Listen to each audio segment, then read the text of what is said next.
Hello, hello, hello. Alright, hello. Welcome. Got the movie code up for you guys as usual. So, let's see, hold on. Apparently the channel finally got monetized, so I'm trying out this live stream with monetization turned on. I have no idea how that works in terms of viewer experience. So let me know how it is, because I'm still on the fence on whether or not I monetize my live streams. Because I don't know how the ads work, you know? So if you guys could let me know how that works. If it sucks, let me know it sucks. How does this even work? Anyways, I have the automated ad thingy turned off, so it shouldn't play any ads mid-stream. I think there's a pre-roll or something. We'll see. So this is the movie code pasted, so I can get rid of this on the screen. Okay. So here are, this is my team for the Meiko chapter. Hello. Full World Link 3 set, right? Yeah.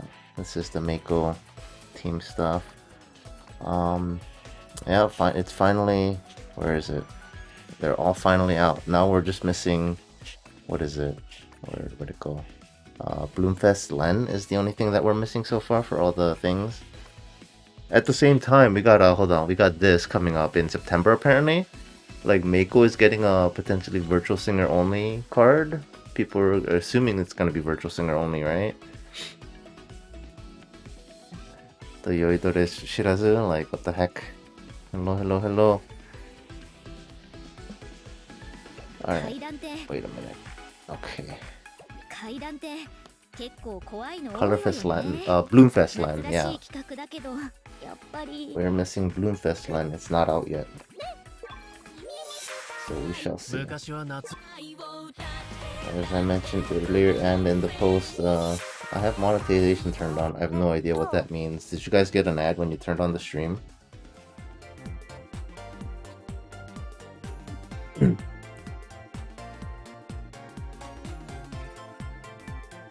Also, it's oh, okay, I see. There's a insert. I think there's a play ad button now. Maybe I'll try that when I need to take a bathroom break. No, you didn't get one? You got one? Oh, okay, so it's I guess it depends. They don't mess it up. I have the automatic play mid-roll ads turned off for the live stream. Because I hate that for live streams. Because I'm still on the fence if I even monetize live streams in the first place, right? Spam it. You got 3 ads, oh boy. But just at the start, right? When you turned it on. And did that eat into the live stream time? Did I start the stream and then you got ads, and then once it was done, I was already minutes into my stream or something? Because that kind of sucks. That means you miss out on the first couple seconds or minutes of the stream, right? Is this why a lot of the streams have this several minute delay between starting the stream and then not doing anything, you know?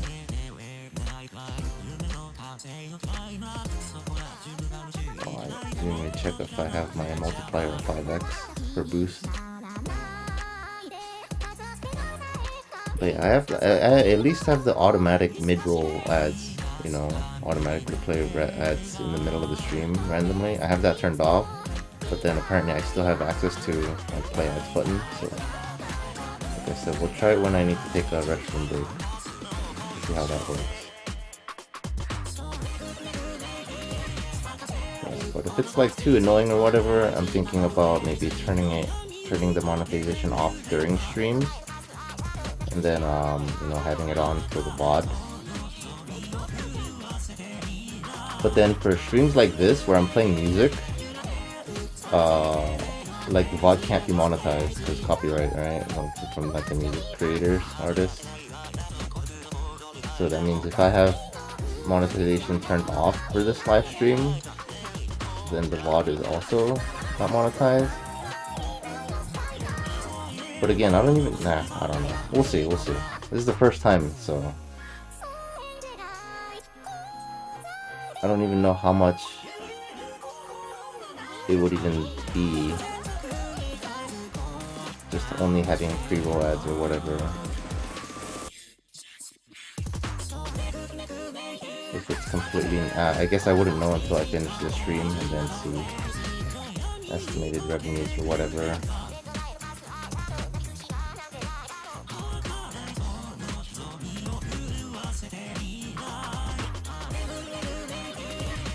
But like, I don't know, man. It's all new. I just, the channel got to 1,000 subs recently, which is like the cutoff for the monetization getting in there. Until next year, apparently, it's gonna become more difficult. Well, I guess the only thing that changes is the watch time hours. So we'll see, we'll see. 10k overall. We're gonna hit way past 10k for Meiko, because Meiko is like the least popular character in Proseka. So we're gonna shoot way past 10k, probably like way past 5k.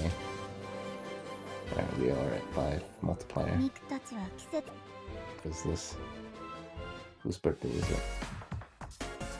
Yeah, also the internet could be a little spotty, so let me know if the stream is gets laggy or choppy or something like that. Might have to fiddle with the internet a bit. World links are such a waste of time. Yeah, I feel like I love and hate world links, you know? I think the idea is really cool, but it's like you need to play so much more, right? I don't know if that's because people are just more competitive, or it's because like you need so many points to clean out the shop. Like I don't even fully clean out the shop anymore for World Link. Like the pure jewels or whatever thing is, the 2000 whatever it's called. Like half the times I don't even buy that. They take too long, yeah. In terms of like how much you have to play, right? So I wonder if people would play less if they reduce the amount of rewards you can buy. Because right now you have to play, you need so many points to buy out the shop.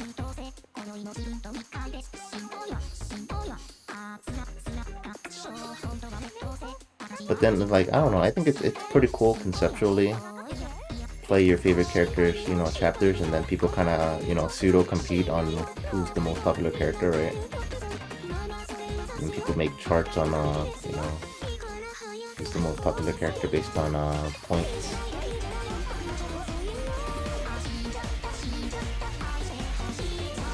Tsukasa and Jori being the two most popular characters for several years running now.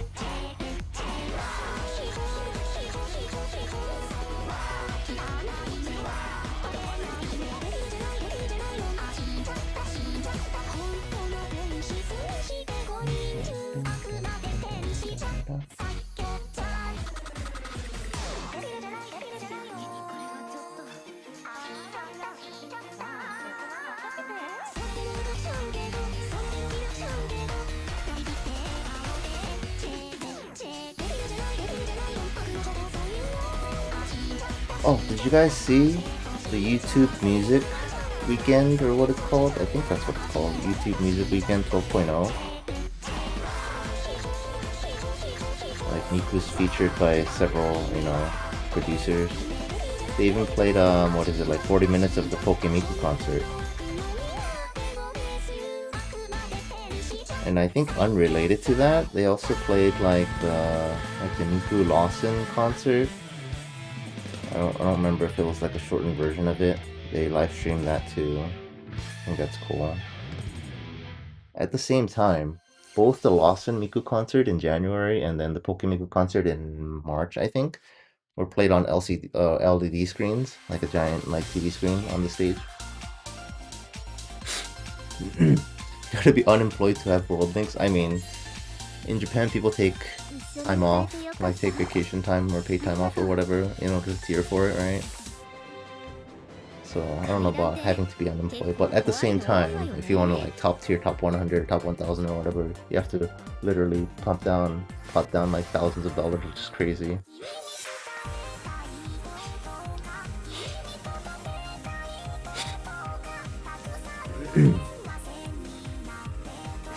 Yeah, you need so many tokens.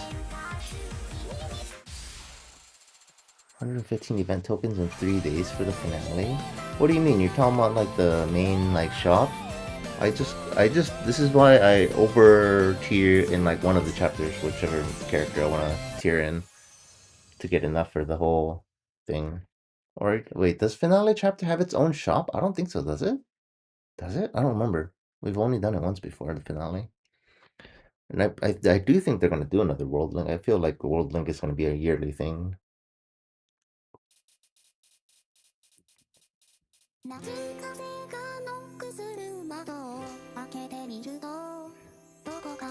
Yeah, so if I think the Lawson Miku concert or the Pokemiku concert is up until end of YouTube weekend for sure. I don't know about the Lawson one. But yeah, you guys can see what the Pokemon Miku concert looked like in March that I went to.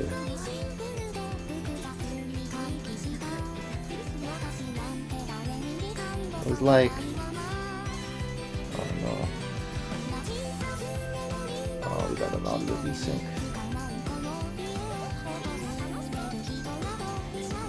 Why? Did we get an audio desync already?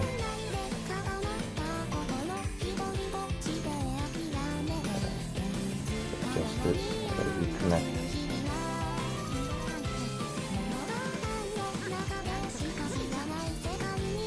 Yeah, I really hope for Magical Mirai they don't switch to LED screens. I really like the little glass projection that they do. It just feels different. With the LED screen, when she has nothing in the background, it feels like she's just in a void, you know. With the glass screen, it feels obviously technically it's the same, but because it's see-through and you can see the stage behind it, kind of, it feels like it has a bit more depth, you know, like she's actually standing there. But yeah, with the LED screen, unless there's like stuff specifically in the background, it feels like it's hard to grasp the depth perception, you know what I mean?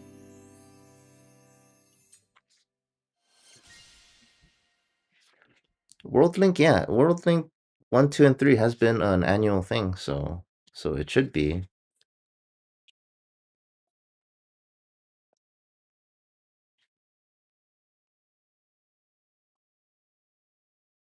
Alright, let's see. Oh, did I not have to reconnect? Did I reconnect for no reason? Hold on. I forget what the fix was to fix the audio delay. Was it just restart it? Okay, I have to restart the...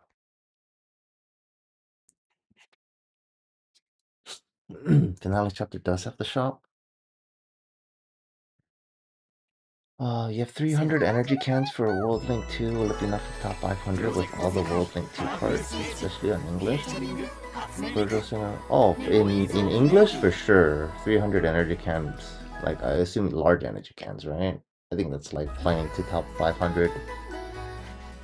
You're talking about 500 overall, type 500 on every single character.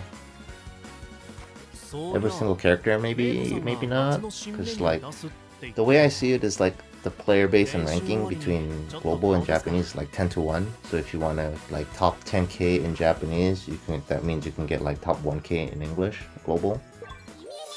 That's the way I see it. What was I gonna do? I was gonna do something. I forget what it was.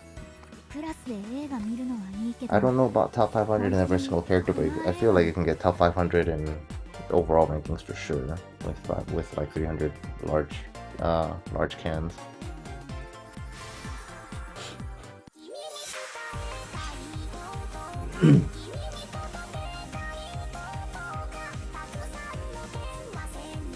Can't wait for World Link 12. Yeah, if this game doesn't end of service, right? Like, you never know, because I think games like Bang Dream are still going, I believe. I forget. I don't know how old that song or that old that game is at this point. Getting about finale chapter, it won't that not try. T10k seems impossible. Oh, okay, so yeah. I think you were the one that was thinking about tiering finale chapter and getting the frame, right? But yeah, it's yeah. You have to actually like spend money into stamina refills to get that frame, man. Hello, welcome. So it's just yeah. Anybody that's tiered will tell you, don't tier, it's not worth it. It's just a stupid cosmetic and bragging rights. Like, how important is that to you? It's like not even if it didn't, cost thousands of dollars for the little cosmetic slash bragging rights, I think it would be more like, oh, see how much you can grind, right? Like I grinded hours for this or whatever. No, but the fact that like you have to spend thousands of dollars on stamina refills is just like, at that point, isn't that just basically pay to win? You have to grind and you have to spend thousands of dollars. It's just like, I think because you have to spend thousands of dollars to high tier makes it kind of pointless. It's like, what are you bragging? You're bragging that like, hey, I spent thousands of dollars on this video game. I don't know if that's worth bragging.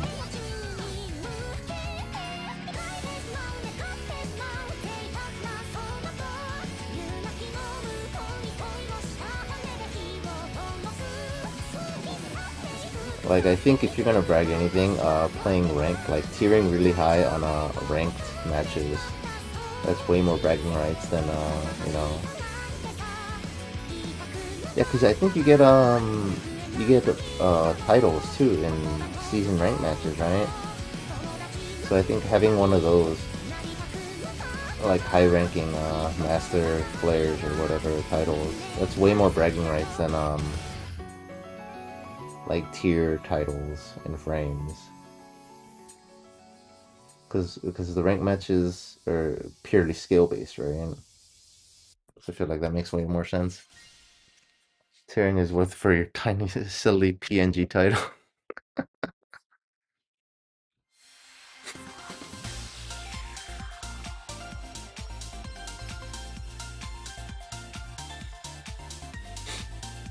You tried to tier on a Scuzz event for your first tier.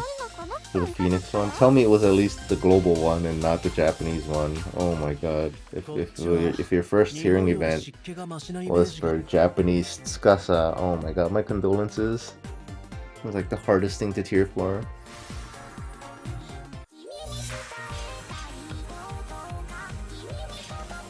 Yeah, ranked is skill and events are endurance and money. I really like the fact that they have ranked matches in this game. It's crazy. I feel like not enough people play it. To be fair, I don't really play it either. I just play enough to get the season rewards, and that's about it. But the fact that I really appreciate the fact that the mode exists, and like at the same time, they also use it as a qualifier for like the actual in-person tournaments, right? I think that's cool. Like they don't use like the rank matches, but like they use the system to pre-qualify to get you into the tournament. I think that's really cool.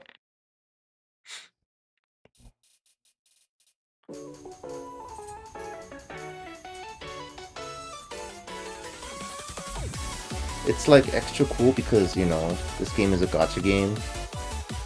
And then rank matches are just, purely skill based, where having spent money on the game does literally nothing for you. I think that's pretty crazy. Like, can you imagine other gacha games being like, yeah, there's this competitive mode where, like, all that money spent on the gacha, useless, does nothing in this competitive mode. Like, you just what, right? Isn't that just crazy?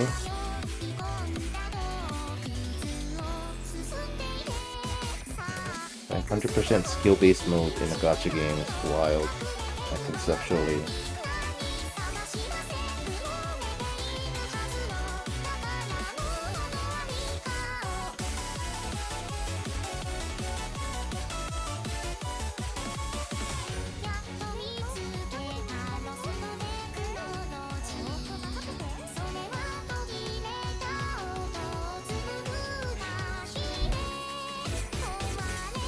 Also, what do you call it? They limit how much power you can get during World Link events now.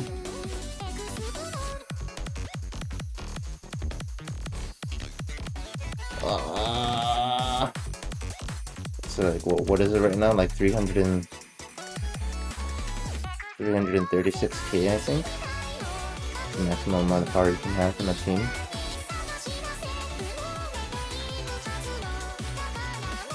And then I think the plushies.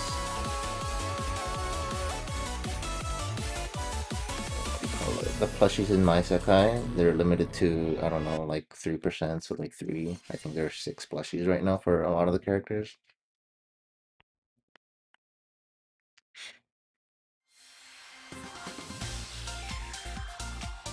No, okay, it was global.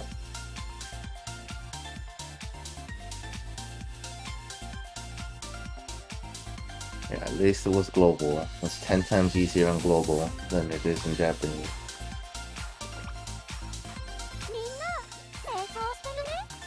It's nice to see a fellow Miku fan.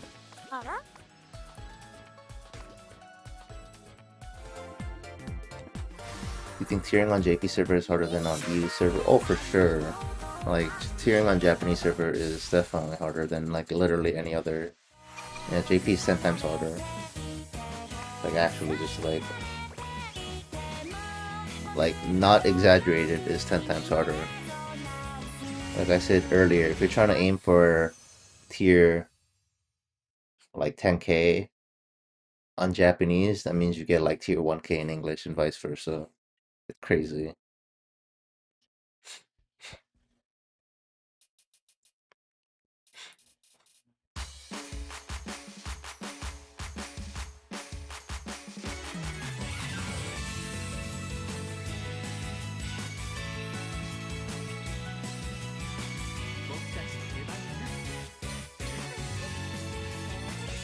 I'm also not sure what I'm gonna do for Virtual Singer gotcha cards going forward.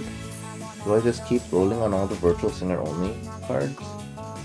But it's like, other than, what is it, purple Luca and green Len, all the combinations are already there, you know?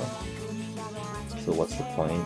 It's not like I care about the hairstyles or anything either, right? So do I just go for the sub-unit, like the human unit Virtual Singers combinations that I'm missing as they release? Or do I just keep getting, you know, more Virtual Singer only cards? If I do, what's the point for, alright?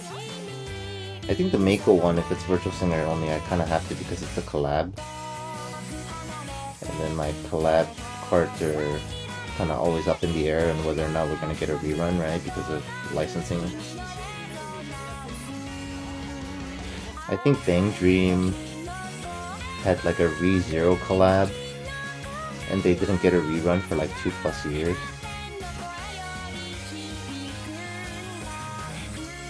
Because any other regular limited stuff is like scheduled, right? And it's like always quote unquote in the game through like recollection banners and stuff like that because, you know, there's no licensing issues. But collab stuff, there's licensing. So I feel like the #1 priority if you have to roll on gachas that you want, that you may potentially never have a chance to roll on again, is collab stuff, right? Like crossover stuff, always. So I feel like I need to prioritize rolling on the Meiko one.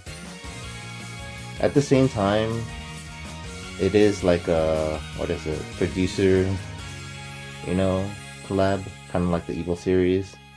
So it's like, it shouldn't be an issue, unless there's like some drama / issue. Because remember we got, what, 2 songs deleted from the game because this one producer, you know,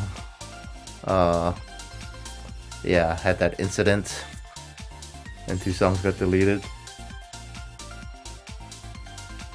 Yo, hello Max. Yeah, JP definitely has way more people, like 10 times as much people that like actually play, regardless of like the download numbers. Yeah, and Japanese people definitely rank way better, plus like all the other foreigners that play on Japanese like me. Oh yeah, what rank am I now, huh? That's probably the question. Land card for Boomfest, yeah, that's coming up. That's gonna be what, end of September, right? So like 1 month from now. Oh man, yeah. So I'm gonna oh man, that's scuff. Let's see. I am 84. Let's see.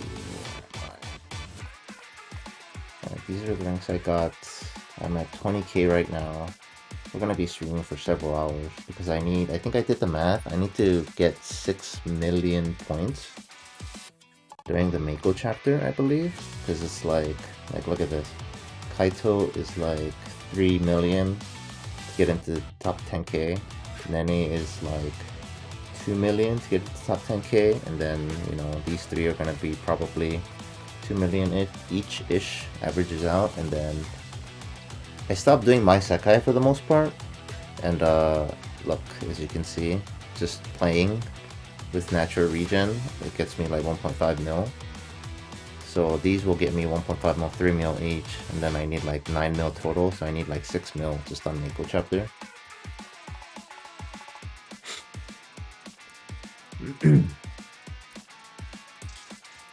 Yeah, I just started the stream, so yeah. So we're already like rank 8,000 for Meiko, and today is technically the last day. Oh, last day, but there's like how many hours left? Quite a bit of hours left.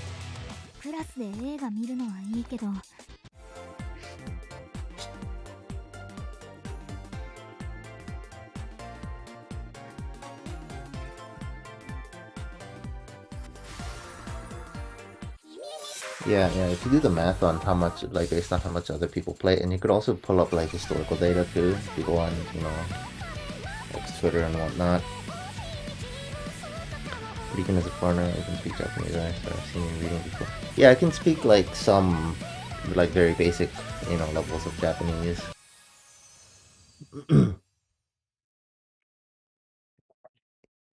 Like I'm by no means fluent, but you know, enough to get by.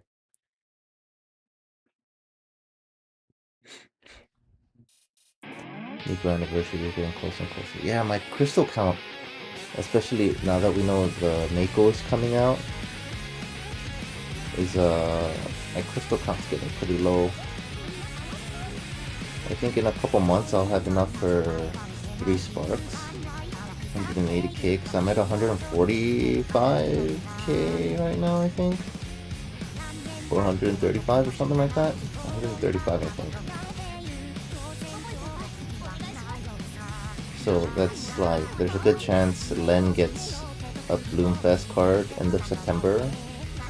If not, then what is it? Just 3 months.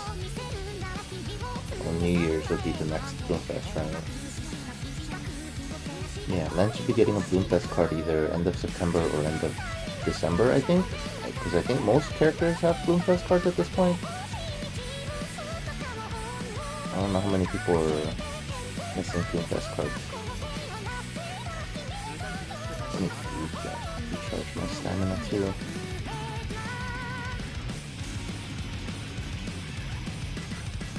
Which means, assuming Meiko is Virtual Singer only, at the same time it's a collab card, so I should probably roll on it regardless. And then Miku is gonna get the birthday card, anniversary card, so that's another 100 rolls.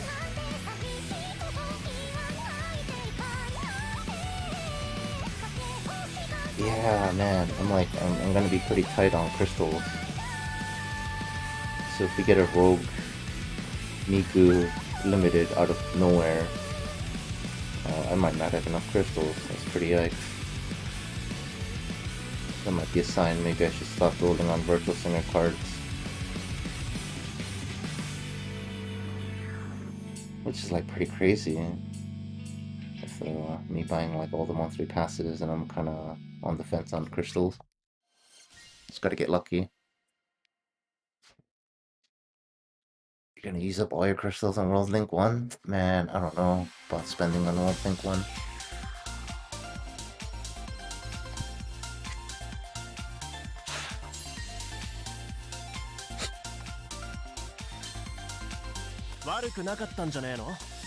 One from each unit besides Virtual Singer and Feel has a Bloomfest. ミクたちは季節に関係なく一年中元気そうだよね。 Oh, let's look at it real quick. How many 元気 cards 出るかも。 have Bloomfest? Let's see. Len's missing one. What's the most recent one we got? Okay, 1, 2. Ichika, Saki, Airi. The hamster girl, Kohane, Tsukasa, and Mizuki. Oh man, that's a lot of popular characters that are missing their Bloomfest. Jesus. Oh man, that's actually a lot of popular characters. I think the least popular out of the things I named is what? Aidi's probably the least, and then Saki and then Ichika. But like, Len, Tsukasa, and Mizuki are really popular. 1, 2, 3, 4, 5, 6, 7. So we're missing 7 Bloomfest cards. Oh, actually 8, because Miku. I forgot Miku is in there, but because she has 2 Colorfest cards. So Miku, Tsukasa, and Mizuki. At most, 2 of those will be on the same banner.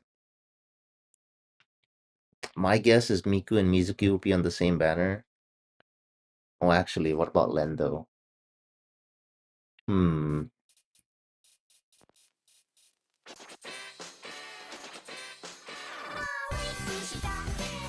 Alright, what about Miku? Oh, technically Miku is more popular than Len, right? Alright, so it's gonna be Miku, Mizuki on the same banner, and Tsukasa and Len on the same banner? Oh, would that make sense? Would it be better to split up Len and Tsukasa? I feel like there's a good overlap of people that like Tsukasa and the people that like Len, right? Alright, maybe we have Miku and Tsukasa on the same banner. I'm thinking about it from the company's point of view. They want to split up the banners as much as possible to make people roll on multiple banners, right? So they probably put Miku and Tsukasa on the same banner, and Len and Mizuki on the same banner.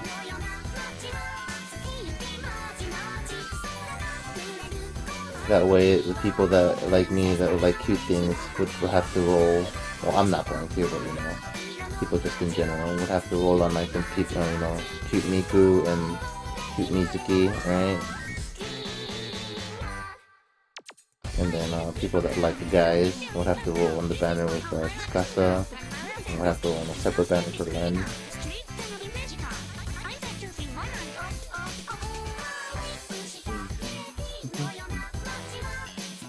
So there are 8 characters missing? Alright, that is 8, right? Did it get a... Oh wait, we're missing 8? Did we already get a Bloomfest with 3 cards in a banner already?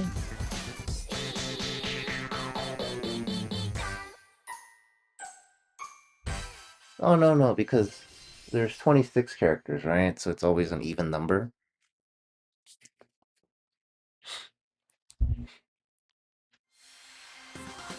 Anniversaries next year will be the same as this one, but with just different visual cosmetics.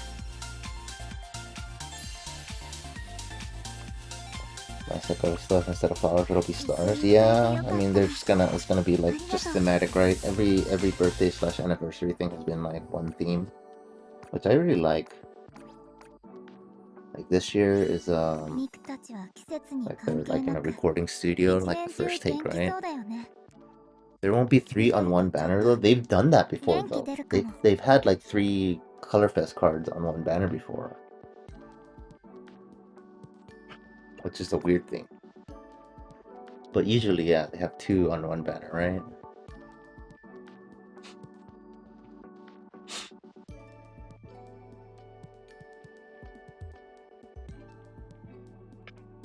Why is this not connecting? Hello? It's my internet? Okay. Evil Chronicles will show up here randomly in 2028. Yeah, probably. We'll probably find like a spot, like maybe they didn't, you know, get a crossover collab. Pray no crash collab with the first row singer card. But we already know we have one coming up with Meiko, see? This is coming up, 4-star cards with hairstyles. And then the Mizuki's VA is just like, oh, she apparently got a sneak peek from the developers of the new card, and she was like, you know, pay attention to the hairstyles. So I'm gonna assume, like, we're gonna get hairstyles for the characters based on, like, the arts. Like, if you look at the arts, all but one, the Buriki dance, has, like, distinct hairstyles. So I'm gonna assume those characters are gonna get those cover art hairstyles. I'm not sure what the Buriki dance one would look like. Yeah, Canada in a veil, yep. That would look very nice.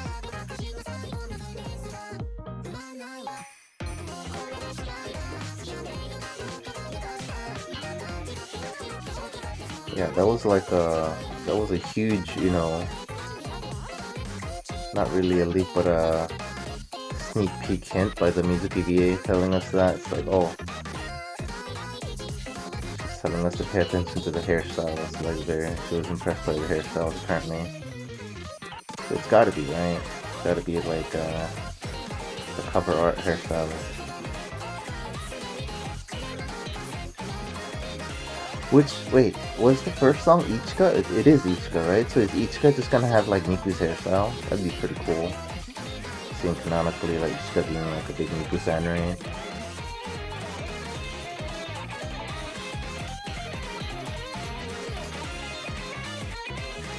And then Meiko having like long pigtails like that in the Yoidore Shirazu. Yeah, I don't know. Have we seen Meiko with the twin tail hairstyle before?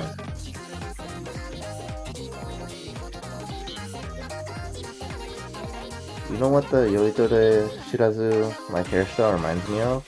You guys know Hiro Miku from, what is it, Magical Mirai 2023, I think it was? Yeah, 2023. 2024 was Travel and 2025 was the Stars. Yeah, 2023 was Hiro Miku, I think. Or Magical Mirai. That's what it reminds me of.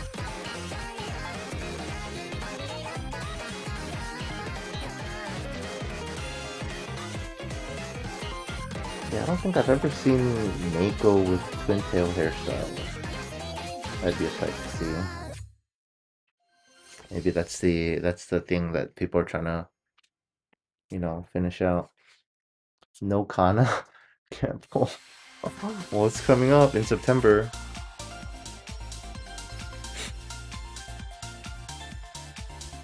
Yeah, oh, that was because Miku got 2 fests, which made it 27 characters. Oh, okay, for the 3. It was 3 since Miku got 2 fests. Oh, okay, so now you're saying it's gonna stay even from this point. Yeah, okay, so there was only, I thought there were 2, but I guess not. There was only one time where we got 3 fest cards in one banner.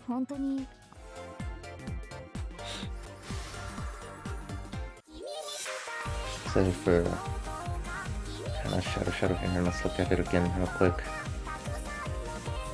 Yeah, like bottom right, Meiko.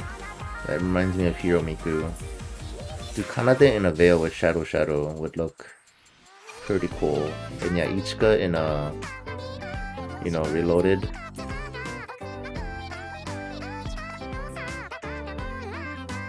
Would look great.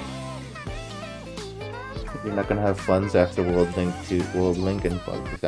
That's what I'm saying. I don't think it's worth for you to try and get all the World Link 1 cards. I think you just focus on getting World Link 2 and, you know, unless you get like super lucky with World Link 2 or something like that. With like 100 pulls, you get all 6 or something crazy.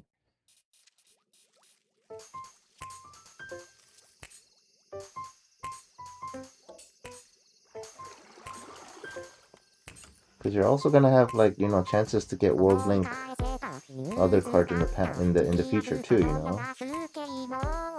You gotta set your priorities. What's more important to you, you know.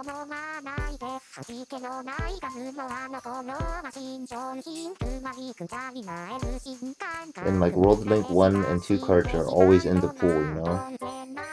In certain banners, like what is it? Virtual Single World Link cards are always in mixed unit banners. Right?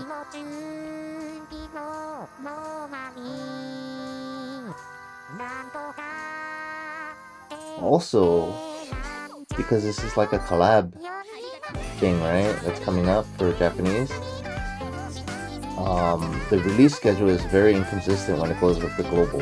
Sometimes it's like shortly after the Japanese, right? Oh, what is the shortest time gap between the Japanese crossover collab event and then it coming to global? I swear it's like, I think the shortest one is like 3 months or something, maybe 6.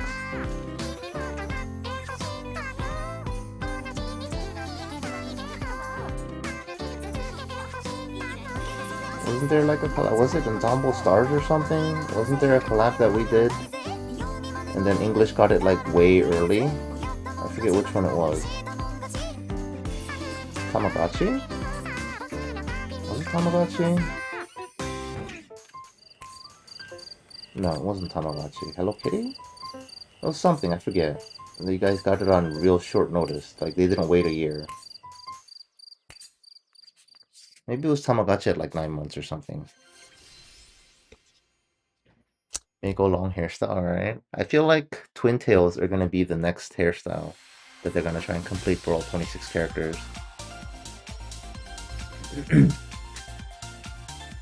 Because they completed like the bob hairstyle, right? All 26 characters have a bob hairstyle now.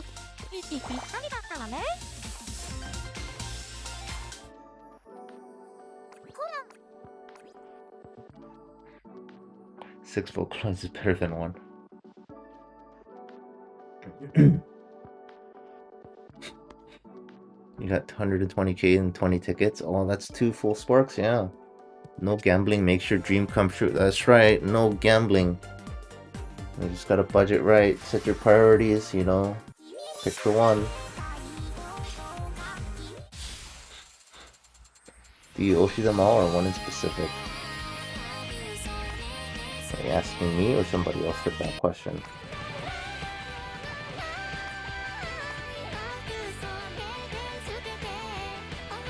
I don't know if I like the Miku cover for this. I think I usually do the like Iya cover. my Oshi is Miku, and the virtual singers are all kind of, you know, added on Miku and Friends. Ian got the Hello Kitty rerun a month later after it got the rerun in JP. Oh, okay.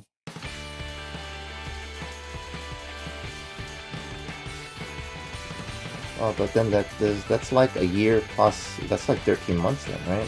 So that's late. Oh god, what difficulty is this? Do I have this on master? Oh yeah, I do because I already AP'd further below, right?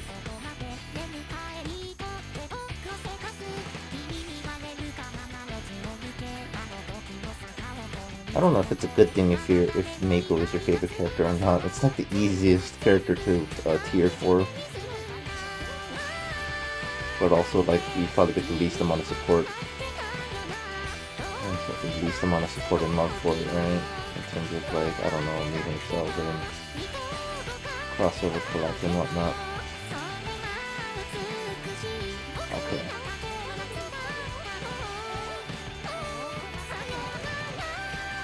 Alright, what song is this? I want to change the audio. The Miku cover's kind of whatever.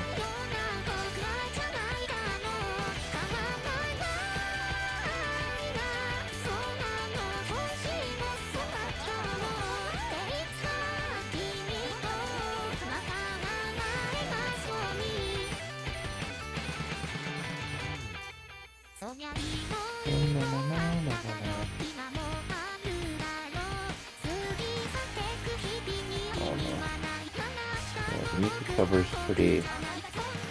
I think I have it on Iya usually. I don't know. I tried to change it.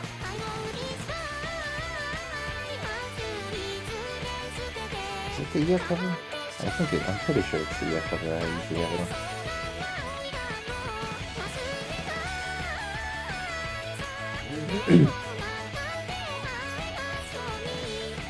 If you're not wailing, you know, if you're not dumping everything, you gotta pick your battles, pick your budgets, pick your priorities.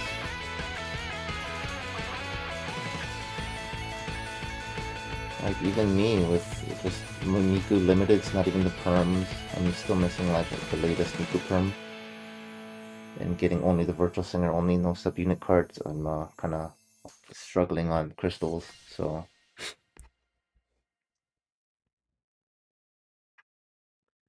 Love all the Vocaloids equally, yikes.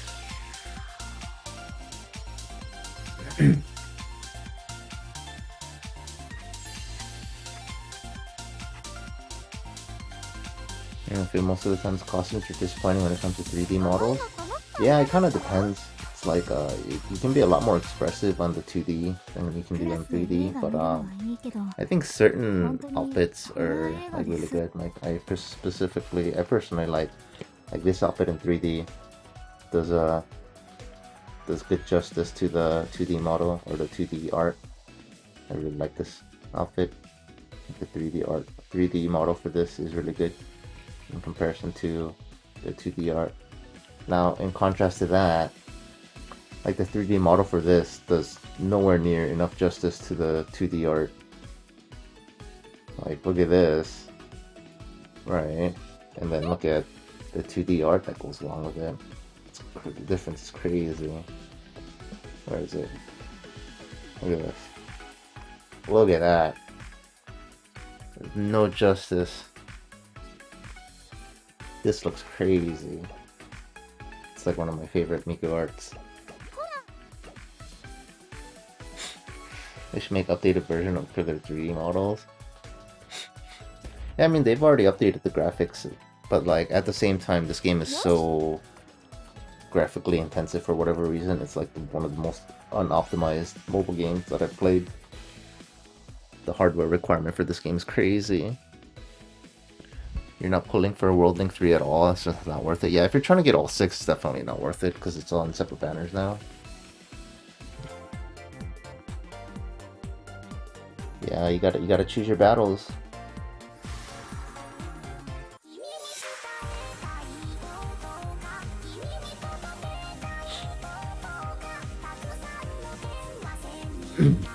Yeah.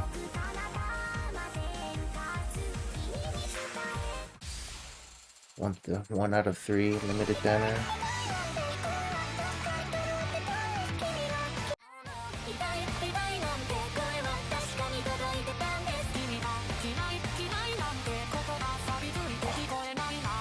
I can never remember switching devices back and forth which vocal version I'm supposed to be on.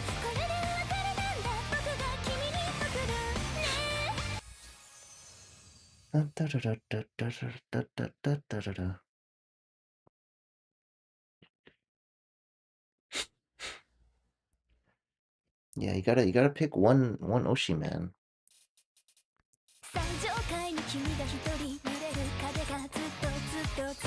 Unless you're willing to, pop down your money. If you're trying to budget, you really can't.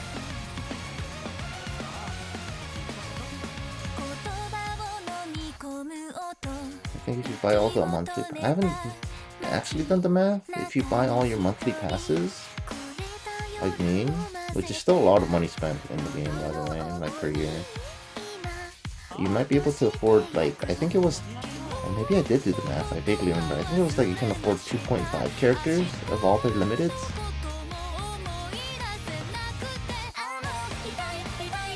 I think that's what it was. Yeah, I think that's what it was, because I think, the paid crystals, like monthly passes, the paid crystal generation, I think we looked at it, it was something like 8,000 a month or something like that, compared to like relatively, I think 8 to 10,000 a month on like free-to-play generation. And then you get some, extra crystals from other places or / paid crystals as well. Yeah, so I think you can spend like all the monthly passes afford you another 1 to 1.5 characters worth of all their limiteds. But anything past that, you're gonna have to, spend your paid crystals.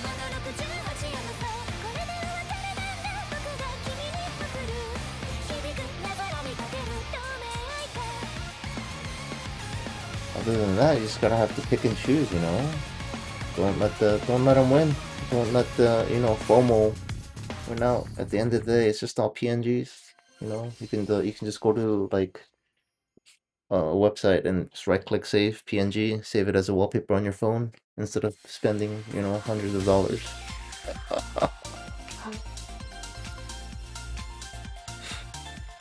400 pulls for World Link 2 is probably a good, you know, baseline, I think. Because I think I forget which World Link, 1 or 2, I pulled all 6 in 310 pulls, I believe. Like, pulled 5 of them in 310 pulls and then sparked for the last one. When you think about the cards that aren't obtainable anymore, like, what cards that aren't obtainable anymore? There are no cards that are not obtainable anymore. Hard limbs that all had reruns already. So the way you get hard limbs that have already had the reruns is the recollection banner. That's like once or twice a year. And that's how you get those. So it's like, again, no cards other than collabs are unobtainable. Yeah, so collabs are the only real things you have to worry about, because they do, once they announce like the recollection banners, and they do that like, I'm pretty sure it's twice a year. The caveat is, it takes 400 free crystals, or 400 pulls using free crystals to get to spark for the old limited. Yeah. No, it is guaranteed. It is guaranteed. The guaranteed is 400 pulls using free crystals. So it's double the amount that you would have normally had to got paid for like the regular rerun. Yeah, collab cards always come back asterisk if licensing allows. That's the thing. So the collabs are the least, you know, the least definite thing that you can get. So yeah, with the system that they have now, there's no card out of other than collabs, obviously, that's out of reach. And even for World Link, they do the rerun banners every World Link. So all the anniversary cards, same thing, right? Just the recollection cards just cost more. So yeah, it's not unobtainable. It's just very expensive. Which also, like, I think I said last year that I might roll on the recollection banner this year, but I think with how much crystals I have left, I don't think I have enough crystals to do the recollection banner, so ripperonis.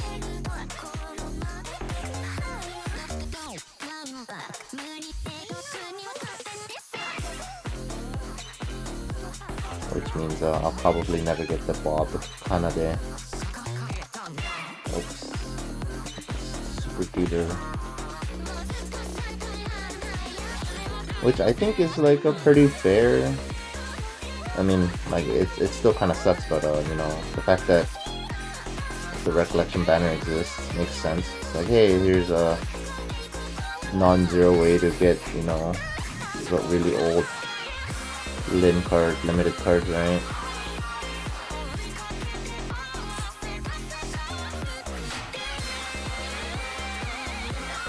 What is this Meiko?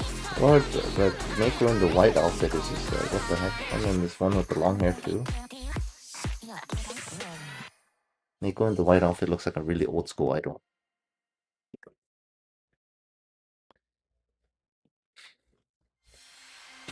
No, yeah, you do get the spark at 400 for, yeah.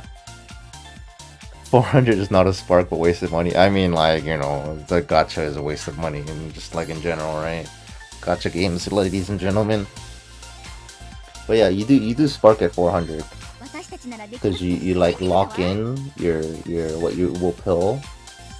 So it's like, it's not a ticket exchange spark, but it's you're guaranteed to pull that specific card that you target at 400 pulls. You have to like pick it ahead of time.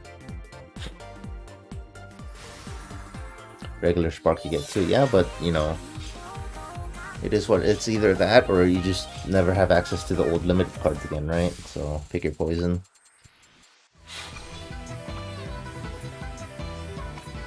Wish you were rich enough to have every single card like that one JP player. Yeah, like think about that. Like how many millions of players play this game, and there's only one player that has every single card in the game. One.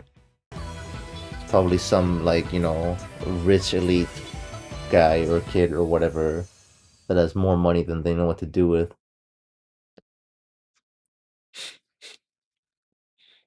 You'd rather accept the fact that you'll never get it? Yeah, see? It's like you have to pick your battles, man. You can't have everything. We live in a finite world with finite resources. You know? Check your, you know... Check your, you know, what do you call it? Ability to, get what you want, and you gotta prioritize. It is what it is. It's the sad and unfortunate truth. We can't have everything. Like, I wish I could, you know, afford to get the permanent Miku cards too, but I can't if I want the Virtual Singer only cards too.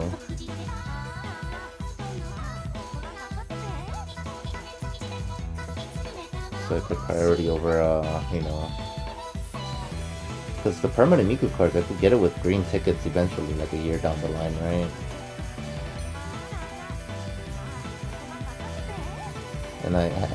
And I also have like 33 green tickets from a long time ago when we didn't know any better. So far I've gotten lucky and pulled all the permanent Miku cards randomly.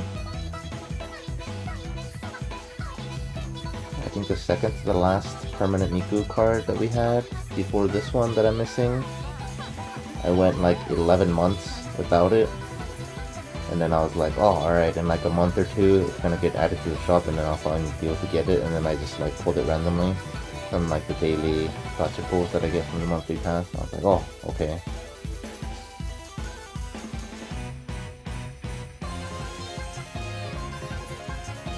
Sometimes we need a little luck in our lives. I really like this song. R.I.P. Wowaka. Never getting this song, new songs from him again. Unfortunate.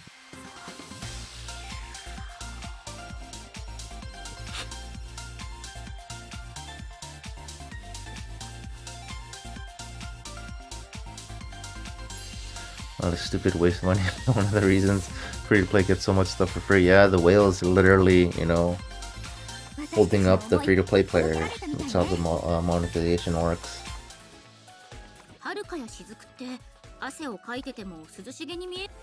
The paid players subsidizing the free-to-play players.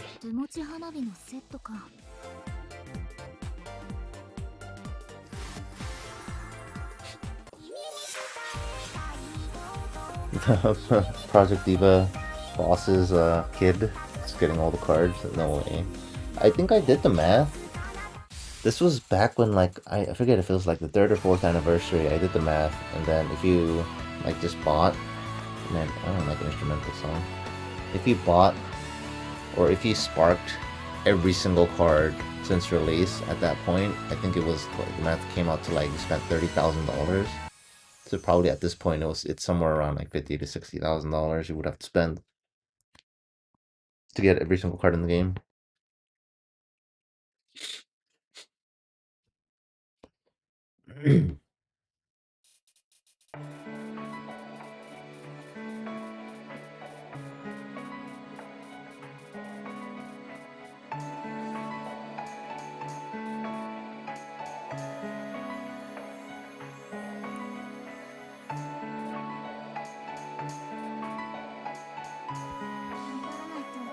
I really don't like them adding all these instrumental songs. I like my vocals. These crossover events, collab events that they have with these other rhythm games. It's always just instrumentals.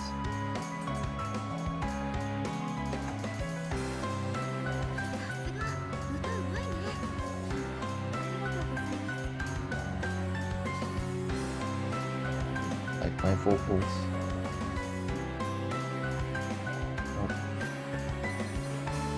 Perfect.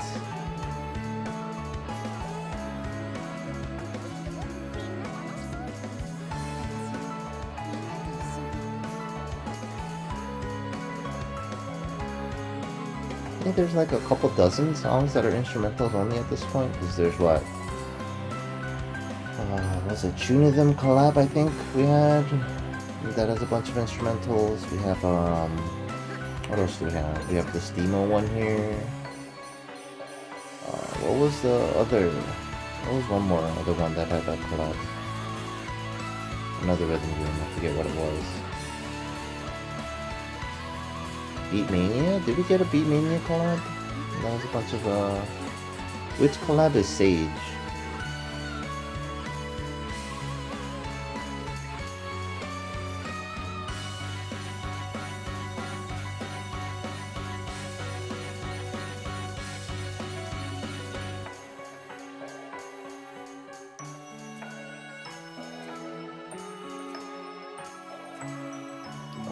These instrumentals always make me feel drowsy. This is a really nice BGM. I don't know about playing it as a rhythm game though. Makes me feel sleepy.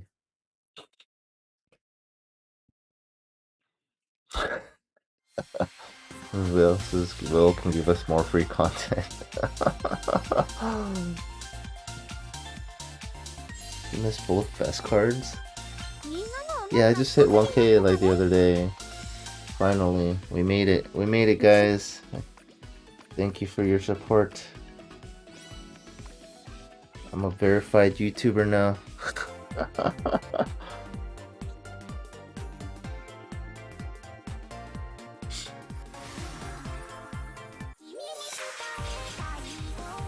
You guys can let me know what happens when I press the play ad button later when I take a mushroom break. I have no idea what that does. Can I spam it like 10 times before I take a restroom break and it'll play 10 ads? How does it work? It's my first time doing this. 1 mil is next. There's no way. Unless they like, you know, expand into other games or whatever. Like I don't even stream enough.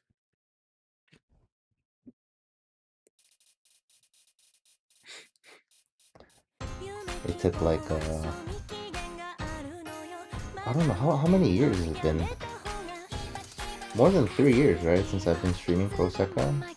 I think so. I'm trying to remember. So I remember doing what? The whale account stream for 4 years.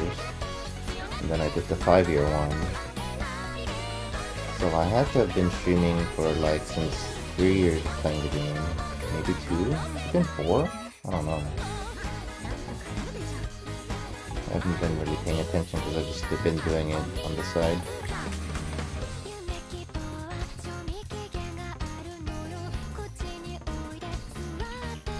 And the streaming is kind of inconsistent because I'm traveling a lot.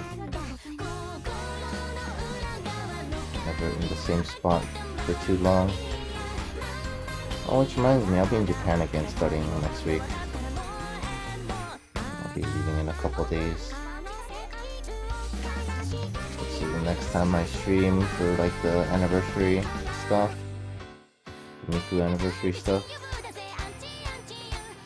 You'll see the slightly familiar blue curtain background compared to what you see now. I'm at an Airbnb right now in Vegas.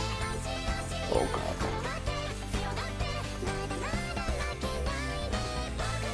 I feel like this is my second favorite more jump song. First one being Supernova.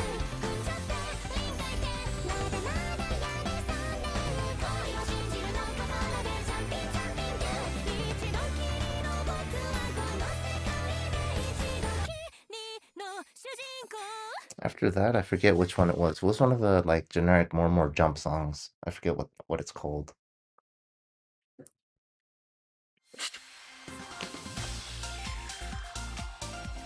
For now, I think it's really only giving you once when you first enter the stream. I think so, because I think that's the setting I have it set at.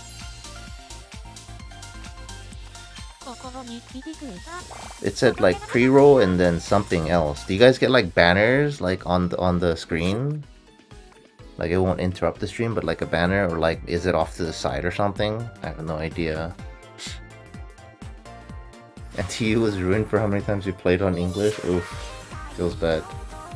You will mute the song in co-op. At least, you know, at least you mute it and not leave. It's so rude when people leave. It just wastes everybody's time.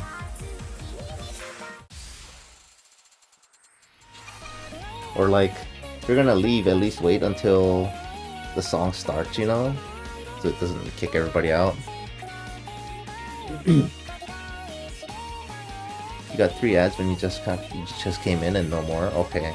I appreciate people letting me know, like, how it all works. I have no idea, and I don't know how I can check, you know, because I'm the one streaming, I'm not the one watching, so I can, like, I have no idea. I have no idea how it works unless people tell me how it works.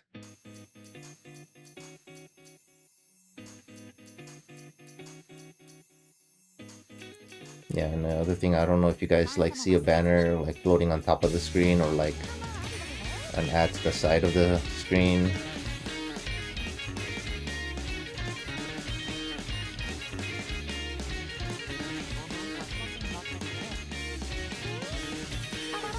Like how annoying is it if you like click the stream and then you see ads before you can start seeing the stream? Then, like I said earlier, I'm pretty on the fence on whether or not I have the ads turned on during streaming. At the same time, I feel like it's a very convenient thing to do to just like play an ad while I go use the restroom and I'm gone for like a couple minutes, you know?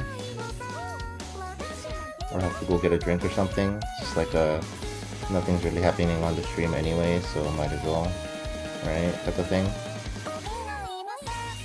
At the same time, I don't know how that's, you know, that might be annoying for people that have the stream playing on the side, like on their side, what do you call it? Side monitor or whatever, right? If you didn't want to hear the ads. I'm sure there's a non-zero number of you that just have the stream running in the background on their side monitor and then listen to these songs and hear me yapping, right? What if all of a sudden I'm doing that and then they start getting blasted with ads? That sounds pretty annoying. Because I would usually like play a 3D MV, like go AFK for like a couple minutes, right? Put on what is it, my favorite 3D MV, Journey. Turn that on because it's also one of the longer songs. Nice, like 2-3 minutes or something. Take a quick bathroom break. You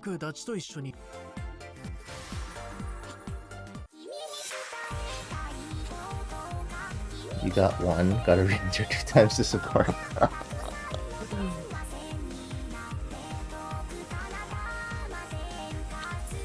If you leave, it's after the song loads.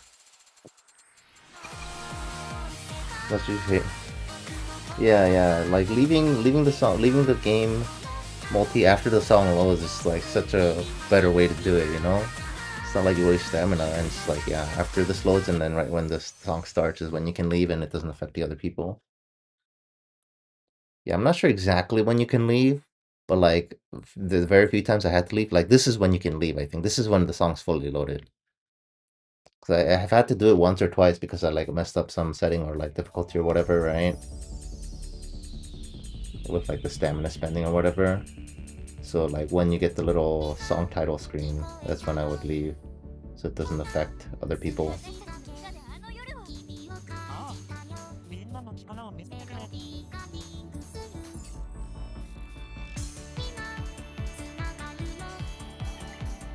This is such a cool song.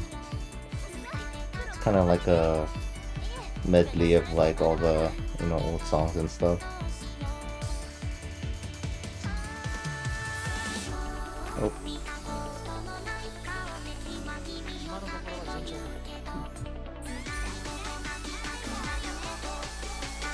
Oh yeah, we finally got a 2D MV. Oh, have I watched this 2D MV before? I don't even know. Well, I think I watched it on YouTube. I don't know if I ever watched this in game. Yeah, for whatever reason, like we didn't get this 2D MV item until way later, right? Like a year later or something crazy. Like why?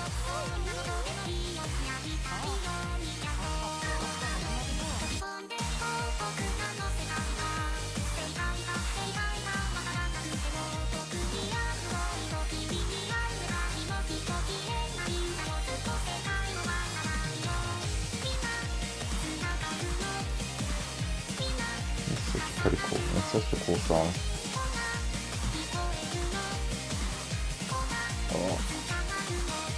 Oh, look at that derpy Miku. So cute. Don't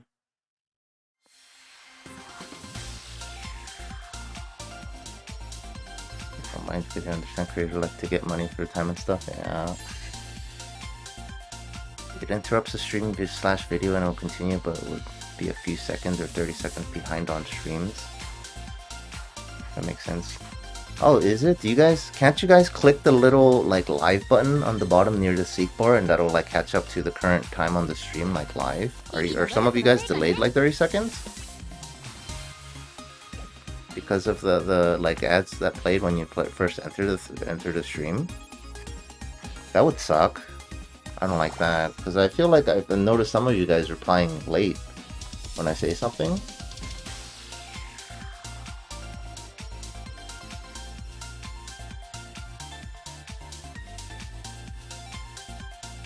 You can do that. Oh, okay. Dude, oh man, that kind of sucks. Yeah, that was one of the things that, like, you know, I was like on the fence about not monetizing the live streams because I what do you call it? I prioritize that a lot, having to, you know, kind of chat with the chat in real time. Game's frozen again. Colorful palette, please. Oh my god. Time to restart. M4 iPad, by the way, is like a laptop class CPU. Game freezing. Yeah, sometimes I know it does get like automatically get delayed regardless sometimes, and you do have to click it, but I'm talking about just in general. Because I definitely felt like, you know, like I said, some of you guys were responding to what I said on stream like 30 seconds later. World Link 3 is about saving people. You don't understand why it won't connect to the Window Sekai and Window Miku. I think Window Miku is just kind of like a separate, like, I wouldn't say canon, but like, you know, it's kind of like a separate side story. I don't think they're ever gonna like actually just mesh it together into Proseka. There's a lot of like IPs generally try to keep movie content separately, like non-canon and stuff, right?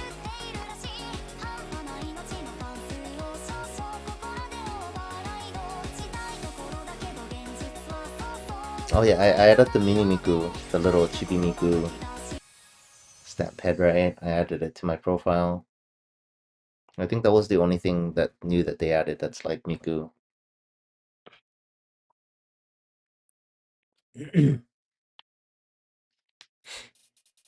Well, so far, thank you for all the feedbacks regarding, you know, the ad monetization.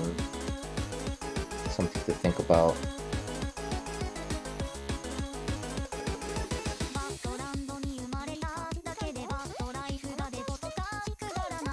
I really like this Miku outfit. Oh, this Meiko looks really cute with the hat. Oh, look when she comes up again. Oh, that Enna is also pretty cute. I like the hairstyle. Very Enna-like. Look at this Meiko in a white outfit. Comes up on now. Look at that. That hat and the hairstyle goes so well together.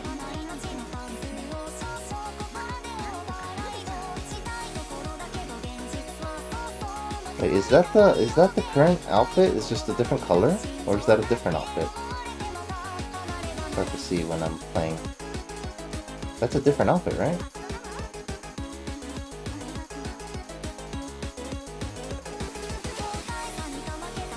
Guys, tell me.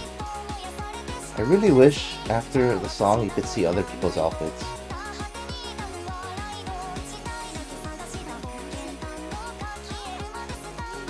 I'm pretty sure that's a different outfit. I don't think that's the current, like, Wolf Link outfit.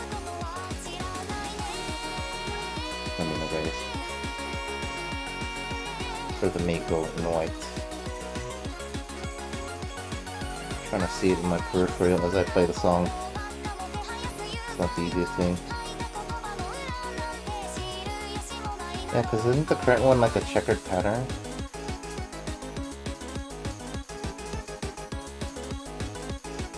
It's like another like jumpsuit, I think. Yeah, that's 100% a different outfit. That hairstyle on the head looks really nice. Ready for Sekai to leave in December. Oh, it's the... Wait, in December? Wait, did they announce it's leaving? Did they announce? Yeah, the hat is the default for the World Link, right?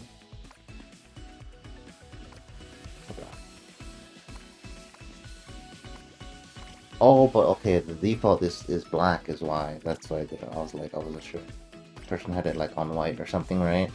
I had like some type of different jumpsuit on.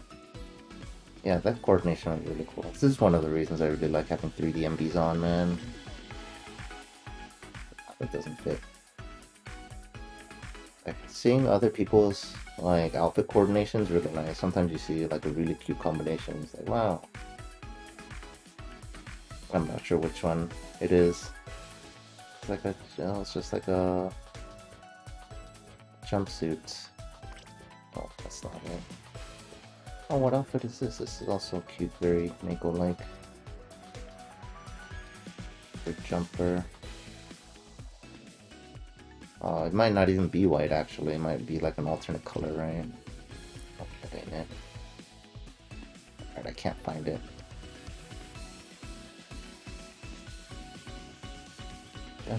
Oh! No, this wasn't it, right? No. Was this it? This might have been. It was something like this. It looked really nice. We have a paid way to get her, and it's until December. Oh, okay. Are the movie codes? Did they announce when the movie codes for Global is gonna expire, like they did on JP? Because the JP movie codes expired, and they announced that. You guys gotta let me know when the Global movie codes expire, or if they announce it. Yellow? Oh, it was in yellow? Yeah, this looks really nice, this combination. I like the hat. I think it looks better than like the actual default outfit.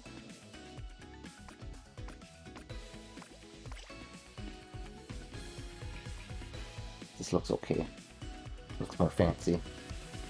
Like the hat being droopy plus like the outfit being like very like form-fitting, like prim and proper, kind of just doesn't fit. But the other outfit being like kind of loose and like more casual with droopy cap combination is a lot better.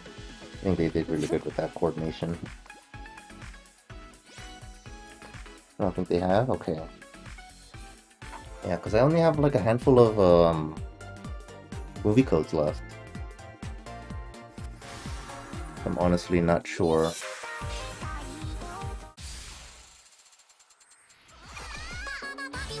On what I'm gonna do.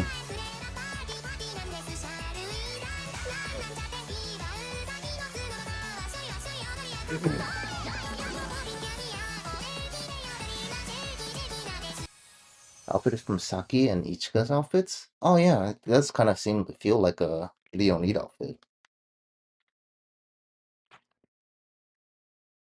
Yeah, like the difference in like Global gets so many different things from the JP version now.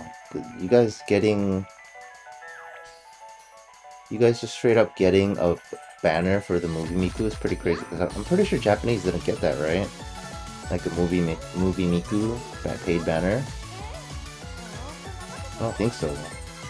Even if we did, it didn't last nearly as long because the global one lasted like so many months.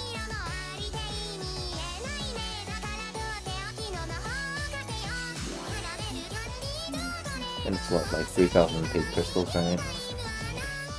Same as other paid crystal banners.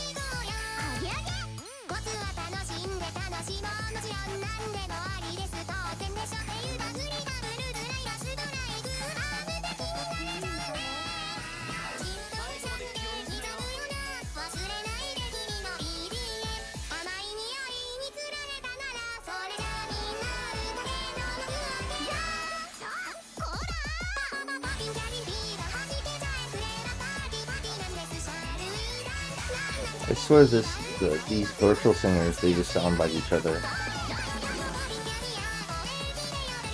It's like Rin and whoever this other virtual singer is. They sound the same. It's the same picture.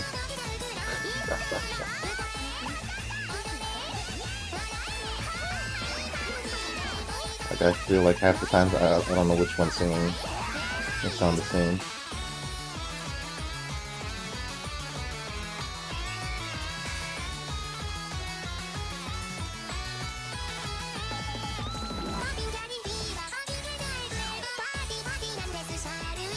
We gotta get like 6 million points.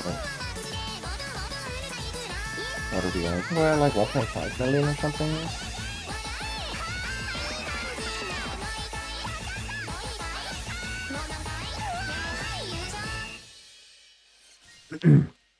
Love energetic songs. Yeah, the energetic songs I really like in Proseka, especially. A lot of the Wonder Show songs are super energetic. She looks dangerous. What do you mean she looks dangerous?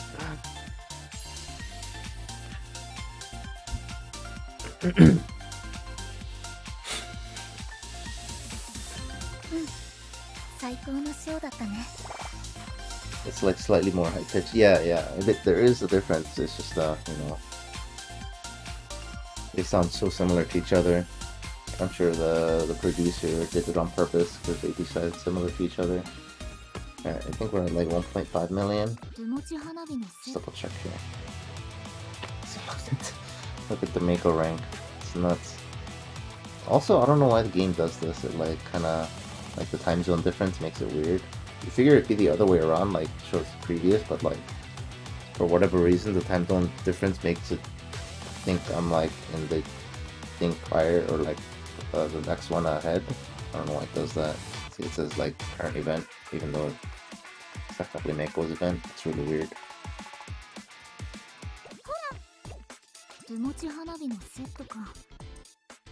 Yeah, it's annoying, right? Yeah, I have to like, especially with the ads and stuff, when I watch ads, try to get the event points and stuff. It doesn't work because it thinks I'm like in the wrong time zones. I have to change the time zone on my phone to Japan in order to, and restart the game to be able to watch the ad properly and get the reward.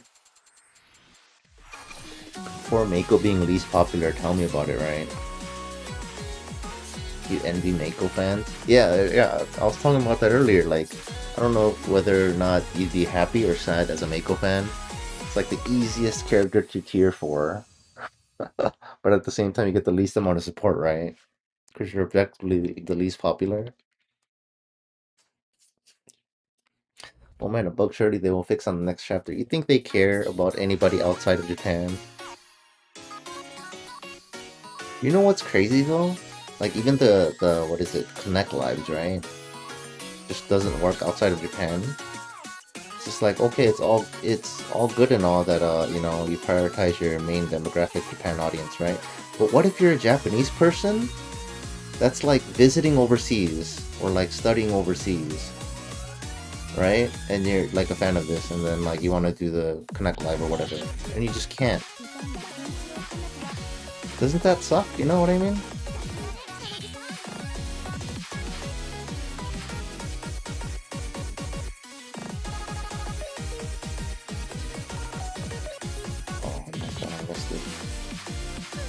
Trying to focus for a second there to see if I can get a full combo. I guess not. It is difficulty 30, so let's just talking copium.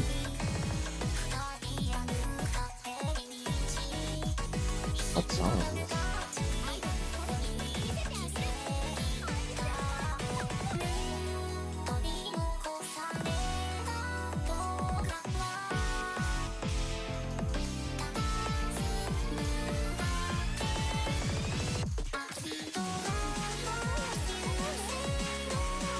Do any of you guys do the Connect Lives? Like the paid lives?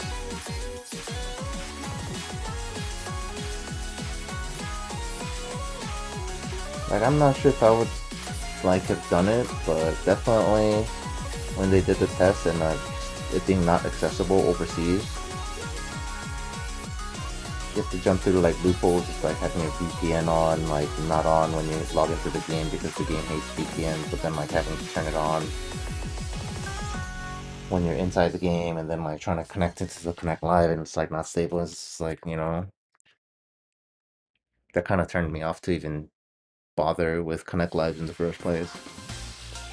If it was readily accessible, I'm honestly not sure if I would be doing Connect Lives in the first place, but still, it not being very accessible properly overseas definitely makes me not want to pay for it.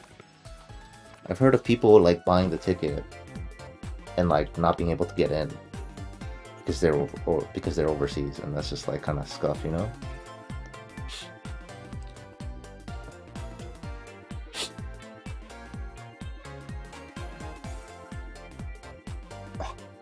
Yeah, use your phone on Tokyo time over here until you move to in Sekai. Yeah, I have one of my phones, my old phone. I just have it on Japan time for that reason. I have it like logged into the Japanese app store, and then have it on Tokyo time. Switching to your secondary iPhone is faster than reloading.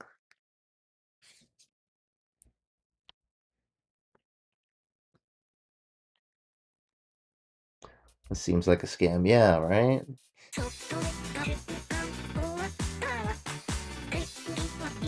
Yeah, I guess you guys don't do Connect Lives then. But yeah, it's like not even, you know, like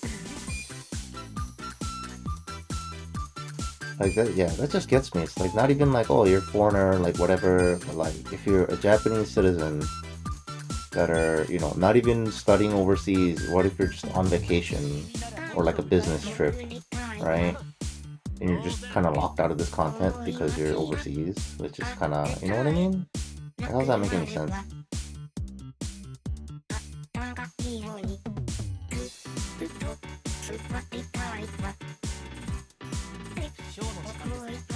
I'm pretty sure I like one of the little developer, what are those called? Surveys, yeah.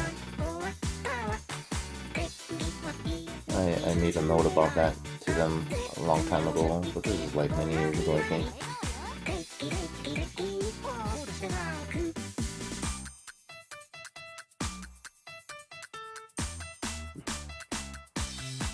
This is such a meme song.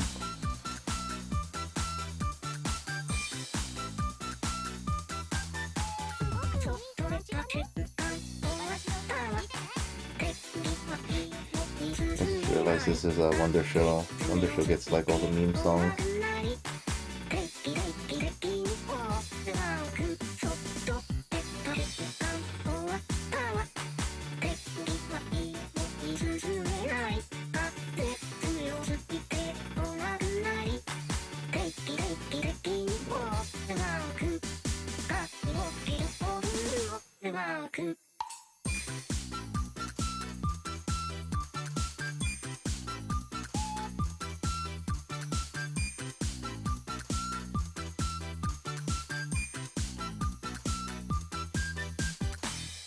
Yeah, maybe if the game didn't like hate VPNs so much, like if you have your VPN turned on, like 99% of the time, like they can't even log into the game.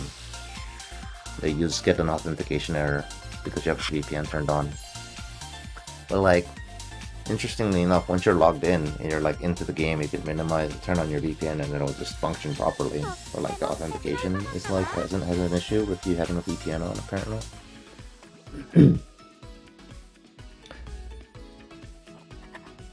Game froze again. Oh my god.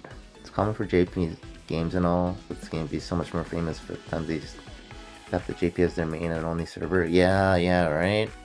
Because, I don't know why more games don't do it more often, especially for games like this where ping doesn't really matter as much, you know? It's like even if you have 200 millisecond ping, it doesn't really matter, right? Because you're not like actively real time, you know, like first person shooter affecting each other, right? Gotta restart. Small indie company. So it's like, I don't know if you guys know a game called Grand Blue Fantasy. They only have one server. It's a Japanese server. And it's like technically a web browser based game. They have an app, but it's just like realistically the app is just a web browser. Anyways, they have one server and you can just switch languages between Japanese and English. And it's just always dual release with both languages. And I feel like that's the way to do it.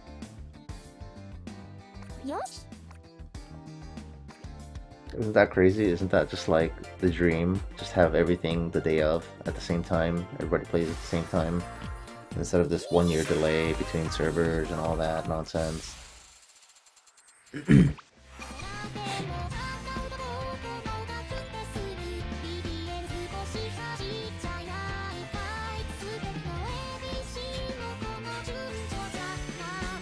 So it's like, yeah, wouldn't that be great? I don't know why other games don't do it. Like every game is just like, there's like a time delay.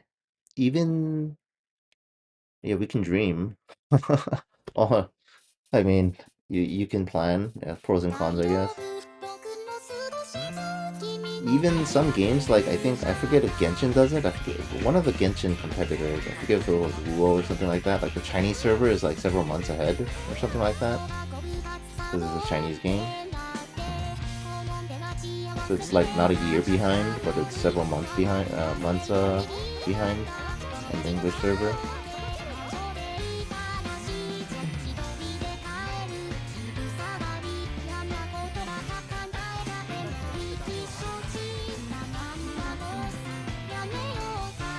I don't know, maybe it's just a logistical issue, but like, I don't know, the fact that Grand Blue Fantasy can do it, you know, and then like for anime streaming, right?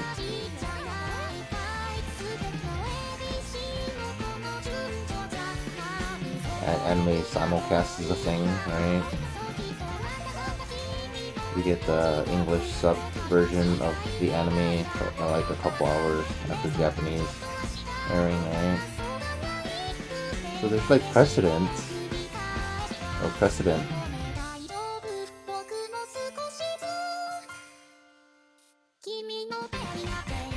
And it's like not even just the, you know, the anime version. Literally mobile game, Grand Blue Fantasy does it. There's one server and you just switch languages. You just pick a language in the main menu.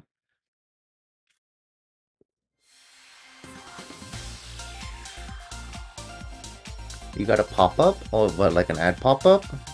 Like what is it? Like on the screen, you got a little banner thingy.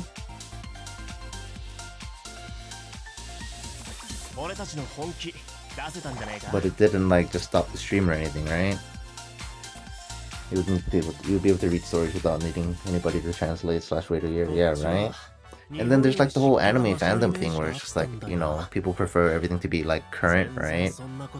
So it's just like, I always feel like there's a disconnect between, you know, fandoms like talking about it, and then there's always the things like somebody says something in chat or you're talking about the games, it's like, oh, which server are you playing, right? And it's just like, man, you know. Yes, Catnut. Oh, nice. Okay, that's cool. Thank you for the report. I appreciate it. Just to pop up, the settings are all good. Nice. I really appreciate the feedback on how all this works. Did I do the story mini game? You can access the notification. Yeah, I did like, what is it? Like 1 or 2 of the endings. Just kind of skip through to what it's like, and like I didn't bother doing all of them. It was just kind of very definitely side story, non-canon type of things, the cutesy little things. So I didn't really care for it, so I didn't bother. I did scroll through like the Twitter post to see other people's, you know, ending results or whatever, just to see all the character designs, and they look cute. But it didn't have voiceovers, which was disappointing. I think if it had voiceovers, I would have been more inclined to, you know, go through the story. My reading comprehension of Japanese isn't so great, so not having voiceover definitely limited my understanding, and I didn't want to bother, you know, using a translator, screen translator and all that, whatever.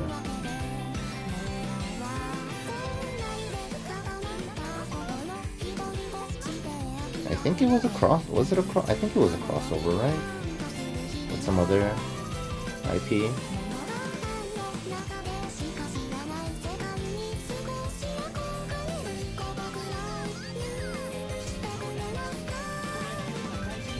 I'm also not sure how this monetization thing works for like during the live stream, because this live stream is not eligible for monetization afterwards because of all the music that I'm playing is copyrighted, right? So I know for sure the VOD is gonna have the little this video can't be monetized, right? But then like the stuff, the ads that are played during the live stream, you can still get monetization from that? I have no idea. If for some reason I don't get to keep any of that because of the copyrighted music, then like 100% pointless to have ads on during like these multi-live streams, right? So yeah, I guess we'll find out after today.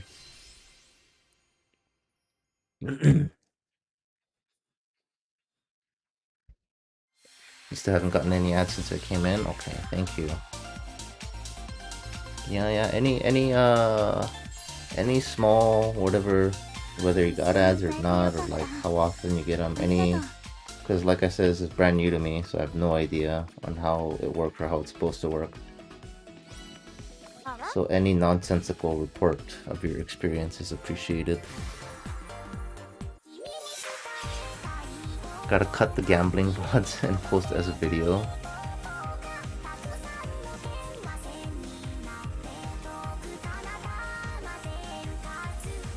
Yeah, I mean the gacha polls.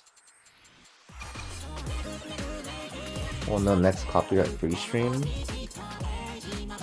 Yeah, I think after this stream we'll find out whether or not I get any revenue for like just the live, like the live portion, like what the ads you guys are seeing now, right?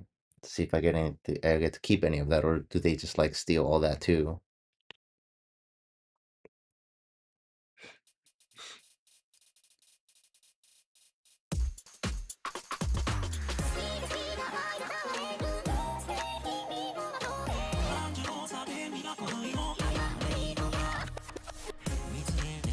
And then like I think I saw one of the things where I think some of the mid-roll ads, they'll play the ad side by side to the video, so like the stream doesn't quote unquote get interrupted, you know?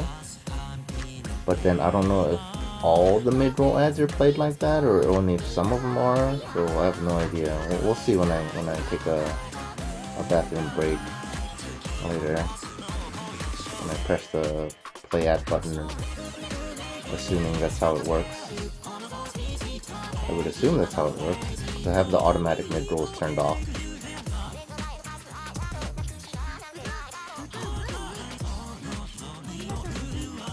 Yeah, because the automatic mid-rolls are so stuck.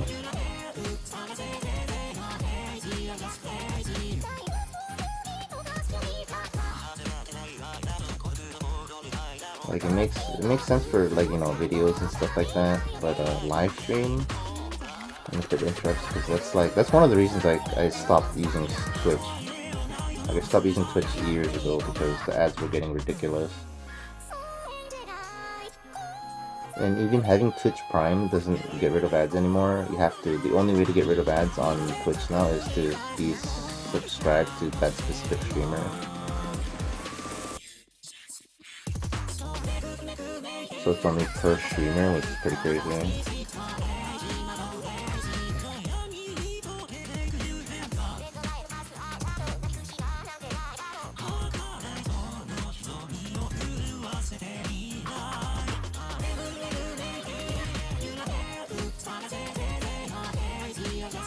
Who's is that? This is Kaito and who? Who's the other vocal for this? Is that Miku? That's Miku, right? Oh, that's Miku.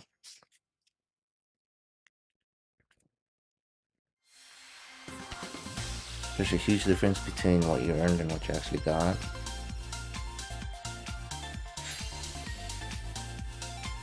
"46 out of 100 shows with third-year students."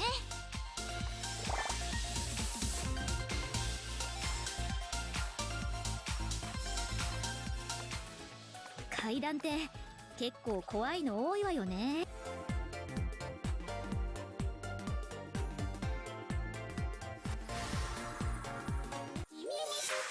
Oh, you're talking about the title. I wasn't sure what you're talking about.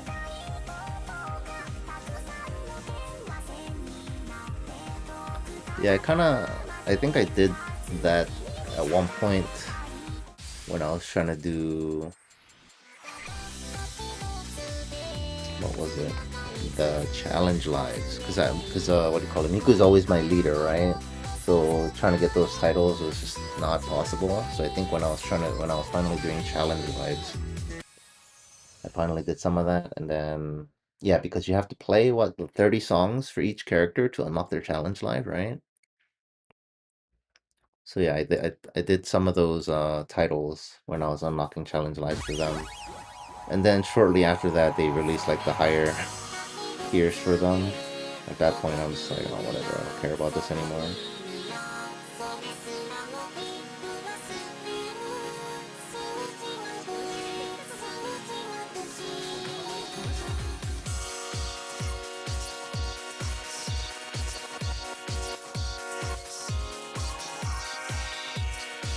This is such a weird song.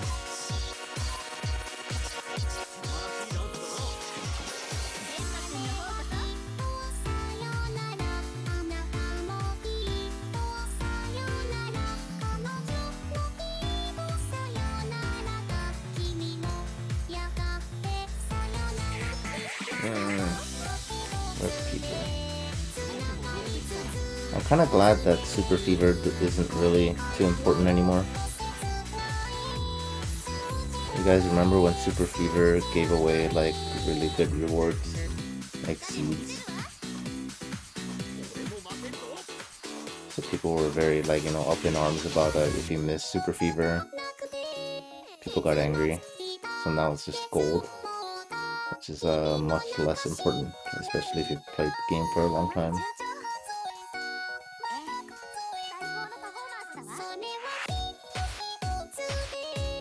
I remember Kondo, like the main developer, was kind of sad. He personally likes having the Super Fever rewards be like, you know, items of importance. But it definitely seems like the community hated that. So I remember players getting like really mad when you drop Super Fever. It was just like a not good environment to do that, especially for casual players, you know. And then there was like the condition of when you're tiering too, you have to like hit Super Fever to get like the bonus and stuff like that and like whatnot. Like that was one of the conditions to joining a room. It's like, oh, you have to, you know, hit Super Fever or not. And the more casual tiering rooms would be like, oh, Super Fever doesn't matter.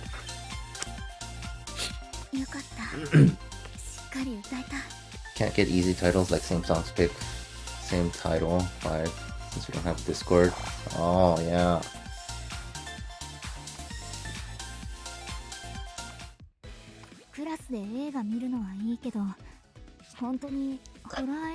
Just sort of ad revenue falls between $2 and $15 per 1,000 views. Okay, so the ad revenue thingy is just like kind of, there is no average because it really depends on what type of content you're making, right? It's significantly depends. Like I think one of the top paying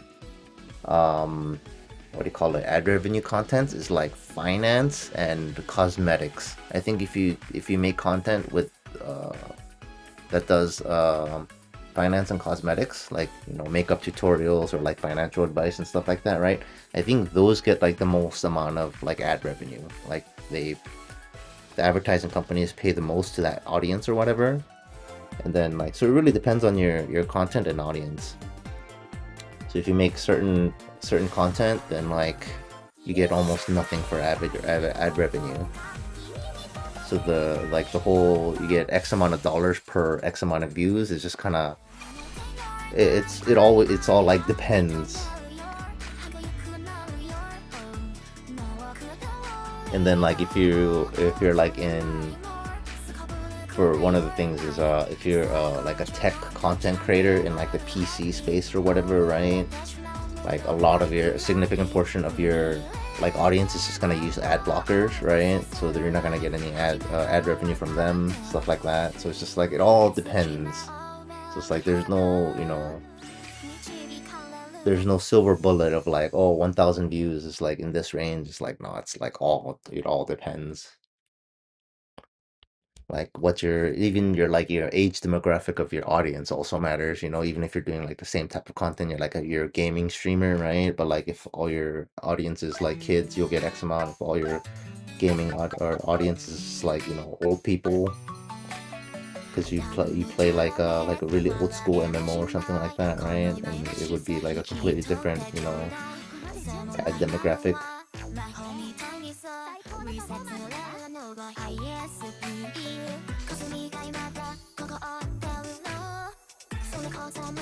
So it's like there's definitely way too many variables to be, you know, to give out estimates like that. So the range is huge.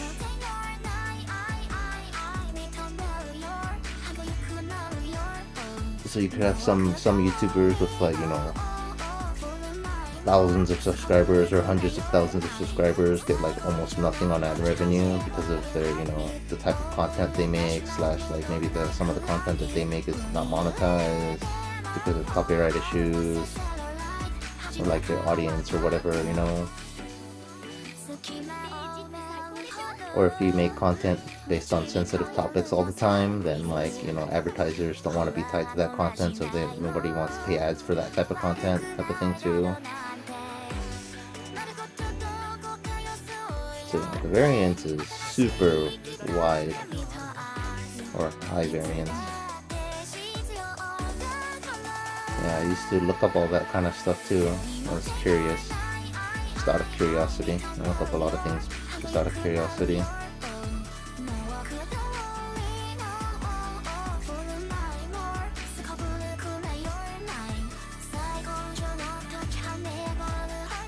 Oh! Another thing. Oh, I guess no, it doesn't really matter, I guess. Never mind. I was gonna ask like what type of ads you guys get, but I think, yeah, I think that doesn't really matter because the ads are, for the most part, like personalized. So you guys would be getting ads more relevant to what you guys would be served instead of what content I'm playing, I think. For the most part, unless you have like personalized ads turned off, I guess.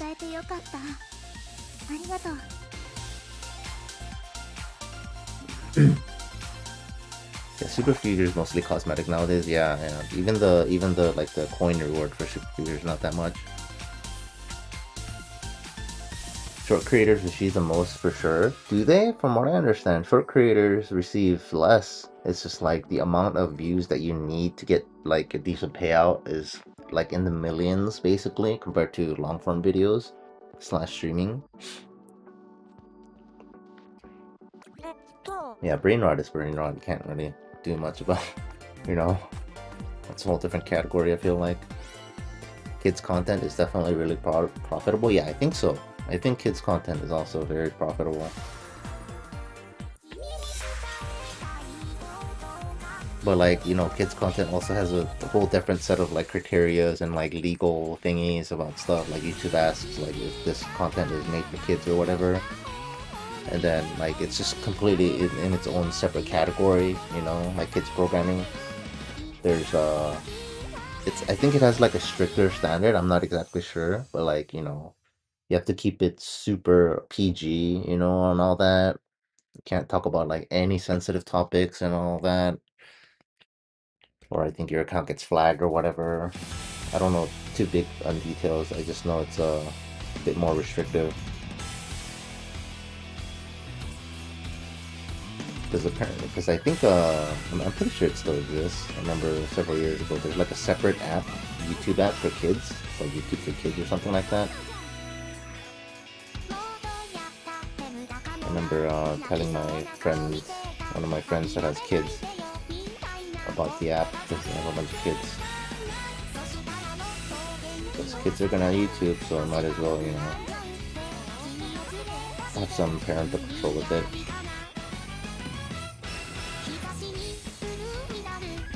What song is this? Why do I not recognize this song right now?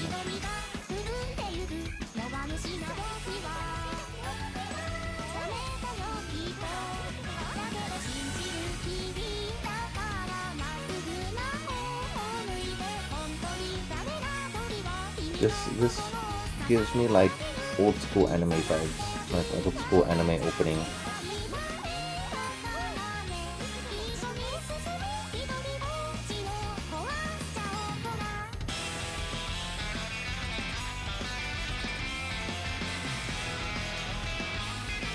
It's like the old school like hero anime or magical girl anime.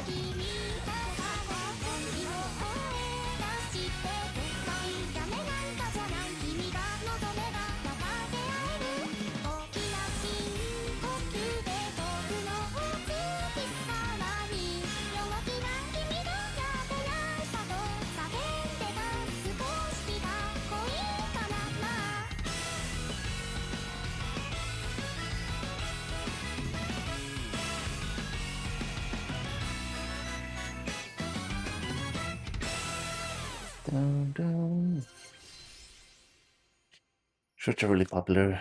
Not fast. Yeah, the low attention, like short attention span is like a plague upon the world at the moment. Like in the past like 10 years, like social media and all that stuff is just kind of poisoned the community or like, you know, society as a whole. I feel like even me, I feel like my attention span has fallen over the years.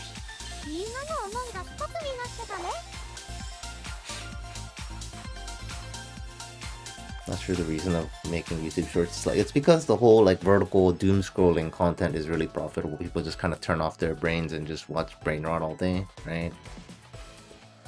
Like they've actually done studies about people just, you know, brain rotting TikTok all day and then see like they'll leave them alone for like X amount of minutes or whatever, like 20-40 minutes, and then, you know, record them and then interview them afterwards, like, oh, what do you remember about what you just watched for the past 20 minutes or whatever, and like vast majority of them is like they don't even remember what they just like wasted their life on. They just don't retain any of it.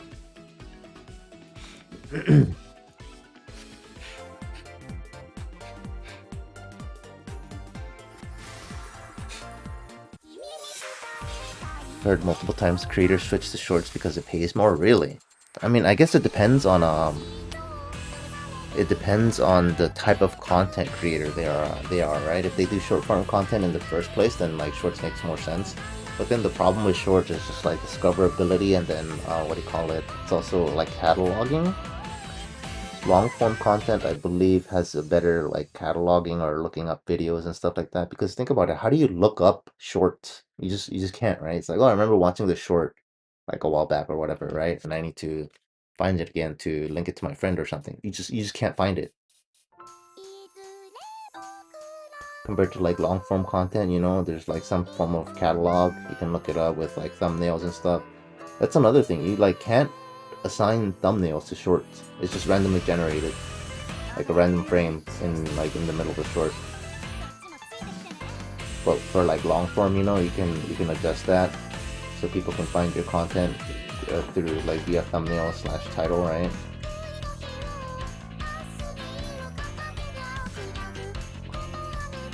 So it's like shorts. What I do, because I like to enjoy. I watch, or like I said, my attention span is getting shorter, but I like watching long form videos a lot more on YouTube than shorts, right? Oh, where was I going with this? Yeah, okay, I remember now. I like watching long form videos on YouTube more, and what a lot of people that I see in that space, content creators that do long form videos normally, or like at least used to, right? They'll use shorts as like a clip. You know, back then, you know, before shorts got popular, people used to, you know, clip portions of, you know, long portions of their streams or whatever, right, and put it as clips. I have a couple-minute video, right, as a video upload. So a lot of the long-form content creators are doing that with shorts. They'll have their, you know, 10-20 minute video, and then they'll take, you know, very specific clips from those and then upload it as shorts. That's what I'm seeing. Because I don't do the whole like brain rot TikTok scrolling or like YouTube short thingy. I feel like it's really bad for you. Just letting you know, the algorithm feeds you everything and you don't make any decisions. Like I'll still watch shorts, but I'll click like on the homepage because I use the desktop. I don't use my phone to watch YouTube. So I'll have the desktop preview or desktop, recommended list, and then shorts will pop up in sections along with long form content, and then like if certain interesting shorts pop up, I'll click those, and particularly like comedy.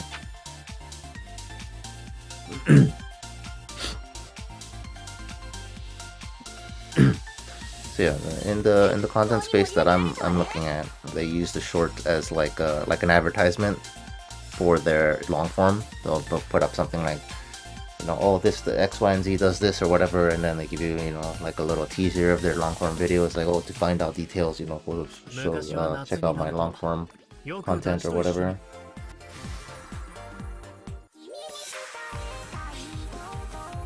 People really like the Jin series, yeah. Jin makes some like really good songs. It's like, I don't know how to put it. It feels like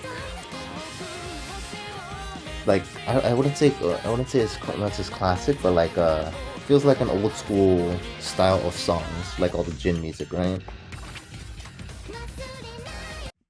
Feels like a mature type of song. Attention span of everybody online for the past 5 years have gotten worse, with little to no exceptions. I would agree with you, because everything is just like kind of,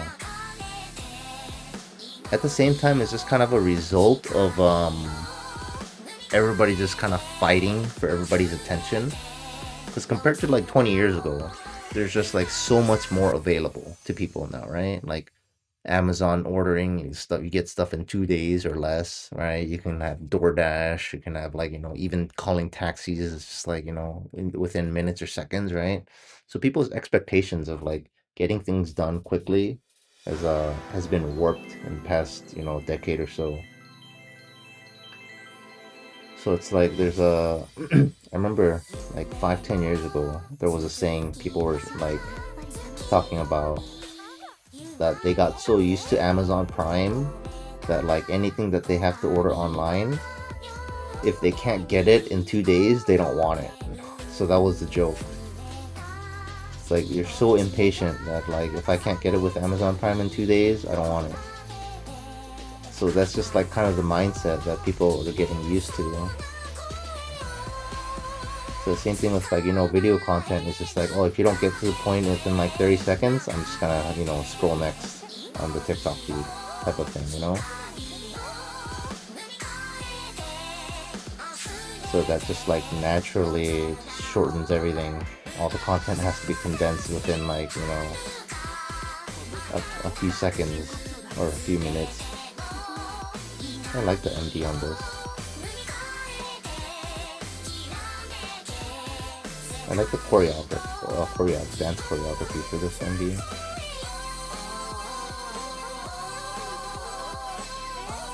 I feel like it invokes a weird feeling. It's like such a serene like choreography and song.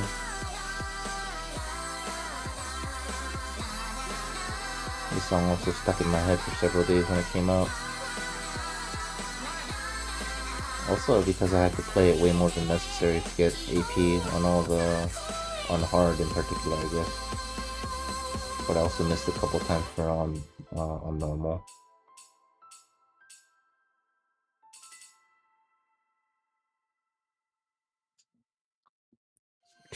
Every time you open the Automax, gives you a short no matter what. First thing I always see is a short. Yeah, that's how they get you. This is one of the reasons I just don't like consume videos on my phone for the most part. Yeah, I really hate the whole TikTok format where it's just like, no, you don't get to choose anything. Your next video is whatever we pick for you. I really hate that.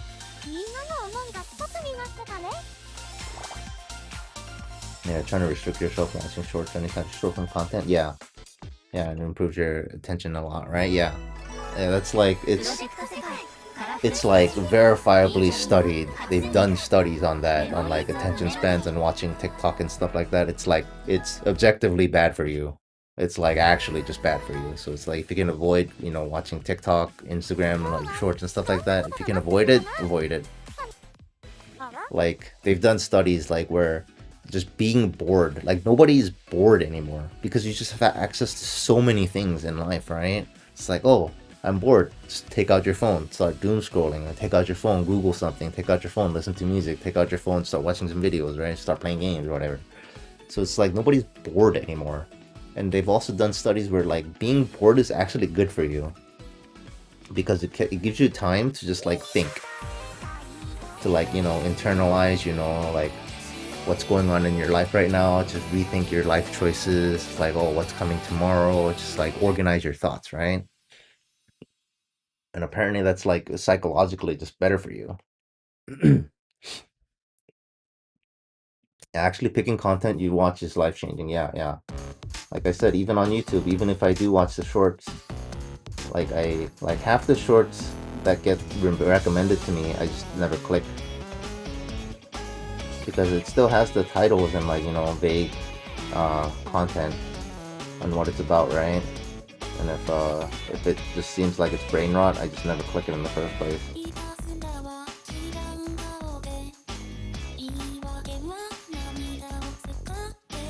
Or if it's a type of content where it's just like clearly like brain rot type of content, you know what I'm talking about, the one where it's just like over sensationalized, like, oh, blah blah blah, they just start like, you know, and then like the editing styles where, oh man, or the edit, like the Mr. Beast type of editing style where it's just like stuff flashing on the screen all the time, blah blah blah blah blah, right?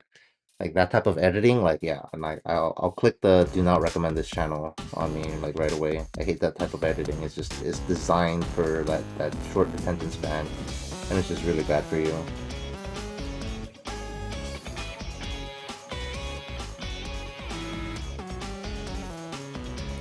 Like stuff like Mr. Beast, like conceptually, the type of content he has is like pretty cool, you know?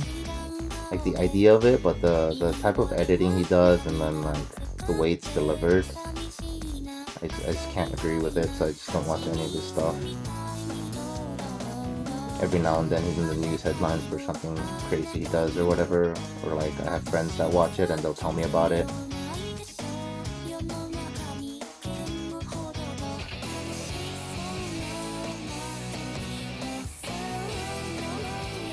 But yeah, if you have the opportunity, you know, stay away from the TikTok type of content, like YouTube Shorts, Instagram, and stuff like that.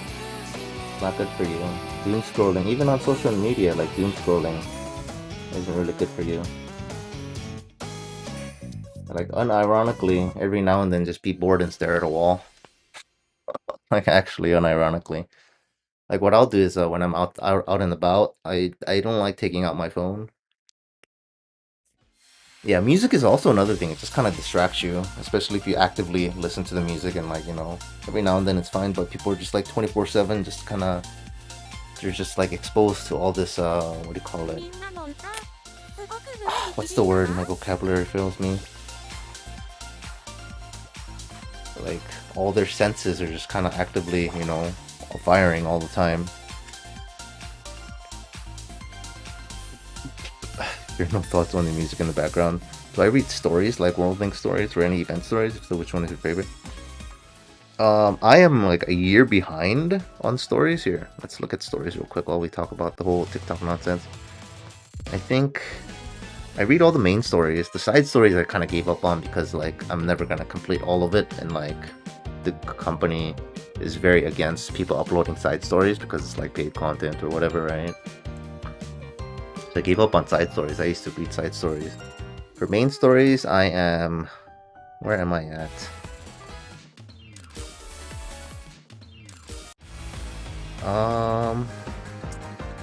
Shoot. No, I'm way past this.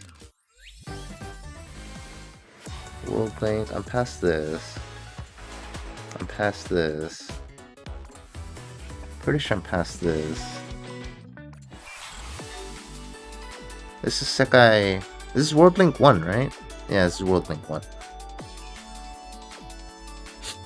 You hate that type of editing no matter what the topic is. Yeah, stimulation, there you go. You're like stimulated like on everything. So it's just like I said, like actually just stare at a wall and do nothing and be bored for a while. Like, you know, for a couple dozen minutes or something like that. Just think about your life, you know?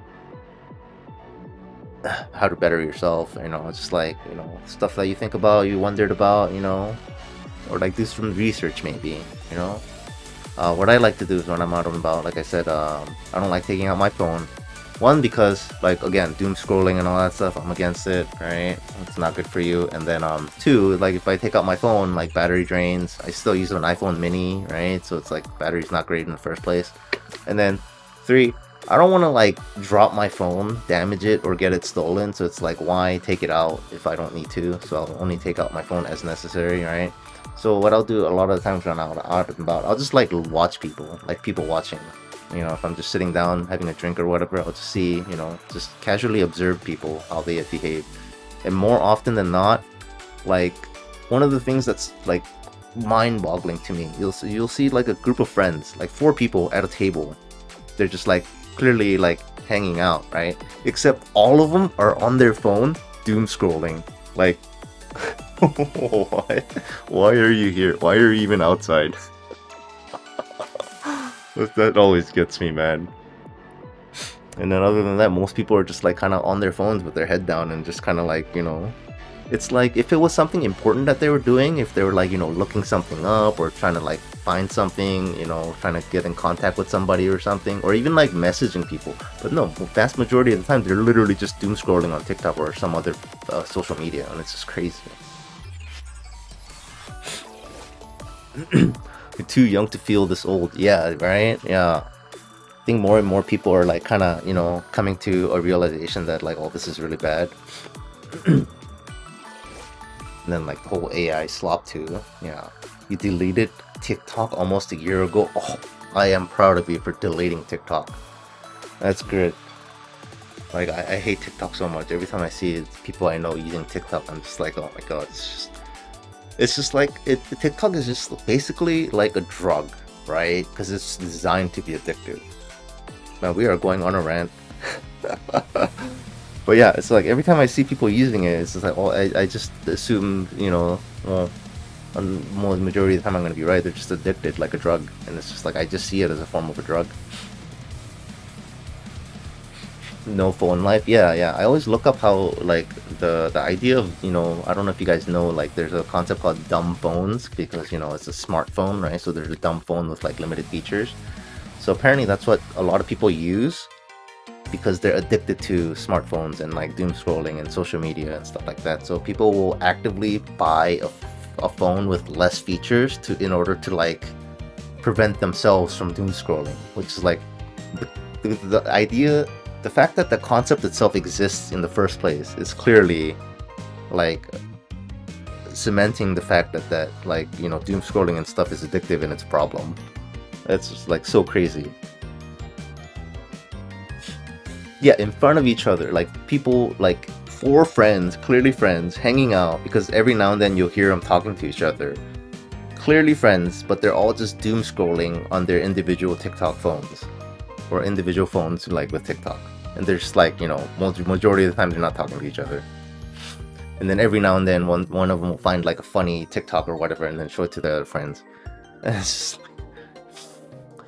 it's crazy. Alright, now watch this. I'm trying to figure out where I left off. I think I'm not this far. Hold on. Let me actually pull it up, because it's been a while since I've actually caught up to the thing. Let's see. I have this, like, because I have, like, the videos downloaded. I'm at 179.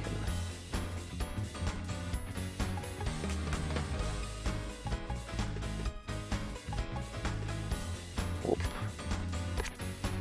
Hold on. Which story am I at? 179. 179 here. Okay, I'm at like the Night Chord World Link 2. This one, I think? Yeah, I'm up to here on the story. Sorry it took so long to answer that. We went off on a tangent. But yeah, this is where I'm at in story.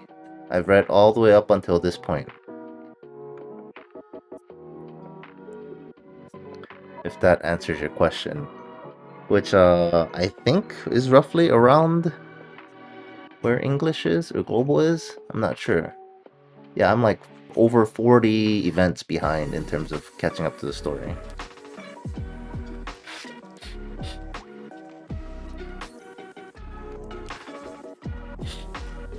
You need to start going outside more, looking at scenery. Yeah. So yeah, I like looking at scenery and stuff like that too. Like taking walks whenever, especially when I'm in Japan, because it's way more walkable over there. Like walking outside, and then they have like so many small random parks in Japan. I like going to parks in Japan. It's pretty nice. Yeah. When you get bored and you gotta like just immediately go to short form content, right? Yeah, I'm not too far behind because I'm gonna be flying to Japan in like a couple days. I plan to catch up on more Proseka story when I'm on the plane / at the airport, because I have a lot of the main stories just downloaded on my iPad. So I expect to catch up at least a couple dozen main stories. Well, I'm traveling, so yeah. Man, I can't believe you proactively deleted TikTok. I'm so proud of you. That's great. Only stories you read are Night Court and Virtual Singer. Yeah, I try to read all of it. Again, at one point early on, I was reading literally everything, including all the side stories. But then, again, I came to a realization. It's just like I'm never gonna be able to read all of them. There was one YouTube channel that was uploading like all the side stories at one point. So I was following that. I was like, oh, okay, they exist, so I'll read all the side stories with that and stuff like that, right? That channel got nuked for copyright reasons by Coco Palette, because again, they don't want you to upload side stories because they see it as paid content, which I think is dumb. I feel like side stories shouldn't be locked behind content or like paywalled like that.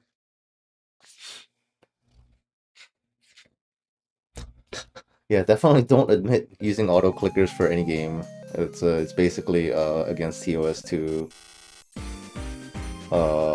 use auto clickers for basically any game except the games that are literally auto clickers built in, like cookie clickers and stuff.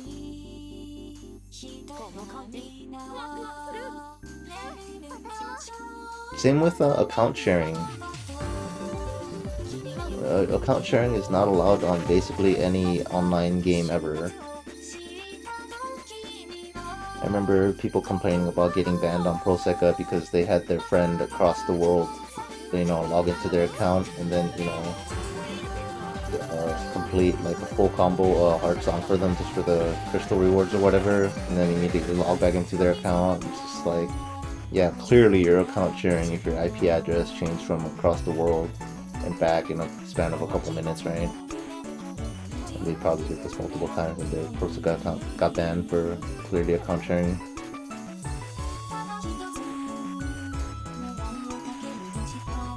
This is probably partially why they don't like VPNs.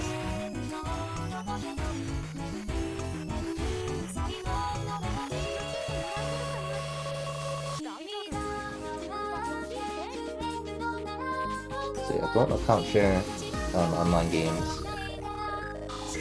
I do not know of any online games that allow account sharing.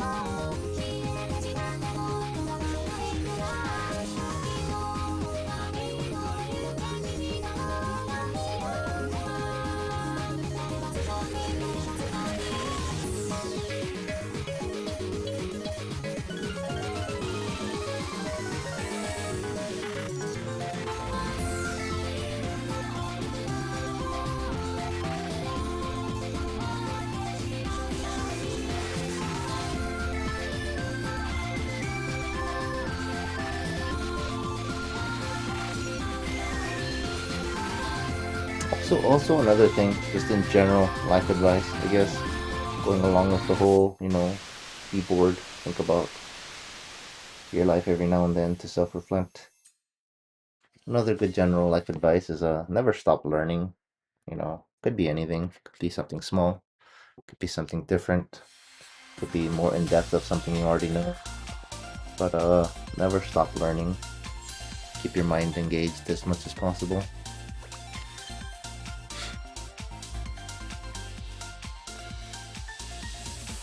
Yeah, side stories are available on other story sites, but like, yeah, it's a different thing when you upload like the video of everything, right? Because what do you call it? They've gone on record saying, let's see here, that they don't want you to upload the another cuts, right?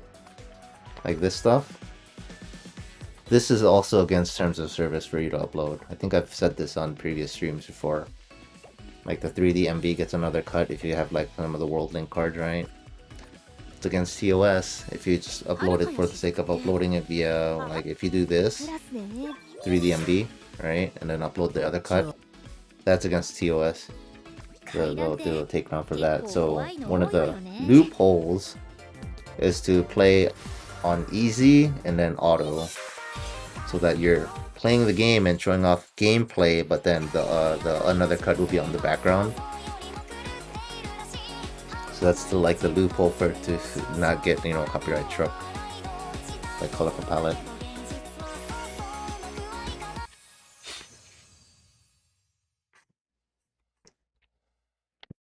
But like you can't really do that with I guess the loophole for the side story is just like what Sekai Viewer and like some third-party websites have like the transcripts. So it's not like a direct one-to-one recording of the side stories. I'm not sure if that like loopholes the legality or not for the another cut. That's like the actual way, because they've gone on record like on a stream on like what is and isn't allowed. They specifically said it's like, oh yes, gameplay with another cut in the background is fine, but you know, just 3D MV recording of the another cut is not allowed. So yeah, if you ever want to see the another cuts from the World Link cards,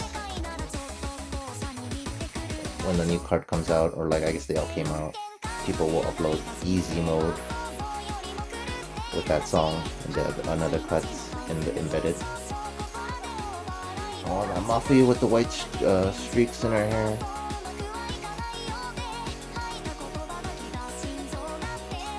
I hope they do more hairstyles with that white streak in her hair.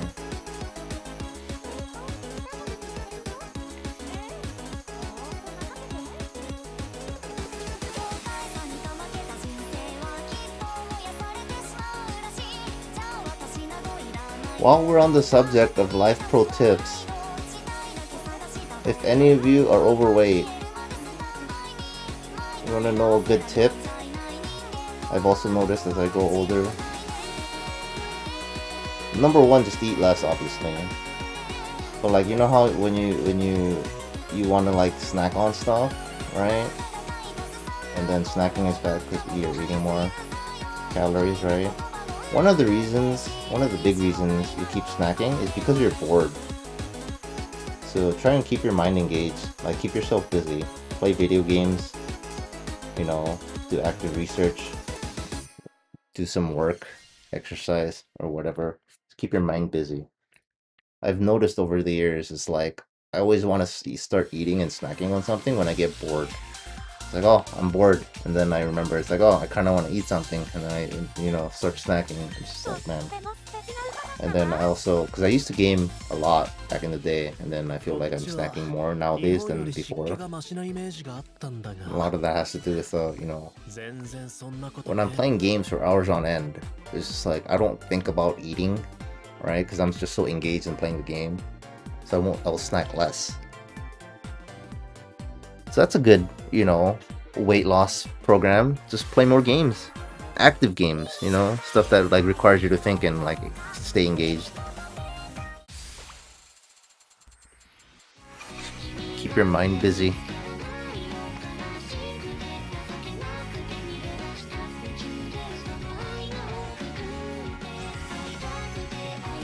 The inappropriate names, yeah, they also have like community stance on inappropriate names. Those are actually also like against terms of service. You can get banned or get what do you call it?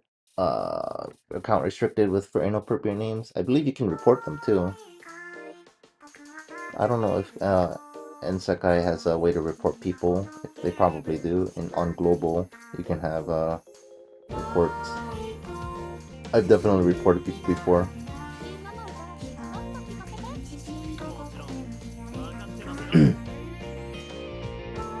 And then there was like a brief period of people, you know, sending friend requests with like mean messages. I remember having I think it was I forget what it was. I mean, it is partly my fault, I guess. No, I forget if I just like failed the song or if I dropped full combo. I want to say, I don't remember, or like I dropped Super Fever or something like that. I think I dropped Super Fever is what it was. It was something dumb. And then the guy sent me a friend request with like saying, it's like, oh, if you can't even like do that, like don't even play multi-live or something like that. I reported his ass, and then like clearly it's like a habitual thing with him, because after a while I got the message saying like the person you reported got a account suspension or like, you know, penalty has been taken against that account. So it's like, yeah.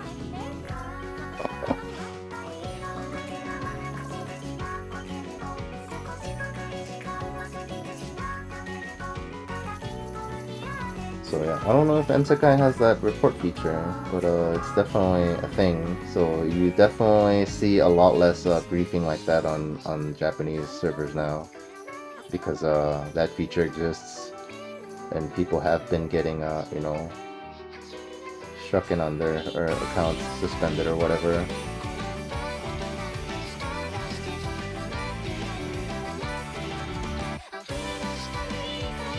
So it's like, is the inappropriate names on Sekai still a thing? Because a lot of it like is pretty much gone now on Japanese. You rarely see the inappropriate names in Japanese anymore, because they specifically addressed it in like the online streams, like the development talks and stuff like that, and they update like the community guidelines every now and then, saying it's like, oh, you can't do that. So, but for the most part, they're gone on Japanese. Well, they do have it. Yeah, you do bored eating sometimes, right? Yeah. It took me a while to notice that was an issue, so it's like I need to keep busy.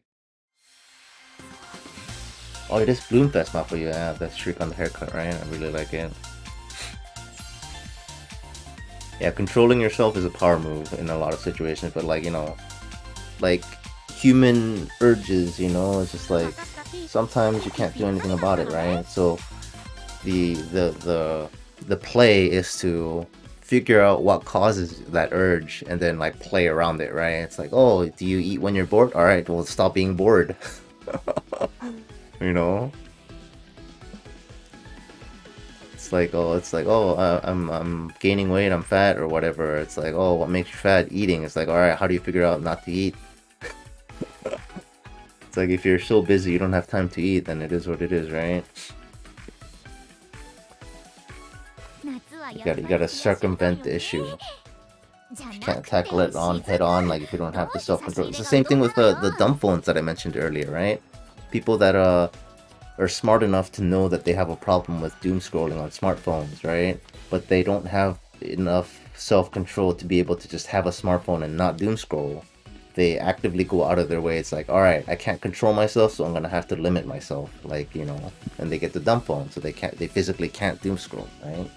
So it's like, you gotta find workways. It's like, it's the real life loopholes that you have to take advantage of. And Sekai's working with a single overworked guy. You got like one intern like running the whole show. You don't know how to spell his name. He's a go to Sekai. Oh, hello, welcome. Alright, I need a drink. And I guess we'll take a restroom break here. Alright, I guess we can try do this play ad button, see what happens while I take a restroom break. I've seen terrible custom profiles and change after the call out either. Really? Jesus, that sounds yikes. Yeah, I haven't seen, like, I don't know, it could be me just like not noticing people's names and stuff as much nowadays. But yeah, I definitely feel like all the griefing and weird stuff on Japanese stuff went down a lot. And they've done like at least 3, from what I remember, like community guideline updates on like what's acceptable, what's appropriate or not. And a lot of it has gone down. Alright, let's go. Alright, I'm gonna, I guess, mute my mic here. I'm gonna get a drink and take a restroom break. Let's see what happens if I click this button. Add inserted. What if I click it again? Add inserted. I'm gonna click it like 3 times, see what happens, alright? I clicked 3 times, let me know what happens. I'll be back.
Alright, I'm back. Kind of.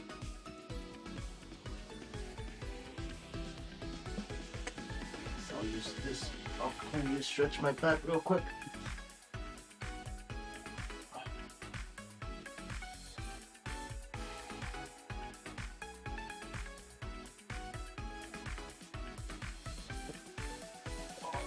Oh. Alright. How did it go? Let me know how that went. You got an ad, you got 2 ads. Many human problems are completely fixable, but people never think about the ways to resolve. Yeah. Problem solving is a skill, it turns out. Not everybody can do it. Be funny if the stream explorer working just fine. Had the volume on full blast, and I fell asleep, but the ads work. Oh, yeah. See, that's the thing I was worried about like playing ads, because, you know, the volume might be different, because ads are kind of ridiculous sometimes, right? I had it on your side thingy. You got an Amazon one. Yeah, I clicked the button 3 times. Did you guys get like 3 ads or anything? Press that 10 times real quick. Yeah, because I don't know how it works. And also, what kind of, like, did it replace the stream and like play the ad, or did you get like, you know, like did you get like another screen pop up and then it played it side by side? You got 2? Oh, interesting. Maybe there's like a delay or something like that. We replaced the stream. Ooh, man, that kind of sucks. Okay, yeah, all right. If it replaces the stream. You just got 1? Oh, okay. Interesting. So I guess it really depends on the viewer, right? Because I think like certain viewers are like more okay with ads and they get served more ads and stuff. And some viewers are like more like they don't like ads as much, so they get served less ads and stuff. I think that's how it works. Try again. All right, I'll press it one more time. Just once this time and see what happens. All right, I pressed it once.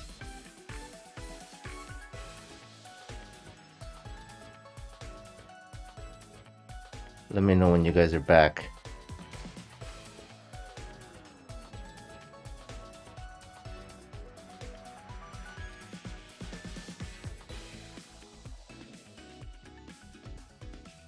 Nothing, really. Interesting. Interesting. That didn't do anything? I got a timeout. Oh, okay. I guess you can't just like spam it back to back, huh? And you guys, it's like, I don't think anybody got more than 2, right? So it's like, is there like a limit on how many? Yeah, maybe it's got a cooldown or something. Because I know on Twitch, I've seen streamers just like spam that button and you just get like 10, 20 ads back to back. I know that's possible on Twitch. I guess it's not for on YouTube. That's interesting. All right. Well, thank you for the feedback. This is very interesting. All right, back to, yeah, it's a cool experiment. We're all learning here, seeing how all this works. I would have to assume you guys are also kind of interested in how this works too, because I don't think I've ever seen other like YouTubers like talk about this in an experiment like this before. Try again in like 10 minutes to see if it has a long cooldown or not. Oh, you know what? No, I think if I have it automatic, like I can choose how often an ad plays, and I think the shortest amount was 6 minutes. Yes, yes. Woolwaka song, rip Woolwaka, man, I swear. That's so sad. Yeah, yeah, because like there's no information about this kind of stuff, especially on YouTube. There's way more on Twitch because that's like the streaming platform, right? And like YouTube is like relatively new. And even I think live stream ads are like even newer. I think only in recent years they started doing ads during live stream. I think for the longest time they just straight up didn't have ads for live streams on YouTube. So I think this feature is like not too old, like maybe a couple years old. So even more so, there's less information about this. So yeah, maybe the cooldown is like 6 minutes. It's interesting that some of you did get 2 ads though back to back when oh, but then again, we don't know if you got 2 ads from me clicking it once, right? Or it's because I clicked it more than once. All right, I guess we can test it out in like a couple songs. See what happens. We'll try waiting like 10 minutes just in case to be safe.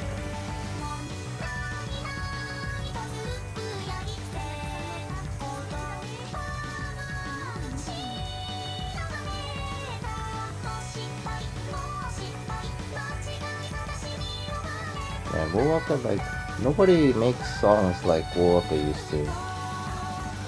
Yeah, it's such a unique way of like writing a song. Like the tuning too. I really like how Miku sounds in a lot of the Woolwaka songs, like the high-pitched noise, high-pitched voice.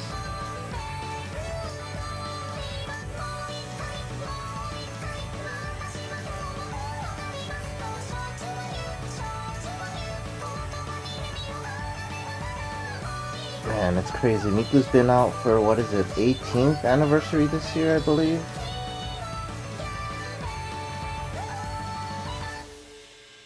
Miku is of voting age now this year, soon, in like 9 days. I think there's a system that prevents streamers from ad spamming, especially if they have automated ads on. If you spam it once, it's off cooldown.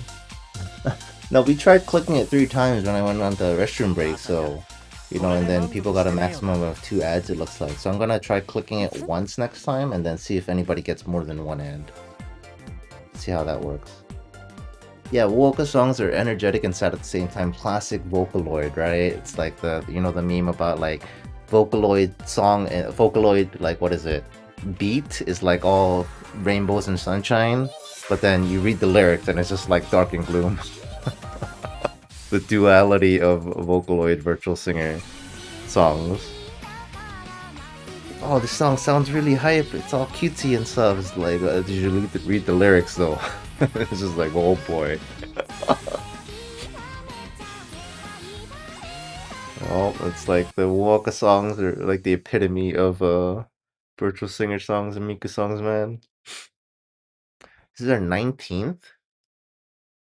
Oh, is it 19 now? Oh, shoot, it is. We already did 18, huh? Oh, man. Time flies. I feel like it was just the other year we were doing the whole 16th. It was probably because the whole 16th anniversary lasted for, like, realistically 2 whole years. Because they started celebrating early, and then even past, like, into the year beyond, they still did, like, the 16th anniversary, like, promotions and merchandise. The 16 was such a big year because it was Miku's canonical age, right? So yeah, I remember 16th anniversary was just like a really big year. I think it was really cool. So never again, it was a once in a lifetime. Miku's canonical age and Miku's anniversary year overlapping.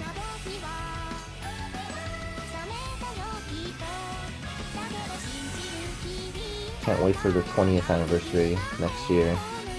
That's also probably gonna be a really big thing. Big 20. Especially in Japan, because I'm pretty sure 20? I'm pretty sure it's 20. 20 is the year of coming of age. Like, you are, like, you know, an adult, quote unquote. Not like legally, but like, you know, like old school, like you are an adult, 20, and then that's also like the drinking age in Japan. And then they still have especially girls, they have like the coming of age ceremony that they go out with like the full, like the furisode, they're like, you know, full extravagant kimono outfit for the coming of age ceremony and stuff. So Big 20 is probably gonna be like a really big thing for Miku. Miku turns adult type of thing, you know? So I'd imagine like the anniversary outfit for 20 is gonna be Miku in like a big fancy kimono furisode. Most JP songs, yeah. Now I feel like we're getting a lot more variety nowadays. We're getting like, you know, actual cutesy songs with you know, cutesy lyrics and stuff too. But yeah, definitely a lot of the popular songs sounds cutesy. The lyrics are kind of, you know, sus. Yeah, her 16th was super memorable. I'm waiting for the 39th. We'll get there. We have what is it? We have 20 more years to go for the 39th anniversary. The Miku anniversary. That's gonna be crazy. Yeah, crazy to think 2007. Time flies, right? Got another 20 years left, guys. We'll get there. Yeah, 39 Miku anniversary will be legendary, right?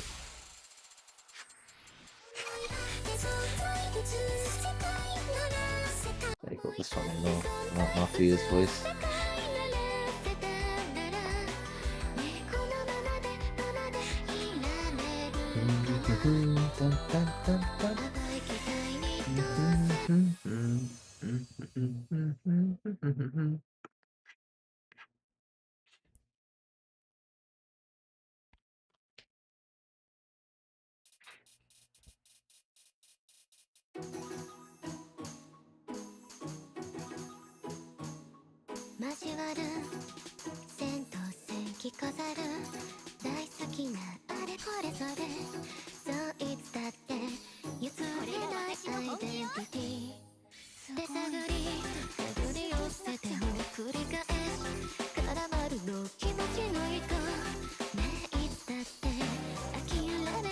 Oh, what is that on outfit?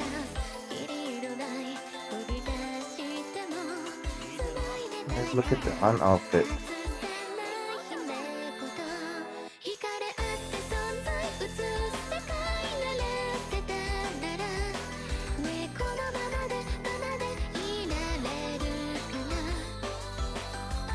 I'm very distracted by on outfit.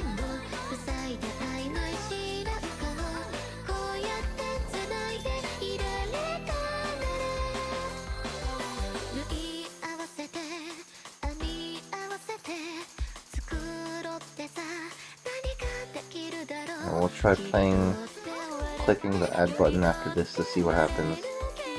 I'm curious if anybody gets more than one ad.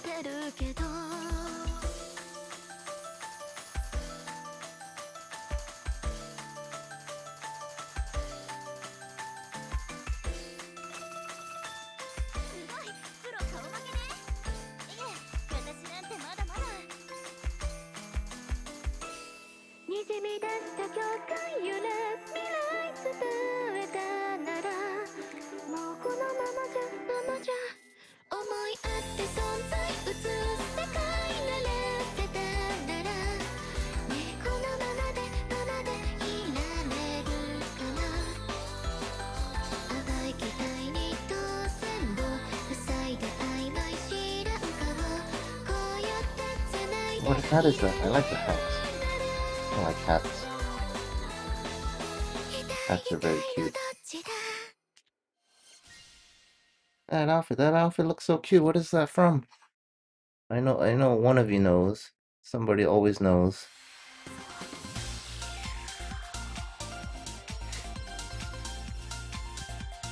Nene's Boomfest?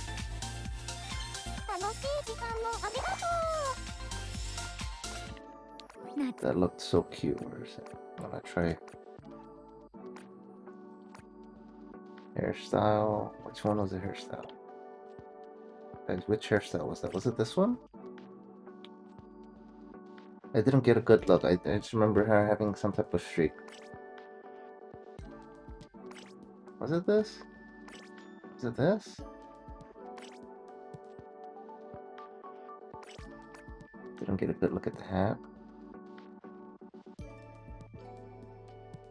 It was some type of beret, I think. Maybe this? Hat had a note on it? Note.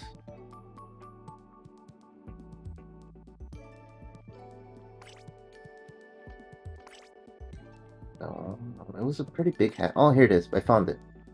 Okay, that's it. Well, and then it was like, what, Broomfest, you said? It had like a checkered pattern.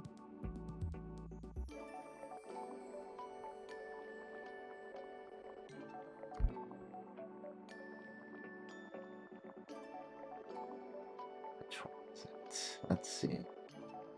I really wish there was a better way to like look up outfits, you know, like search by character or something. It's very recent, it's dark. Okay. Alright, let's do this then. Alright, I assume I don't have this outfit, so you're saying it's very recent. This one. Yeah, this is right. Oh, that looks so cute. I don't know if it had different colors. No, it was definitely this one. But this. Oh, I think it was black, right?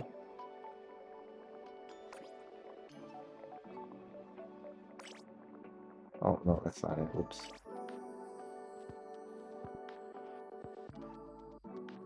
You don't think it's the right hat? Was it not? Was it something else? Oh, this looks cute.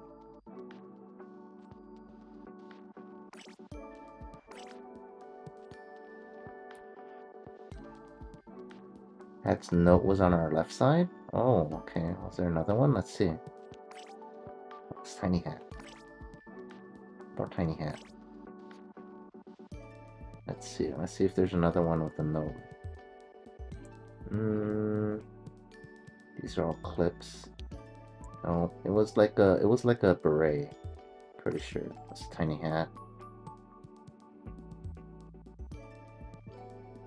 It's another tiny hat. I like my tiny hats. These are all hair clips.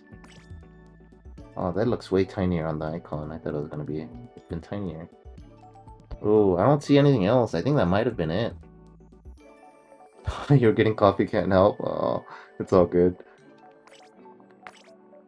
No, it definitely wasn't this. Yeah, it might have just been that.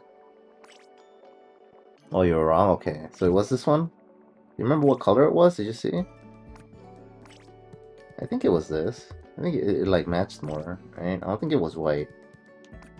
Oh, what was her hair? It was red, right? Was this? Yeah, this looks way better. Look, this looks so cute. Black, right? Yeah. This fits this, like, see, this, I keep saying, this is one of the reasons I like playing with 3D MV on. You can see other people's coordinations. Look at this. It looks so nice. Like with the black hair, with the hat, and then like with the like the dark and black and white outfit. It looks nice, yeah. Look at that. Cool coordination. Good job, whoever that was. I think there's an even darker version of that dress. Yeah, it wasn't that good though. I specifically remember having light colors. So it was definitely, I'm pretty sure it was the white one. Where'd it So yeah, see, like, see, it's not that great.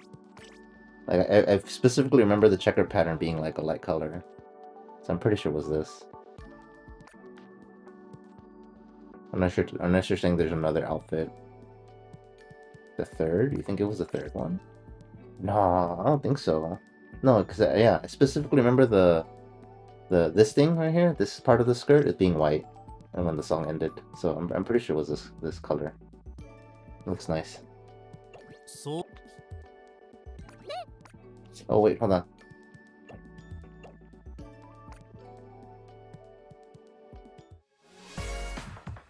All right, we'll do this. All right.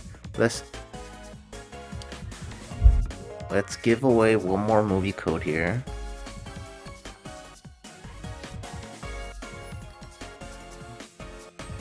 Let's see codes. Let's do that.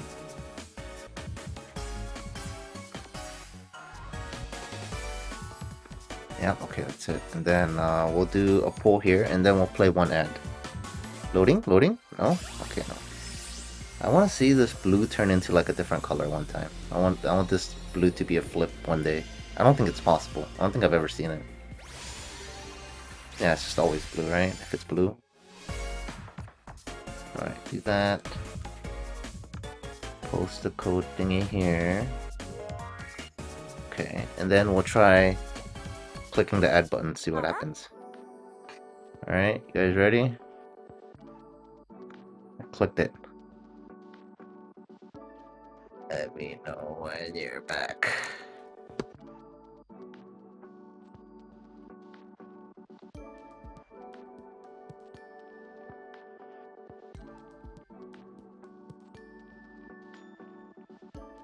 You got 2 ads again.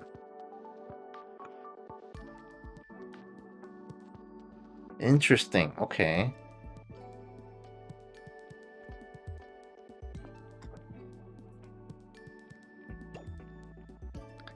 Back and got 2 again. クラスで映画見るのはいいけど、本当にホラー映画で涼しくなるのかな? Maximum is 3? Interesting.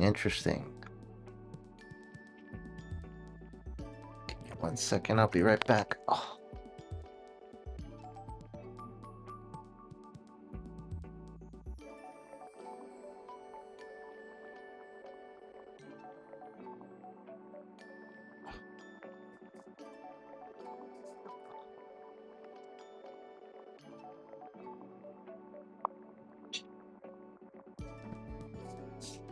Okay, is everybody back?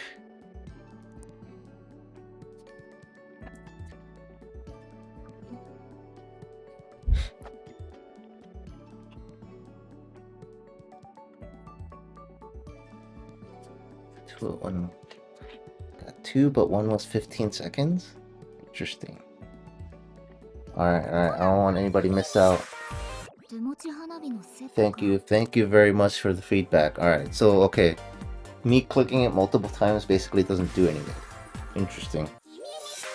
Just click it once and then you just get a window or whatever. Or are you just not getting ads?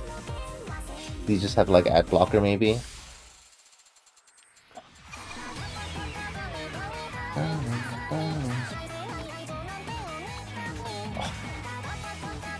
Okay, so it's not like Twitch where you can just queue up a bunch of ads by spamming the button.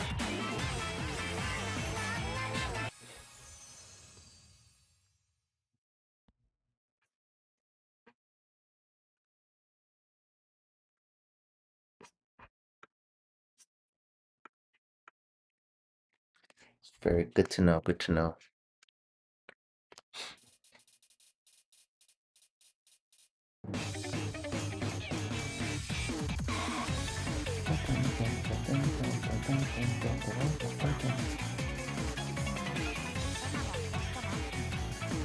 I know I keep saying it, but I really appreciate the feedback and trial and error, I guess, to see how this all works.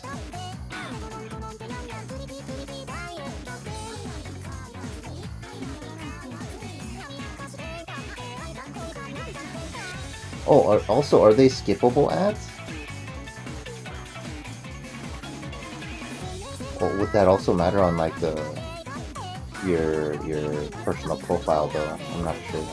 Well, I guess yeah. I guess you guys can answer. I can answer if it's all skippable as, and if you guys all answer the same thing, then chances are it's a more like wide thing than personalized, right? You know, some of them are like you can skip after 5 seconds, right?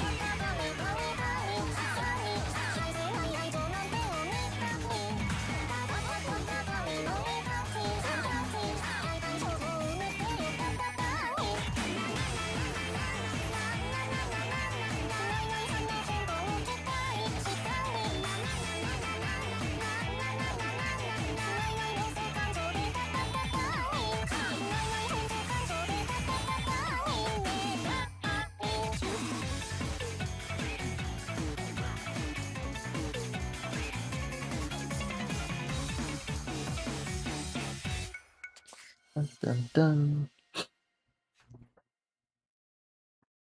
Most of yours were skippable.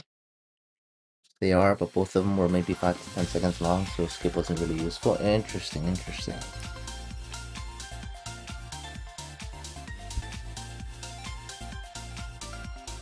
Yeah, we'll see. We'll see. I guess I'll let you guys know. Probably next stream on the 31st or something, right? See how that went on the ads, or maybe I'll make a community post about it or something to see how the revenue works. I would assume I get to keep the revenue for like the ads that you guys saw now when I'm live, and then obviously because of the copyrighted music, I don't get anything for the VOD. So maybe that's what I do for like these the oh, wonderful small indie company.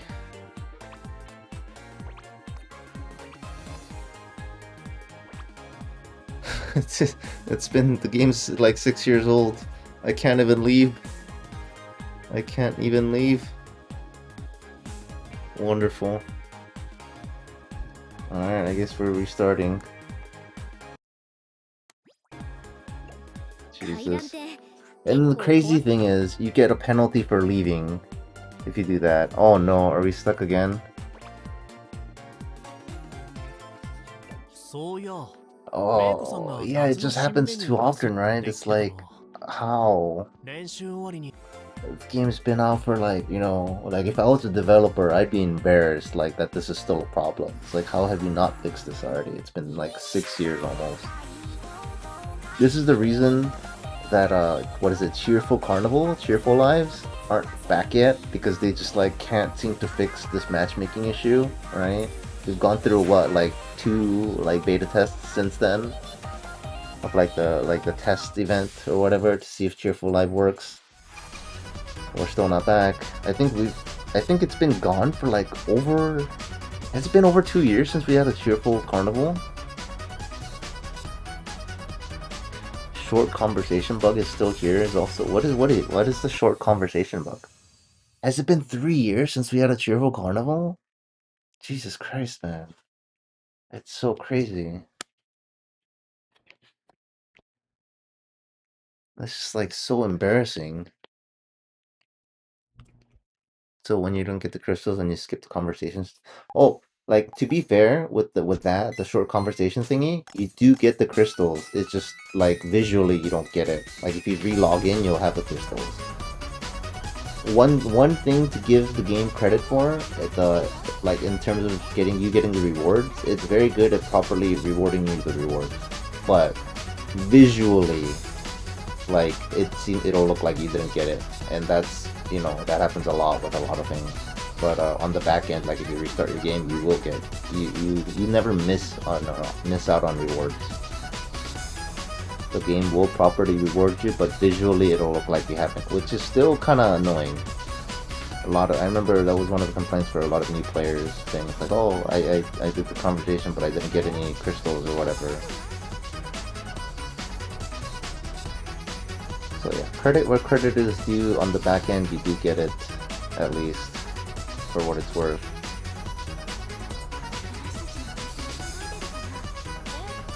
But yeah, like, small indie developer or what, man? The game is like so buggy. It's like I think I'm pretty sure I mentioned this in my previous stream before. I kind of stopped reading the bug report. You know how in the news notices, every now and then they'll like update the bug list on like, oh, this has been fixed, this is a known issue, like the known bugs list, right? I basically stopped reading it after what, year 3 or 4, because the list was just so long and most of them just never get fixed, and like they just keep introducing new bugs, and it's, man, because I used to, you know, pay attention to it to see if any bugs are affecting me or whatever, you know, etc, etc. And usually it's just inconsequential bugs, like visuals and stuff like that. But if it's anything game breaking, they'll issue an apology and make a whole separate post for that specific bug and stuff. Like the whole, like, a handful of cards weren't in the pool of the gacha, that was crazy. Stuff like that, you'll get a whole separate, you know, notice on the notice board. So other than game breaking bugs, it's inconsequential, so I just stopped reading the bug reports. Oh, we had 3 tests? Okay. Yeah, I thought it was 2. Never mind though. But yeah, how many years has it been? Definitely over a year. I think we're like past 2 years since we've had a carnival. Like Cheerful Carnival, right?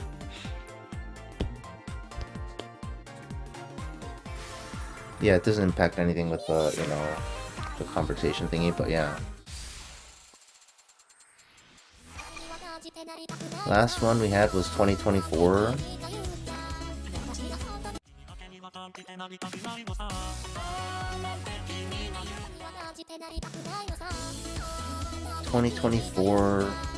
May 31st. So over 2 years now. Yeah, we're gonna reach 3, I swear. Or like what? Oh, we got a bit, almost a year away. I guess like 9 months, right? You joined when the last one almost ended. Yeah, it's like pretty fun. It's a little annoying sometimes, but you know, it's fun in its own right. And I like the whole, as annoying, it's like a pro and a con.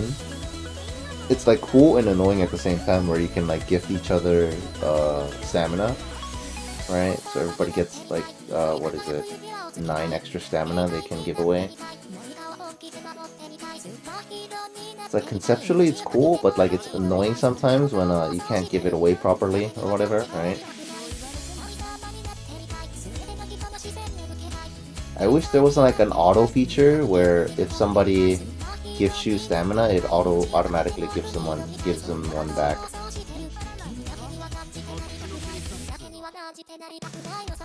I remember having to like change my name all the time to saying like, oh, exchange stamina, exchange life bonus. That was pretty annoying to do. Yeah, it's like, yeah, like I said, it's conceptually really cool and like it was pretty annoying in execution.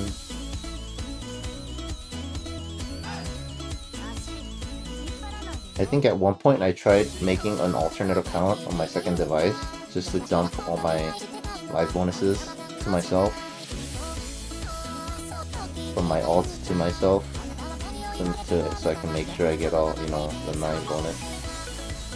Because it kind of sucks when you go like a day and you don't get 3 bonuses from somebody else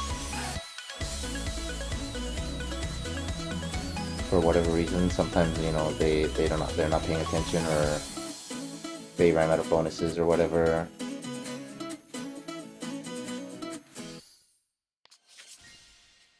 That's the annoying part, because you only have like 10 seconds to exchange, which is the crappy part, I think. And with lag, I think with lag factored in, you can realistically only give out like 2 staminas, because there's just not enough time. There's like a delay in the server tick.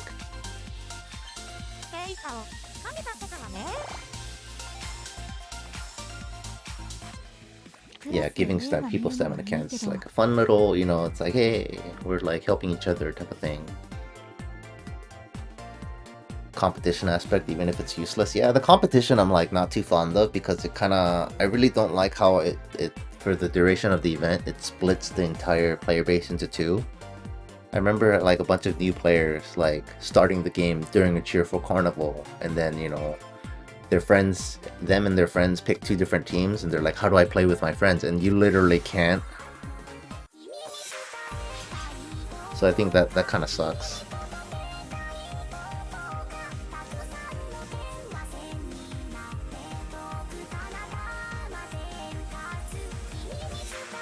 Yeah, I remember getting one paid crystal refill from somebody for whatever reason. I was like, whoa, what the heck?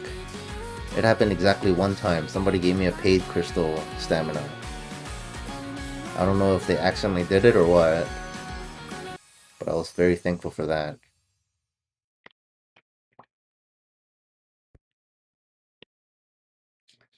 Yeah, a lot has changed in the community, I feel like, since Cheerful Carnival, so I don't know how different it would be nowadays. I would imagine it'd be largely the same, but I don't know.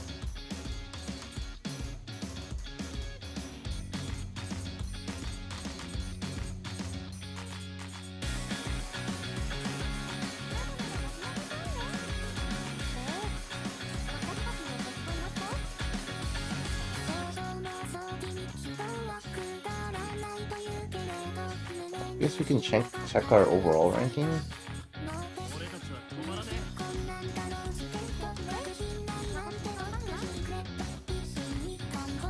I can't wait to get like the top 500 ranking on Meiko chapter.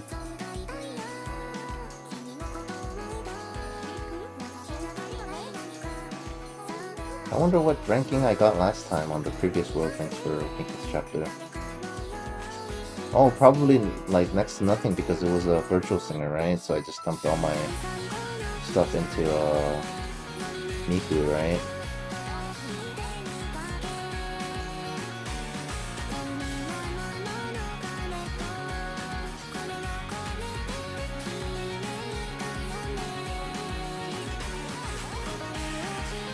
Yeah, so this is the first World Link where the virtual singers are different. Oh my goodness, what the heck.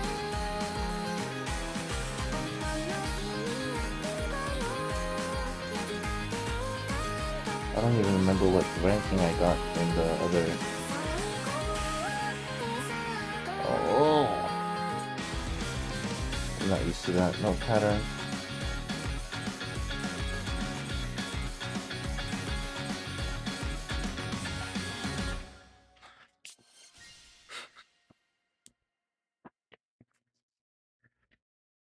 I would feel bad when you couldn't give back. Yeah, that's also kind of the sad emoji, right? When like you give it to somebody and like they didn't have enough time to give it back to you, right? Because of lag or whatever. Or like they got like 3 different people. They'll have the exchanging stamina, but then like 3 people give him stamina and he only has time to like give 2, like I said earlier, right? So the third person is just like Monka, Sag, and they're spamming the sorry emote, right? And the same thing, like when you receive something and you can't give it back. Although I have both done and received like in the last second, and I'm pretty sure that's like on purpose. I've definitely received stamina from people that like gave it to me last second on purpose and then emoted, you know, like happy face or whatever.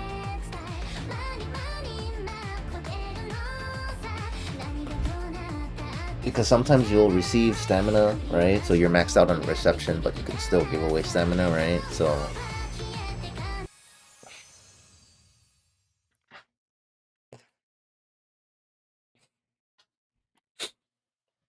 Cool to see most people being mastery very little on English. Really? Interesting. I guess it's because it's easier to hear in English. Man, I really like this song.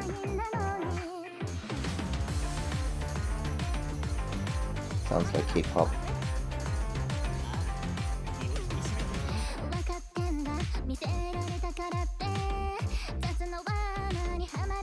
This is what, by Piccadilly, I think?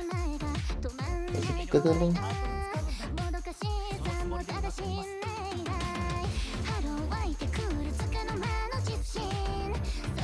Like positive the song was made for Kohane. It was also her event, so I guess it makes sense.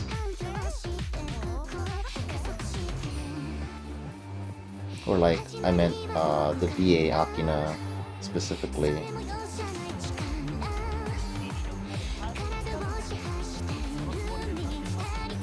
Not Kohane in particular.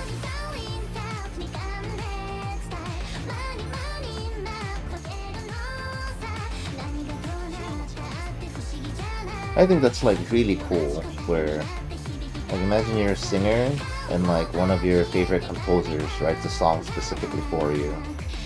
That's like really cool, right? Pretty sure that's what happened here.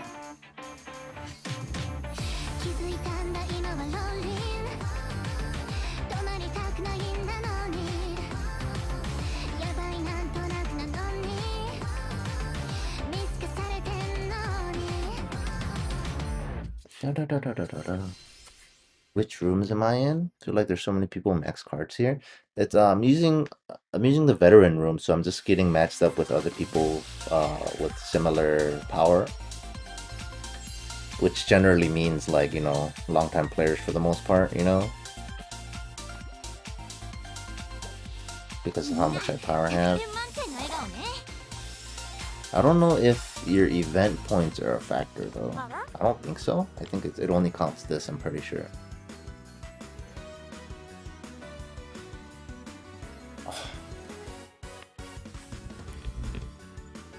Oh. You meant them?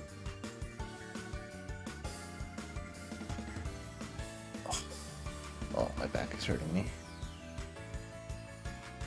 If I decide if I'm gonna get the Max Miku birthday title, I'm pretty sure I'm on the, what do you call it, side of I'm not gonna max it out. Like, I don't have enough stamina. Like, look. Like, look, I only have 100 cans. And I'm using quite a bit on like the world link and stuff.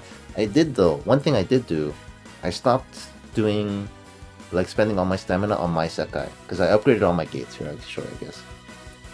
We'll visit my Sekai. I basically upgraded all my gates asterisk.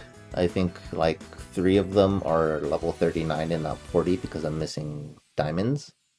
But like, I don't really care. It's like 0.1% difference compared to how much more like rocks I would need to farm for those diamonds. It's just ridiculous. Also, I've been buying these new furnitures as they come out, but I feel like I shouldn't. It's a lot of crystals that I'm wasting.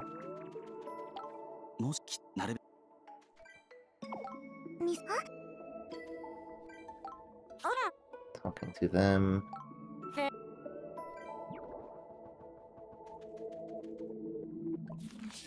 Honey. See, look, I have maxed, 39, 39, 39. So I have all the memoria I need, so I think I'm, like, I have it set on Vivid Bad because, how do I check? Yeah, because they can spawn up to, like, 7 characters, so they have a higher ceiling of, you know, if I get lucky, I get 7 memoria that day. Compared to, like, Night Court, where you're capped at, what, 4 or 5 characters, which kind of sucks. So I have it as that, and then, what do you call it? See, I only have 19 diamonds, so it's like, yeah, it does the point one, it's not gonna matter too much. I'm gonna try to complete all the gates. Yeah, the biggest thing is the dang diamonds, and the only realistic way to get them is just like breaking open rocks every single day, and that just eats up your the entirety of your like natural refills, plus some. And Night Court Miku is so worth, yeah. So I have a bunch of memoria, and then like a lot of them is gonna be used to convert into virtual singer ones. I actually ran out of Miku memoria at one point, so I had to convert like the human ones into Miku. And then what is it? Vivid Bad generates Len and Meiko memorias, right?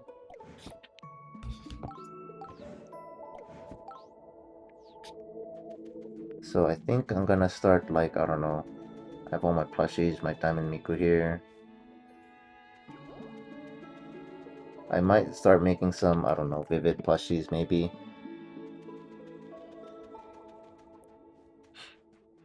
What about plushies? At least create the regular ones.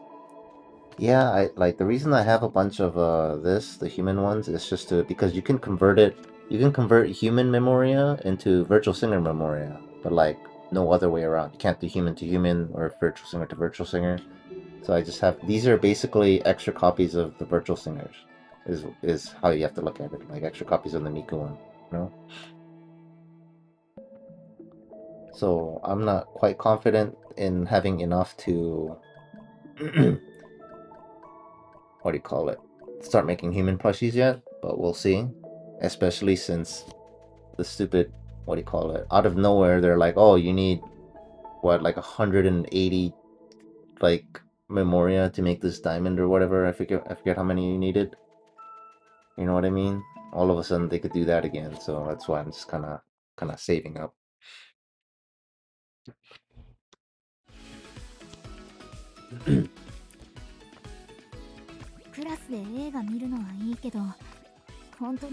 Alright, let's see how close we are.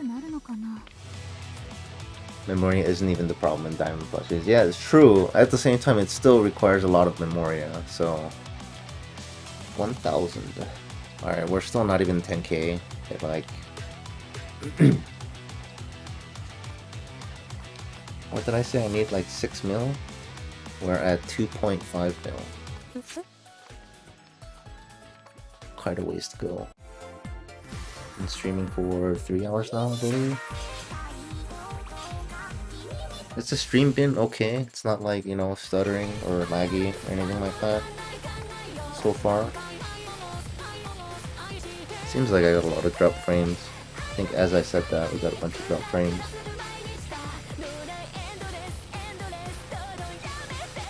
Yeah, definitely the diamond. Yeah, diamond. Making the diamond Miku plushies ate up most of my diamonds. That's why I'm at a deficit right now. I can't even max out 3 of the gates. Sometimes a bit laggy. Okay, nothing too bad. It's not that often. Yeah, the internet's not too stable over here. Okay, as long as it's not too crazy.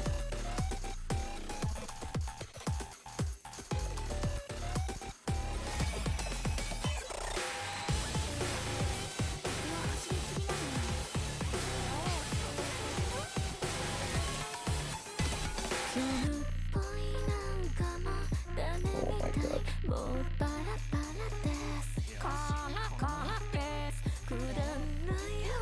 I almost thought this was a Vivid song.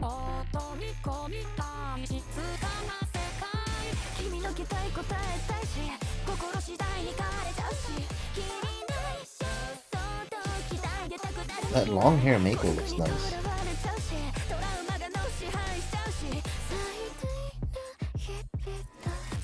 What outfit does she have on? I think she has the World Link outfit on? Yeah, it's like the World Link 1 outfit? Just kinda like their vanilla outfit upgraded, kinda.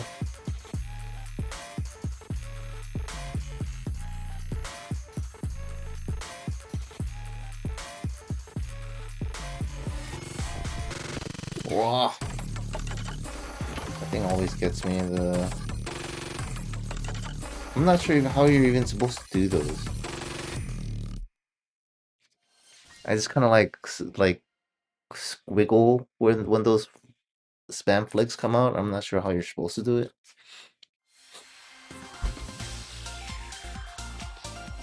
In a circle? Is that how you're supposed to do it? Yeah, I'll try a circle next time. You repeat it? Just circle? Okay, I'll try circle next time. I usually just like squiggle back and forth. Circle's probably better.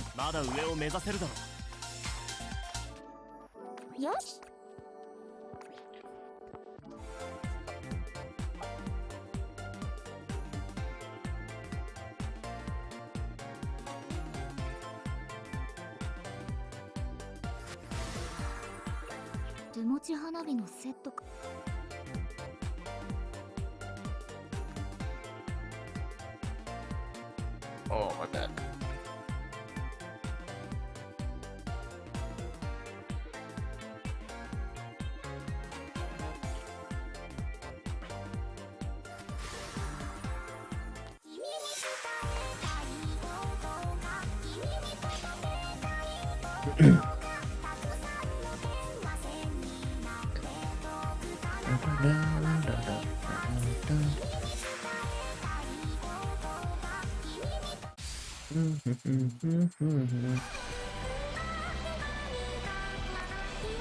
Can't do 31. Ain't no way. Hey, Meiko song during Meiko chapter, no way.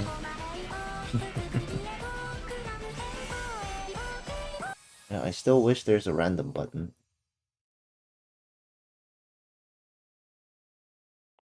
One day. Project Diva Arcade, or Project Diva Mega Mix, I guess, has a random. I guess all the Project Divas have a random, right? It's just not multiplayer.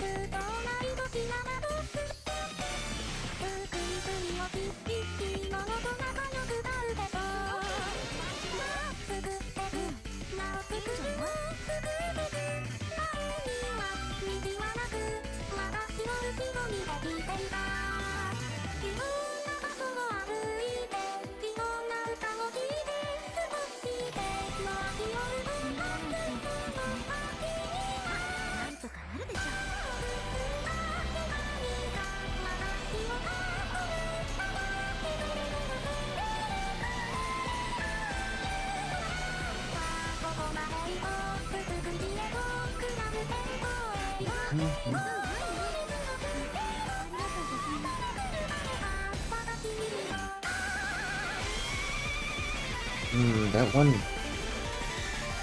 What is y'all's favorite Meiko song? I think my favorite Meiko song is not in the game. Kowase Kowase? I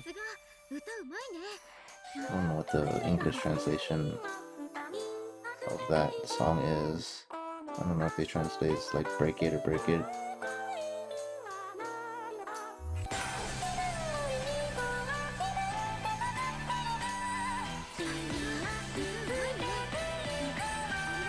Cynical Night Plan is also not in the game, right? I'm requesting that song.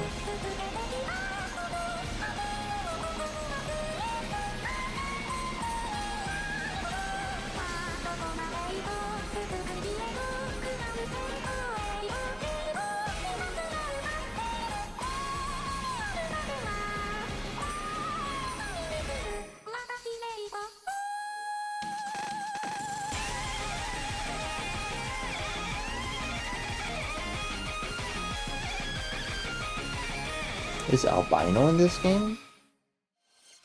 I can never remember what songs are in the game anymore. There's so many songs. We're at like 700 songs now. It's crazy.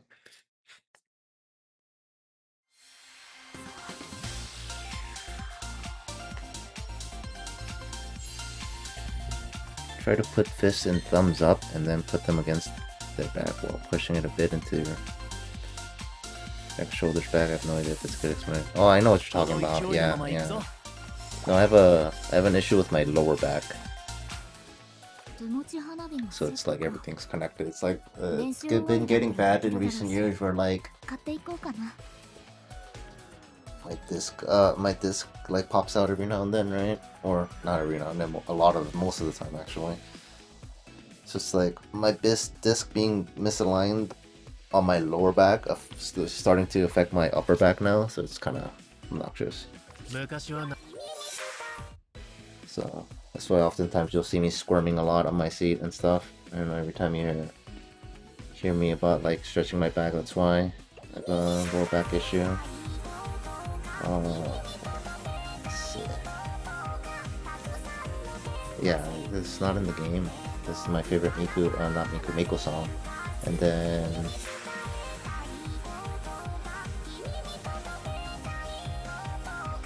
yeah, Albino's not in the game either. Then Cynical Night Plan's not either. Unfortunate. I've requested Cynical Night Plan too. And then there's like this one really old song, Miku song, that's like in Project Diva. But it's old. It's pretty old. I think it's over 10 years old at this point. I've requested it in the survey before and I got it. It's what do you call it? Kimi no Taion. It's like your temperature. Really old song. Like underappreciated. Same with Albino. It's like an old classic. It's not really popular. You like Frolin? That sounds familiar. Is that in the game? Let me know if it's in the game so I can know. You like Manhattan? Manhattan's pretty decent. I mean, to be fair, I don't like most of Meiko songs. It's just that one song I really like, Kwase Kwase. I feel like they did a really good job of making Meiko sound kind of like normal, because Meiko has this like really high-pitched range for whatever reason, or like at least that's what people use for her. And Kwase does like a much lower pitch. I don't know the musical terms, but yeah, she uses like a deeper voice, you know. And that's also in Project Diva.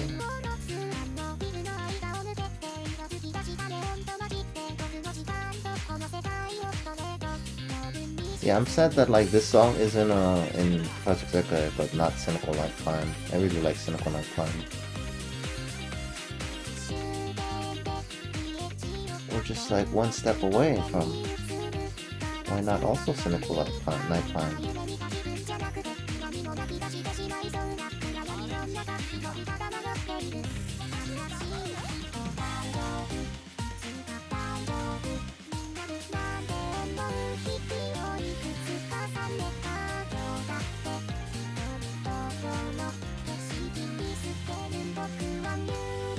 Wait a minute, we're getting...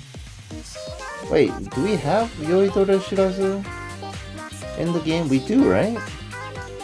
So I'm trying to think about that, the crossover 4-star card that we're getting. Yeah, we have the songs already, right? We're just getting new 4-star cards to, you know, based on those songs is what it is? Hold on, I'll pull up the picture again after this. I'm pretty sure we have Yoidore Shirazu.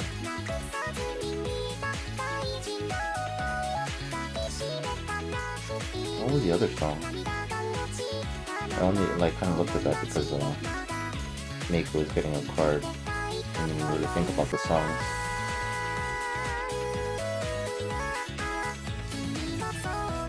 I'm pretty sure we already have it. It is, right? I'm gonna take a short break, back in 35 minutes. Alright, I'll see you again soon. Mosaic Roll, Romeo to Cinderella, yeah, Budoki Dance, yeah, we have it. Passionate 3 Dot Sensation, yeah, we have that. Shadow, yeah, okay, these are all songs that we already have, got it. Okay, Crawling is in the game, okay. Let's see what it was. I think that's one of the songs that I think it was, oh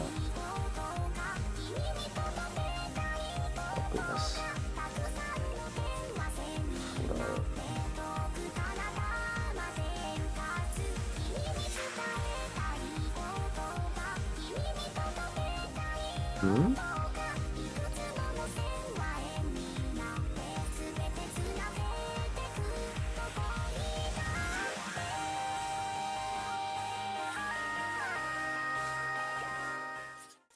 Are you talking about like Yoidore Shirazu was in the game? I thought you were talking about Crawling was in the game.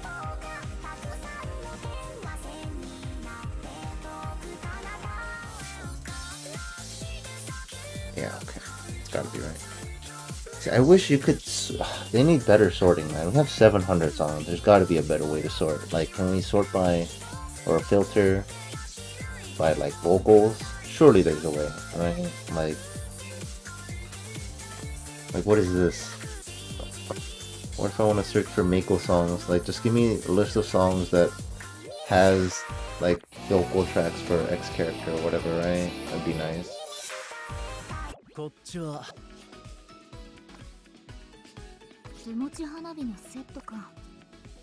Would be great if we could have better filter options. This and, like, what are the other things that are really annoying to filter by? Like, even my Sekai furniture. There's one in the shop. Since you're the BBS cover, do you think Meiko could be from BBS instead of Virtual Singer? Yeah, see, we don't know. It could be, and if that's the case, then I'm not even sure what to do even more. Like, should I roll on it anyways because it's a collab card? But then, like, you know, do I even bother? You can choose songs. Yeah, but then, like, that doesn't... that only does the covers, right? Like, the alternate covers. It doesn't show songs that are natively, like, their original songs. Like, if it's a Meiko original song, right? Like, Nostalgic or something like that, it wouldn't show up on the cover shop. You know what I mean?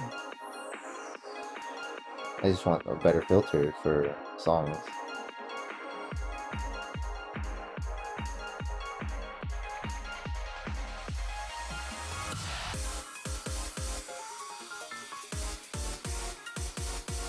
Adding like stuff in the profiles is a pain to sort by, like the stamps and whatever, just a long list. And then like the little scroll thing is tiny.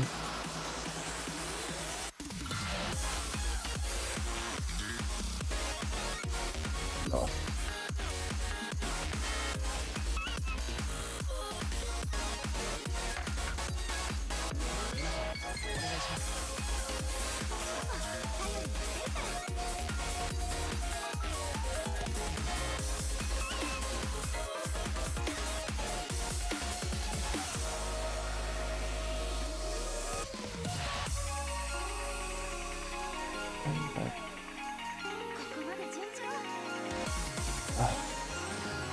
Not a fan of instrumentals, but I'm at least glad that like one of the instrumental songs that are like quote unquote meta songs is a decent one. I don't mind this one as much. Like I can't imagine if it was one of like the, you know, the harder songs. Like if it was something like Amara being a tier song, I would hate it so much. Or what is it, Emperor? Emperor. Not a fan of that song either.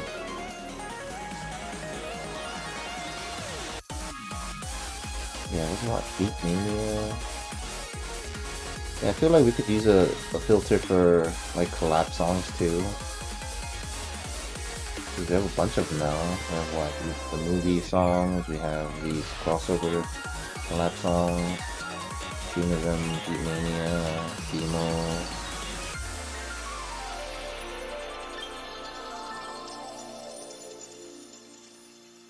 We just have so many songs. There's a character filter in the song shop. There are different filters for Virtual Singer and Sekai versions too.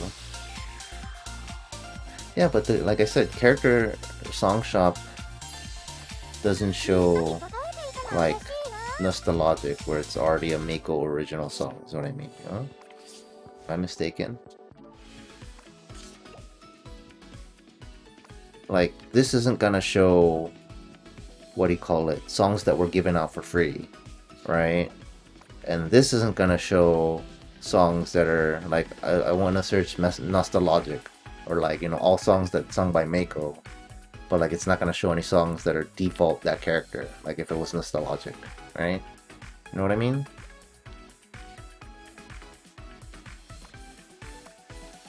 Right? Because it's like you don't have to buy the cover for it. These are just like all alternate vocals.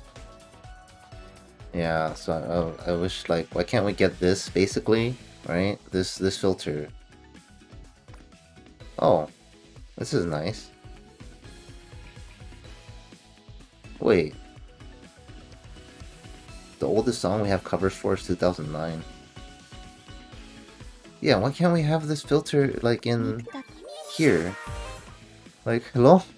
Can we? Yeah, but the problem with this shop is any song they gave out for free is also not on this list. Like, so if they gave out Nostalgic for free, it wouldn't be here. Right? Because I think what is it? What are the songs that they give out for free? I forget. It was either like mixed event songs given out for free, or like the for like the unit events, unit focus events are for free, alright? So it's like, why can't we have this filter like here? I don't understand, right? Like, what? Hello? Hello? Instead we have this, but then like if you don't remember what you're searching for, like all Meiko songs, and like it won't pop up. I'm pretty sure if you search like Meiko, oops, Meiko, yeah, see, it doesn't work. Hold on, Meiko. Yeah, see, it doesn't work.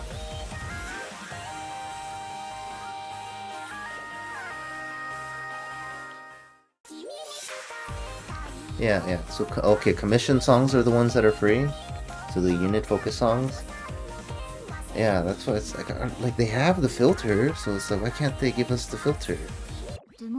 It's like literally in the game already. Like, hello. There's a small indie company, they don't have the resources.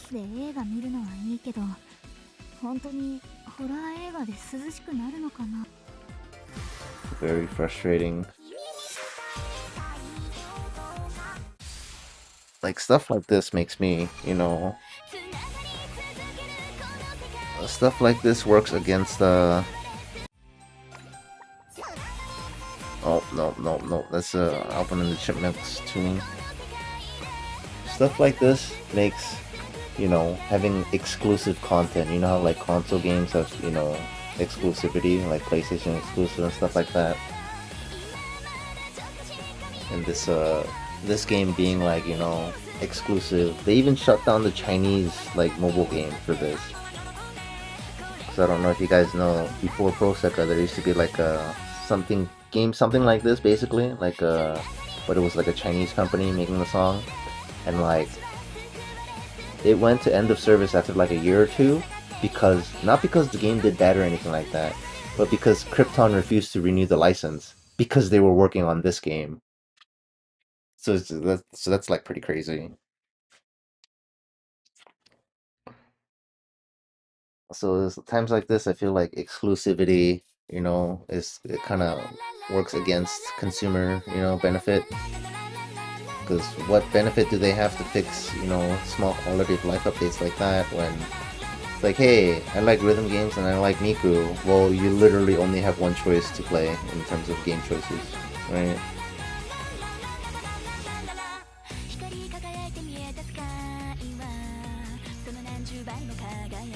Because the Colorful Palette / Sega has exclusive rights to this basic genre, like mobile rhythm game with Miku in it, right? They have some kind of exclusivity deal.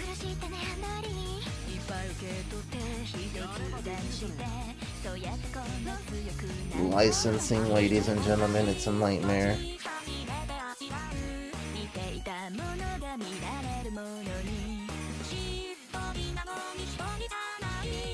Is that Enna with Meiko's outfit? Or is that Meiko? I can't tell. She's wearing it's Bob. Or is that On?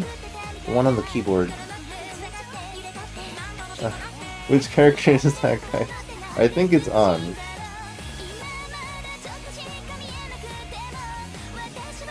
It's On with Meiko's beret, or some type of beret, and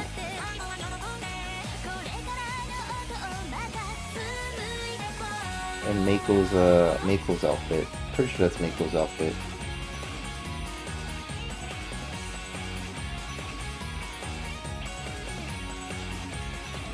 Oh, just trying to figure it out. Yeah, that's On, right? I don't know whose beret that is. Wait, it's Enna? That is not Enna. That was Enna?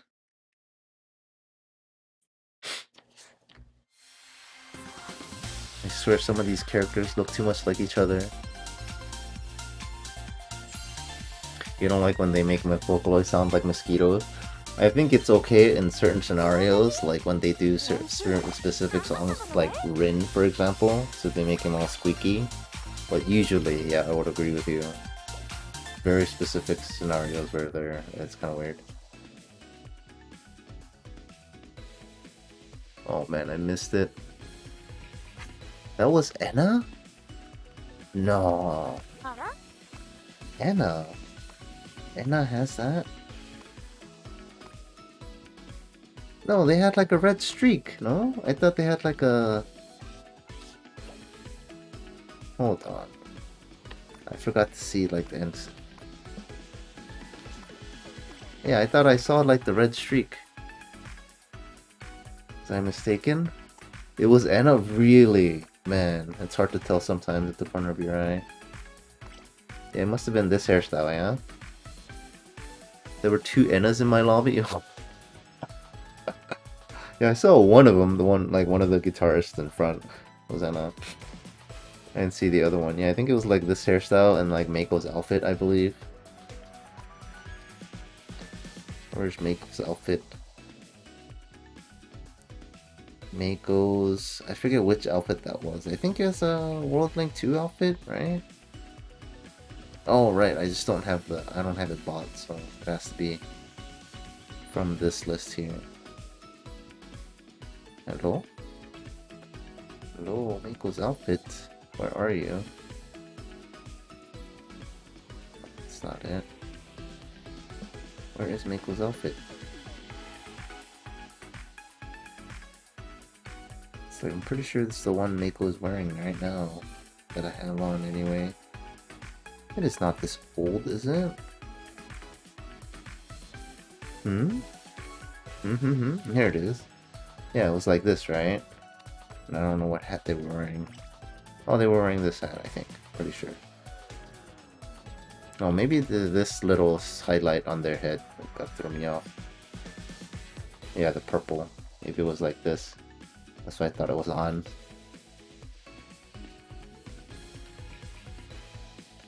I think the biggest troll is this combination. Like, this is definitely on purpose. They made them look like each other, Saki and Mizuki. They just like switched hairstyles between each other.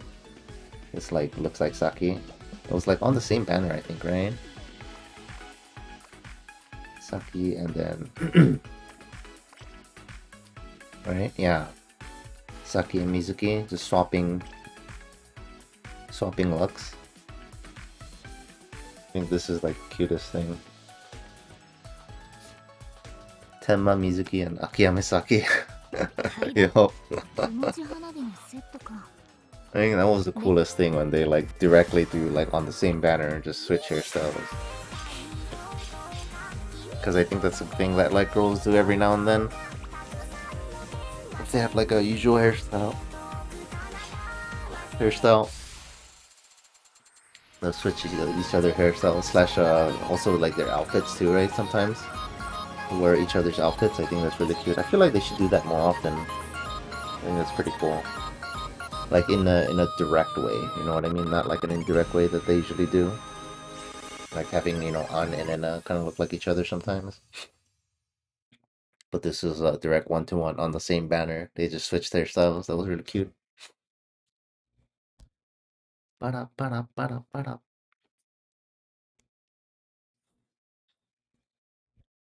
Try the ad again after this song. Why, what's up?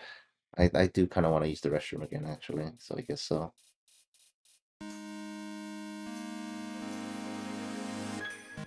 You guys wanna see how it happens again? Have you guys been getting the little pop-up on the bottom of the videos at all? I feel like you guys are more interested in the whole ad thing than I am at this point. I almost feel like I got enough data on how it works. But yeah, I'll take a restroom break after this. Also kind of want to drink, so...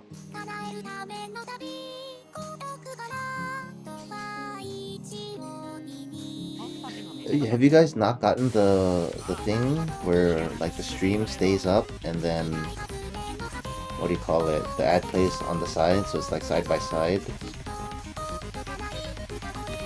I think one of the little help articles that they had was like they had that as a feature, so your live stream doesn't get interrupted. And then so far, I don't think you guys have said you got anything like that. You just said it replaced the stream, right?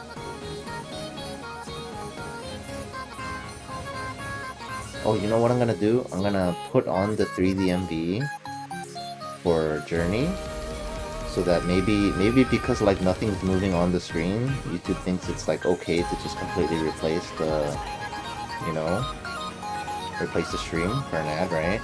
Maybe if I have some stuff going on the screen, on the stream, it'll serve you this like the side-by-side ad. Let's test that. That's a good idea. So like if that's the case, if that's how it works, like always, right, then maybe having mid-roll, automatic mid-rolls isn't too bad of an idea. Let's see.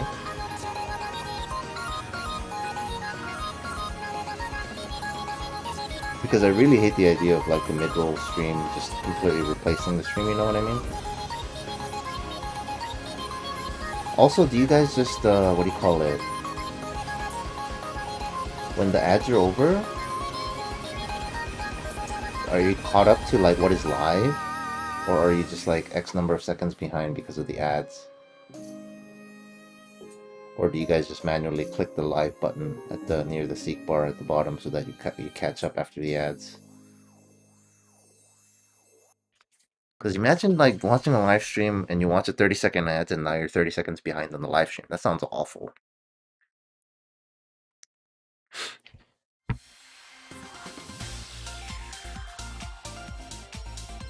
You just got it once for some reason. Okay, interesting. On the long videos, you get the little pop thingy supporting the creators. I appreciate it.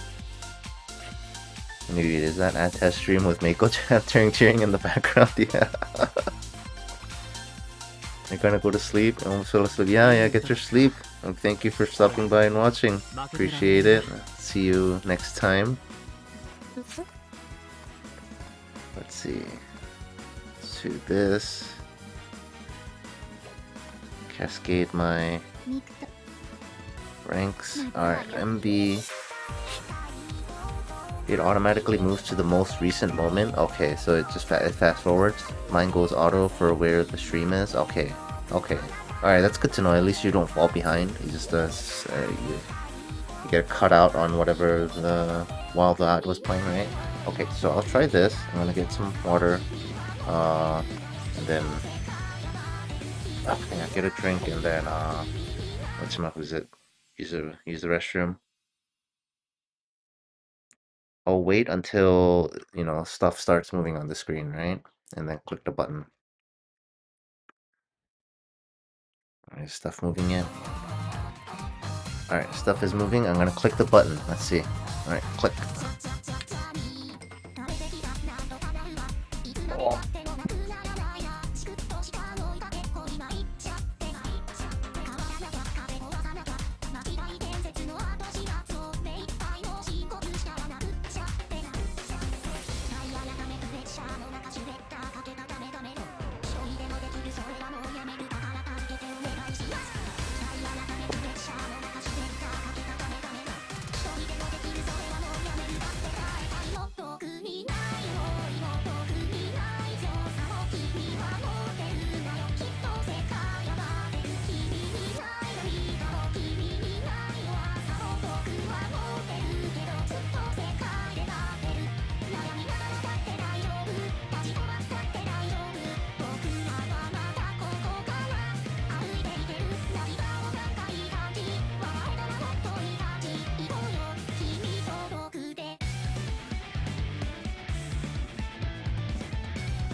Let's see, I assume you guys, the ads are over for you guys. Oh.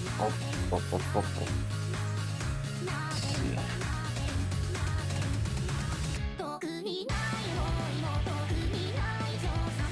See here. Video's still playing. my cursor?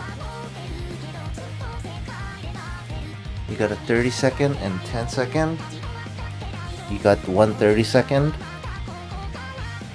Okay, but did it replace the stream again? Or did you get the little side-by-side thingy?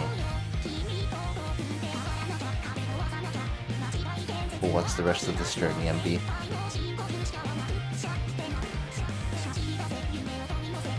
It replaced? Ah. That's not good, alright. So if it replaces, I definitely don't want to do the automated thingy, like letting YouTube randomly decide, you know, when to play the ad. So if I do decide to do this, I'll manually click it during restroom breaks.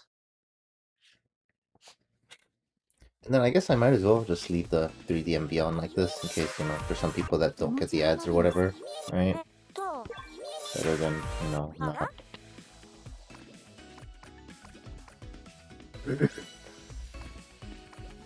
Alright. One you got two ads, and then one of you got one ad. Thank you, thank you.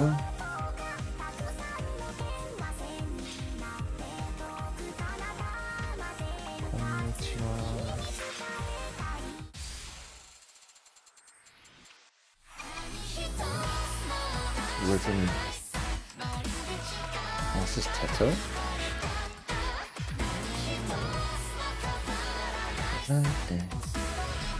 Oh, also, I have this thing turned on where it does the dual stream for like side by side, alright? Where it's just like crops a vertical slice of the stream and then I guess it streams it to YouTube Shorts or something like that. Has any of you in chat like come across my channel while doom scrolling on YouTube Shorts on the live stream, and that's why you're here? Because I'm wondering if that's like, it does anything. I think it technically ups the viewership numbers as people, you know, doom scroll and then come across my channel. And I assume a lot of them just, you know, swipe past because the cropping is really bad.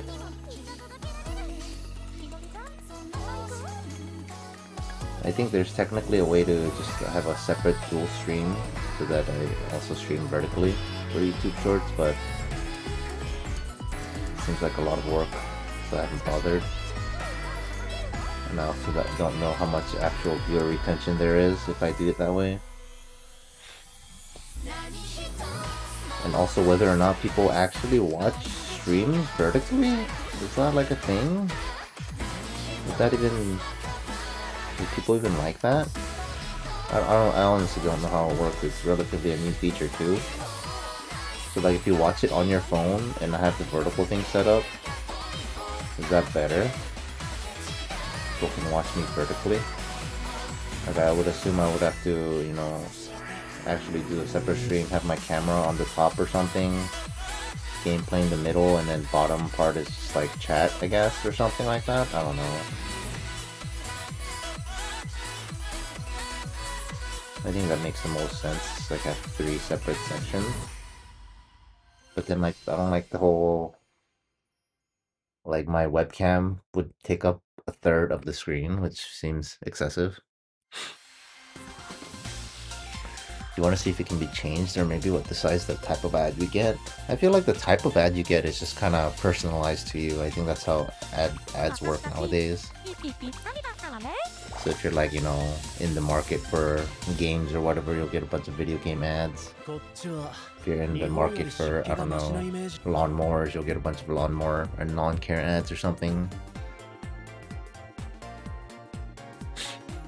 It's the anime ending like song. Oh yeah, you're right. It is like an anime ending like song. Met your channel randomly through your regular For You page. Yeah, right. That's what the analytics say. I think a lot of the viewership comes from like YouTube recommendations and stuff. Doom scroller, stop by, get out. Yeah, it does give way more like viewership, I think. Because I see the concurrent current viewer numbers like fluctuate a lot ever since I turned that on. I think like it'll constantly go from like low low single digits to like, go up to like mid double digits, like 15 viewers, 12 to 15 viewers every now and then, but it'll constantly like go up and down. I assume that's from the vertical stream. People just like swiping.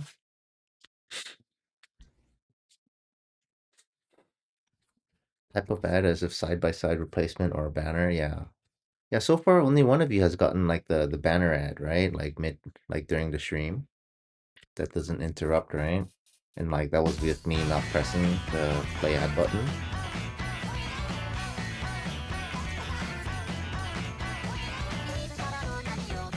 Yeah, I'm curious on like if I wish that I could have a setting where I only play side-by-side ads and not like a replacement ad, right? I think if there was an option to do that where like, oh, if I click the ad button, it only does the side-by-side ad, or like if it plays an ad, it only does the side-by-side, never truly interrupts the stream. I feel like I'd be more willing to turn on automatic ads if that was the case. But you guys are saying it replaces the ads, so... Oh, but then again, I don't know. Maybe? Maybe it's because I have it at... Because the button I press, it does say ad break. So maybe it's because I'm turning it on manually, is why it replaces the stream, because it knows I'm clicking it manually and then I'm like taking a break, right? Maybe in the restroom or whatever, going AFK. So if I manually click it, it'll always replace the stream.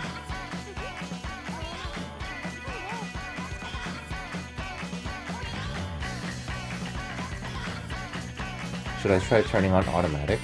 Let me see if I can do that mid-stream, actually. I think I can. Question mark? And then, like I said, I think the shortest interval is like 6 minutes. But then, like, how does audio work if it's like a side-by-side ad? Do you get blasted by like the ad audio? And then the stream audio gets muted or like it turns quiet or something? I'm assuming, I think one of you, the guy that left, went to sleep, was complaining about the ad noise being loud, right? Side-by-side ads will be auto if you have mid-roll is enabled on your live stream. Let YouTube decide setting. Got it from the okay. So I think it will all interrupt regardless. All right, I'll see if I can change it now.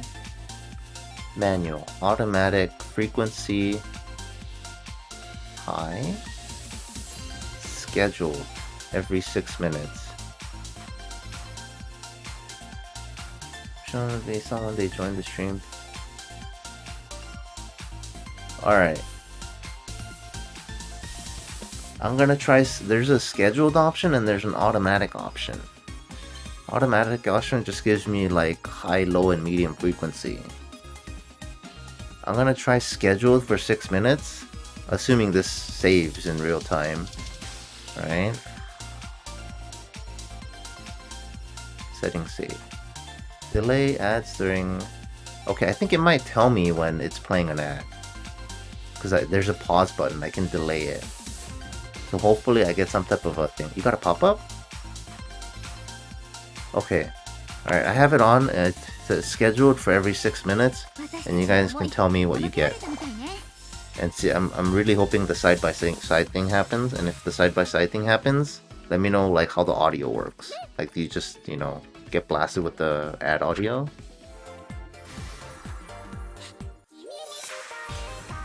Or like, if you get an ad with no audio, that'd be ideal, right? You just get the visuals and then like no audio, but I doubt it. My ad always wants to like blast audio. I always need audio on my ads. So 6 minutes, it's 13:55 right now, so maybe in another 5 minutes. And you said you got a pop-up as soon as I click save.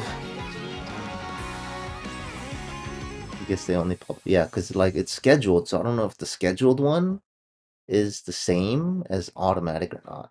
So we'll see in like 5-6 minutes. It's like scheduled and then like it plays for you guys.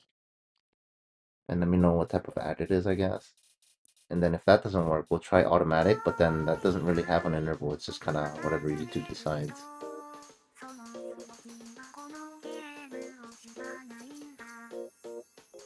Yeah, hopefully you guys get something showing up in 5 minutes.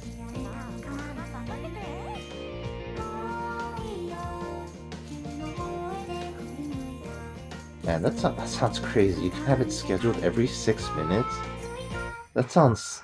Bro. Imagine having to watch an ad every 6 minutes.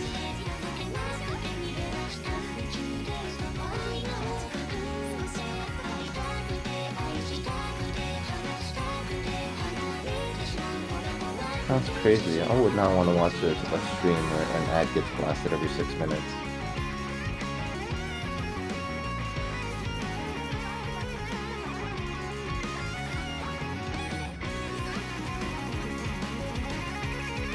And then I think there was an option that I didn't enable right now where it gives ads at different times for each viewer depending on how long they've been watching the stream and stuff. I think I just have it at like just the flat 6 minutes just for testing purposes.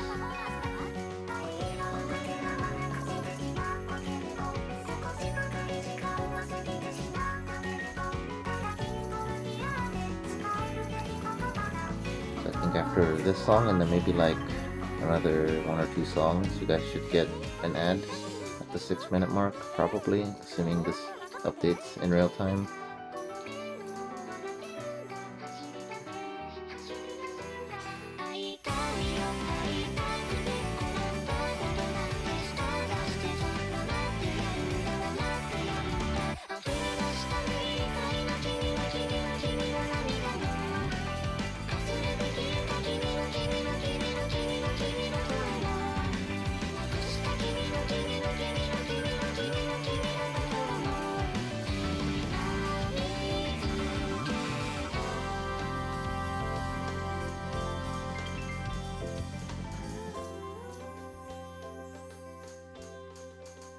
I'm glad at least I'm not sick of this song. An ad every 2 songs, yeah, right? It's crazy. And then not only that, it like, especially if it replaces the thing, it'd be like 2 ads, and then, oh no, 2 songs, an ad while I'm playing the 3rd song. It's like, that sounds awful.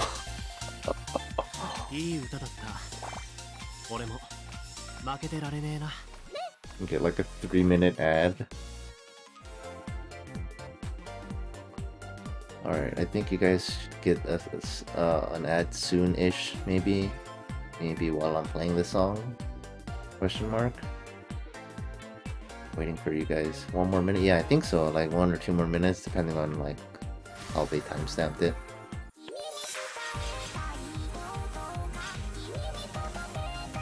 And does that on what? Does somebody actually just like every 2 songs plays an ad? Really? That sounds so bad.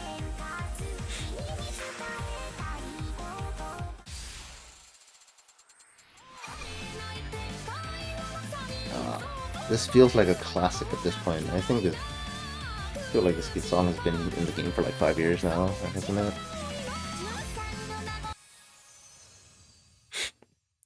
Yeah, it's like one of the reasons I don't use Twitch anymore. Like a lot of people don't watch Twitch anymore either, because the amount of ads on Twitch is crazy. Yeah, you give up watching on them for that reason. Yeah, right. Like, that's why I'm still debating on whether or not I even bother doing ads on the live stream. So I'm like trying to get your guys' input and really appreciate it. So far I'm leaning on the whole like, you know, just a pre-roll. Oh, you guys have to watch. Oh yeah, you guys said it replaces the stream, right? When you turned on the stream, when I started going live, you guys have to watch an ad, you said? Does that mean you guys missed out on me saying, you know, my whole hello thingy at the very start of the stream? Right? That's what it would mean, right? That kind of sucks.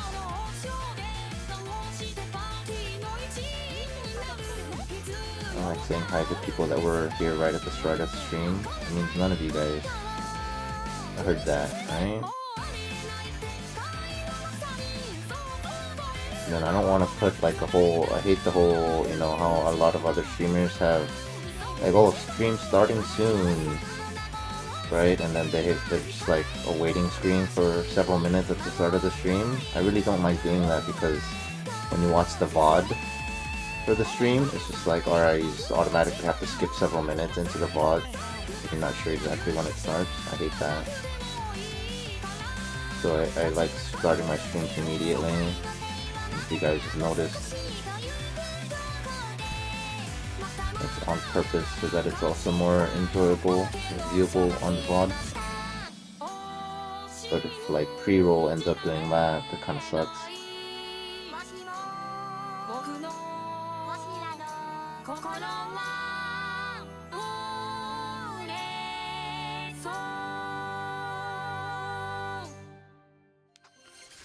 Oh, you got the ad. Watching them Twitch's chat, annoying delay between the images and audio sometimes too. You just got an ad. 2 ads? It replaced the stream? I like that, but it's nice when it just starts. About the 3-minute-ish wait. Yeah, I hate the several minutes wait. Okay, so... Alright, so I was mid-song, it replaced the stream, and you guys got ads? That sounds awful. Alright, I'm gonna turn that off. And then I'll have the manual where I have to click the button. Alright, hold on. We'll do one more thing. We'll try automatic one more time, and this is the one where, right, it says it can do this side by side, right? We'll try automatic one more time and see if you guys get one more ad. And this will be the last try. And after that, if this also doesn't do the side by side thingy, then I'm just gonna put it back to manual so you guys don't get anything like midstream. I have to like, you know, click the button for when I use the restroom or something. Auto is just like whatever the YouTube algorithm god decides. Yo, welcome back. We are testing out how ads work. We just tried scheduled ad every 6 minutes, and apparently that just like straight up replaces the stream, so it gets interrupted basically, even though I'm like mid-song. So that kind of sucks. So now we're trying automatic ads, which YouTube decides how frequently it is. And then we're gonna see, because apparently there's like this feature where like it'll split screen, like have the stream still there and then like a separate thing visual for just the ad, so that the stream doesn't get interrupted. We're not sure how that looks, especially on the audio part, whether or not like the stream gets muted, then the audio from the ad starts blasting or not. So I just turned that on, so it's what, 1404, 1403 when I turned it on, I don't know. We'll see. And then you guys can let me know if you guys see an ad and see if it does the little split stream thing, and then let me know how the audio is. Ideally, they play like a muted ad, and then the stream audio stays.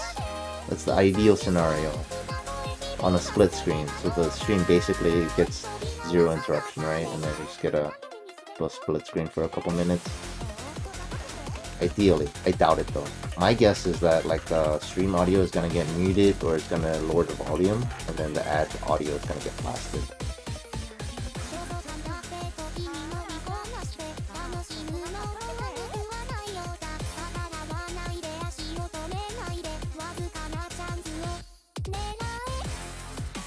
So we're gonna test that, and then, you know, especially if it doesn't do the side-by-side thingy, or like if the audio gets replaced anyway, I'm just gonna have it turned off and do the manual thing where I only do the ad when I take a restroom break.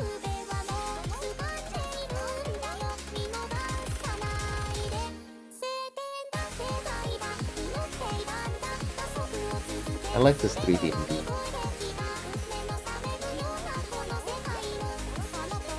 It's like, I feel like it's very thematic for like Miku, you know, the whole digital thing, like virtual. Feels like she's diving into the virtual world.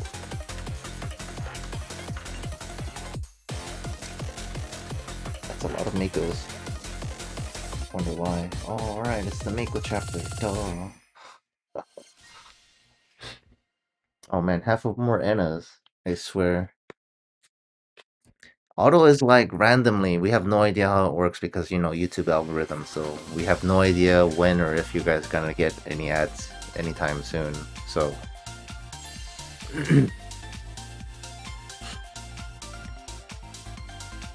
全身全霊のライブができたわね。クラ we'll スで映 see. 画見るのはいいけど。I await your guys' report on if you guys get any ads. I think it's been 2 or 3 minutes. So another song or two is the earliest, I think. I'm pretty sure like 6 minutes is the earliest you guys can be served another ad. I put it on high frequency just for testing purposes. Since all the World Link 2 cards are score, I'd love to switch to each Vocaloid depending on the ongoing character. Fun fact! Whosever chapter it is, you don't want to use that character. Which is ironic. Because you get 6 Vocaloids, right? And then... Oh, you got 2 ads, nice. Let me know how, like, if it does the split screen or whatever. If you, what do you call it? Like, let's say it's Miku chapter, right? You don't want to use Miku. Because you have 5 other characters that all have buffs, right? For using them. But then, if you... the Miku support cards give extra buffs. Does that make sense? Because having Miku in your party during Miku chapter doesn't give you any extra bonuses. But having Miku in your support unit, support team, during Miku chapter gives you extra bonuses. Does that make sense? Obviously, this only works if you have more. It works specifically in the virtual singer setting because you have 6 characters. I have access to 6 characters.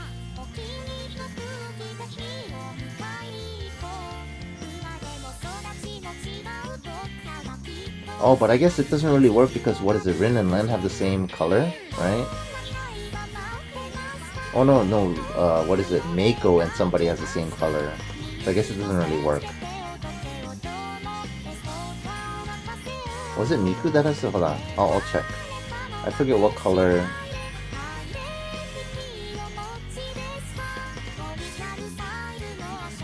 Yeah, it really depends on the color. Because you need one of each color, right? To get the maximum bonus.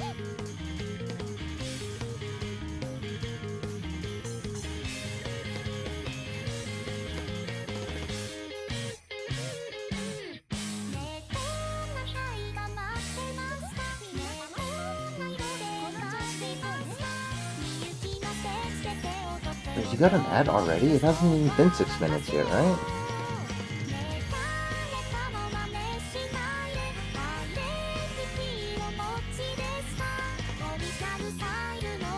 You guys have got to be tired of seeing the ads. I really want to turn it off.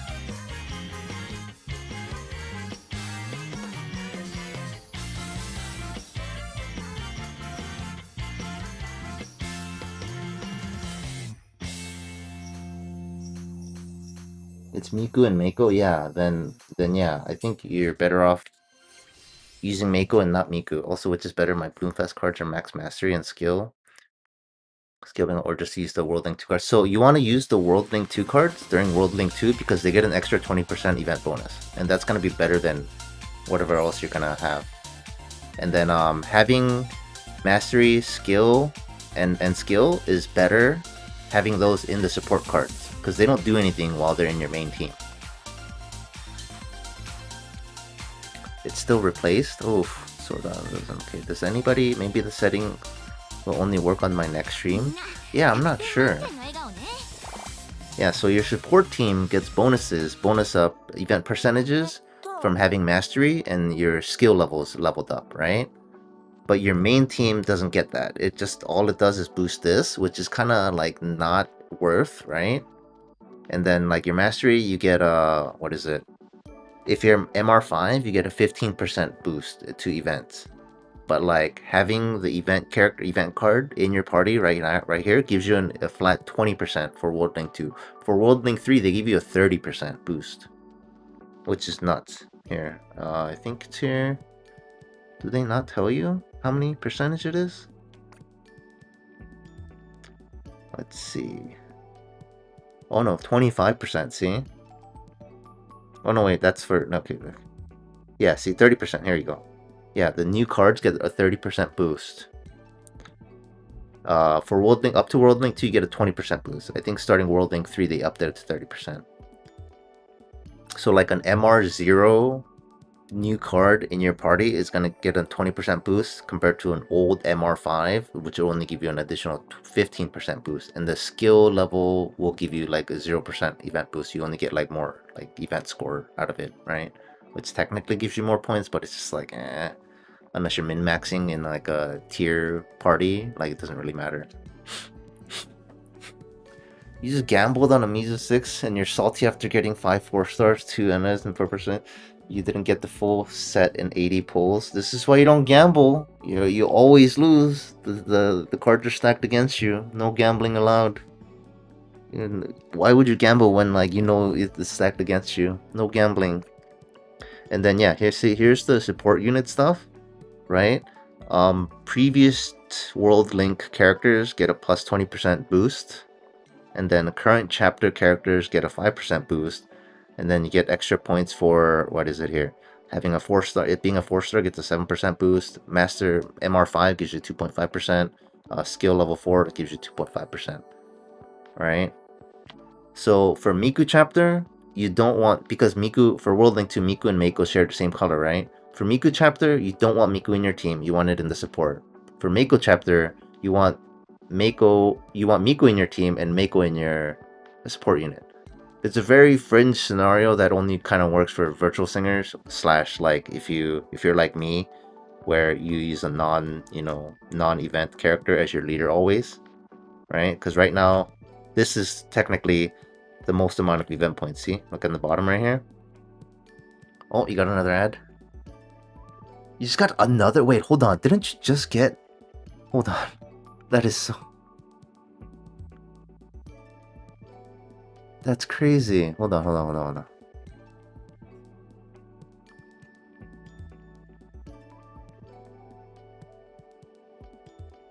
Still replaced 207. 207. Wow, like right at 6 minutes, right? 2 15-second ones. Alright, I'm gonna turn that off. That's crazy. Manual. Okay.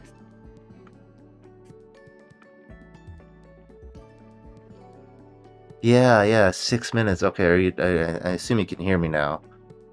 Yeah, it looks like, yeah, you turn on high frequency and it's like every 6 minutes it shows you. That's nuts. It still didn't do the like side-by-side thingy. It just replaced the stream. That's crazy. Yeah, no, that sounds awful. I just turned it off, so it's back to manual, so I have to click the button to do it. Replaced? Yeah, that's no go. I don't want that. Yeah, well, thank you. For too bad we didn't get the side-by-side, like, I don't know what the condition is for that, I guess.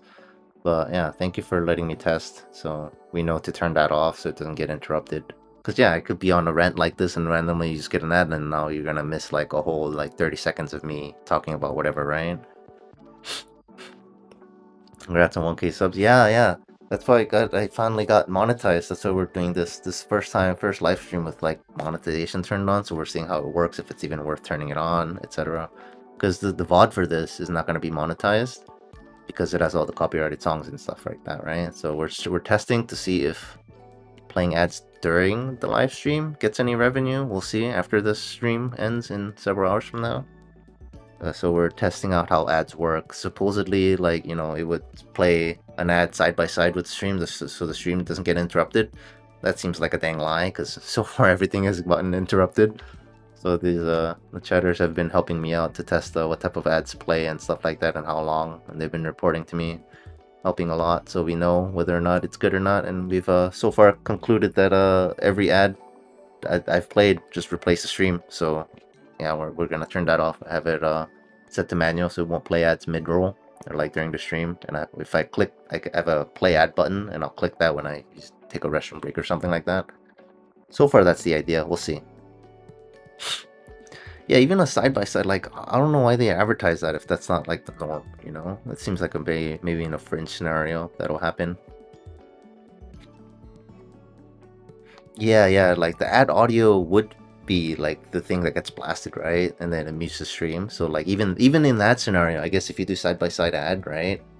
And then, like, if the stream gets muted or, like, the volume goes down and all you could hear is the ad, then that's also pointless, because then if I'm, like, ranting like this, then you wouldn't be able to hear me, right? So, yeah, I think just the automated ads is just a no-go, just in general. Yeah. But yeah, it was definitely interesting to test out. You want 800 total pulls? You gambled a bit on 4.5s? Yeah, so it's definitely not worth. Don't do it. But yeah, I think you got the idea for this, right? Because look, this is the optimal team for my World Link 3 right now. You see how I get 639, 514, but then I'm using Miku with the MR5, right? And I get 10% less, 629 and 504.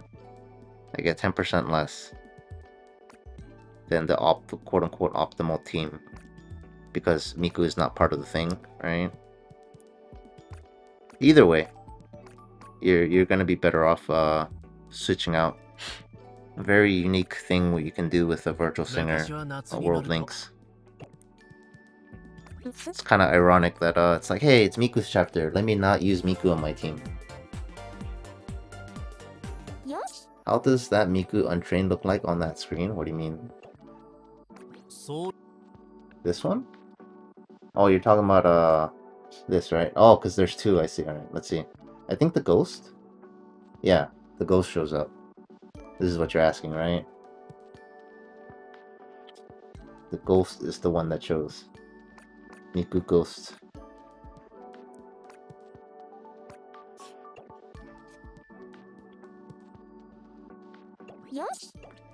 Ghost Miku. Alright, I think we're gonna level on the next song. Yeah, it's so much better when I take a restroom break to play the ad, right? It's like nobody misses anything. Yeah, I think I'll still probably play like the 3DMV for Journey or something like that in the background, and then click the ad button so that people that skip the ad or have ad blockers or whatever still have something to look at while I'm using the restroom, right? Or like finish the ad early, because I'll be gone for several minutes, and it seems like what you guys are saying, total amount of ads is like 30 seconds total-ish.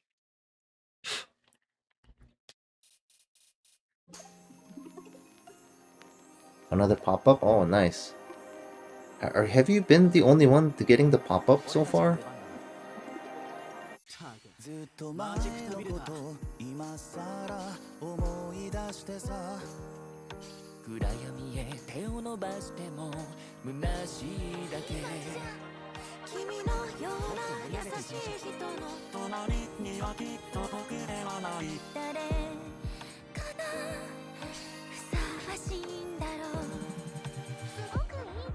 I feel like the little pop-up thing would be the least intrusive, no? I guess it depends on the type of stream and where I have my content, because it technically blocks the bottom portion of my stream for a bit, right? Until you like click close on it.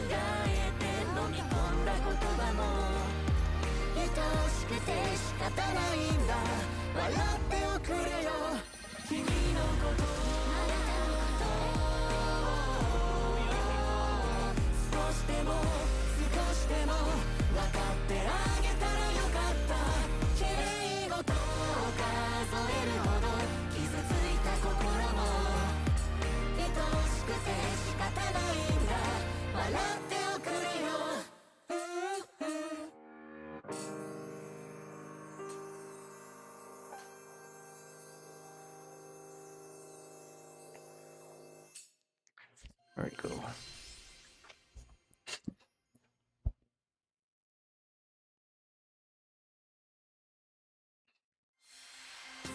He was staring at your soul the first time.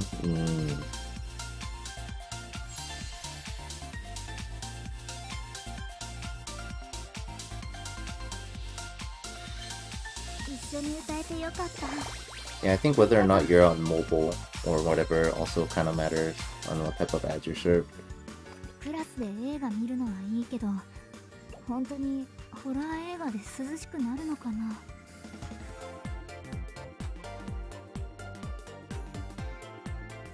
You only get pop-ups when you're watching on the phone, so maybe that's why you're the only one. Oh, on tablet. Have you been watching on tablet the whole time, Max?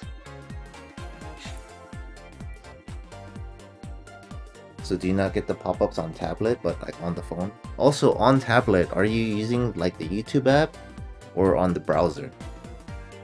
Because I know iPads let you like watch YouTube on like the browser in like desktop mode, right? And that's like different than the mobile app.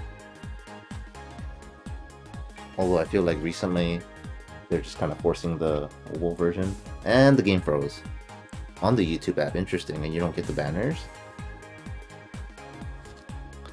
Small indie company, ladies and gentlemen.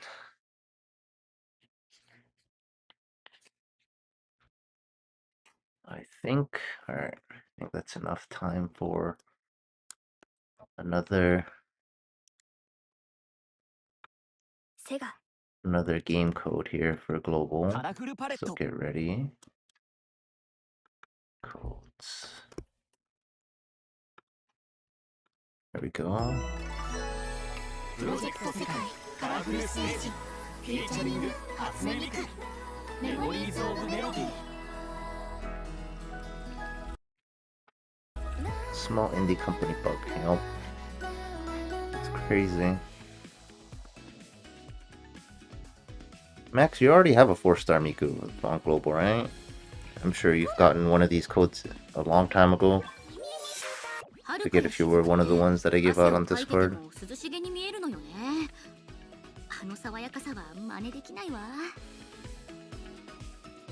Never heard of Sega. Small indie company. You switched to a phone? See if it changes anything? Yeah, we'll see. Oh, you don't play in Sekai. Wait, I thought... Man, I can never remember who plays what. Oh! Nice, nice, you got it! Congrats!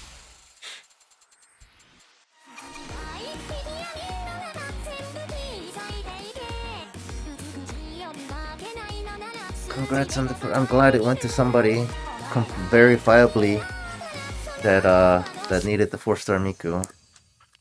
Because I swear a lot of these codes that I've been giving out just kind of disappears and nobody says anything that's saying that they say they claimed it, you know? So I never know if somebody's just kind of like, you know, griefing, stealing these to get this damn stamina potions or what. So I'm glad to hear somebody that actually needed the 4-star confirm in chat that they got it. Always good to hear. Yeah, I don't have too many movie codes left either, so I don't know how much longer I'm gonna be giving these out. I might save like the last couple of them to give out, you know, verifiably to people that need them or something. I'm not sure. I wish I can get some more, but I don't think I can.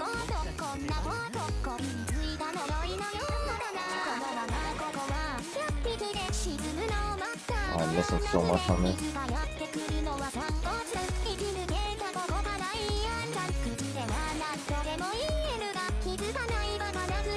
The pop-ups you guys are talking about is like the little banner that pops up on the bottom of the stream and then you just close it on like top right with an X, right? Kind of like a little ad banner that you see on my pages. Is what I assume. I'm pretty sure that's how it's supposed to look.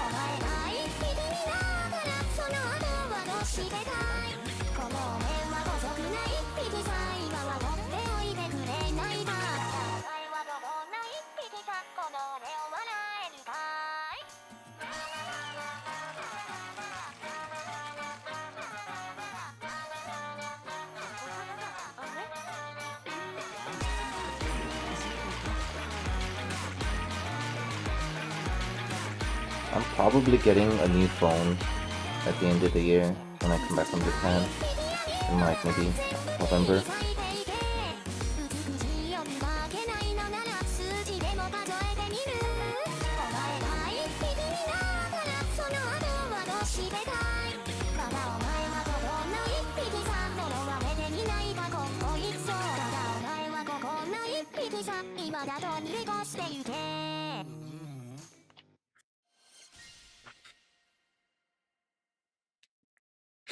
People who want everything will always exist. Yeah, that's why I was like kind of on the fence on how I've been giving it out.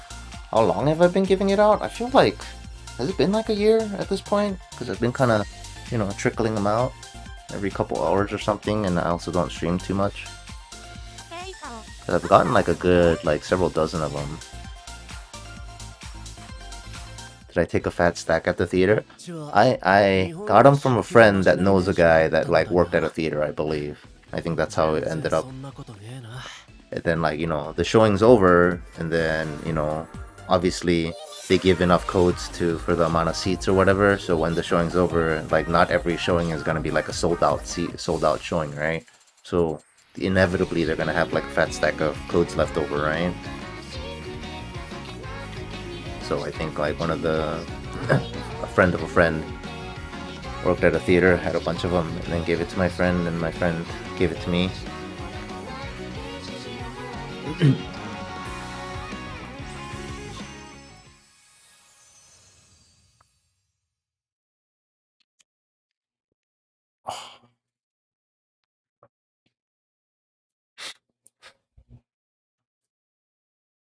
You bought the physical version of the movie? Man, do you get a movie code if you buy the physical? I feel like you should get one, at least.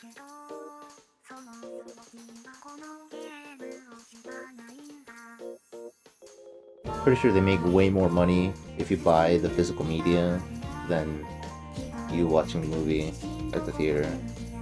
Pretty sure that's how the profit margins work on that.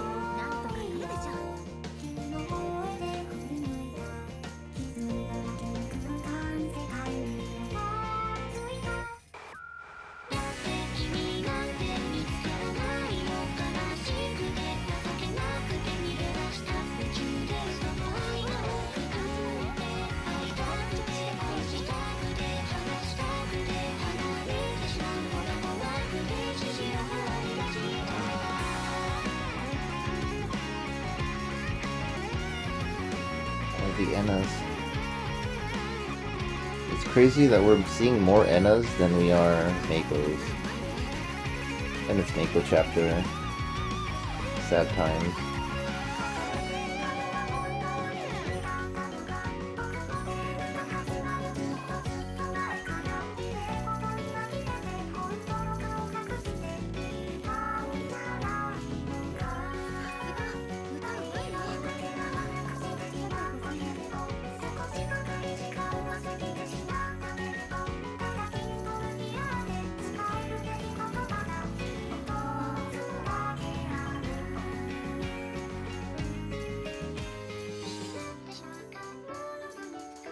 I wish there was no such thing as a meta song.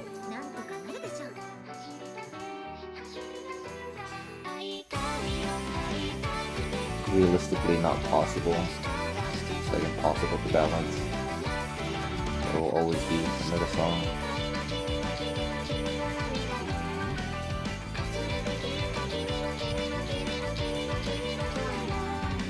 I do find it interesting that there's like two complete opposite sides of the spectrum though, like where Envy is most amount of event points per time, and like Lost and Found is the most amount of events per stamina, right? So I do appreciate that there's at least two different like opposing options. Yeah, hopefully the codes went to the people that actually needed it, right?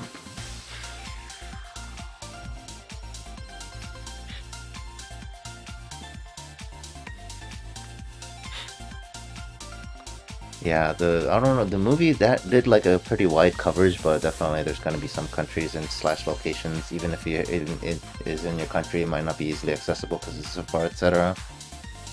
I watched it on YouTube and somebody uploaded the whole thing.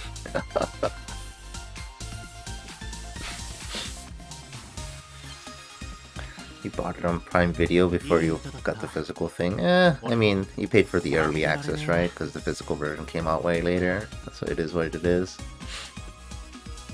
Yeah, the old school, you know, Old school method of watching pirated content on YouTube before it gets flagged and deleted for piracy.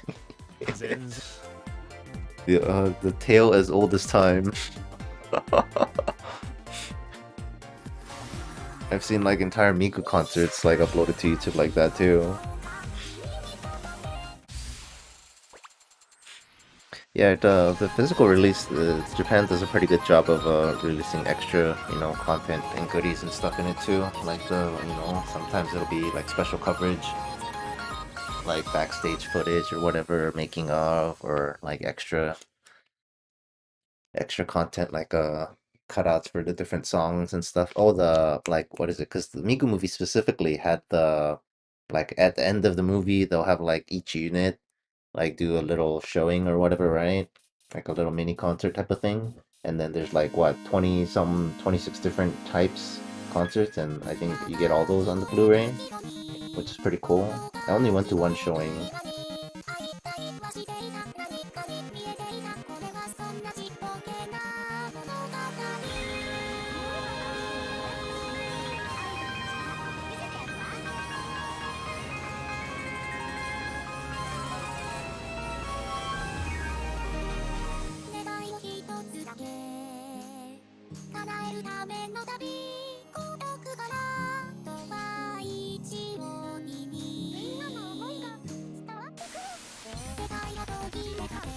And then I think the starting of the movie also had like intros, characters like introducing, saying hi, greetings or whatever, MC, whatever you want to call it. I think I went during the time because they had like a schedule on oh, these characters will be this week and then this other characters will be next week or whatever. I went during when Miku was the MC. That was pretty cool.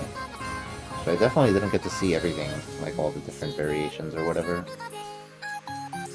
But I didn't care too much about it.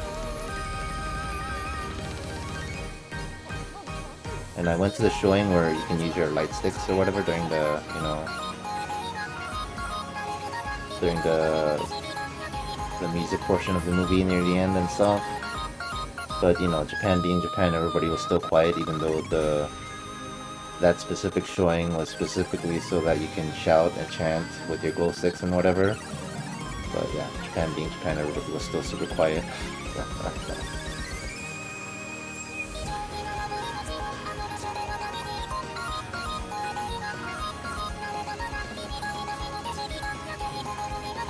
I don't know if it was in. Did other countries get that? Did two different types of showings, where one where you can be quiet, or you have to be quiet like normal, and then the other one where you can, do the glow sticks and chant with the music or whatever / concert. I only ever paid attention to the Japanese showing, so I have no idea in other countries.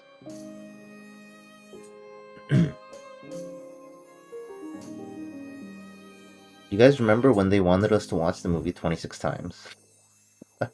That did not go over well.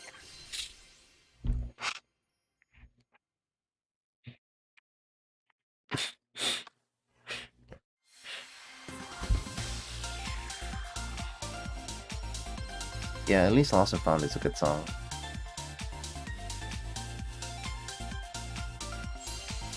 Sometimes it's okay to pirate stuff. I mean, like, moral gray area, depending on the very situational.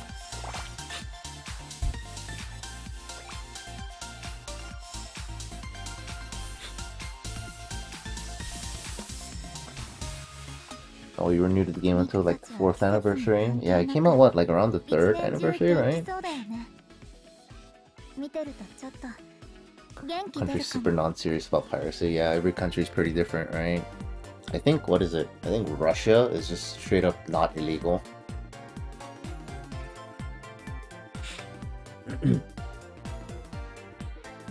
Yeah, 26 times for all the rewards. It wasn't even just like, it was like such a small thing to paywall too. Like, it was just conversations with like the window Sekai Miku.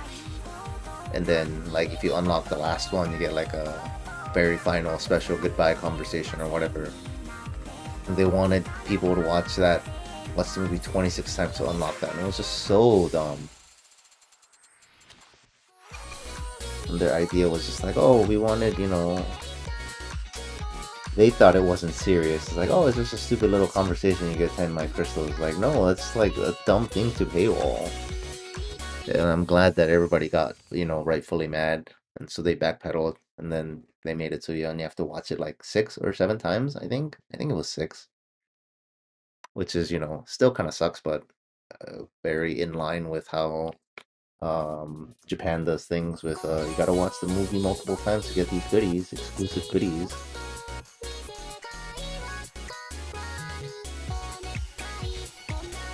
And then I think even the West movie codes, you have to redeem it even less. I think you only have to redeem it like 4 times for the global codes to get everything, to get all the 2 stars.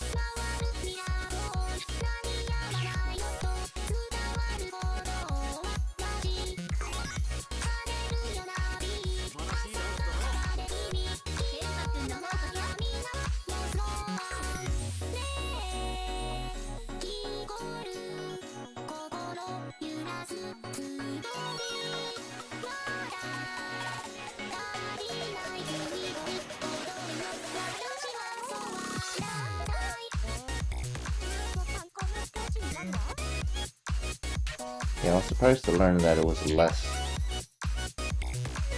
in the global version. So I think you get in the Japanese version, like the first code redemption is you get 6 redemption tickets for the Miku 4-star, and then 6 redemption tickets for the 2 stars. Because the virtual singers have 6 characters.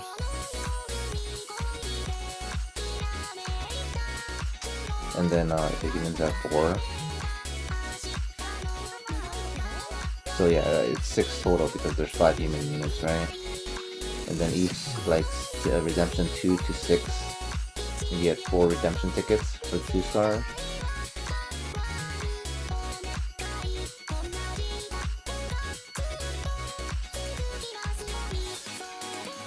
So I forget how much it was for the English one.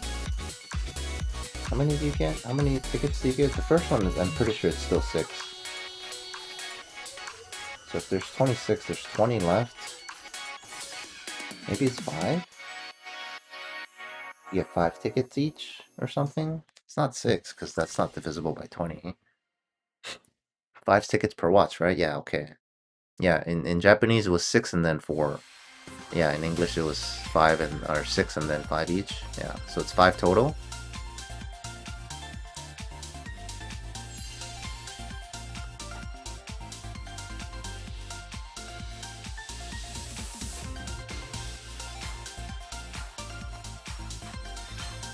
Yeah, the first redemption you get 6 tickets, for sure. It's so that people, like virtual singer fans like myself, like they get the 1 ticket and they get all of 1 unit, you know?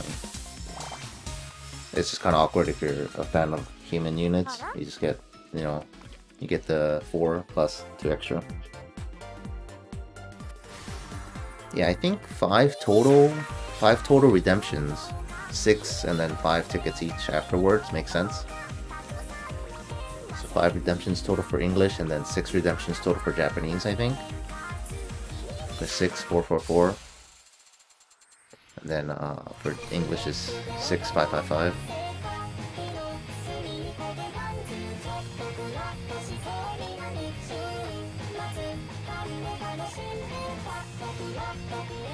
I'm pretty sure they listed on like how many tickets you get per redemption, and then they show like redemption 7 and onwards, you just get stamina potions.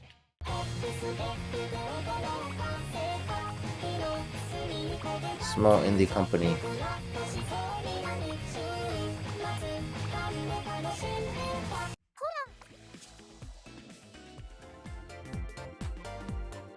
Okay, yeah, 5 total, right, for English?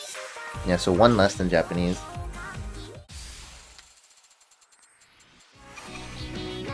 Hey, we're lost and found.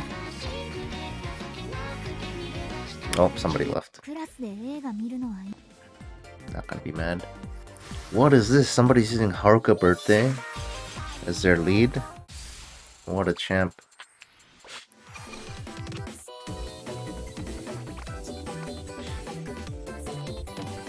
The extra rewards like energy stuff is a tier stream. Is it though? How much energy do you get per extra redemption? Haruka's first birthday. Oh yeah, huh?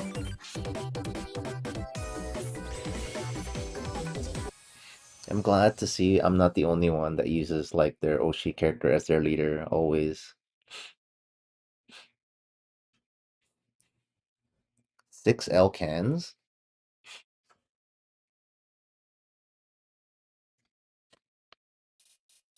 Yeah, you get like the stamina cans of like food, right? Was it 6 per? Man, I guess if you're... Yeah, if you're a crazy tier, I guess it's worth buying like the movie codes, because the movie codes go for like a couple bucks each, I think, on eBay. So I guess that's technically, if you get that many cans, it's technically cheaper than spending crystals, right? Spending paid crystals.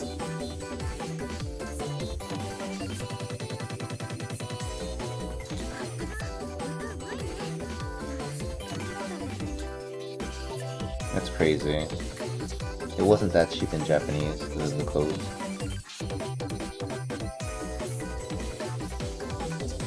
Because I'm pretty sure Japan like either destroys or returns leftover goodies back to the the distributor or whatever. Unlike outside of Japan where like, hey, we have all this leftover. What do you want us to do? It's like, oh, keep it, throw it away, and then it happens where I have dozens of them from a guy that knows a guy.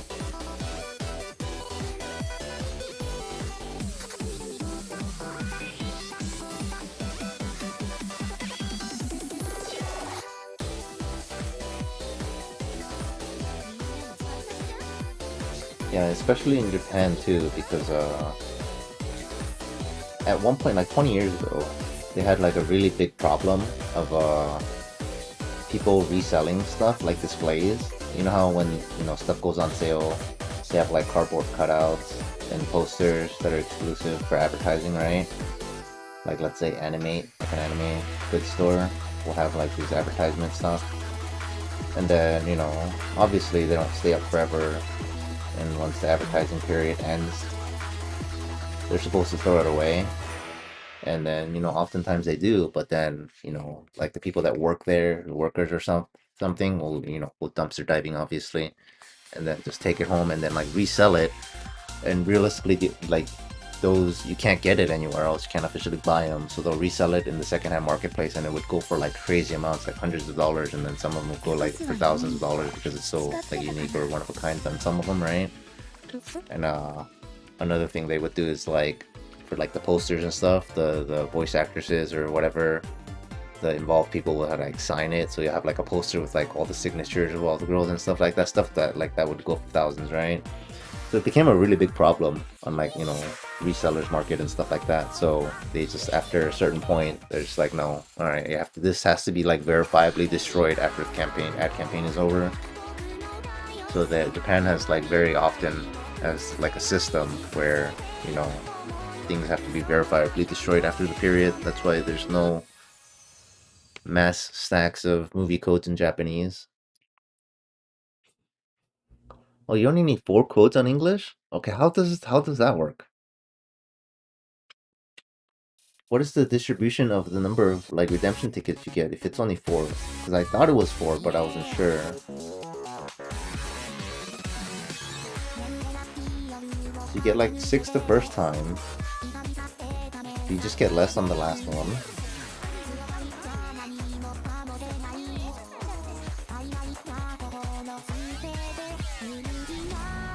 I only need 4. Even if you get 6 every time, that's only 24. There's 26 characters, right? You just get like 8 on the last one or something.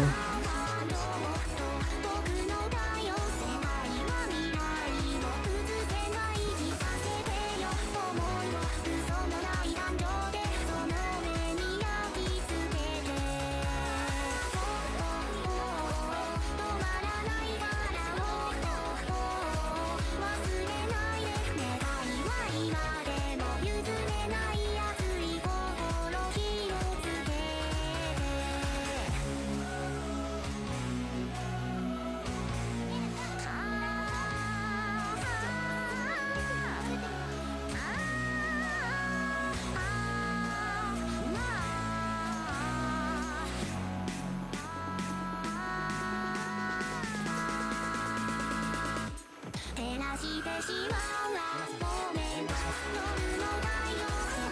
I supposed to have this song on Demon?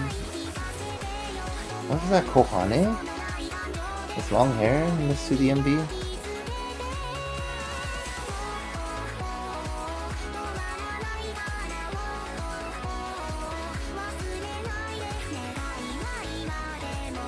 I really like this arms here for this one. The little red highlights on the inside looks nice. This Kohane looks pretty generic. At least on the 2D art. I forget what the 3D art or 3D model looks like.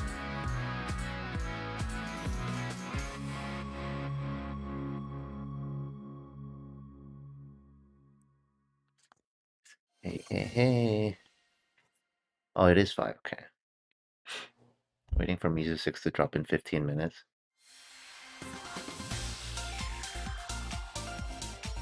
Can't be 4. Yeah, it doesn't. If you Google like how to redeem Proseka codes, movie code, I think there's like a website that tells you like how to redeem it, that links you to the redemption site. I think that site, not the redemption site, the one that links you to it, I think that shows you like how many you get and then stamps and explain the whole thing, I think.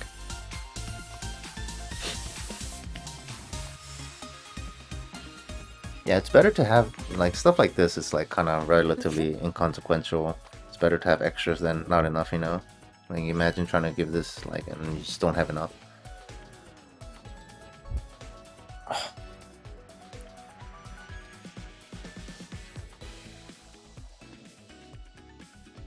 Give 7 and the 4 gives 6. Oh, it gives 7. Second and third gives 7, 14.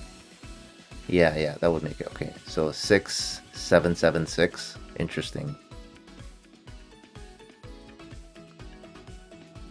Yeah, the song is kind of whatever.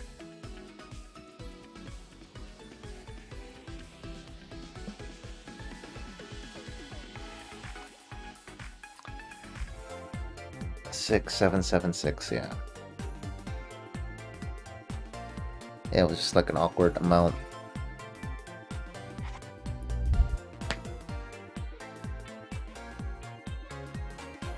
Dun, dun, dun, dun, dun.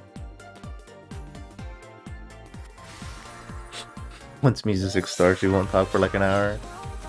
How long it usually takes to go through 100 energy using 5 per song?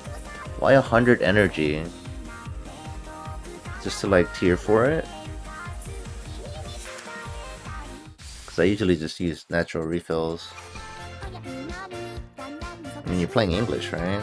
Do you even need to? Or are you trying to hit like 5k or something? Why make it so complicated? Just give us 26 right away.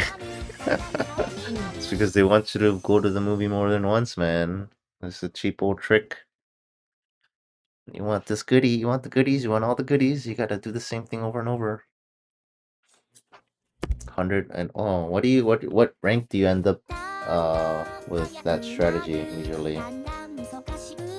And what is your like event bonus / team power normally, like on average?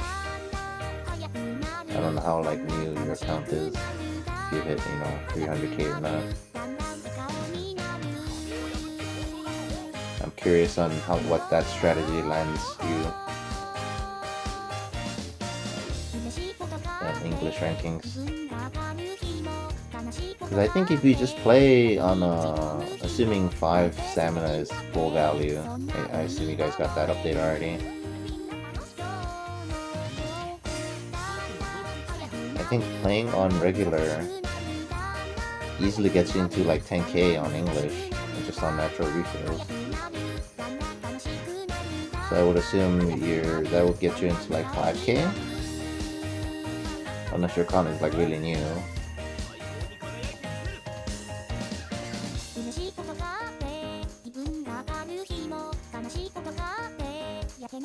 also think I need to adjust my back after this. Starting to hurt a bit.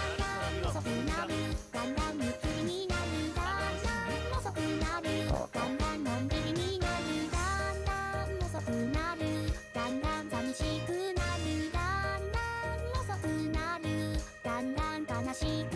no.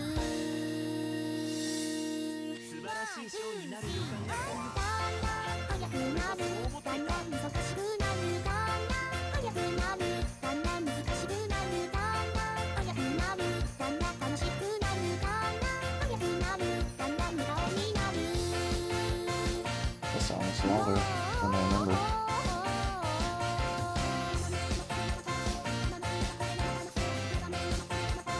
I wish we had like a 2D MV for this. Pretty sure there's a 2D MV for this, like in the original. If I remember correctly. Might be getting mixed up with some other song, but I think it was a song that's a 2D MV. Use 100 cans in an hour? 10, 20. You guys play short songs or what? Like, 100 cans in an hour, you have to be playing Envy now. Cause I go through like 15 songs an hour doing random, you know, on 5x here. And at 15, that's like only 75 energy on 5x.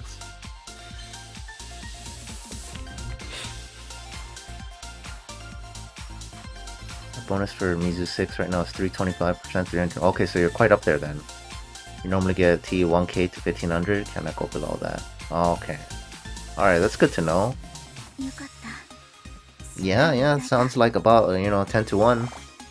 Because I think around that strat will get you into 10k in Japanese. So, the math works out, I think. New underwater. Yeah, the newer weathers in my Sekai are like really nice. I like the BGM on some of them too. I forget which one it is. No, it's not the Sekai one. One of the newer, like one of the space ones, I think. Like I really like the BGM.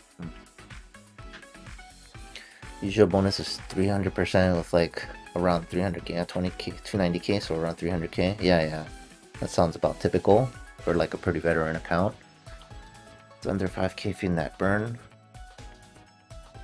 It's when you say under 5k, you're talking about like it's better than 5k or like you're talking between 5k and 10k.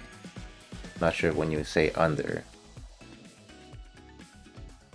Because 5k I think is the cutoff for like extra crystal rewards, right? I think you get like 1,000 crystals instead of 500 crystals.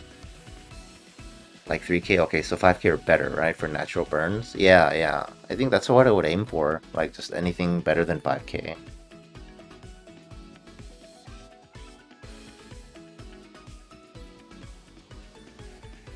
You don't have a happy Mizuki, oof. Cloudy, yeah, Cloudy, ooh. Cloudy is kind of eerie, it reminds me of Silent Hill. You play co-op shows, play songs that people pick. And you still go through 20 songs in an hour? That sounds faster than normal. I only seem to get through 15 songs in an hour.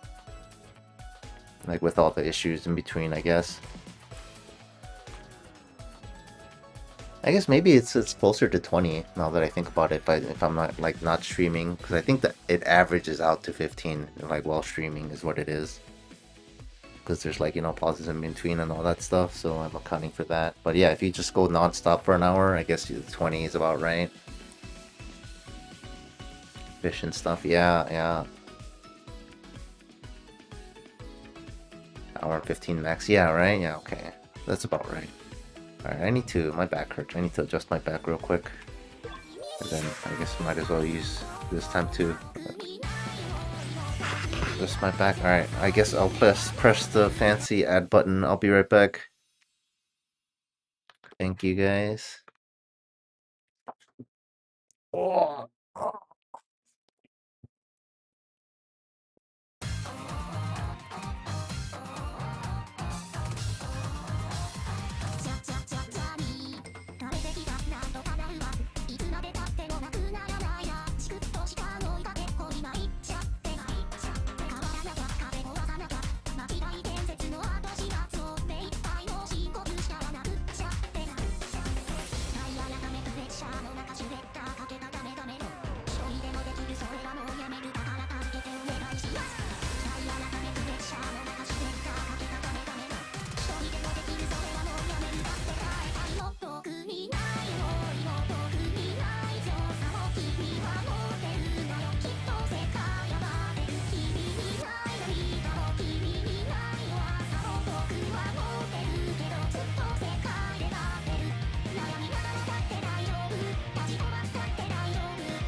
Alright.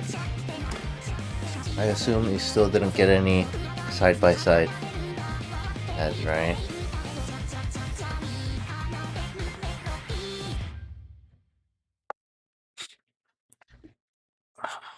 I'm back. I kind of wish... Oh no, the internet is pooping. Hopefully it's okay. I think it's okay. Okay, it's okay. Oh, you didn't get one this time?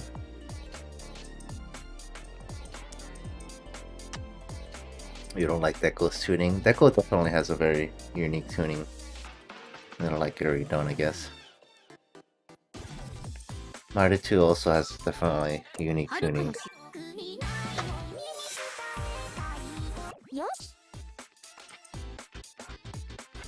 You didn't get any at all? Interesting. Oh, you got one. Okay. Thank you for the report. I think it's... I think you guys watched like too many ads earlier. I think YouTube is taking pity on you. You were the ones that were eating up all the ads when we were testing earlier. It was the stupid... What is it? The egregious ad every 6 minutes. Testing that we did. That was ridiculous. 30 seconds left until your event. Good luck, good luck.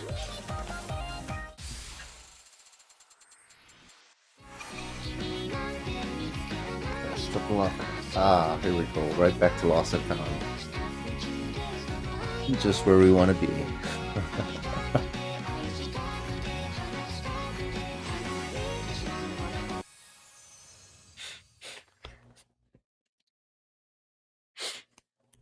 Yeah, this is definitely much better instead of having just random ads inserted midstream, especially when it like replaces it and doesn't do the side by side. It's kind of dumb.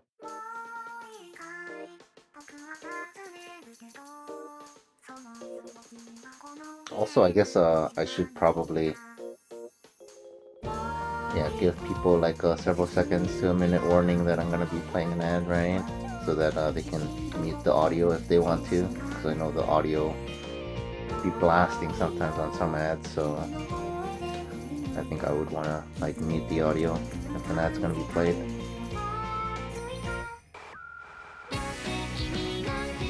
Probably works out for everybody, right? Yeah, I'm leaning more towards that's gonna be like the plan, because like I can't not do the pre-roll. Like turning on monetization on live stream just in general just automatically opts me into pre-rolls and then any like banner ads that pop up. That's like the default if I want monetization on, and then I can choose like mid-roll ads whether I want it to be manual by clicking the button, or like the egregious automatic ones, which is we've tested and agree that it sucks. So we're not doing that. So I think we just leave it as manual.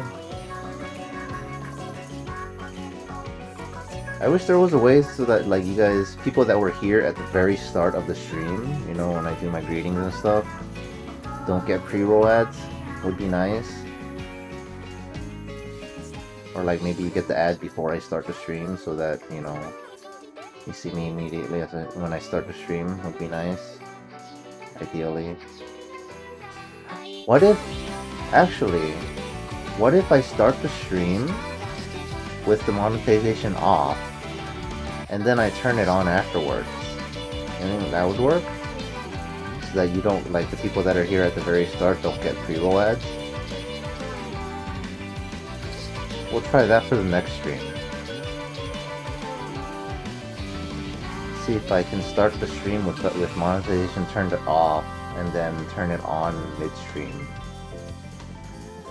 So the people here that are early birds don't get, you know, get to hear my greetings.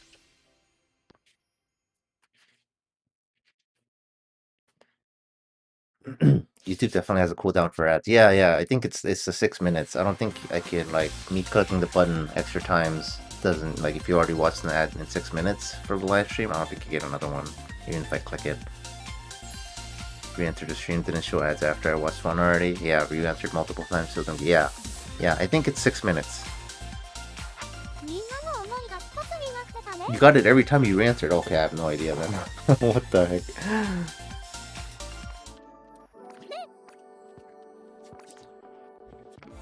They are on mobile though, right? You said you're watching on your phone, so maybe it's like phone is easier to serve ads to or something.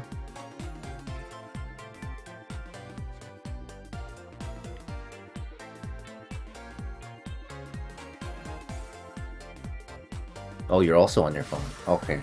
I think it's just, that might be just a personal profile then. Because depending on, like, how much you actually watch ads, slash, like, click away from a video if it starts playing ads, slash, like, you know, always skip ads. I think they, like, YouTube, you know, the Google algorithm brain build your profile on you. And it's like, hey, this person is more likely to watch ads, and it just serves you more ads, I think. Also location, yeah, bunch of different factors. They definitely profile you, I know that.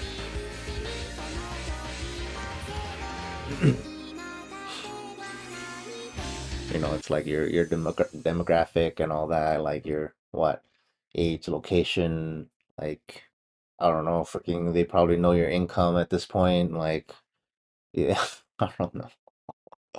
They have some type of profile on you, so I think the amount of ads you get and the type of ads you get is all different for everybody.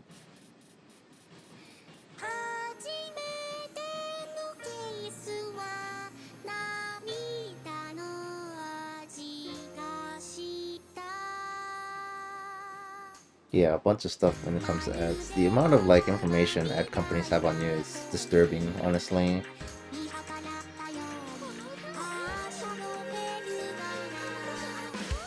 Like how accurately they can profile is crazy. Have you guys heard the story about like ad companies know more about you than you know about yourself? There was this story that made like national headlines in the States where this dad of a young daughter, right, got ads for like pregnancy / baby items. Like in the mail, this is back when, like, you know, you were still getting physical mail, right? Got ads for, like, you know, baby item discounts, like diapers and baby formula and stuff like that, right? And the dad got, like, super mad at Target. This was Target. On, like, why are you giving my, you know, young daughter ads for baby stuff? Right? Got super mad, complained to Target, blah, blah, blah, right? And then it turns out the daughter, like, several weeks later, or months, or weeks later, I think, turns out the daughter was pregnant.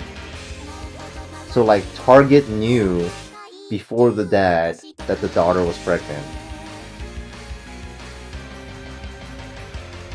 So it's like, it's crazy. And there's similar stories about stuff like that, about people getting like served targeted ads. Like, I forget I think one of them was like a medical condition. Like they were getting served targeted ads for like a particular medical condition, and the person is like, "Why am I getting this ad? I don't have this." And then they went to their doctor for like a regular checkup, like, you know, a couple weeks or months down the line, right? And then turns out they had that condition, and it's just like, bro, what the heck?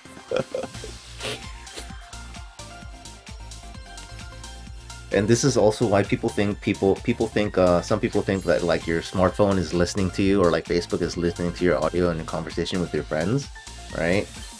Because like the ad algorithm knows more about you and can basically predict what your conversation with your friends are gonna be about, and they're gonna serve you ads. Yeah, it sounds like some out of the world stuff, right? But no, it's real. So it's just like people think it's like, oh no, Facebook is listening to you. No, it just knows so much about you that it can basically predict what you and your friends are gonna have a conversation about. So that's like, you have that conversation, like, oh, you met up with this friend, it's like, oh, okay, now you're back at home. It's like, all right, we're gonna serve you ads on this because we think you probably had a conversation with your friend about this subject or whatever. And people think it's like, oh, they're listening to our microphones. Like, no, it's kind of worse than that. These companies are actually predicting your behavior, which is wild.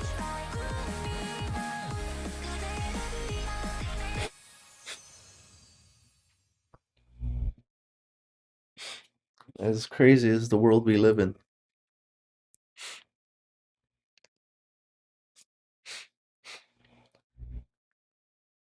And then there's part of it is that, and another part of it is just like, simple coincidence. But people look to put on their tinfoil hats on saying it's like, oh no, they're listening to our conversations with their microphone. Like, no, there's so many reasons why that wouldn't be true. It's like it's unreasonable. There's a whole bunch of legality issues, and then it's just also impractical. Imagine having to like record all those conversations, and then they have to spend the compute power to process all that, and then transcribe it, and then you have to run the algorithm through it on like what the conversation was about. And then you have to figure out like, what the relevance of the conversation is and all that. It's just, yeah, it's way more effort than what they're doing now, where they just kind of profile you and you're like this type of person, your friend is also this type of person. Oh, you guys met up because with like location tracking. And so you guys probably talked about this,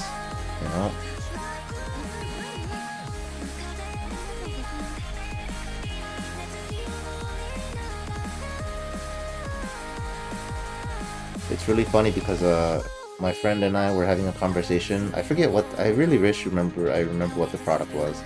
We were having a conversation about like some product that's kind of like, not something we would normally talk about. And then we got on the train, and there was an ad on the train about what we were talking about. So it's just like, oh no, Google is listening to us, right? Tinfoil hat moment. But no, this was a printed ad. This was a paper printed ad. So yeah, it's just a big old coincidence.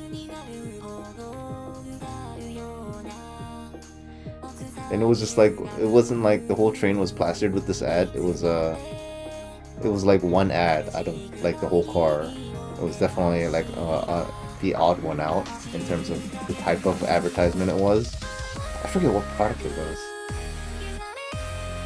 And we got on the train and said, hey, we were just talking about that. They're listening to us. As we said it jokingly, because it wouldn't be possible with a printed ad like that. But yeah, just an example of a coincidence. And this is what people, experience when they see like a digital ad,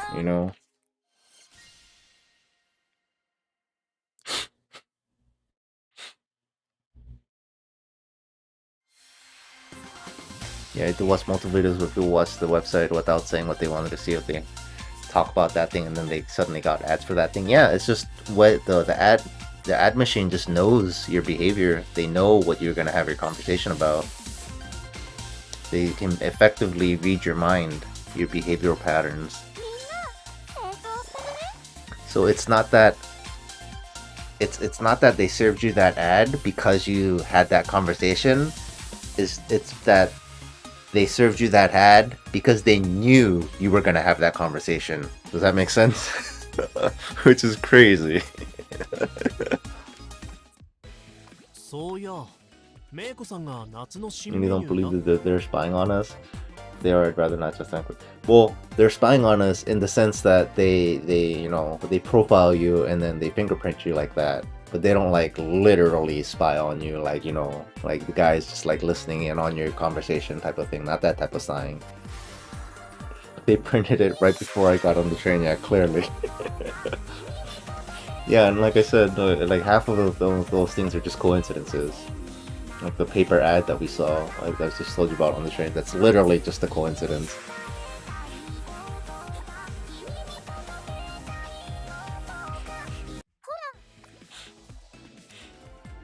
But yeah, they are, depending on how you look at it, they are spying on us, just not in the way that you think they are.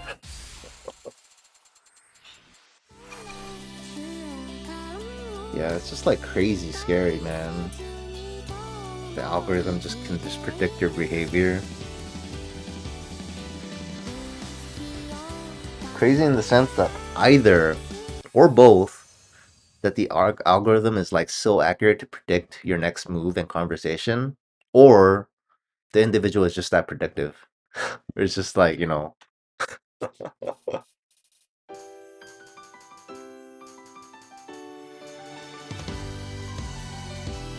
It could be both. Could be one or the other.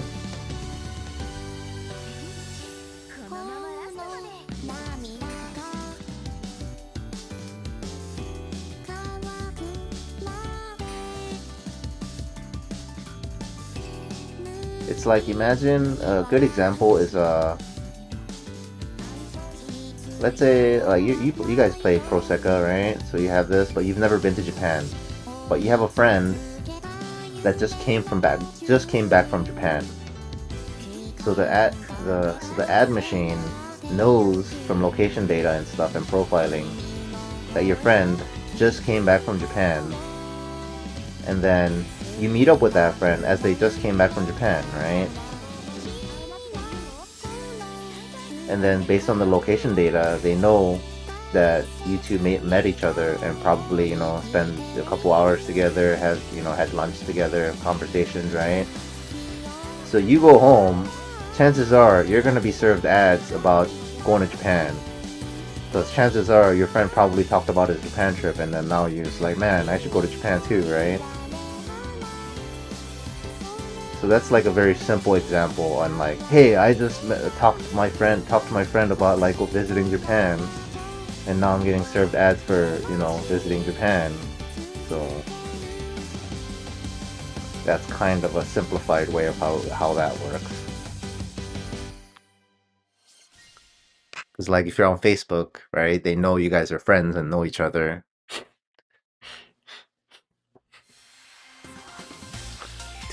Too predictable, yeah. Yeah, some people are predictable. Some people are very like one dimensional, you know. They know what they like, and you know they stick to it. Sometimes life is simpler that way. I've seen a bunch of MR5 Mizuki. Yeah, Mizuki is like definitely one of the, you know, top 3, top 5. I don't want to say like top 3 popularity for English, right? Mizuki's still up there. Somehow every stream we talk about completely unrelated things to Proseka, yeah. I mean I feel like that's part of streaming, right? You can only talk so much about one subject for the longest time. And talk about other things. Semi-related, we watch ads on Proseka, right? Clearly.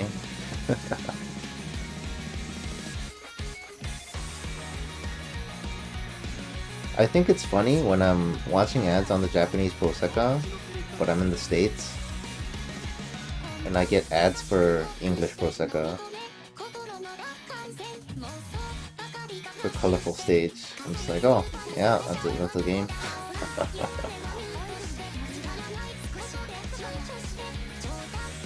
Or the opposite is true when I'm back when I was watching ads to unlock songs on Global, and I'll be in Japan.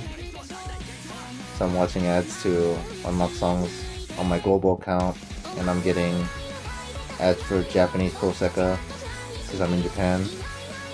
Like, oh, this guy plays rhythm games. Maybe he'll like this Japanese rhythm games because he's in Japan.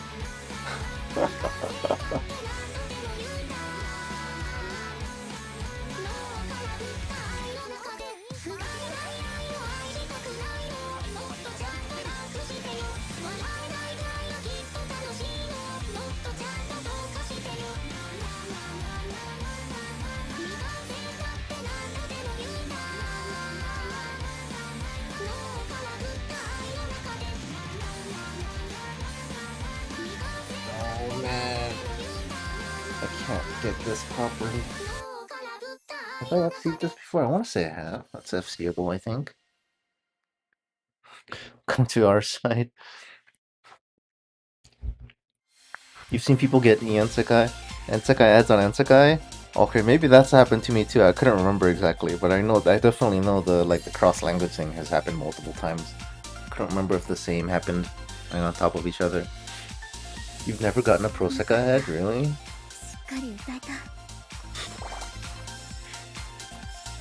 Also, location ads matter too, since I travel a lot.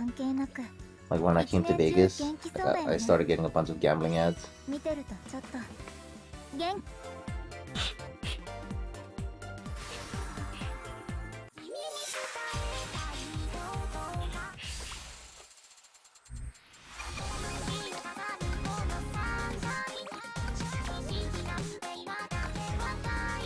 You need to activate Lunka's skill to be okay in co-op.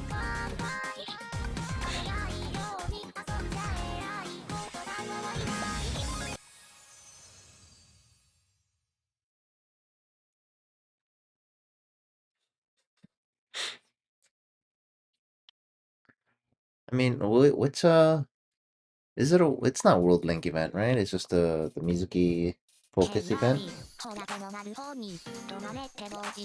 It is. You have plenty of time to just consider playing more songs later. Especially if all you're doing is like playing an hour worth of songs near the end of the event. See if you're anywhere near close to bother trading up for any higher amount or whatever.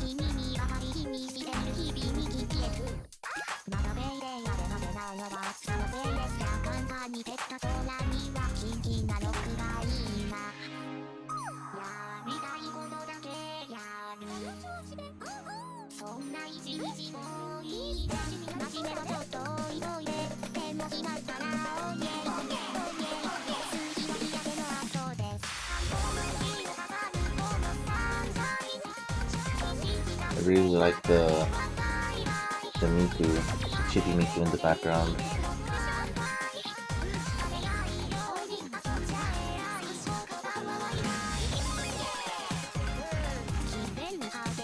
Some Mikus.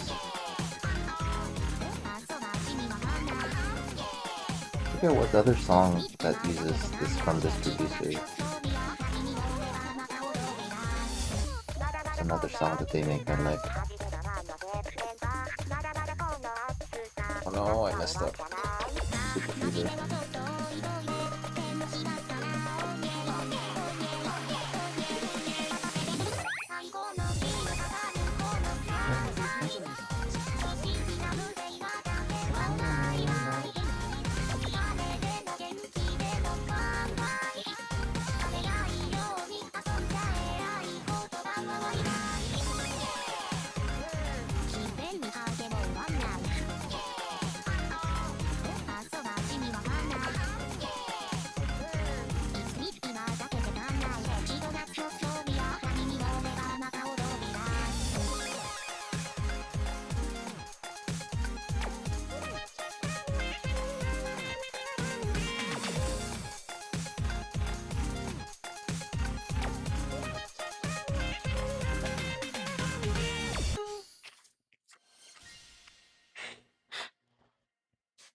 When you traveled to Poland, your Spotify ads became random Polish ads.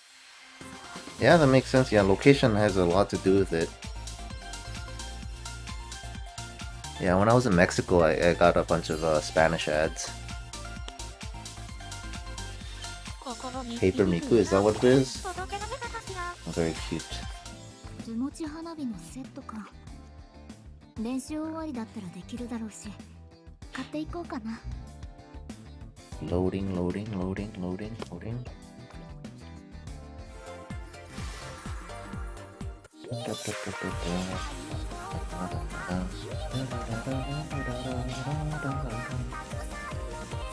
Got quite a few hours left, I think.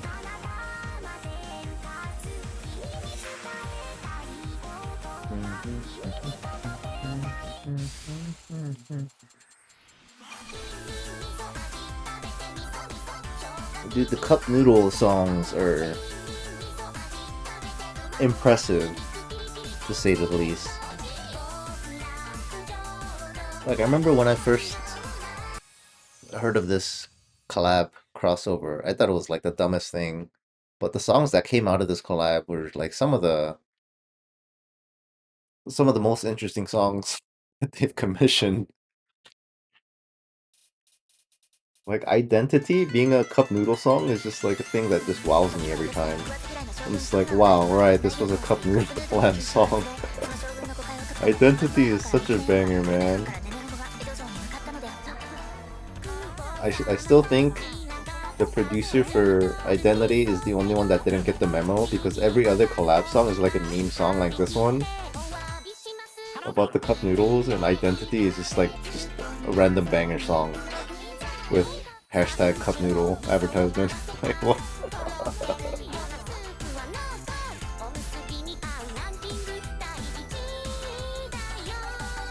Does anybody know the lyrics? Because I don't pay attention to lyrics in like songs in general. Are the lyrics for Identity at least like relevant to Cup Noodles?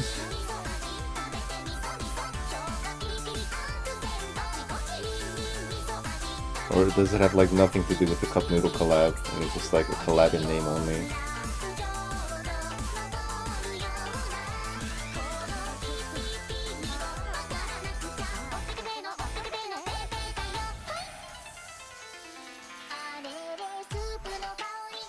It's just the funniest thing. Like, look at this meme. Here we go. The meme. Look at this.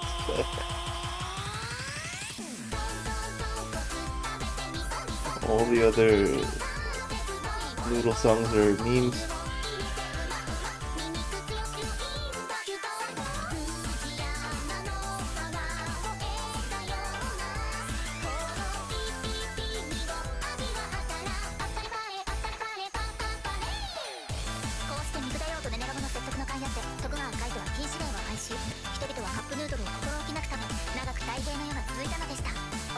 Is Salamander's another collab song, right?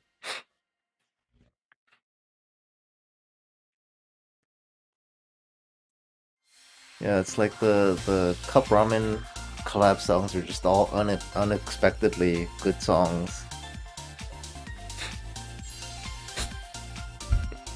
MV looks like a certain dream.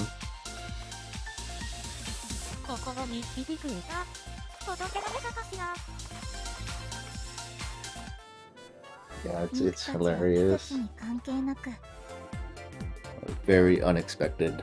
It's like one of the few unexpected things for collab crossovers with Miku. Like this, and then I think the biggest nobody expected coming was Miku and Pokemon. Like Miku, all of a sudden, just like this full-blown, like fully funded, dozens of, you know, like big name producer collab songs, and then on top of that they had like a whole blown out concert too.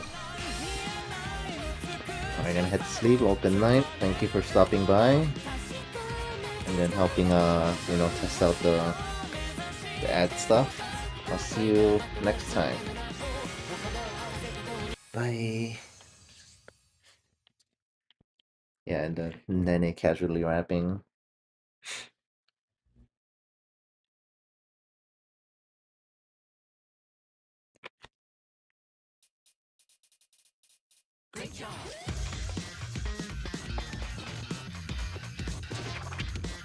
Oh, what is this 3DMD? I'm still not, I don't remember this. Oh, it's Wonder Show song?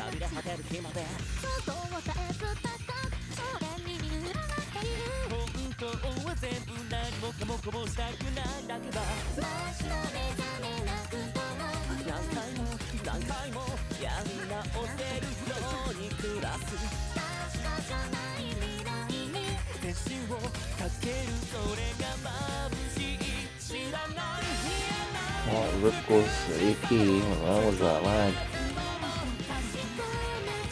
This game is impossible, I swear, man.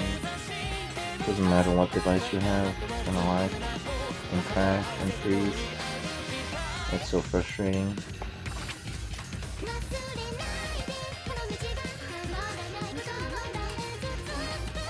Very frustrating. This is not, I think, I'm pretty sure this runs on Unity, right? I think Genshin also runs on Unity. Genshin can run Potato.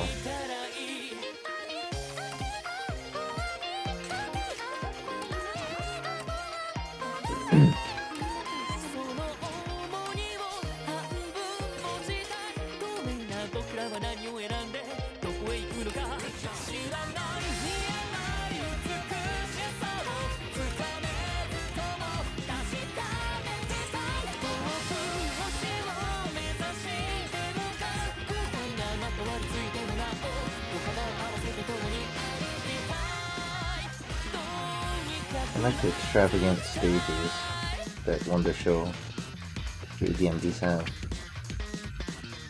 Makes sense, but it's very canonically. Because they're stage plays, you know? You underestimated the yen. MR5 might get a roll rank. I mean, like, as long as you're past 5k, you're better than like 5k. It doesn't really matter. Like, I think anywhere between like 1k and 5k, it doesn't really matter. As long as you're above 5k, it's fine. And then if you're not above 1k, then it doesn't really matter. Pretty sure the rewards are like the same until you hit like 1k, I think. And even then, I think it's negligible. I think 5k was the cutoff from 500 crystals to 1000 crystals. And then the amount of extra like stamina you need to get from, even on English, to get like past from 5k to like 1k is not worth it, I think. Unless you're trying to convert stamina, you have like extra stamina and you're trying to convert it into crystals, I guess. But if you ever plan to spend crystals into stamina, then it's kind of pointless. Miku Beam song. This song got way more popular than I thought it would. This is like such a, I don't know, very tropey. It feels very generic, but it got crazy popular.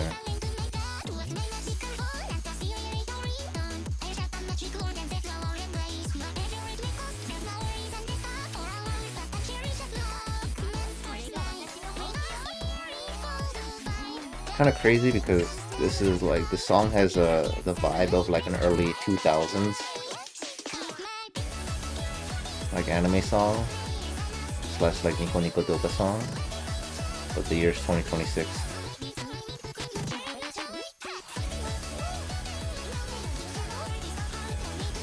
I seem to really like the song though.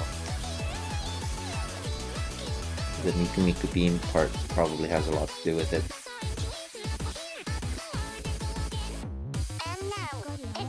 Here we go. Are you guys ready? 2, 3. Miku Miku Beam. No, not Siri. What the heck?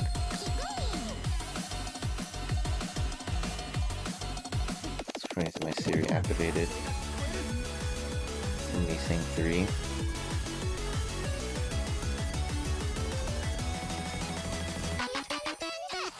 Did you guys hear Siri? Did the mic pick it up? I need to put my phone face down.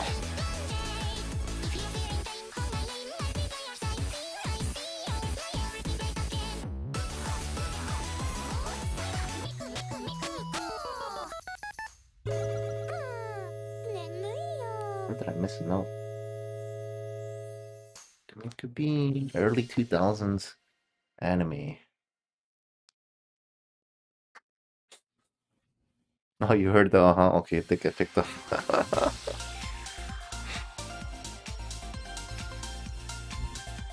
Yeah, I'm pretty sure Mafu is not that popular, especially now, because her story is dragging on way too long. She was initially like really popular. And Mizuki is definitely one of the top. And she's up there in terms of popularity, especially on the global side.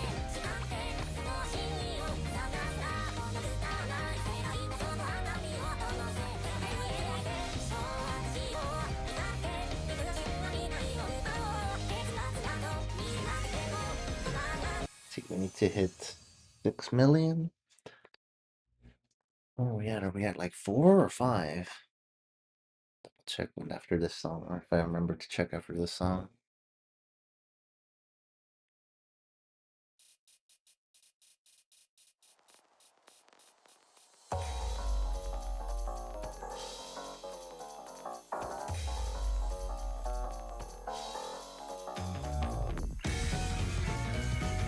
All the night court girls are popular? Are they really?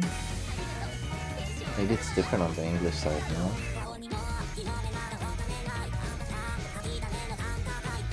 I think for Japanese, the most popular night court character is Kanade. And then, I don't know, within Night Court, Mizuki is second, I believe. Maki is last, and then but I don't know where Mizuki lands in overall rankings.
Let's see how much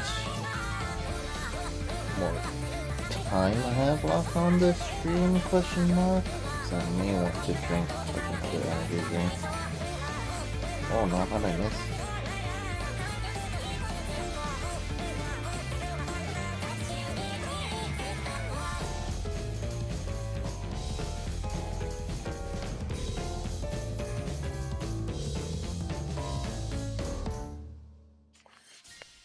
Da, da, da, da, da, da, da. Team prediction that this will be the weaker side of Mizuki. But still a Night Court. Yeah, Mizuki definitely has, I think... I'm not sure, I don't have the data, but I think my impressions are like the key stories, like Mizu 5 or whatever it was, right? And then like in a 5 or in a 6 or whatever, the big like events, like the key moment events. It's like really hard to cheer for or whatever, but then like if there's nothing really super important going on during the focus event, then it's like kind of whatever. Male characters in Night Court, yeah, I mean it's similar in the Japanese server. Tsukasa and Rui are the two most popular characters on Japanese. It's crazy. Yeah, same in Japanese. Like Wonder Show is the most popular, followed by Vivid. I think initially, like in the first year or two, Night Court used to be the most popular, and then people learned to really like Tsukasa. Alright, how much points do I have? I am at... where are we? 4 mil. We need 6 mil, so let's see, how much time is that? We got... I don't know, how much... What do we start at? I should have paid attention to what the event points we started at. I mean, it's not gonna stay 1000, I think, because like once I get to the other chapters, I'm not gonna be, you know, going at the same speed. Maybe I get to 5000 and at like 5000 or something. We'll see.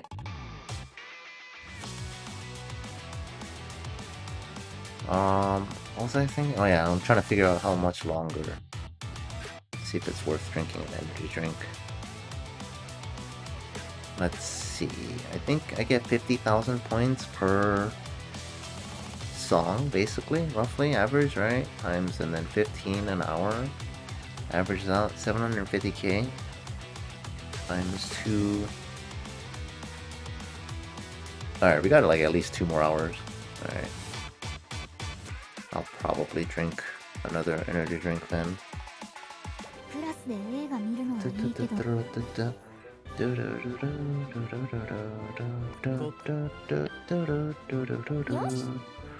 Alright, let me go. Fridge is right here. Let's just grab it. Yeah.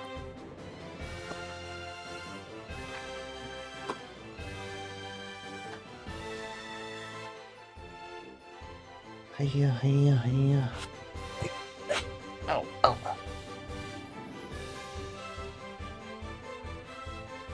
Alright.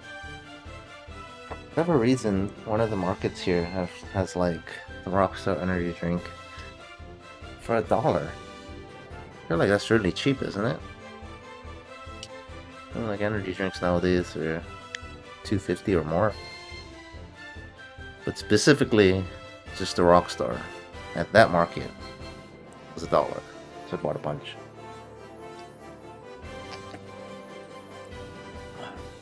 Down to the last one though.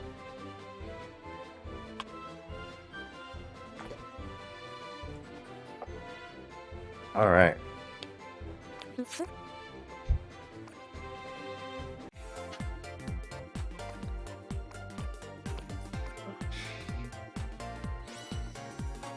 Alright, hold on. Let's see what our... Yeah, total ranking is like 8k. Okay, that's fine. I need way more. Trying to give people a heart attack for just $1? Yeah, I know, right?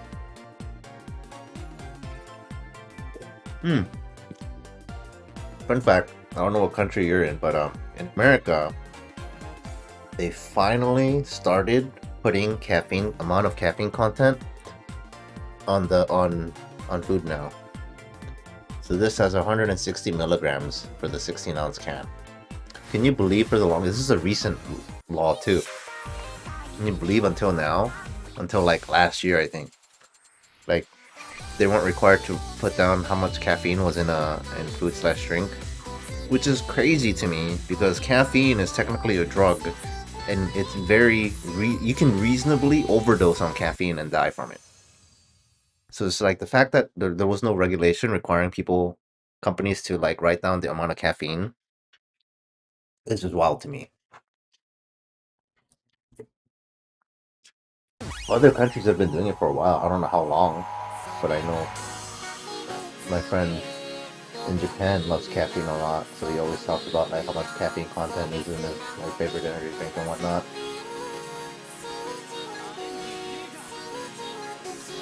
And then yeah, I'm like not exaggerating on like the whole overdose thing because Panera Bread is like a sandwich shop / bakery, and for a while they were serving this drink called like charged lemonade, and it had like a double, triple, or quadruple the normal caffeine content, but it wasn't just like explicitly like stated, and it was also just because they have like free refills, right? Like fountain drink free refills like they do in America normally by the soda fountain, right? And Panera Bread has that, and then it's like also kind of a sandwich / cafe style type of place. And also at the same time, I forget if it was before or after. Anyways, let's just go with that. It's like free refills, right? And then it's also a place that's pretty popular with college kids. So college kids were, drinking this charged lemonade. Some of them didn't even know that it was caffeinated. And they're just drinking it like it's like regular tea / soda.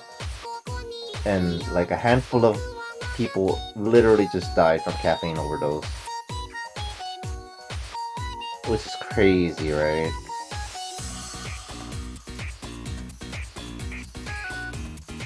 And after the first one, they were still serving it, and then like I think after the first or second or whatever, they took it away from the fountain drink refill, like where it's just like free access, anybody can just refill if you bought a drink, right?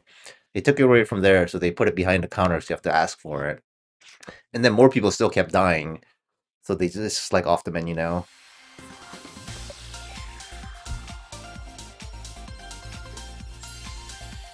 Yeah, because it just had like a ridiculous amount of ridiculous amount of caffeine in it, like per drink.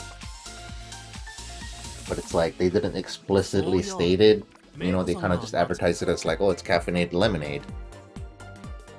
But they didn't say it's like overcharged with like multiple amounts of caffeine that you would get compared to coffee. 277% score in co-op. What do you mean? Is that event points or what?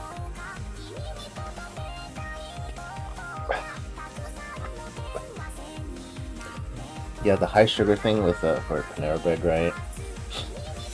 Yeah, they don't sell that anymore. So it's like I'm happy to see how much caffeine is in drinks now. Because I always avoided, I mean, I still kind of do. I avoid like caffeine in general. I treat it like a drug because it is a drug. It's just the fact that it's very lightly regulated doesn't change the fact that it's a drug. Caffeine's a drug, I treat it as such, so I generally avoid it, right? But like, the small times that I've wanted to like, drink Coke or Pepsi or whatever, it always frustrated me not knowing how much caffeine is in the cans. I'm just like, well, does this have a lot of caffeine or not? Because especially if you don't drink caffeine normally, like I do, when you do have caffeine on, the seldom times you do have it, it hits you a lot harder. So like when I, go for long amounts of time with no caffeine, and then I have caffeine all of a sudden, then I just can't go to sleep that night.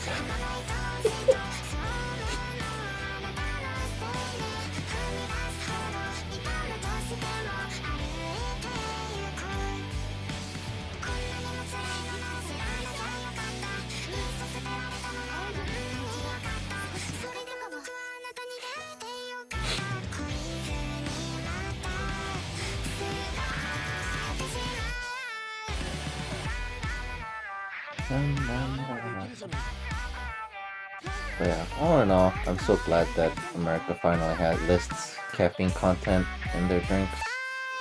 Has seen food as well, but I'm not sure. I haven't seen what food has caffeine in it. Like chocolate? Or like, I mean, chocolate technically doesn't have caffeine, it has something similar to caffeine. So what is caffeine? What are there foods with caffeine in it? Maybe like some candies or something? Like caffeinated candies?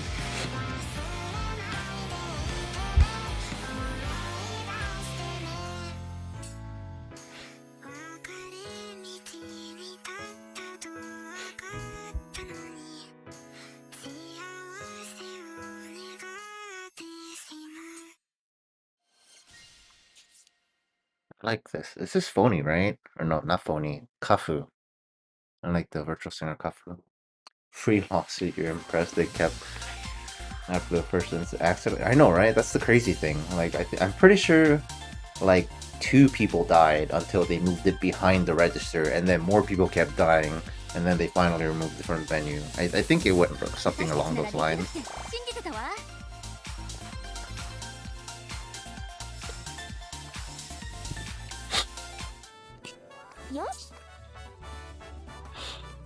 Did Bloomfest Akito in your last co-op at 277% score? Wait, what? How do you see that? Wait, huh? How do you know he has 277% score? What? I'm confused on what you mean by 277% score.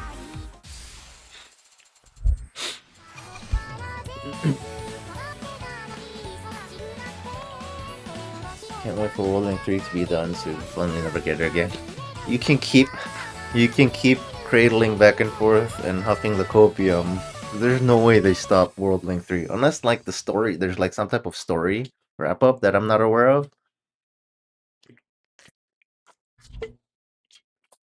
Okay, maybe they won't do World Link anymore, but there's gonna be something similar to replace it. There's no way that it goes away. Because it's like a pretty good way to, like, for, people to tier on their favorite characters, like Oshi's, right? Maybe it'll be like in some type of a different format in a way or something like that. But I think conceptually it's not going away.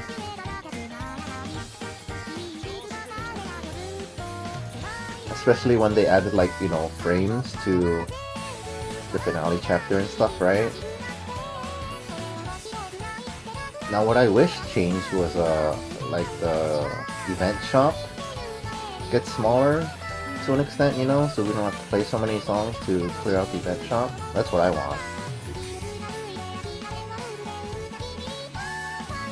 I feel like that will, that will in effect make it easier to tier in World Link. I feel like people play so much on World Link, partly for, you know, their Oshi, and partly for because you have to play so much to clear out the event shop.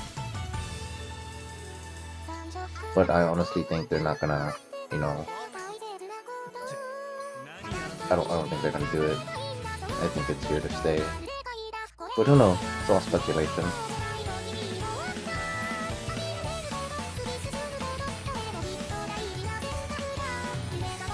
Like, what other way can you do what World Link accomplishes right now, where people kind of, you know, tier for their favorite Oshi, and then they kind of people pseudo compete against each other pretty much, right? To see which is the most popular character, etc. Because regular focus events aren't quite the same, right? In terms of like competing against each other on like who the most popular character is. Especially the finale chapter, it's like a literal direct competition on like, you know, competing against each other and who's number one, right? It's like, oh, I'm a Tsukasa Oshi or whatever, and I want to be like number one to prove that like Tsukasa is the better character or whatever, right?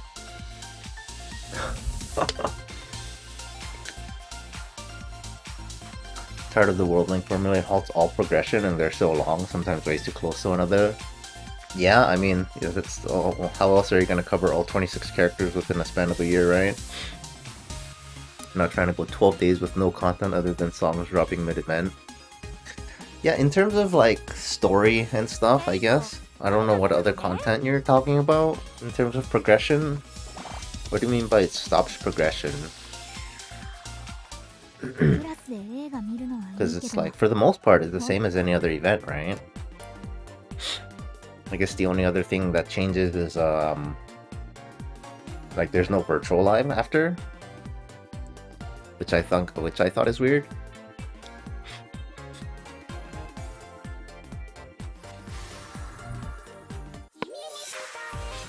Yeah, the frame definitely cements that there's gonna be more, I think, adding the frames to the finale chapter. Yeah, how much do you love your Oshi, right? Like, how much thousands of dollars is your Oshi worth spending? 20 hours a day, that's rookie numbers. Well, I guess technically not anymore because they have, like, actual limits on how many hours you can play a day. This world's so scummy since everyone capped at the same talent plus that a new 18-hour timer. Yeah. So it is kind of scuff. I agree with you, like, the formula is kind of scuff. I agree with you there. But whether or not, like, the concept of it is gonna stay, it's definitely staying. They might, you know, tweak the formula a bit or something like that. Like I said, make the event shop easier to clear, etc. You know, tiering maybe make it a bit different or something. But the concept of it is definitely staying. And honestly, I think the amount of stamina you have to spend is gonna stay. Because they need for the longest time, the game just didn't have ways for casual players to dump stamina, right? Like, the only way to dump stamina was if you tiered. And if you didn't tier, you just had a surplus of stamina always. So I think World Link is one of the ways to just have a stamina sink. And I think for that reason, it's just like, it's not going away.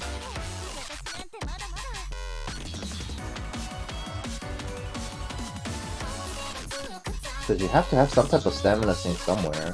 Because it's either this or my Sekai that'll, like, you know, suck up all your stamina.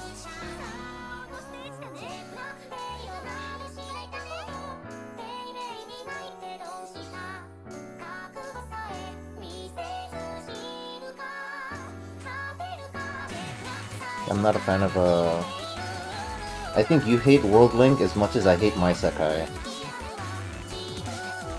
I hate my Sekai so much. I hate that, like, you basically need, it's like mandatory to get the buffs.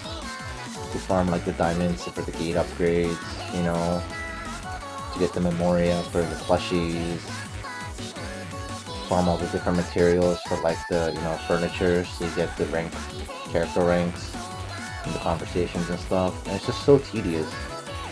And it also eats a ton of your stamina, especially if you want diamonds. You have to farm so many rocks. And it's like twice a day reset too. Oh my god, it's so obnoxious. It's like, hey, here's a stamina cap of 50, so that like in a 24-hour period you regenerate 48 stamina, so you only have to log in once a day. Except my Sekai resets twice a day. It's like, so I have to still log in twice a day. And it's pretty obnoxious.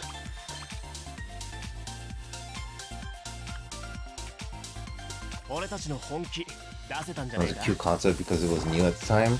World Link.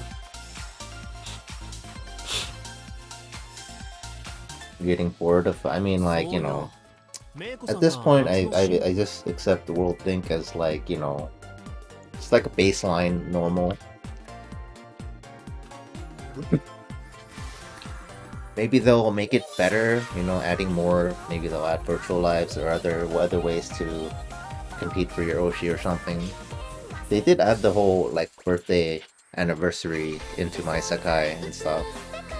So that's one way to compete for your most popular Oshi or whatever. But they don't make as much money from that as they do on World Link. They make so much money from stamina refills on World Link, I think. Like literally thousands of dollars on the top like 100 tiers. Especially the finale chapter.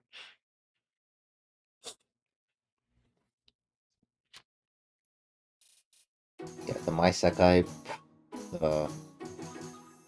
birthday titles, I'm not a fan of that. But I guess if I had to pick one or the other, I like that more because it's the My Sekai one's very straightforward.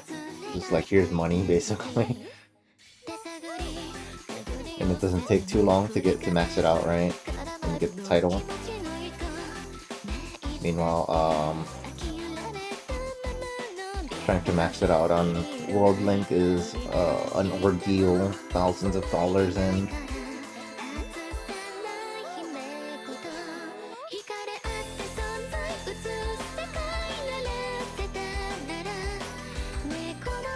I'm definitely not gonna do the My Sekai thing, like maxing out Miku. Depending on how much stamina I have, I might go for the chair, like the throne.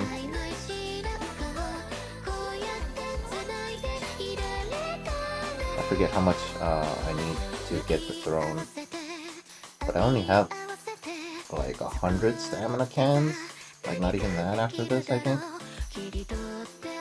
So I'm not even sure if I can even afford the chair.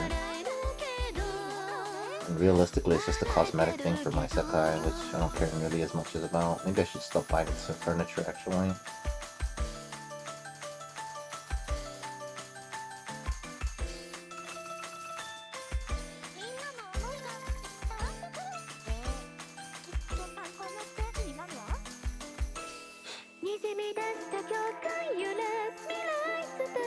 I think a lot of people are just also kind of getting, like what you're saying, you're getting tired of the event format, right? I think that's probably what you're most unsatisfied with. The event format has basically been the same. You just, play songs over and over, get event points, get the shop, and that's it. Especially now with, like, Cheerful Live not being a thing. Cheerful Carnival not being a thing for over 2 years now, right?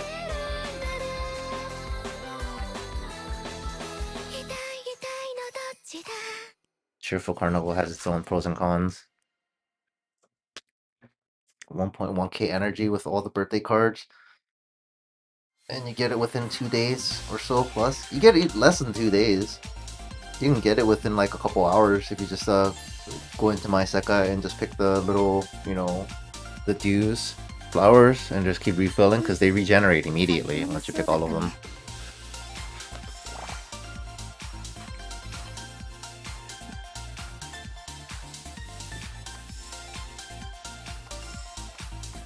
Yeah, I generally, take this game pretty casually too, so I tried that tiering once on World Link 2, was it, for Miku? Never again. Yeah, we definitely need Cheerful Carnival back, right?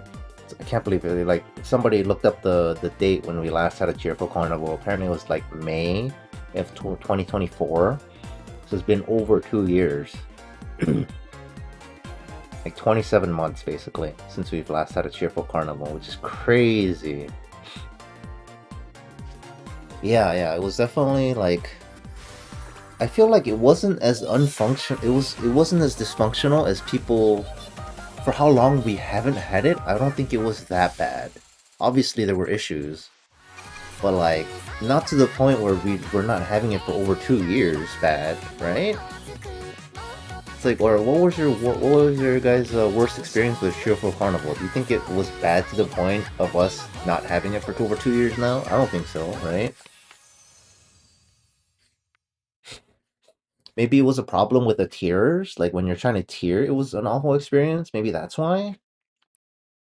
Or like it was too inconsistent, so they like the top tiers were having issues with like, you know, consistently tiering or something like that. Yeah, like what was the actual issue? But because like as a casual player, I didn't think it was that bad to the point where it warrants not having it for over 2 years. Was it really bad for tiers or something? Like what are they trying to fix for the past over 2 years that it's still not ready after like what, like 2 to 3 public beta tests, beta test events? It still didn't resolve anything, and they every time they do it, they're like, oh, we could have fixed it or whatever, so it won't be coming out again. We just keep getting that notice. Keep getting a notice saying like Triple Carnival is not coming back. But the only notice we've ever been getting was the match beta test events. Like what are they even testing? Matchmaking?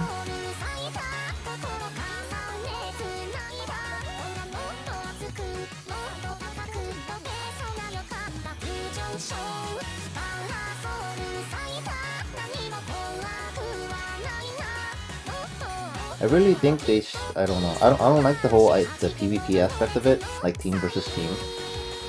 I feel like that causes a lot of friction between, you know, the matchmaking and stuff too.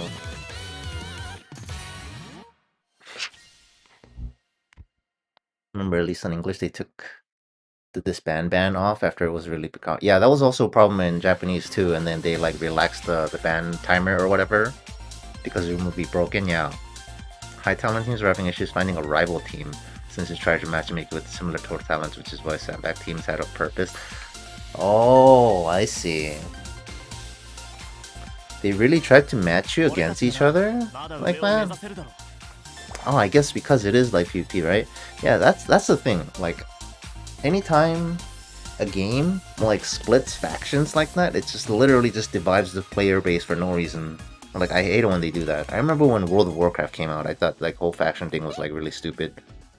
Like conceptually, it's a cool idea, right? It's like oh, team whatever, team A versus team B, right? Conceptually, it's cool. Realistically, in practicality, I think it's an awful idea because all it does is divide, segregates the player base.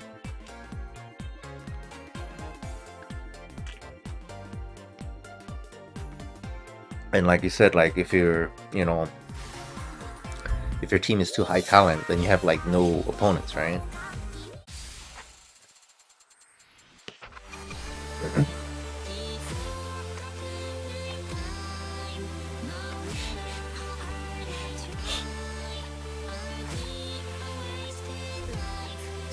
I remember being annoyed with the Dogfest event on JP, gave up mid-event. Like, what part were you annoyed about? Like, you couldn't get matches, or what?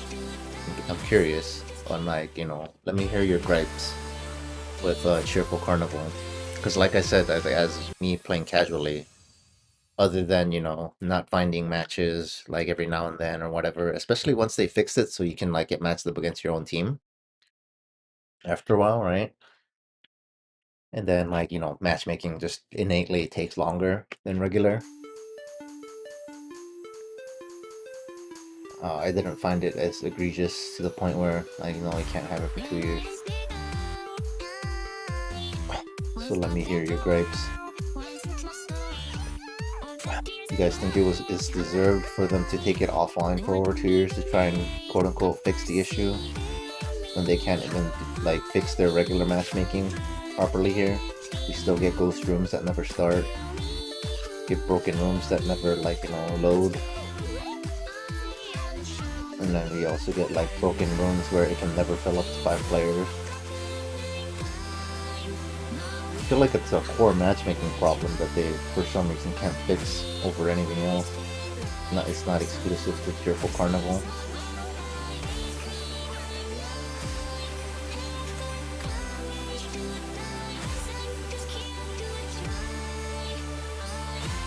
feel like they should kind of take the PvP element out of it, you know what I mean?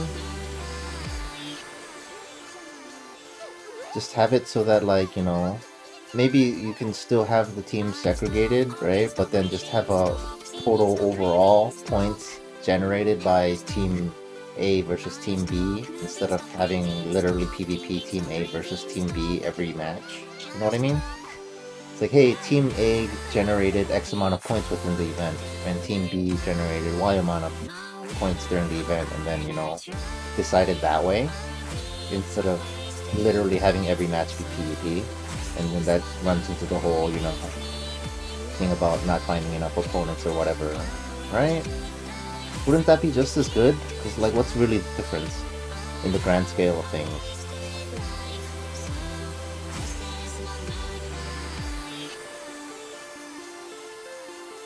It's like, if you want PvP, play rank matches, you know, type of thing.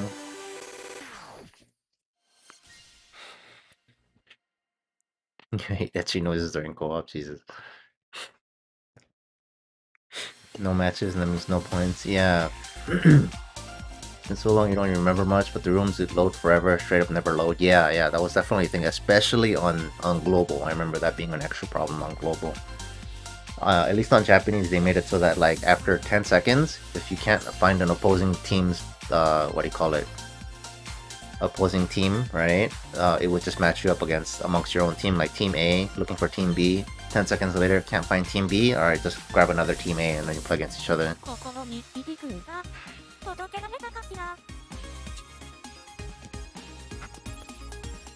And then playing the song, it would straight up not show any notes or the players. Yikes. Could be alleviated because of the sandbag fillers, but that also meant less total team talent, which meant less points per show. Yeah.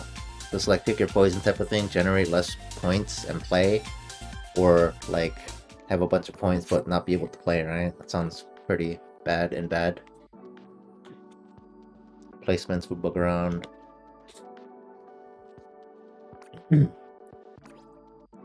Load forever.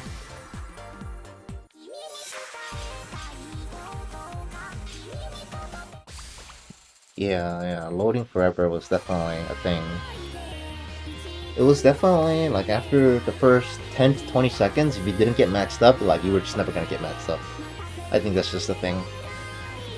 It's like, it basically, like, times out to the point where, I think even on ranked matches, at least on Japanese, it's the same thing. If I go into ranked match and I don't get matched up within, like, the first 10 seconds, I just quit and then re-queue up.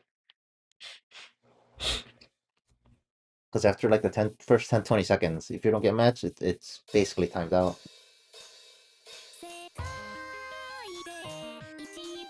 The game is just, like, so broken, basically, in the matchmaking.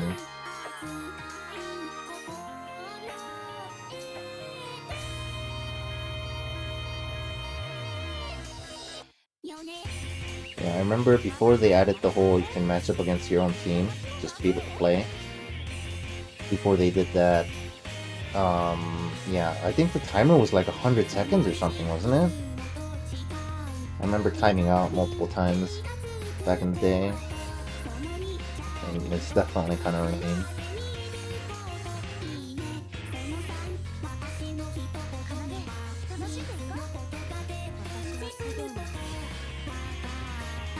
They should, I definitely think they should just take out the PvP element.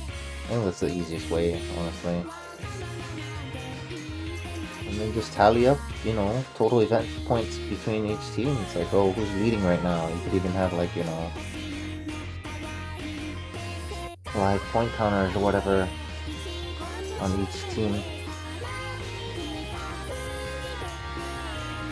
Team A versus Team B in terms of, you know, it'll be just like tiering, except it's, you know, team tiering.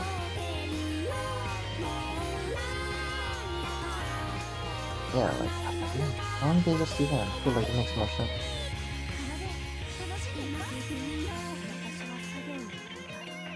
But ideally, they just, you know, the whole two teams factions isn't a thing in the first place, honestly.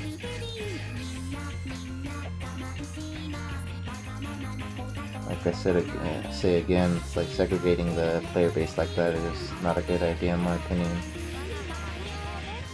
The number of times I heard new players be like, hey, how come I can't play with my friend? And it was because it was during a cheerful carnival and they're on opposing teams.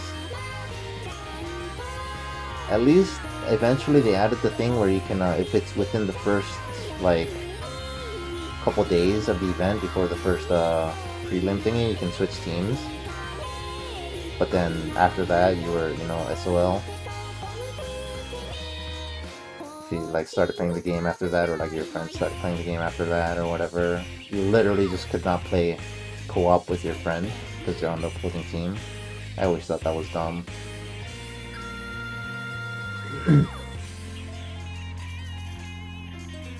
Like, at least make it so that you can, you know, free play with each other, you know, type of thing. Make it like a neutral team or something, get less event points or something.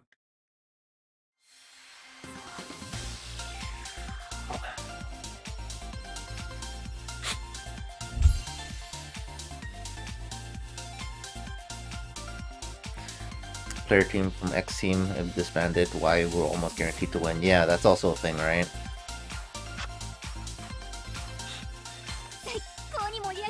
Yeah, see, you think so too, right? It's buggy but not unplayable to justify over 2 years of not running it, right?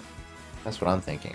I don't know, but maybe the, you know, if you're a heavy sweat tier, then it's justified. I don't know. This whole game just needs to be remade from the ground up, honestly. It's so buggy. It was buggy from day one.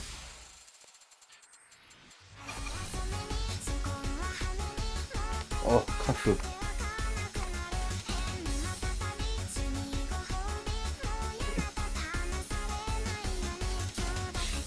Can't wait for Proseka to reset everything. Everybody will be mad.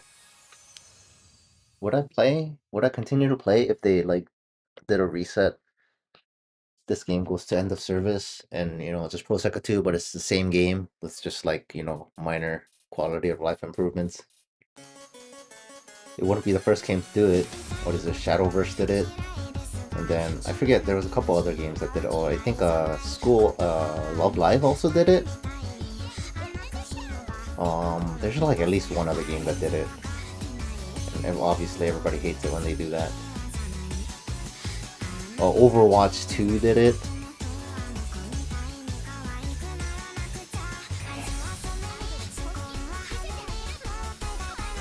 What other game has done it?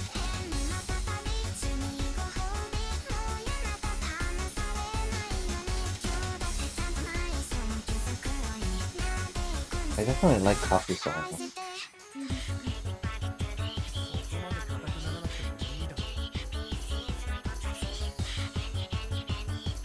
One of the things I've come to enjoy from playing Proseka and discovering, you know, new virtual singers, Kafu is definitely one of them.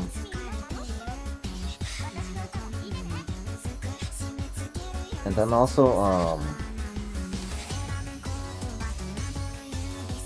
Cynthia Teto, the new Teto, so good. And Tetris and Override, one of those songs.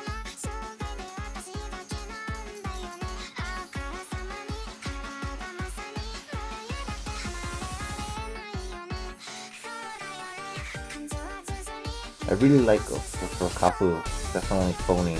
That's my favorite Kafu song.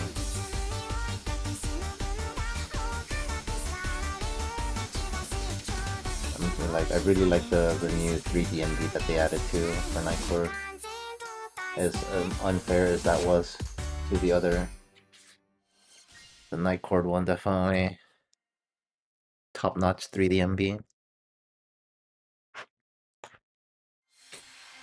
It just gets worse and worse. Yeah, man. Like I can only play like 2 or 3 songs on my iPhone now, and then like I start having issues, and like depending on the type of song I play, I have to restart.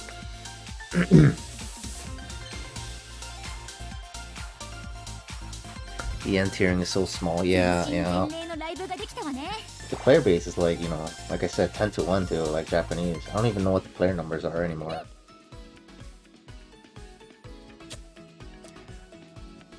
Yeah, maybe I just go free to play if they do that, right? If they do a Proseka 2, and then where it's just like the same game, but they just want to reboot it for, financial reasons or whatever, etc., and they don't let you transfer everything over. I think at that point, I definitely just go free to play, and then just, play it as casual just for the rhythm game.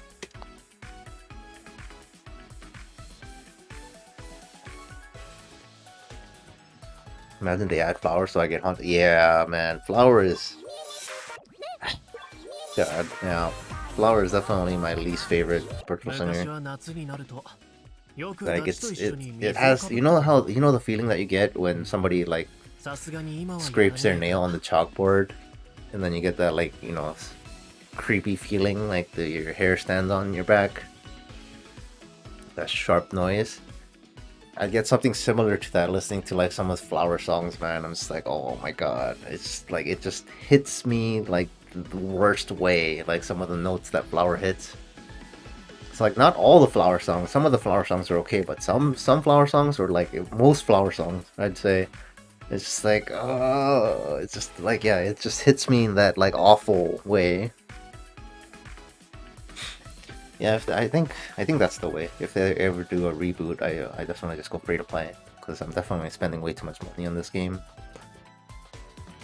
It's kind of spending money at just for the sake of it now at this point, just to keep it up. I think I'm gonna use the restroom. Oh, this energy drink. It's just caffeine is a diuretic. Makes you your body lose water. Do that in what do you call it? Oh, here, let's turn on 3DMB here. And then I'll do an ad break. Use the restroom. Just an FYI, if anybody is want to mute for the ad break.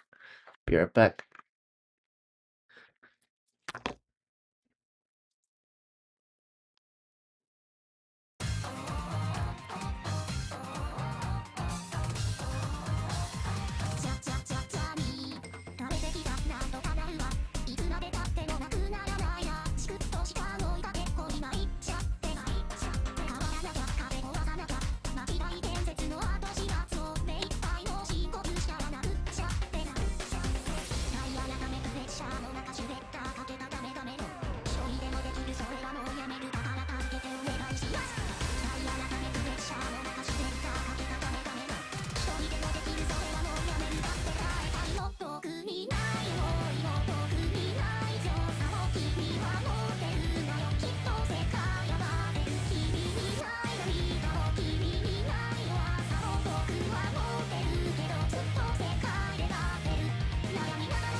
Stay mode interrupts the whole stream.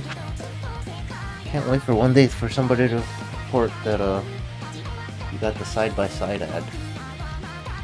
Because otherwise, that's a dang lie.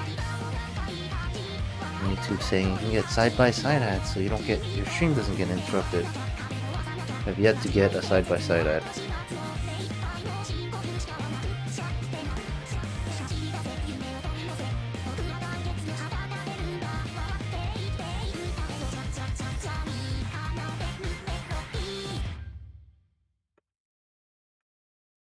Yeah, I'm looking at this vertical version of the stream. It just looks so cropped and weird. It doesn't even like crop the center, I think. Oh wait, does it? Oh, I guess it is technically the center, right? It's just like it's kind of offset because the game window isn't in the center. So yeah, I guess it is the center of the stream itself. Yeah, replaced again, right? Yeah, that's a dang lie, man.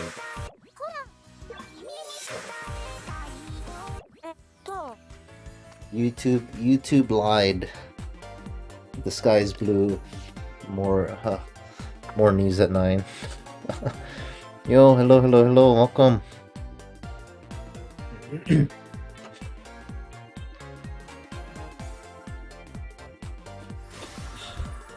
And then a month in I wail on Proseka 2? No.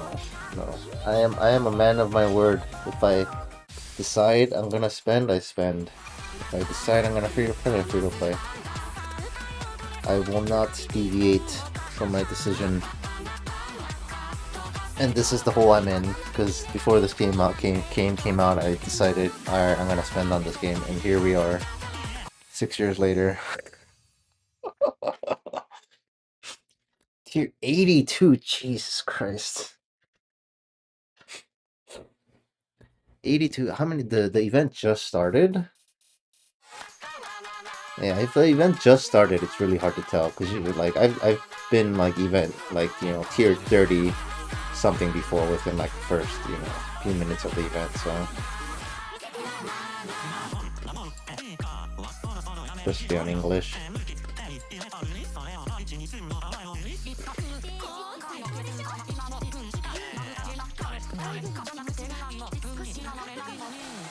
I mean, like I said, I think you just see, you know, near the end of the event, because the event just started, right? So you have like a whole nother week left. And then see if it's worth playing a little extra songs to get into whatever, you know, or whatever cutoff that you're trying to hit. Which I think it should be just 5k or 1k, not anything in between, doesn't matter. If my memory serves me correctly anyway.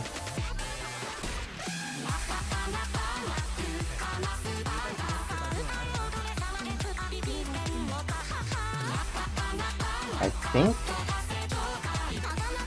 I'm trying to see if I like Vivid Bad the least or Leo Meiko the least. I think they're about the same. They both have like some good songs, but a lot of them I don't really care for.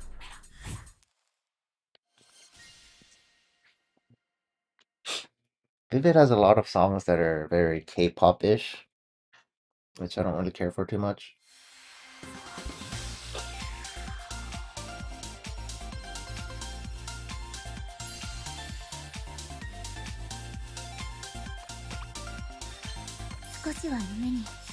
Oh, your Nightcore. You actually read the Nightcore stories, right?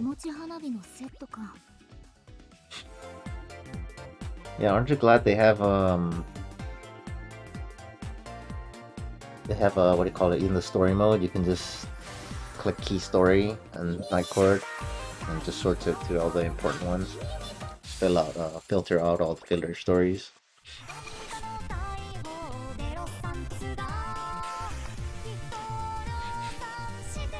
You have no motivation to read stories. It is a ridiculous amount of story. Like, I honestly have to start, like, I watch the stories, and like I download the YouTube videos because they upload them on YouTube officially, right? I download them and I have to watch it at 2x speed to catch up. Not necessarily because I'm uninterested. Well, some of them I am very uninterested, but the fact that they speak so slowly and there's like a lot of pause between dialogue if you like play it on auto, which they do for the official thing, right? And like, just to cut that down, I have to play it on like 2x speed. I think the only unit that speaks at like a reasonable speed is I think it's more Jump. Yeah, I think it's more Jump that like speak at a reasonable speed. And then I think it's Night Court that like they speak so slowly. Especially with anything to do with Mafuyu and Kanade, they're just like, they take so long speaking.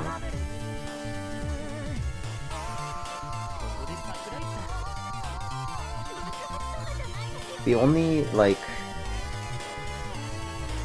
negative about watching the stories on 2x speed for me is that sometimes they have really good BGMs, especially the more recent stories where they have actual, you know, lyrics in some of the BGMs, and like key important story moments, right? And all that kind of gets warped, and it's like, you know, obviously doesn't hit the same. So sometimes I'll like slow it down to 1x just to hear the BGM, especially the ones with like vocals. Like I think in particular, like the Kohane, Vivid Bat Squad stories when Kohane just goes off with like vocals or whatever.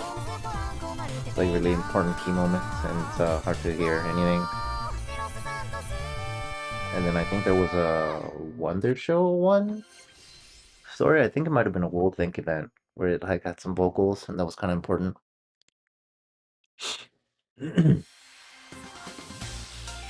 Yeah, some of them are definitely a bunch of nothing burgers, like side story, like filler content, right? A lot of the mixed events, I feel, are like that. It kind of feels like filler. They'll have like one chapter or two where it's kind of important in terms of you know, like character interactions and stuff like that for like the Kizuna and stuff, right? How they know each other. Like basically an example is Ichika and Kanade getting to know each other and like helping each other with you know, songs and stuff, or Ichika and like Nene like helping each other with like, you know, singing and whatever. Those kind of interactions kind of matter. But, you know, usually, especially like the seasonal stuff, like Valentine's, you know, New Year's and stuff like that, just definitely all feels like filler, you know?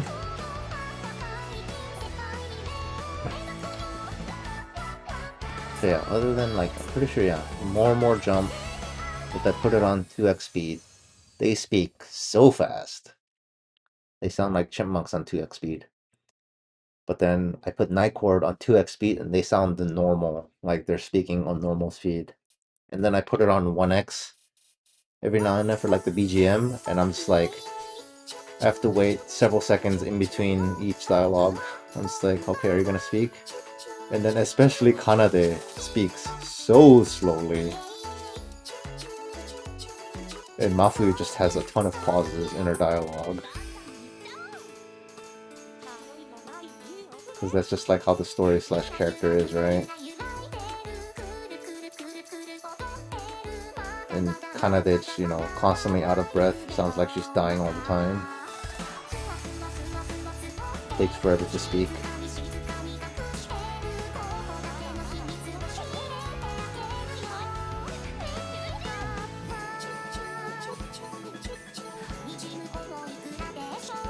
Meanwhile, more Jump, and anytime Minori or ID speaks, it's just like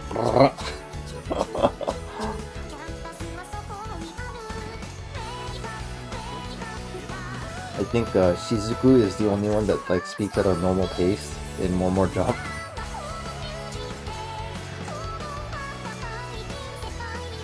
And then Haruka to an extent, relatively speaking. But yeah, ID and Minori speak so fast. Like I wouldn't have to put the game or put the dialogue at 2x speed if everybody spoke at the speed of Minori and ID.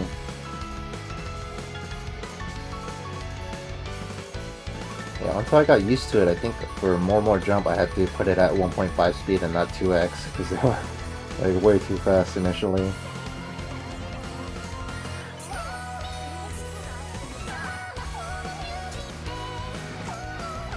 And I'm so glad they added all the Snow Miku songs. I'm still waiting for them to add all the old Magical Mirai outfits. To like a page banner or something for the costumes. Because they added 2014 and 2014. 2024 and 2025 Magical Mirai outfits. I need to go back in the catalog and not the old ones, man. I really want 2017 question mark? I think it's 2017. Pretty sure it's 2017. 2017, the Ixma outfit. I really want that one.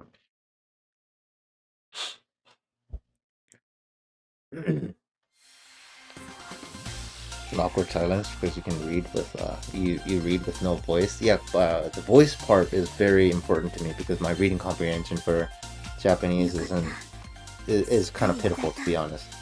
Like at an elementary school level, so like I rely on the vocals a lot. I'm also glad like the background characters are all voiced now in the main story. Because I had a lot of issues during like the points of the story where the background characters aren't voiced and I have to just actually read it, and my reading comprehension is not that good, so.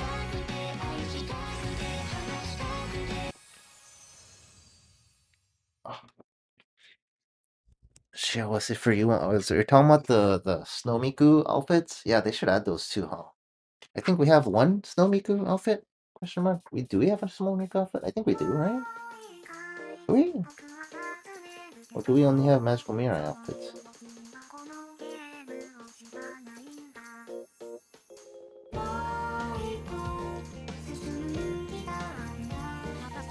Speaking of 2x dialogue, I'm pretty sure I'm speaking faster than normal because I just got recaffeinated.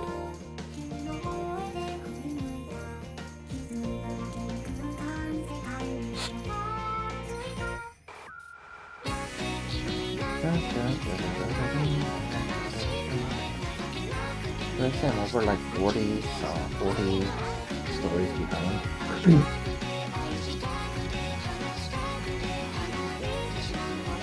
And hopefully I catch up to, I don't know, maybe I'll read like another 20 event stories on my waiting for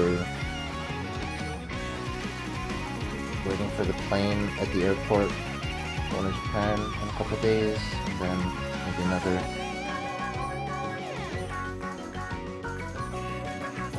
maybe a dozen or two songs on the airplane, you know.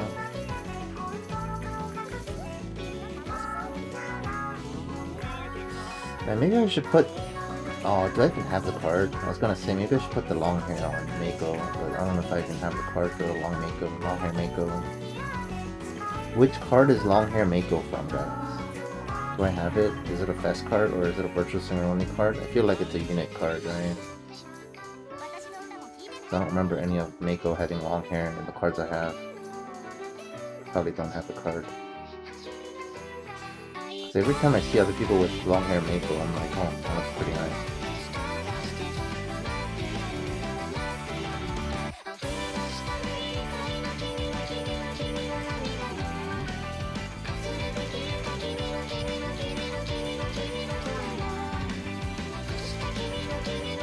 Is the person in the thing using the Meiko with the long hair right now? Is that the card? I definitely don't have that card. I think it is, I think that is the card. Whatever that is. Streamers on 7XIR. It's New Year's? It's a limb from New Year's. Mizumix? Okay. And Leonid? Yeah, okay, I don't have it then, huh?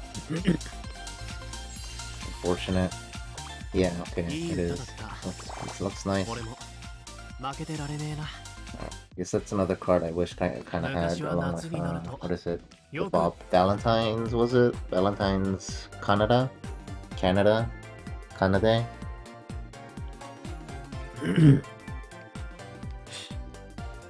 The one with Shiho and Mizuki? Shiho and Mizuki. Is that the one where they're like demons with the horns? Who summoned Flower? One of you said something about Flower. You just summoned this, didn't you? And there's no alternate vocals for this song. Alright, to be fair, this song isn't nearly as bad as some of the other ones. This one's tolerable. Caught red-handed.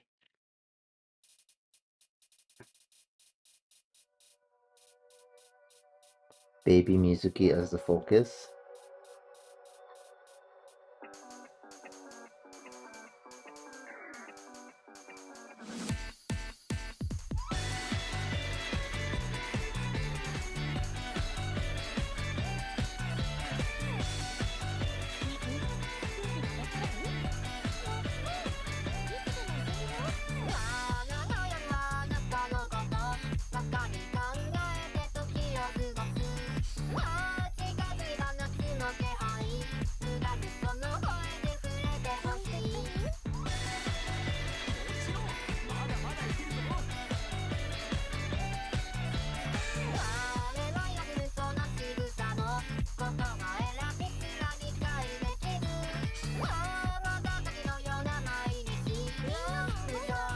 This high-pitched voice, man.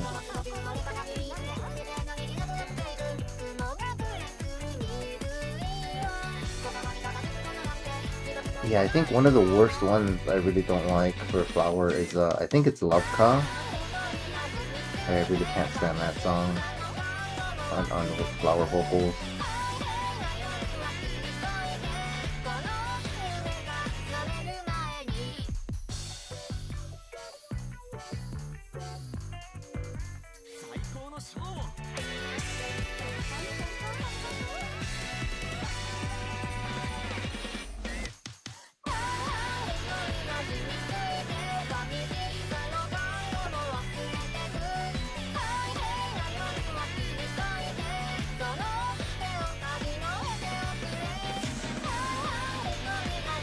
Can we get an alternate vocal for this song, please? Bless.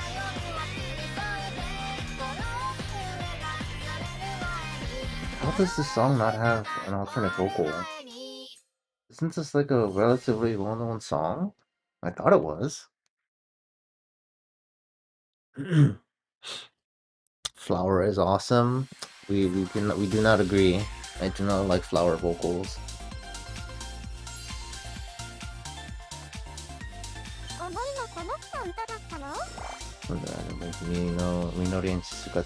Colorful vests. Used to be a fan of V-Flower back in 2019. Now you're more into soft voice. Yeah, it's like the voice is way too harsh, in my opinion.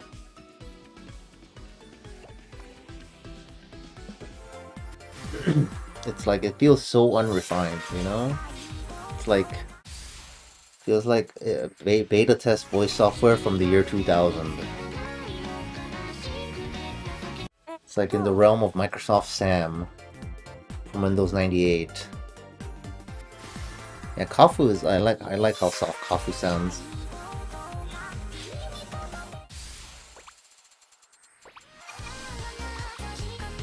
Oh, it sounds pretty cool.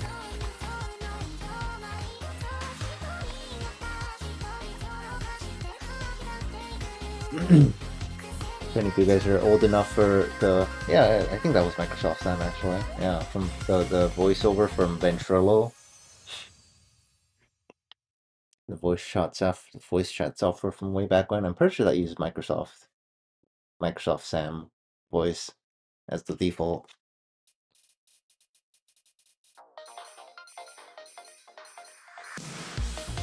It's way too harsh. Oh, I like the 3D MV too, it's really cool.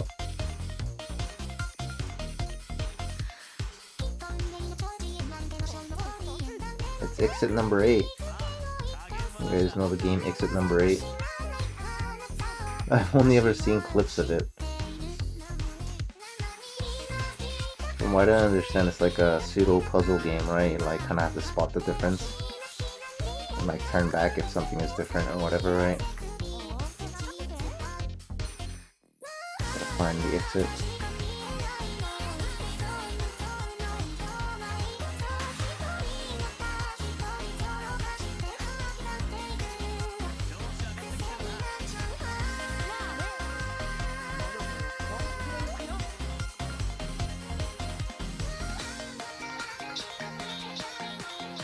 What unit song is this?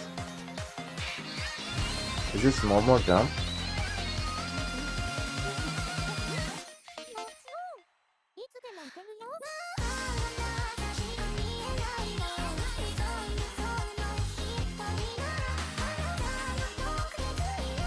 I feel like it is based on the choreography and the camera angles.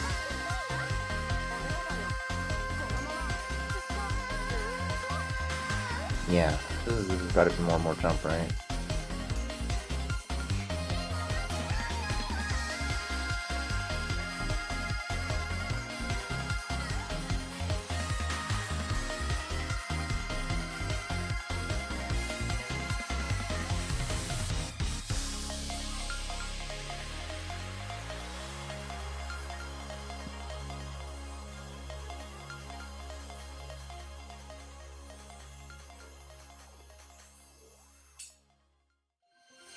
Miku.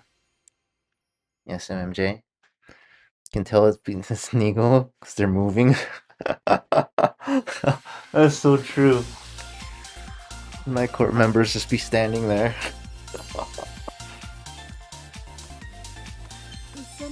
Yeah, and then like the movements are kind of minor. They're not holding instruments, so it's not Leonid. They're not running around the stage like crazy, so it's not Wonder Show. And they don't have fancy movements, fancy over movements. It's not Vivid Bat Squad, right?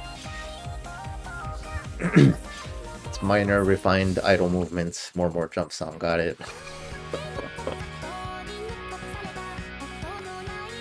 A classic abandonment.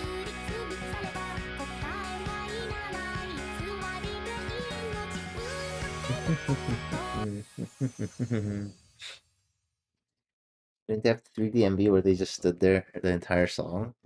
Did they?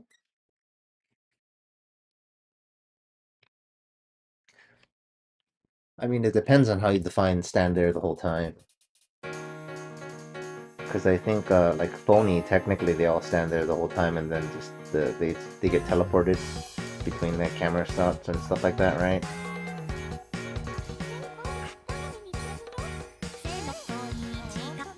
And they don't technically have much choreography of like dancing, right? The Phony, the 3D MV.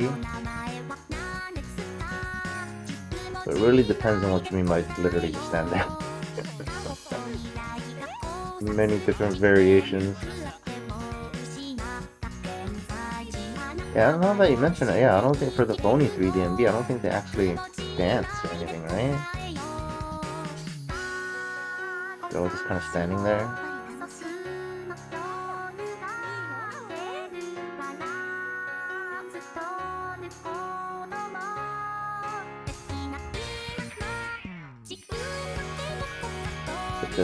But the camera and positions carry the 3D MV really hard.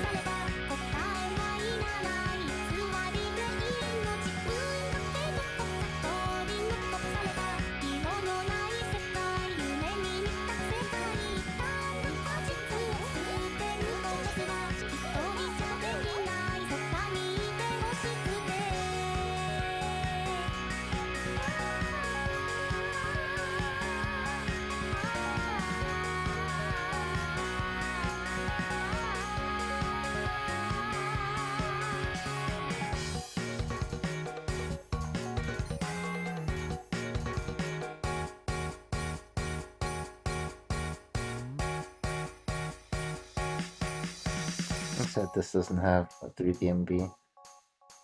I really wish they could just add the 3D MVs from Project Diva into the game. The only moment they have is their hand. Yeah, let me know which one it is. Oh no, dang it. I didn't get credit for that.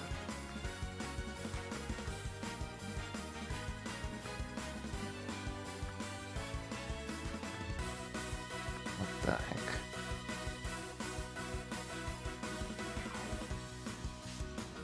昔は夏になるとよくダチと一緒に水をかぶってたな。まあさすがに今はやらねえが。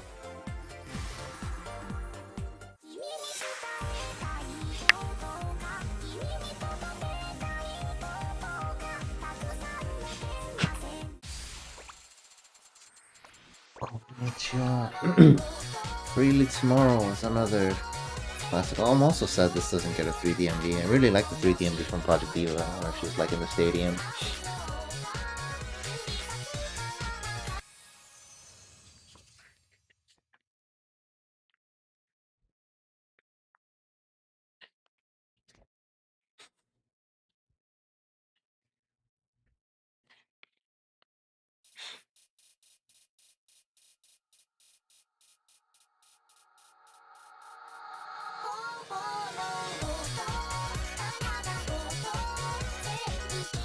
Well, at least we get the 2D MV. Better than nothing. I'm really sad that some of the songs just don't have any MV. Like, really? Couldn't just like cut up the 2D MV at least or something?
How old is the song?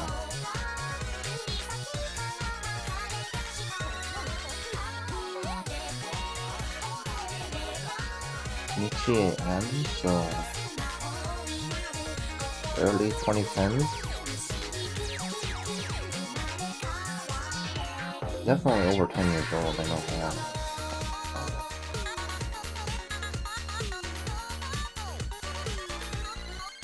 Free Me Tomorrow.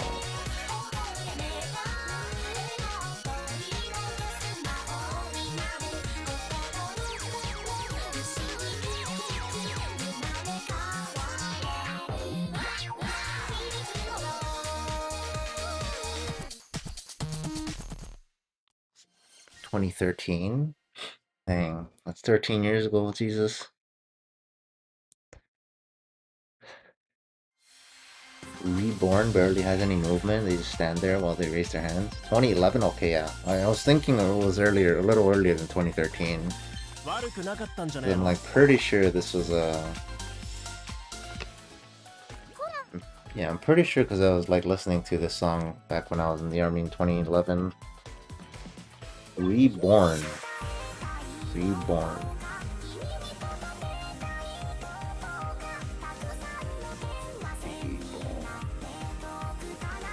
Reborn or Ribbon?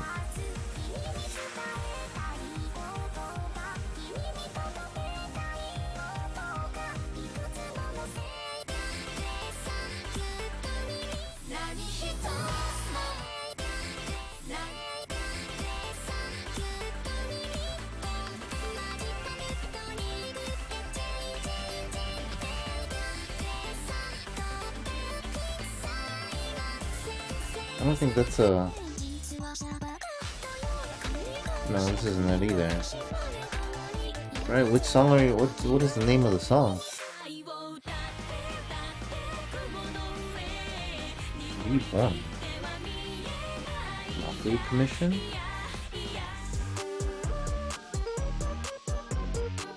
Saisei? Oh, like replay.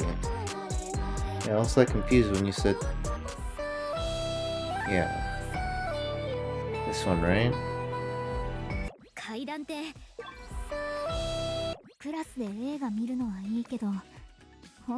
think that translates to replay?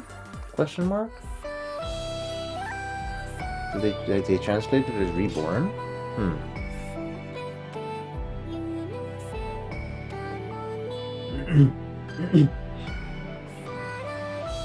I guess like technically that's what it like transliteration it would be reborn. Cause like the first kanji is re and then like second kanji is like kinda life.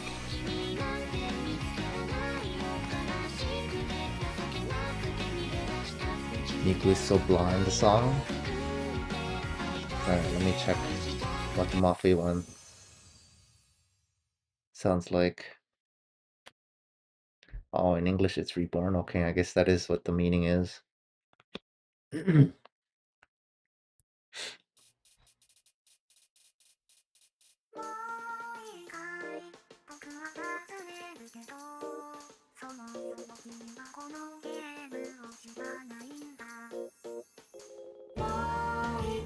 your favorite song, Lost and Found? That Ichika looks so nice. What is Enna wearing? I can't believe that outfit is like one of the earlier outfits.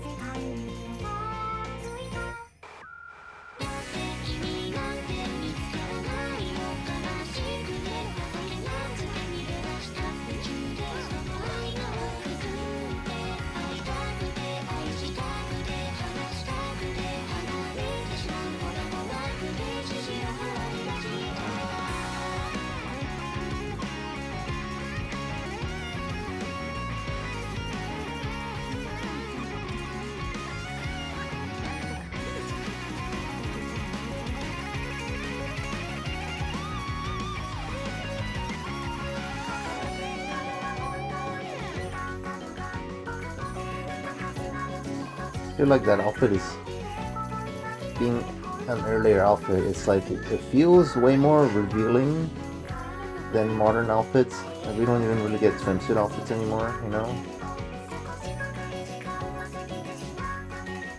I feel like it's a remnant of the game back in the day when they didn't know what the demographic was gonna be.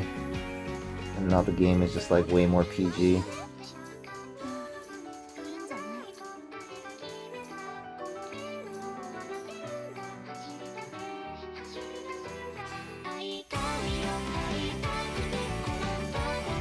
Right, I think the Japanese YouTuber guy was right. I think we only ever got like 2 swimsuit banners or something.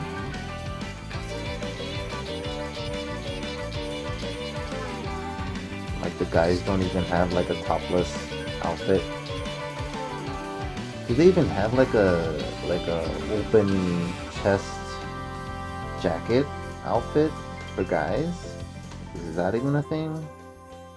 I know topless isn't an outfit for the guys we looked last time. You lost and found muted.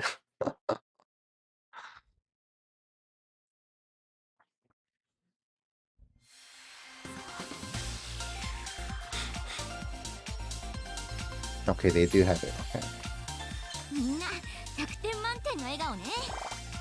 Still can't get used to her pants looking like they're reversed. What's it gonna do? This thing? I don't even have the Mafia.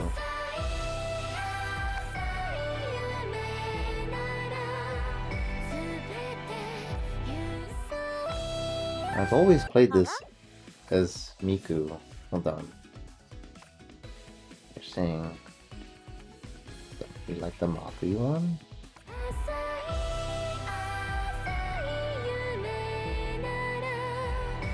Oh, my neck is cramping.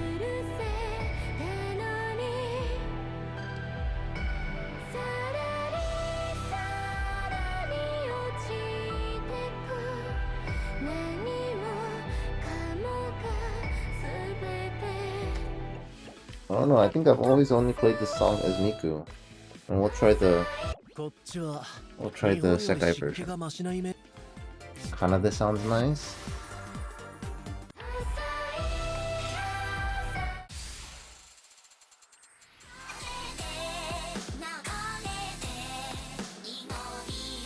This one I'm also kinda 50-50 on whether or not Miku or human.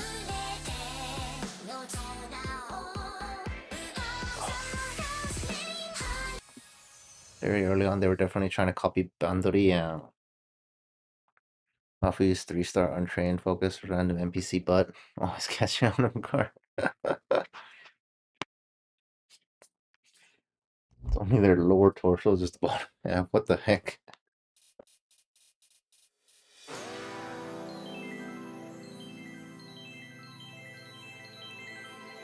We're gonna have to look for this card. You said Mafu 3-star?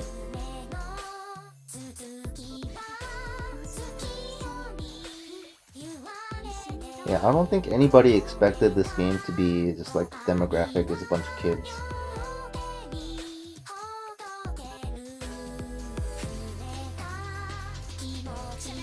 Kind of frustrating sometimes, and like when you watch the story and it's just like you can clearly tell it's very PG. Like nothing seriously ever happens, you know, everything's happiness and rainbows other than, you know, people that have already died.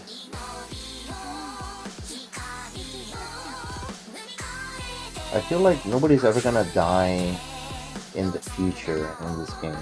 You know what I mean? Because of how PG the game is.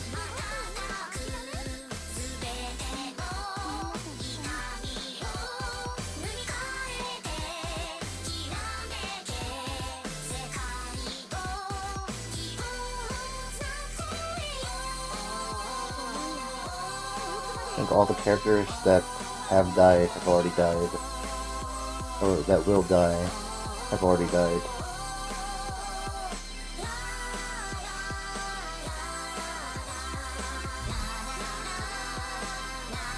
Like Canada's dad is either gonna make a recovery or stay the way he is.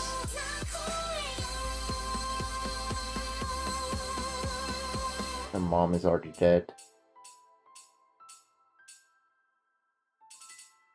Who is Anne's mom? She has a dad. Who's the mom? We never know. I think, no, she's still there, right? Yeah, from the story, I think she's there. We just haven't seen her. At least I haven't.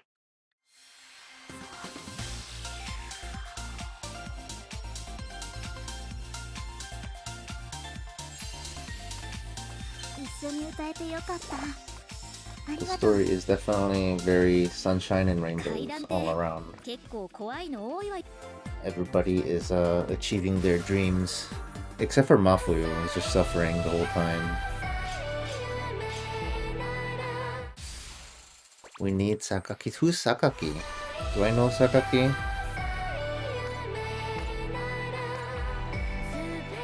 Which one is Sakaki?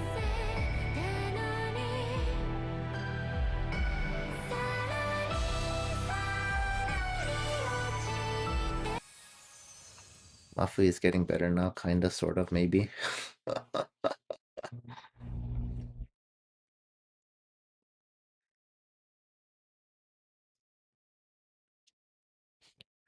Which one is Sakaki? Is that the Vivid Bat Squad side character that's like sick in bed with the quote-unquote terminal illness or something?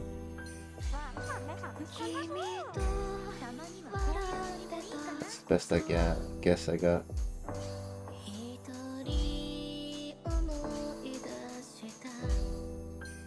You're saying this is the one where they hardly move?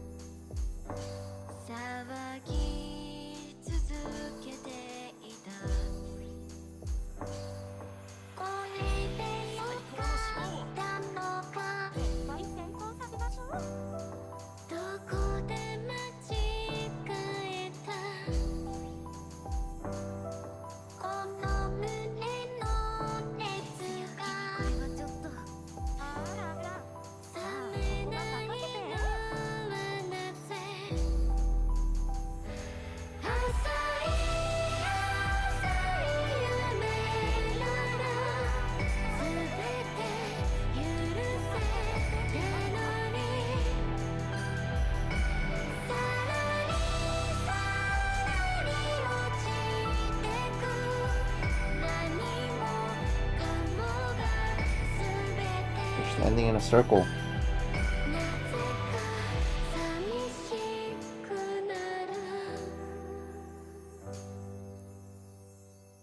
That's the whole thing, yeah. They definitely just stand there.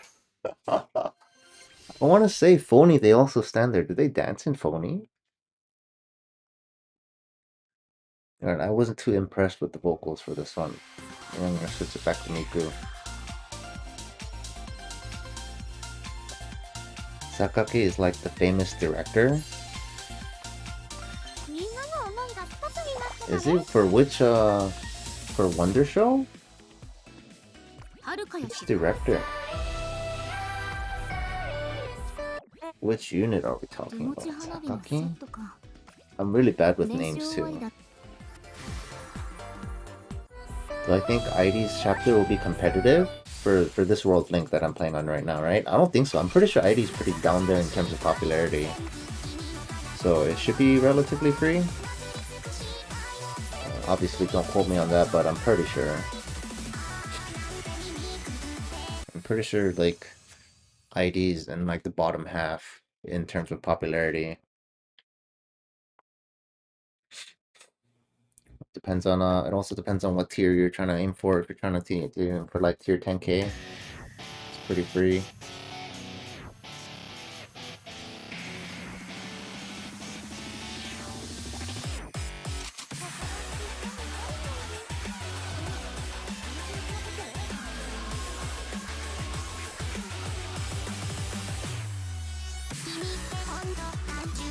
I think we're at what, 5 now? I think we got about like an hour left. Okay, does anybody in chat actually need... I need to start rationing out these handful of movie quotes that I have left. Does anybody in chat that actually need 4-star movie Miku code?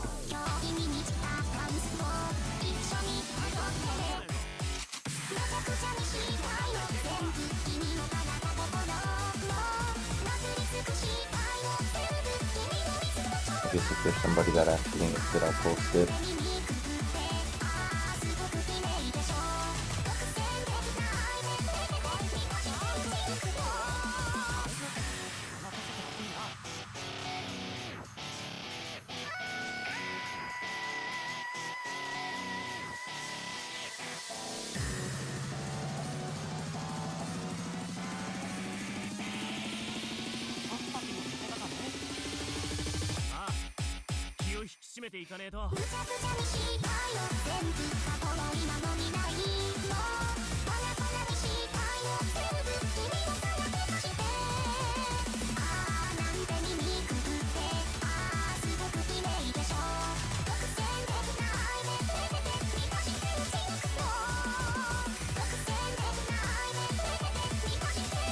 That's not a hairstyle that An has with the blue undertone, right?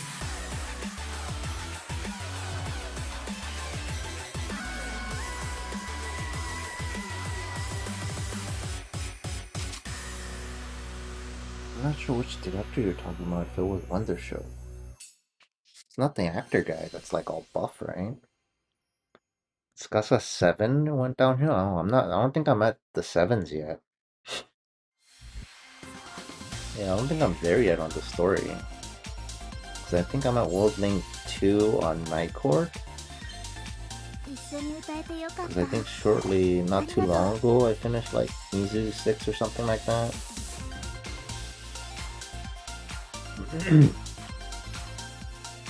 Scares this is the last chapter, you know, but when people world here.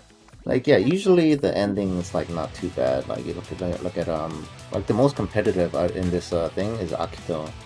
So look at Akito's numbers, and like, I think worst case it'll be like Akito's numbers.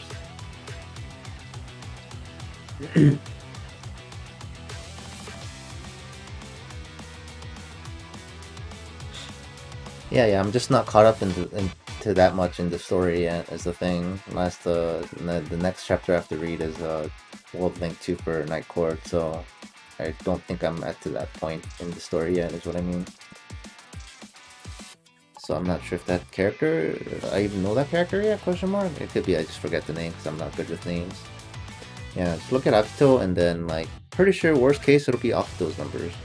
Because like, look at Nene compared to Akito. I think I want to say popularity is ID of Nene is comparable, I think. And then like, you know, like you said, ID is the last one, so people might be, you know, trying to squeeze in some extra points for the overall rankings, right? So which means like the difference between Akito and Nene. So just assume you have to pull Akito numbers, and if you're okay with like Akito numbers, I think you should be fine. I'm trying to tier for ID, which is not overall popular. Okay, you do need a movie code, alright. Am I good for Meiko? No, I think I want 6 mil to be safe.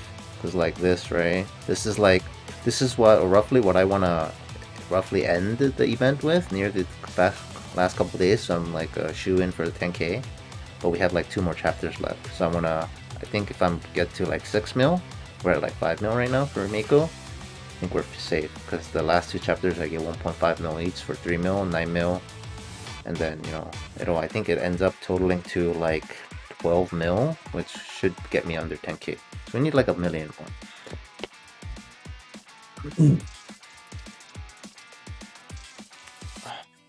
Alright, what's it? Sippany here wants a movie code. Alright, I'm gonna post it soon, get ready. Hope you're in the claiming page. Alright, ideally nobody else claims it but the Sippany here. Let's see. There we go, good luck. So yeah, it's on the screen. Yeah, Meiko. I'm gonna assume I'm not gonna make 1,000 on Meiko. It's gonna slide, and then maybe I'll get 2,000 at best. I'm thinking somewhere about 5,000. And I think if I get another mil, okay, actually we'll see how much does what is it? Meiko 6 mil is, hold on, overall ranking. 6 mil, where's 6 mil? 6 mil, what am I at, 9 mil right now? Okay, 1 mil more. Alright, so yeah, that doesn't even get me to top 5,000. What ends in 11 hours? You're talking about like the Meiko chapter? Alright, that's that. Mark this.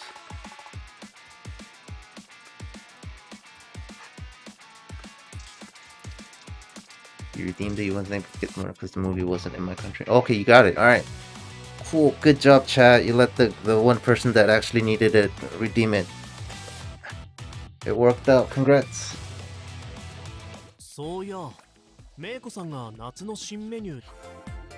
Yep, glad you were able to get it. Yeah, because I know some people, you know, just straight up didn't have access to it. T128, 46 minutes later. Yeah, I would think you would slide down to like 1,000 just by burning mats for the rest of the event, like pretty easily. Like it should be a given. Yeah, read the story. Enjoy your story the few times that you actually have story that you enjoy, right?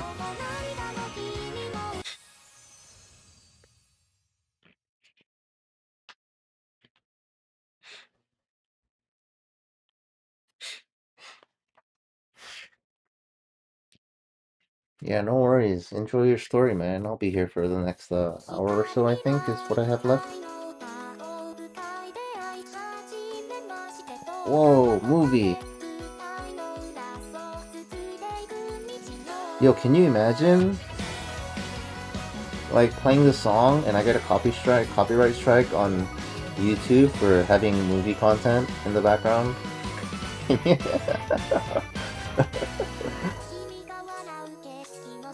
Get a freaking DMCA strike for playing Miku movie? No way, right?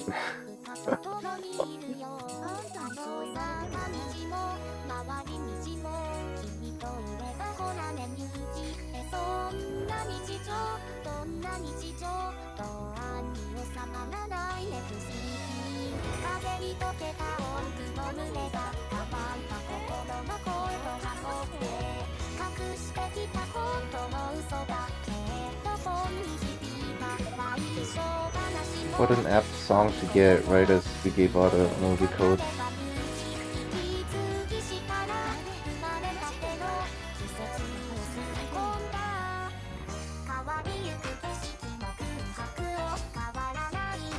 Oh no, I missed.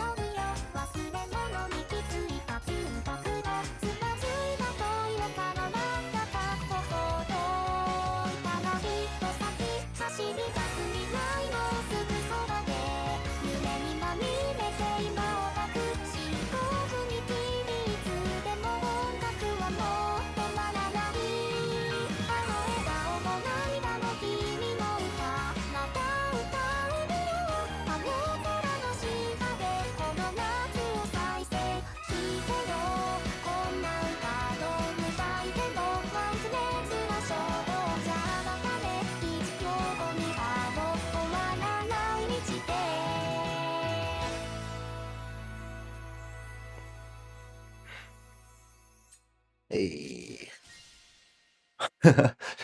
Yeah, they're spying on us, clearly. They heard us talking about the movie.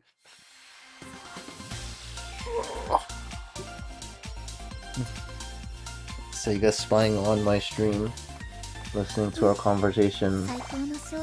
What, you guys were talking about the movie, right? You wanted the movie song?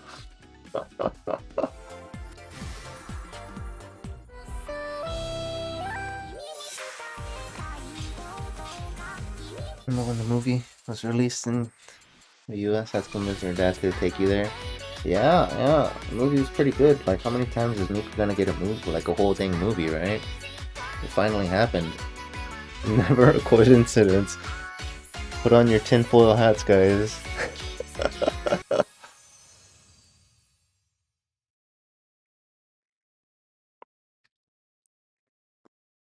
"100% intentional. Coincidence is not in my vocabulary."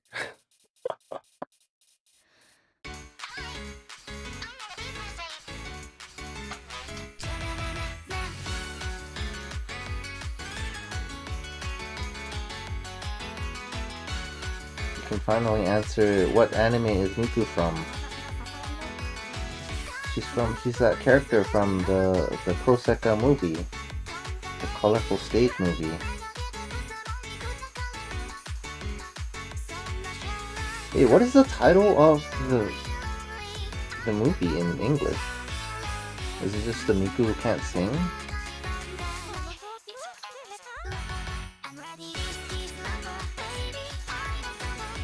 Because they don't say Project Sekai in the global version, right?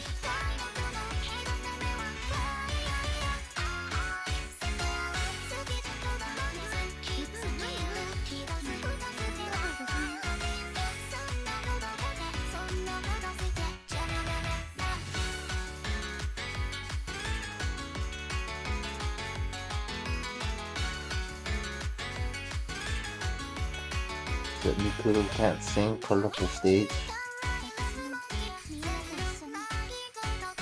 I'm not even sure what the actual title of the movie is in Japanese even. I know like the Miku who can't sing is part of it. I forget if that's the entire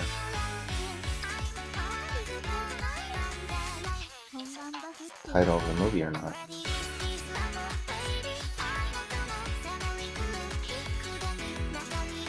I like the choreography for the song. Maybe when they do the little zombie hand.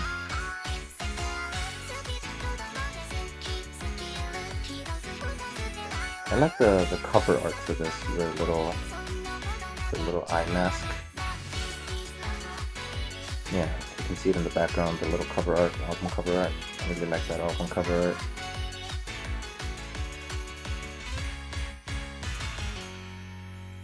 Very cutesy. Well, I guess it's not a mask, I'm holding up a card. Colorful Stage, the movie, a Miku who can't sing. Okay, so it's probably... So silly, then titles include the word movie.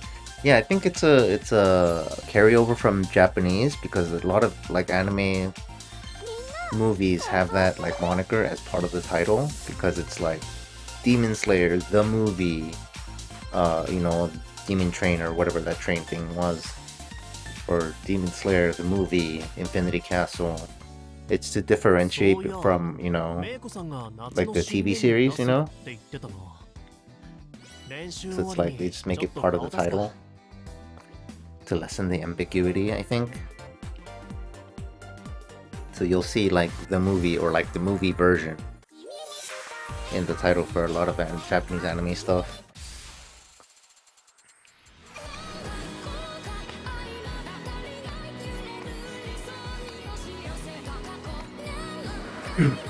Even, I want to say even... Okay, maybe not, I'm not too sure. I want to say like some J-dramas also do that when they get like live action.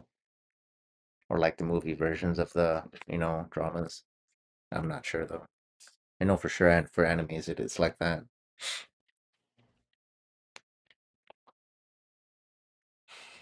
But yeah, it does seem kind of silly if you think about it. Especially when a lot of animes don't do it. Like a bunch of, you know, Dragon Ball movies and stuff. But then like, even then, sometimes they do it. Because I think, like Pokemon, I think, some of the movies just has like Pokemon the movie as part of the title, I think.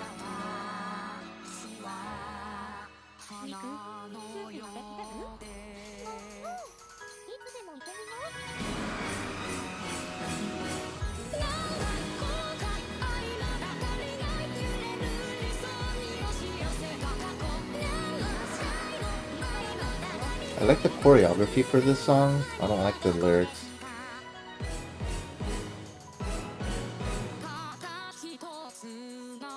It's too much like an opera.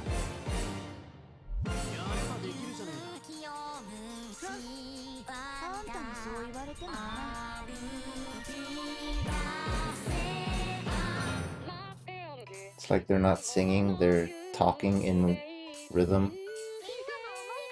Not a fan.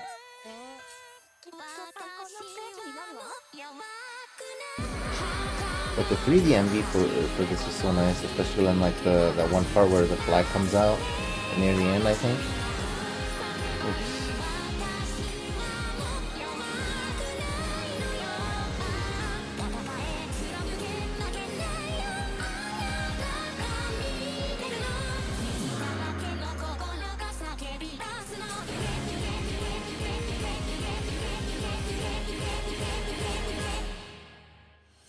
Okay, maybe that wasn't this song. Which song is the one where they all like spawn flags and hold up the flags? I thought it was this song. I guess not.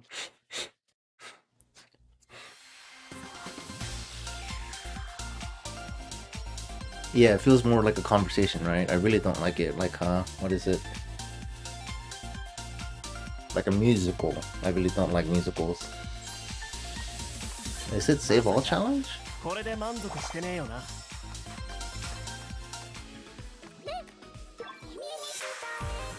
Let's see, Wonder Show.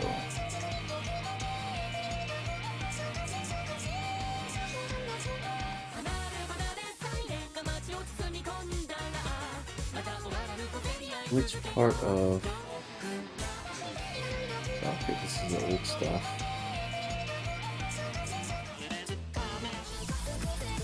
Let's see. No, that wasn't it. There was another song that was like an orchestra, like a... This one! Yeah, All Save Challenge. Yeah, it was this one. This one's pretty like 50-50 on whether or not it sounds like a musical. But I really like that one choreography where they all spawn the flags. I think that's really cool. Like Wonder Show definitely has some of the like the coolest 3D MVs. Because half the time they're just like running around everywhere.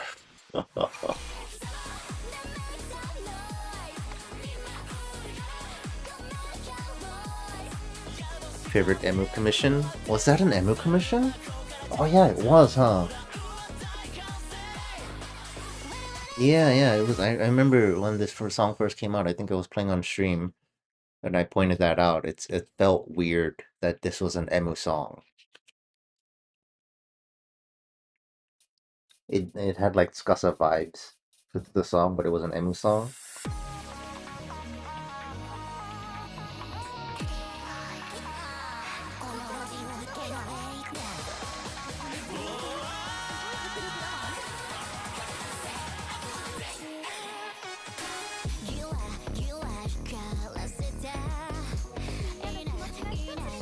Oh.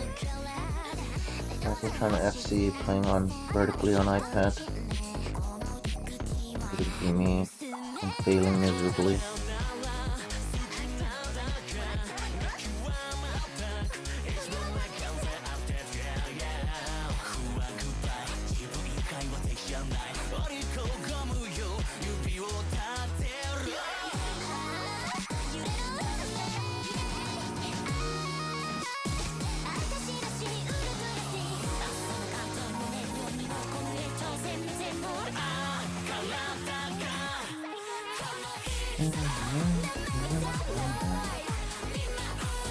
This is one of the cool songs I like.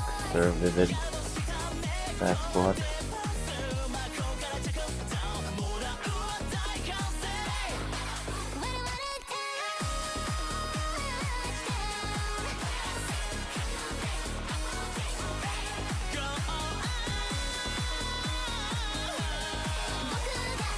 ID looks so weird.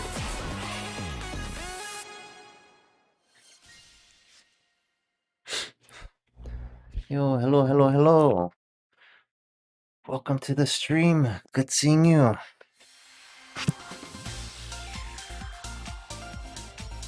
Yeah, I know some people, I see people commenting on some of my past lives and stuff every now and then saying they couldn't catch it live. So I'm glad to see new people being able to catch it live. Welcome.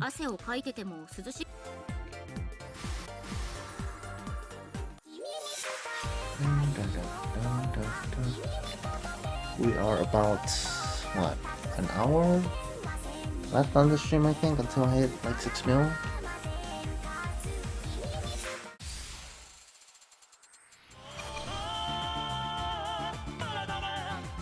Kaito, this is a classic. Pretty sure this is a pretty old song. It feels super old. Oh, my neck is cramping up. Oh.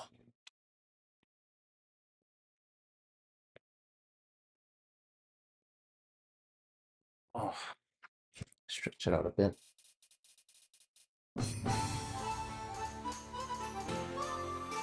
I'm always sad when I play a song and there's no MV, like no 2D MV, nothing. I'm of the fan of every song should have some type of MV. Even if it's like, I don't know, one low quality MV, you know, where it's like the video isn't a whole lot.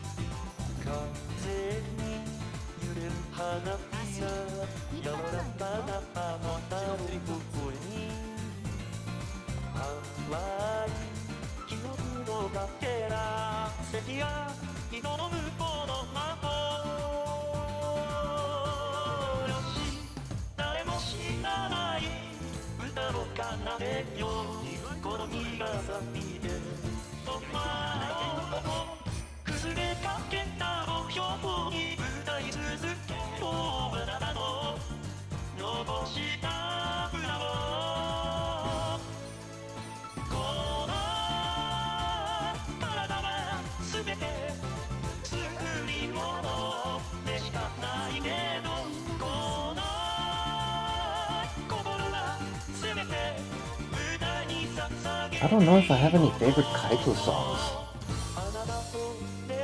Like I have that one song from Meiko I like, you know, and then there are several songs I didn't like the other ones. Like for Luca, I think my favorite one is like Dreaming Chuchu. I think that's the name of the song.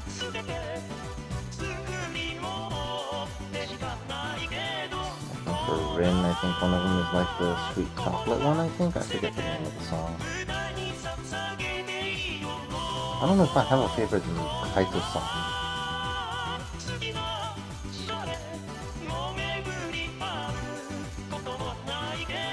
Kaito is always like, he always sounds kind of weird because it's like one of the originals, right? But I feel like even his newer versions don't sound that great.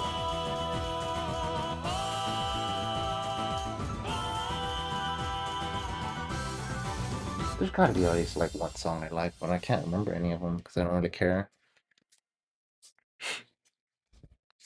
Am I going for tier 10k? Yeah, I'm trying to stay in tier 10k overall. Right now I'm at like 6k or so. I think I need like a, low 6k in order to cement it in there. Because there's like 2 chapters left, right? Because the next 2 chapters I'm just gonna do, natural stamina refills. Also have to kind of do guesswork on how much points I need before the entire event ends. On the Rocks? Isn't On the Rocks a Meiko song? I thought it was.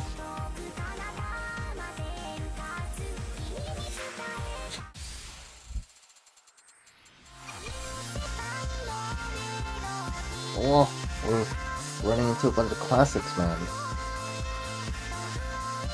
You buy the Sekai mission pass every month? Yes, I do. I buy every single mission pass and, colorful pass or whatever. Like the 4 passes every month. I've been buying them since the release of the game.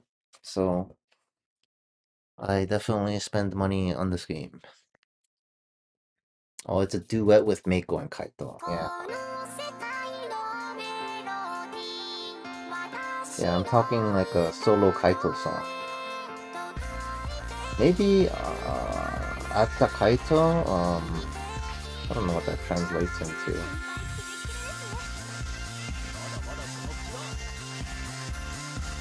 My recent memory, Atta Kaito is a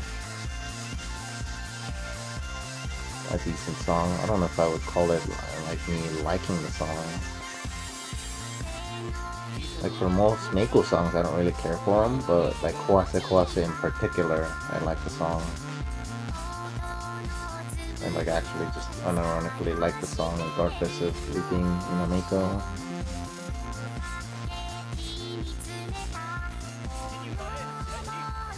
Yeah, see, situations like this, I just want to be able to search all the songs and like, oh, which song does Kaito sing? But like, there's no way to filter that. How am I supposed to find,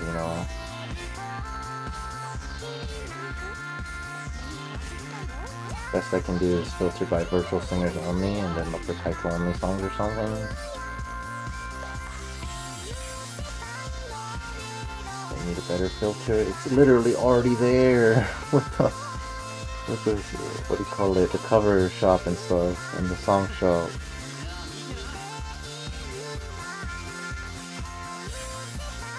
Just add it to the, add it to the song select.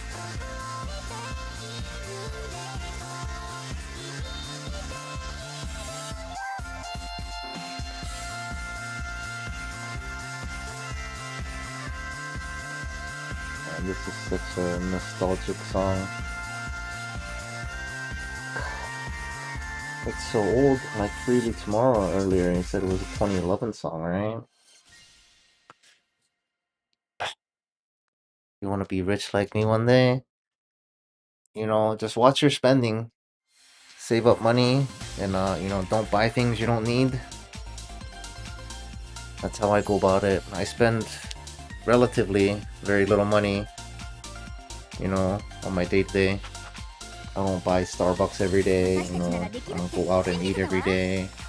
Normally speaking, obviously, depending on situations, I do have to go eat out every day, but yeah, just generally every day. Yeah, spend responsibly. Don't gamble, no gambling. Don't spend out of your means. Never buy anything on a payment plan or borrow money. The only time you should be borrowing money is when you need it for a business to make you more money. When borrowing money will net you more money than the interest that you're paying on the loan is the only time you should be borrowing money.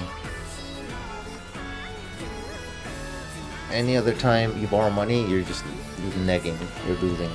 There are very little things where you should be borrowing money, like emergencies and stuff, right? Medical, whatever.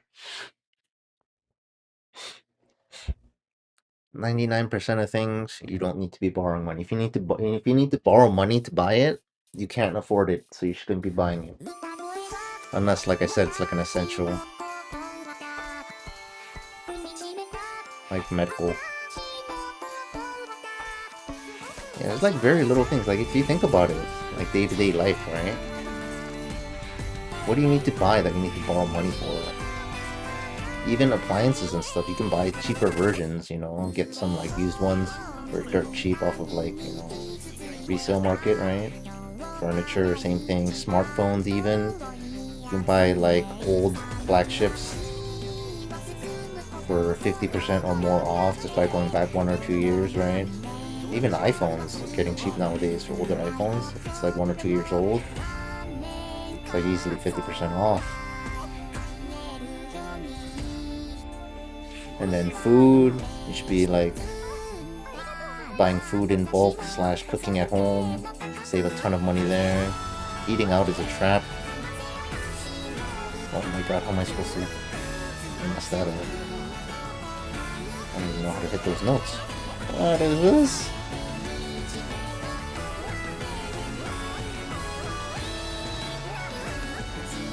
If you're in the States, if you're not even in the States, and have a Costco membership, buy the $5 rotisserie chicken. That's like so many meals. One rotisserie chicken is easily 4 meals, and it's $5. You know, eat some chicken with some salt and pepper, and then maybe some rice or bread on the side.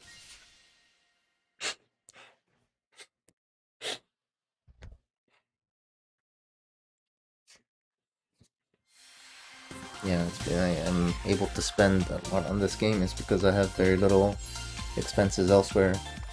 Even my cell phone plan right now is like $4 a month. Does I have like a super budget cell phone plan?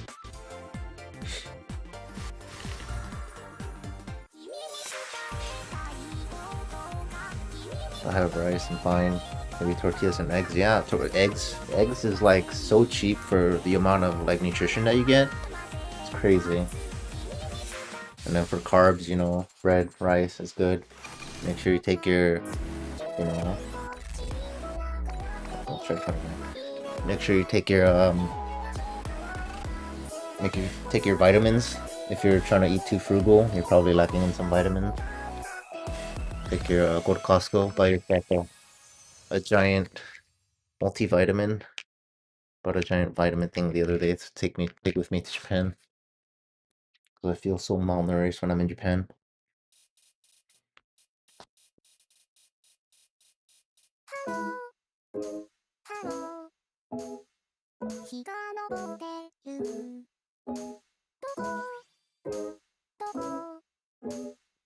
Cut down on snacks. Snacks cost so much. Sugary drinks, caffeinated drinks cost so much money. It's not even good for you. If it was like a healthy thing, I'd get it, but it's like not even good for you. It's actively bad for you, and it costs you extra money, so like why even, right? Same thing with any other addictive stuff. Even gacha games. Gotta live that frugal lifestyle.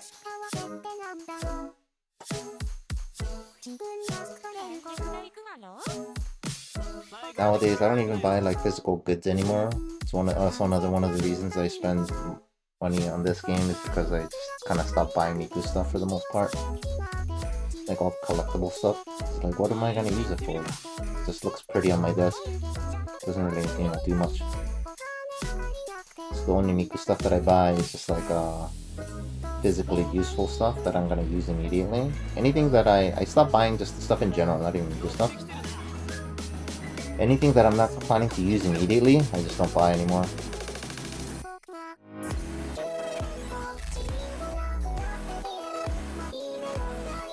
So I see like new Miku stuff, Miku merch get released all the time, and I'm just like, man, this looks nice, I want it, but like I have no use for it, so I don't buy it.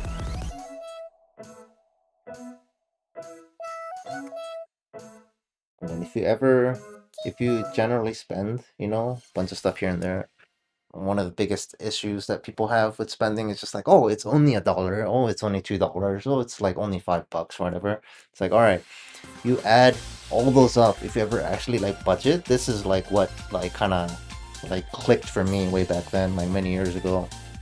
It's like, oh, because I used to buy like snacks and sodas a lot, right? But then, you know, once I started like working, I had to like actually just budget based on like paycheck and stuff like that to see how much I spend. So I got around to actually just writing down all my expenses, because, you know, credit card makes it a lot easier. Yeah, thumbs on iPads. It's an awful experience. Yes, it is. This is an awful experience, because I normally play on my phone, right? On an iPad, iPhone mini, right? So I'm not used to playing with multiple fingers, index fingers on iPad. So I have to do it like this. The reason I'm doing that is because like the game keeps crashing on my phone, so I have to play on the iPad. But then like if I put it sideways, it's like way too wide for me to play. So I have to do it like this. So it's awful. My wrist hurts.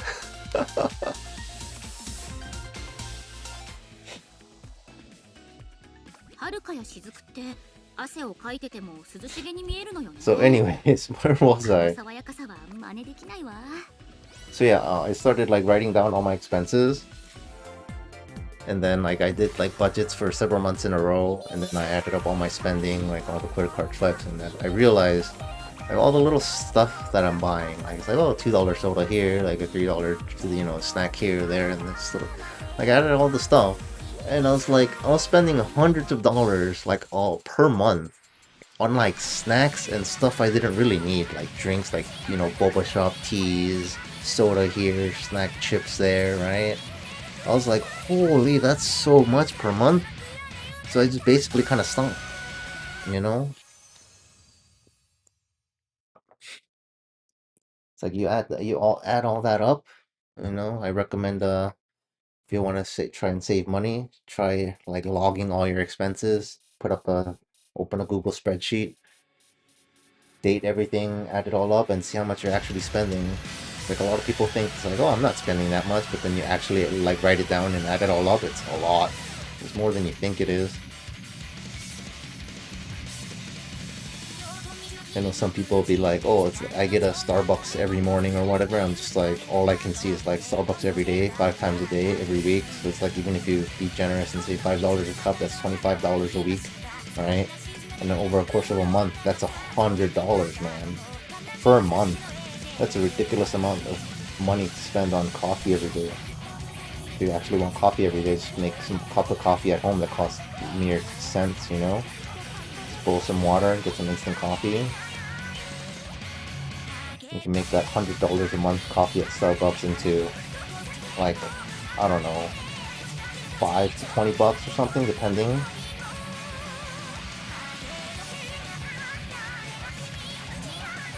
Yeah, no, it's definitely like not even $20, because I think even if you get like one of those pods, and then you drink, you know, 20 cups a month, because I think those pods come out to like $1 even for like the expensive Nescafe ones. Even if you do that, it's still like $20 a month compared to like $100 a month on, you know, Starbucks. You know, some small stuff like that, you know.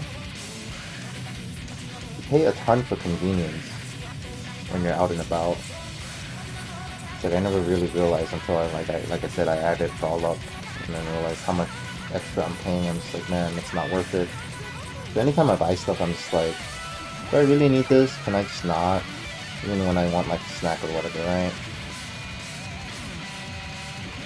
Same thing when I like eat food outside.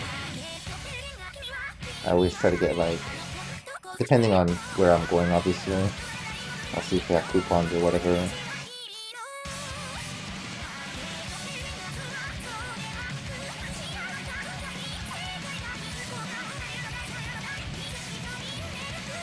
And if there's a particular like fast food restaurant or whatever, or a restaurant that you really like, that you go often enough, make sure you know, get coupons for it, or nowadays they have their apps or whatever, and you can get the little discounts. Like, I like Subway a lot, but even then, I basically only go when I have a coupon for it on the app. All you see is $100 for a cup of caffeine mixed with pure sugar. Yeah, basically, right? It's not worth it.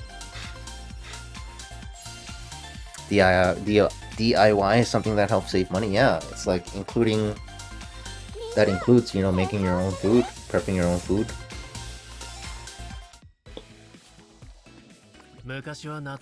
Yeah, shelves. Yeah, if you have the raw materials available. If you don't have raw materials available for furniture, IKEA is your best friend, man. Just get like the cheapest IKEA furniture and then, you know, do what you can with it. 遥かや雫って汗をかいてても涼しげに見えるのよね。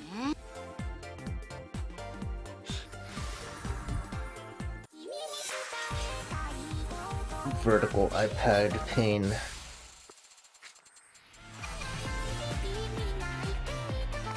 So, and then anytime I buy anything, I just like stop and think, do I really need this? Just think about it. What happens if I don't buy this? Nothing really changes. Alright, I'm not buying it, type of thing.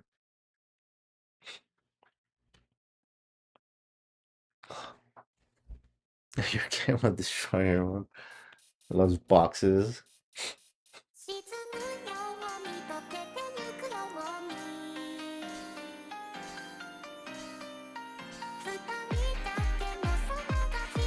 Yeah, I'm not a fan of pets. Pets are also expensive, man. The maintenance costs on pets are so costly. Like the food's expensive. I swear pet food costs almost as much as human food these days. And you have to get all the tools and then like all the grooming stuff. You have to keep them clean, wash, you have to do all the veterinarian costs. Pets are expensive, man. I like money too much.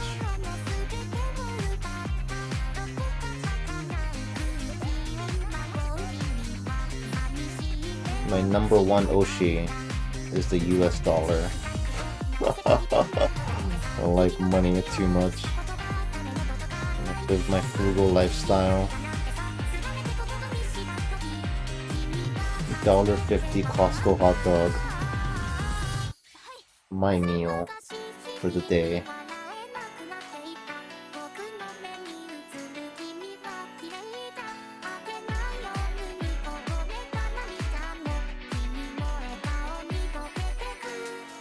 What else is like a money saving tip?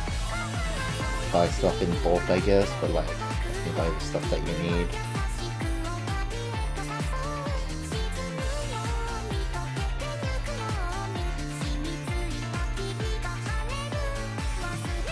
Yeah, like even like water, bottles of water and stuff, like drinks outside, right? I buy like the 40 pack of bottled water at Costco for like $4, so it's just like 10 cents a bottle. And I like carry that in my car, and when I'm out and about, oh, I need a drink, instead of, you know, buying a soda or whatever, I'll just grab bottled water from my car and just drink that. I don't have to pay anything. Or extra anyway, you know, and then like you consider paying the 10 cents for the bottle of water as the convenience fee instead of, you know, tap water at home, which is like practically free. Bought a bed for the cat and decided to use the box. Yup, that's definitely cats. I feel like cats are so high maintenance, man. All I hear about cats are people online, it's like, you know, always getting in their way. Not a fan. Yumi.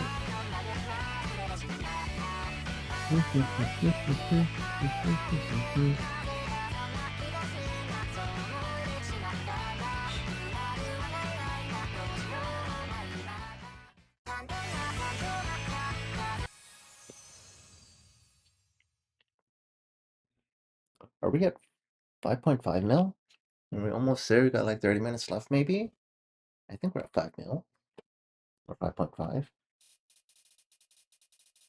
Your aunt has 10 plus cats? Dude, she the crazy cat lady? Oh, this 2D MV is like really cool, I think. Like this art style, it's like super well, high quality made anime, feels like, you know? I really like this 2D MV.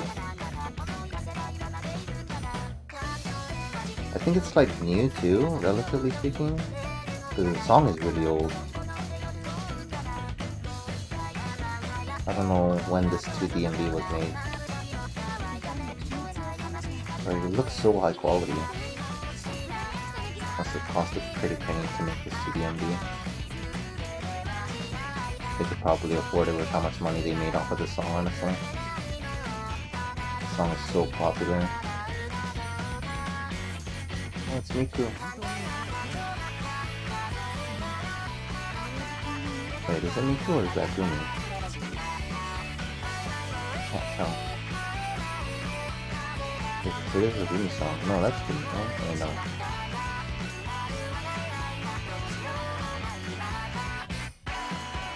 Yeah, no, the bob hair is Gumi, right?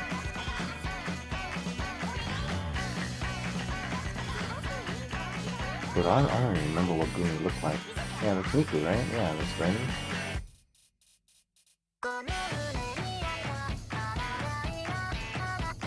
Gumi song, Miku and Ren making guest appearances. Yeah, that's Gumi.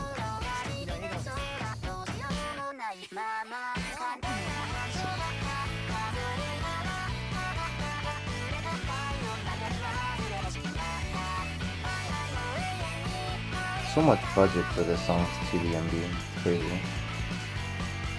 I wonder how much this cost. I wouldn't be surprised if it was like 6 figures. Quality looks really high.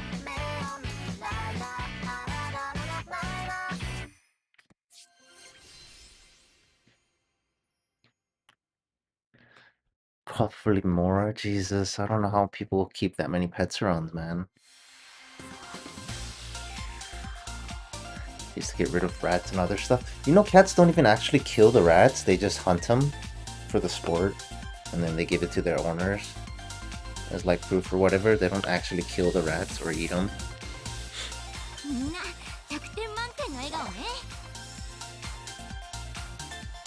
Hachi with controversy, but with Vocaloid songs. What's the what controversy is there now? There's always some type of controversy.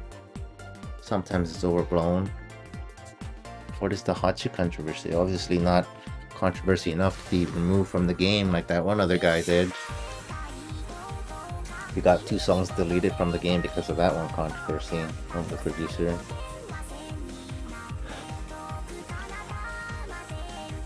Your cats just sleep and eat. They gotta work. Oh, I like the song.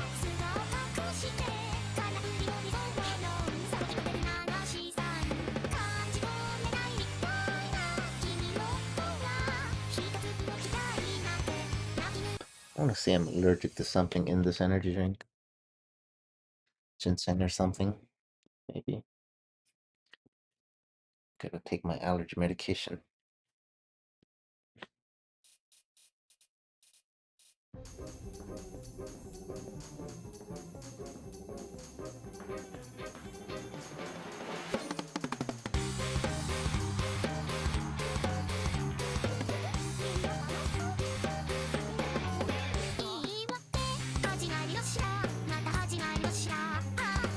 Oh, I forgot to see how much event points I'm at. I'm pretty sure I was at 5.5. Which should mean we have 30 minutes left.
Yeah, the song that got deleted, I thought it was funny that one of the titles for the song was just like,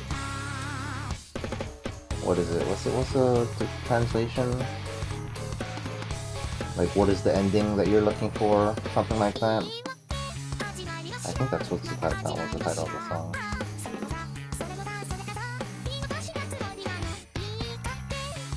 That was just kind of ironic. Song name is like, what is the type of ending you're looking for? And it gets deleted. Stand planning, talk about something I'm gonna out of Vocaloid worse because floppy clock without the store. Oh, that's that old like controversy. It's just like, yeah, no, that was definitely an overblown controversy. I'm still streaming. How hard is 10k? It's not too hard. It's because one, World Link, so you just need to play way more songs because everybody's very competitive, and two, it's because I'm putting everything into one chapter. Like, instead of like kind of evening it out over the time, I'm putting like all the effort into one chapter, so I have enough buffer. So the next 2 chapters, like the next what is this? Next like 4 days, I basically don't have to do anything other than do natural stamina regen, so I don't have to play any extra songs. So I'm just kind of overshooting right now. Also, I could probably finish now, but I want to be safe rather than sorry because I really want the rank rewards. The wish jewels here, dream jewels, which is like 10k cutoff, and these are the ones I really want for virtual singers. You get 10 extra for being in the top 10k over or not. So being abundantly safe is why it takes a while. Another woman made a diss track about it and guess what the name was exactly Jackpot Cycle, and also confirmed that that was a diss for Hachi. Yeah, I mean, it's like, you know, not all producers are gonna get along with each other. It is what it is, but the whole Hachi thing with the Sand Planet was like, yeah, it was definitely overblown in my opinion, from what I understand anyway. Because it was like, and then like it also depends on how you interpreted the song for Sand Planet, because a lot of people, it's like, first of all, it was one of the most popular songs for its time, right? And then I think some people it depends on how you interpret it. Some people interpret it as like, you know, Vocaloid producers come and go, you know, but the ones that stay will always stay. And then isn't that the same producer that made Blue Planet? Isn't that also Hachi? So Sand Planet was about like producers, you know, come and go. And then Blue Planet was about I'll always be here. You know, oh no, it was something to the lines of like I'll always be your friend type of thing. Even like in the afterlife type of thing. So it's just like it was very open to interpretation. I think a lot of the antis kind of just interpreted it a certain way for Sand Planet. So like haters be haters type of thing. That's my understanding of it. I'm not gonna read too deep into it. Because around the Sand Planet, like before Sand Planet, Vocaloid fandom definitely had like a downturn in that thing, and then around Sand Planet is when that's when the Vocaloid like Miku renaissance started, and then we started getting banger after banger. That was the renaissance of Miku / Vocaloid. And a lot of people attribute the renaissance to Sand Planet because of how popular that song ended up being. And it kind of revitalized the fandom. Again, so it really depends on what type of interpretation you take out of it.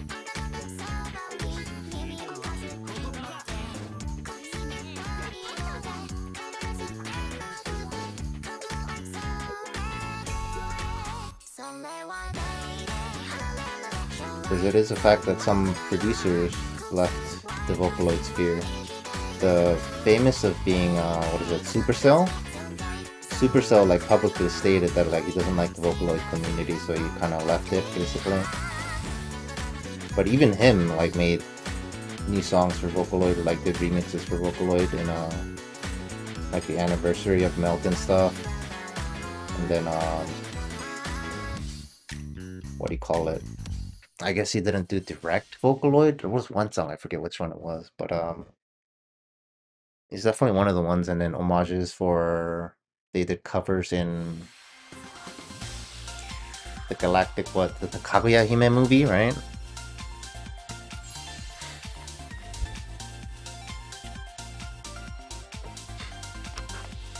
Yeah, it's just like, I feel like the Sand Planet thing is just people like looking for problems when there aren't any type of thing.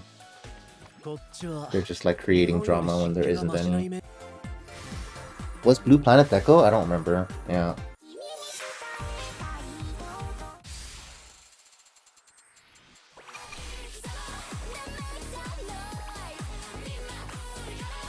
Yeah, I mean, if that's how you interpret it, it is how it is. But I'm pretty sure you're in the minority in terms of how people interpreted Sand Planet. Otherwise, I don't think the song would be nearly as popular if people interpreted it as the way you interpreted it. Yeah, be important to be bored. Very important to be bored.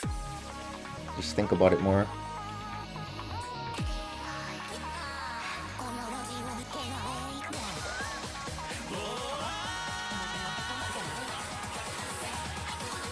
It's just a fact of life that, you know, people move on certain things, and I'm pretty sure that's like the message of Sand Planet.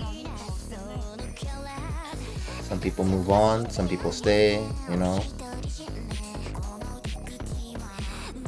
As you can see from like the 2D MV from Sand Planet, you know, during Sand Miku's travels, he meets new friends. They journey together, and part way they split ways. Life moves on. People get different priorities eventually. Some Vocaloid producers find bigger and better things to move on to. Some people stay true to their craft. Like, look at Ayase. What is it? There's like several people, Ado, Ayase, like big time artists now, and they got their start from Vocaloid, right? And they got their big chances after the Renaissance, after Sand Planet.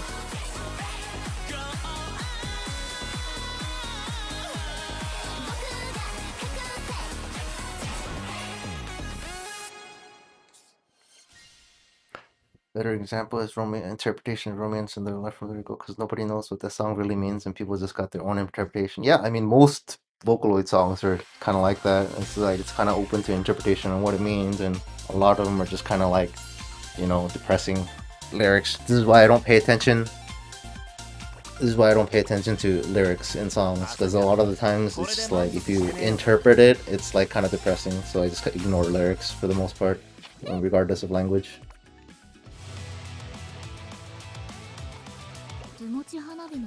The song lyrics be depressing, yo, especially virtual singer songs. Trying to fix your sleep schedule, go to school? Yeah, you sure? You know, sleep is important.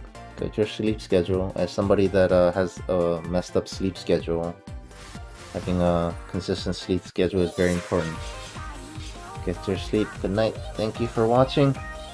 I'll see you next time. Probably in like a week and a half or so.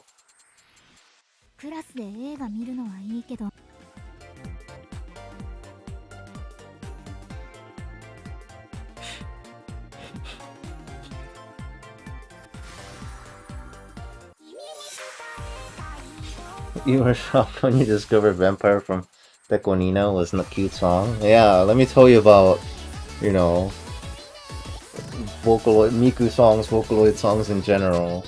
There is a reason why there's the meme of like, the melody of Vocaloid songs, Sunshine and Rainbows. You read the lyrics, depressing.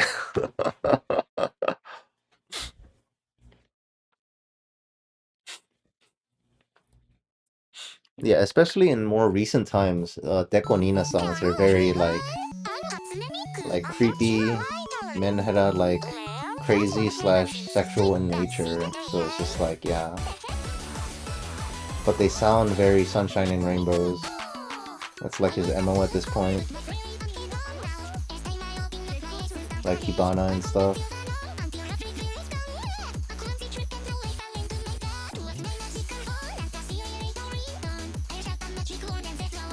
Like I said, I keep saying, this is why I don't pay attention to the lyrics. I just go by vibes.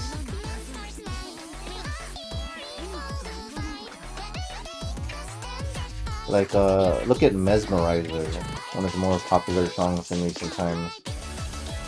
Super sunshine and rainbow sounding. If you listen to the lyrics, it's very sketch.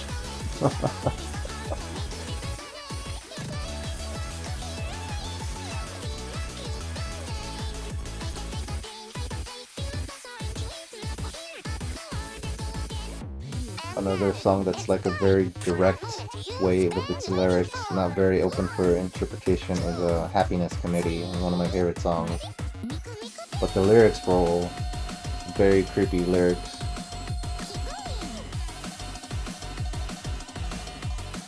But the melody is very sunshine and rainbows. Very happy. Mandatory happiness. You have an obligation to be happy.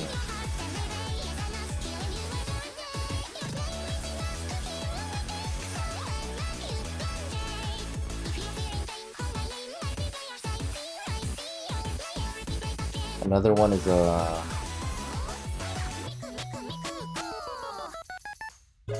another song that I kind of was forced into understanding lyrics about was Blessing, because it was like a sing-along at a Miku concert in Magical Mirai, and they had like subtitles on screen, like for the whole song for Blessing. And until then, I never really paid attention or realized what the song was about, and it's just like, man, it's kind of depressing. Even though it's technically supposed to be like a positive song, but it's just like, yeah, I don't know. Yeah, half of Deathful songs are like that. Yeah, it's really like more so in more recent years, I think. He's just like kind of going full tilt on like the whole craziness thing, like monitoring and stuff, right?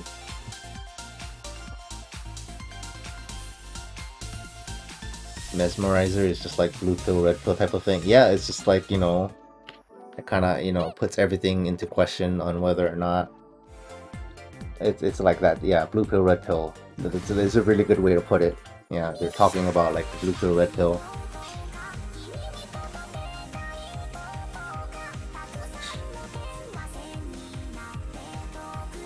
The rabbit hole incident. Oh yeah, that was Dekonina, right? And then like, yeah, I mean it was bound to happen. I feel like, relatively speaking, it got resolved in a favorable way overall. With what was the one animator that got like blasted for that? I forget the name of the animator, but yeah, that one animator got super blasted for making the animation with the rabbit hole for Dekonina. And then like I think everybody just kind of came to terms for the most part. Don't use Miku for like overly sexual content is basically what it came down to. Because that's what like that one artist / animator was doing, and then like, you know, he didn't like realize at the time, especially because, you know, Miku fandom, the average age of Miku fandom is very low, you know. I think the median age of Miku fandom is in their mid to early teens, right? So I think that artist kind of, some people say they like bullied the artist into, you know, not making content or whatever, but at the same time, if your fandom is just all early teens, you know, you kind of have to respect your demographic, right?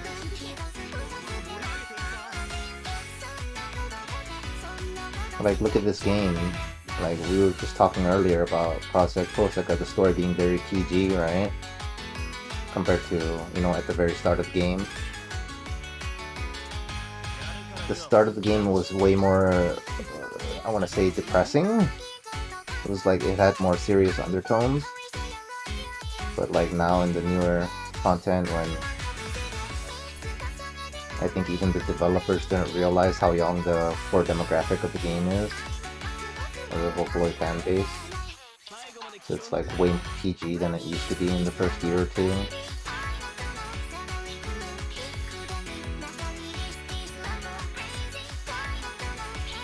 So that animator for the, you know, the whole rabbit hole incident ended up, you know, recognizing the state of things with, like, you know, what they can and can't do with Miku, because they were making, like, you know, very lewd illustrations of Miku and whatever, and then it was just getting, because it got really popular because he was like a good artist, right? And then it started showing up in like people's feeds, so, like, even the people that like didn't know about him, because it just got that popular, right? And then there was like a lot of backlash, like, hey, you shouldn't do that type of thing. Yeah, and he got super blasted for another animation, yeah. But like it was kind of hand in hand, and like it was showing up on people's feeds because they're liking it, and then like people, you know, like chain effect, like how that's how things go viral in social media just in general, right?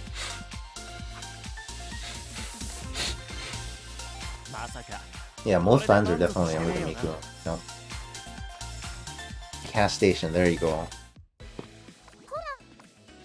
Yeah, Cast Station does like really good animations. I think they just changed their handle at this point, because there's like another animator that does the exact same style but the name's different. So I think they just changed their name. But people are saying they bullied him out, but like, you know, it is what it is. They say you gotta respect the demographic. It's like, what are you gonna do? You're gonna go to like, right? You're gonna go to like, I don't know, what's a kid favorite, like, what the entire demographic is like kid thing, right? Like Roblox, let's say. Roblox is just the core demographic is all kids, right? You're not gonna go into that fandom and then start like making adult content and then just like expect to be well received, right? That's not how that works. So I think that's basically what happened with the whole Deco and Cast Station thing. And then I'm pretty sure like Krypton Future Media's official stance is basically along those lines. Just like you can't make explicit material with Miku in any official capacity anyway. I mean, okay, you're right, that was a bad example. But like, you see how it's not well received, right? Because the core audience of Roblox is kids, so yeah. But Cast Station did way more than Rabbit Hole. What are you talking about? Are you talking about the other, what do you call it? Oh, what was that? Are you talking about the other virtual singer character, that thingy? Because I think that was Cast Station, right? He made a song with that one other character. Not Yuki. Yeah, I don't know. Maybe there's some other thing with Cast Station that I'm unaware of, but that's what I dug up when I researched that, because people were all up in arms about that. Yeah, if you're not talking about like a Yuki virtual singer, then I have no idea.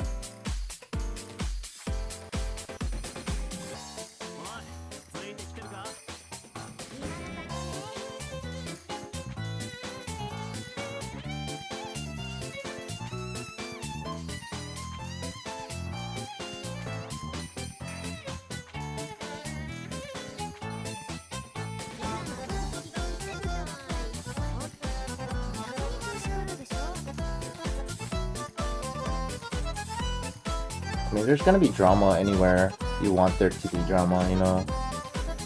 You can make anything into drama. You can make, you know... You can make a nothing burger into a smorgasbord of drama if you want to, if you just go out of your way. Anything can be, you know, drummed up into drama, some controversy. If you just, like, try hard enough. And all this stuff is just, you know, how does it affect you? If it doesn't directly affect you, or even like indirectly affect you in a major way, like, don't lose sleep over it. It's not that serious.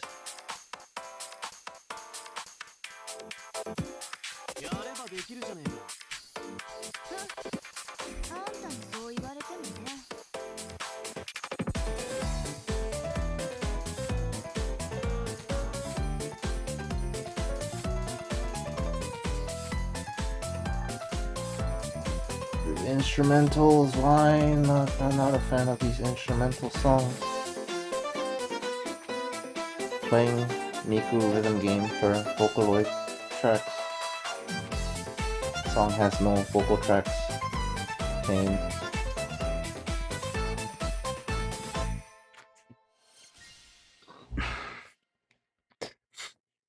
I suppose it does art of Miku, but with a different art style from what I've heard. Yeah. Remember an era of Project Evil when all the MVs were focused on Miku underwater? I mean, they were a thing.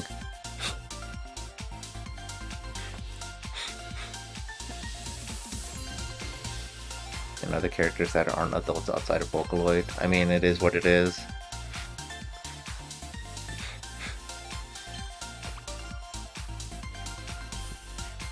Seen people connect the dots with Cast Station with this stuff.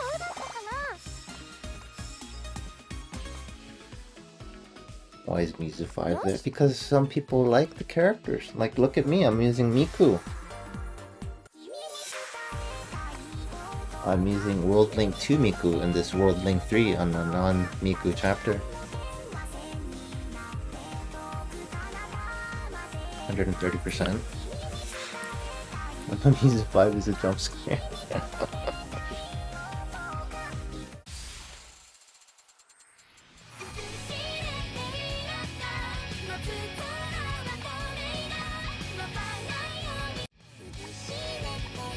Yeah, okay. This is Miku voice.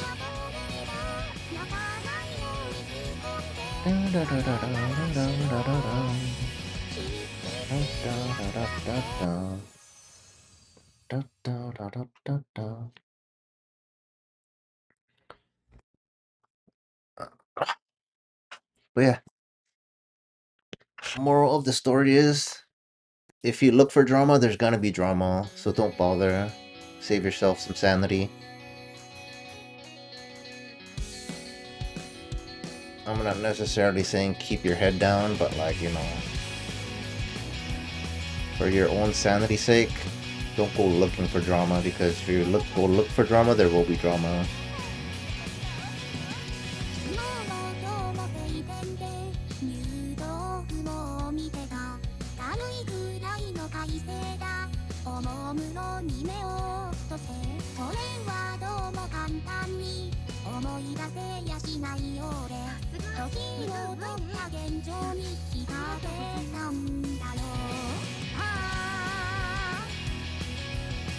And like a lot of the big name artists for Miku stuff, like a significant portion of them have drawn like lewd stuff in the past, even with like Miku. But they're still like official artists for like Magical Mirai and stuff, you know, so yeah, if you want to get technical, Miku is underage, she's 16. So it's just like, you know, it is what it is. Anime characters aren't real. It is what it is. You only have so much brain power to be mad about certain things in the world. Is this the hill you want to die on?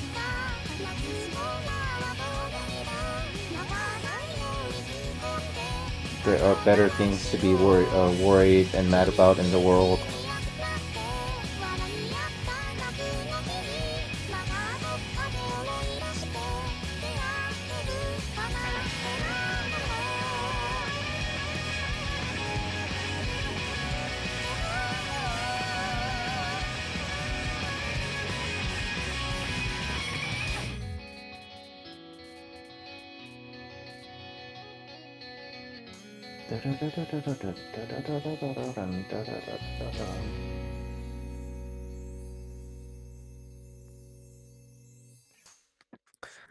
Look for trouble, you'll find trouble. Has an age but doesn't have it an age at the same time. Voice actor is the child or whatever, I guess. Yeah, and like Yuki at the time of recording, I believe, was like 12 or something, they say. But it's just like, I mean, just a voice recording, bro. All Mikus are canon. Lady Miku or Mad. Oh, what was it? Blue Planet's Old Miku. The official name is Madam Miku. Old Miku. 夏はやっぱり冷やしうどんよね。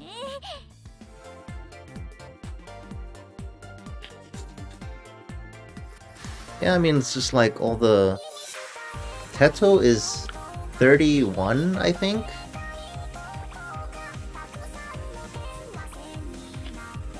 But it's just like all made up numbers. Like, it doesn't truly mean anything. It's just made up numbers.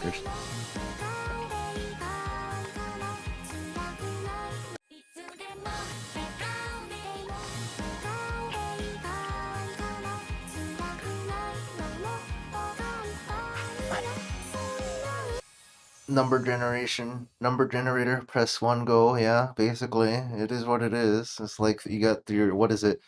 The 500, the meme is what? The 500-year-old, 500-year-old lolly dragon or whatever, right? It's like all made up.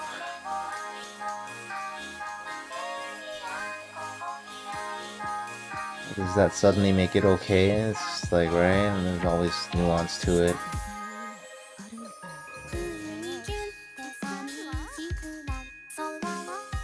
So nothing's ever so clean cut. And I know some people that are just like super adamant about like the canonical age or whatever. Oh, like the crazy stuff about you guys know Spy Family? I remember there was an artist that drew Anya from Spy Family, but like the grown-up version of Anya with like Damien, the other kid. Like they're, people ship Damien and Anya together, right? That's like the main ship in the show.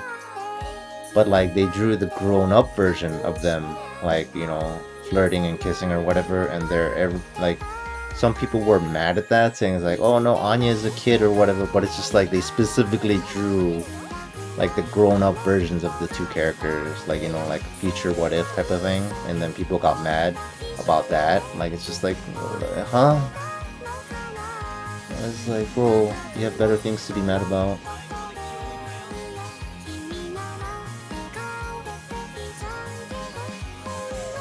This is such a chill song. I have no idea what the lyrics are about, but it sounds very chill. Very comforting song.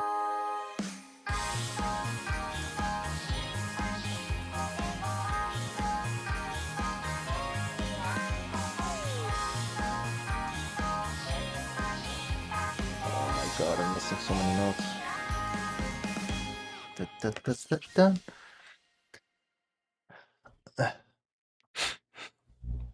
Miku and Teto are 16. No, Teto is like 30 something. She's like 35 or 31 or something like that. She's like some chimera or something. Because she's like a meme character that turned real. She was an April Fool's joke for Miku. She was supposed to be like a fake character for an April Fool's joke. And then it turned into a real character over the years. Same with Neru. Neru is also like a fake character based off of Miku.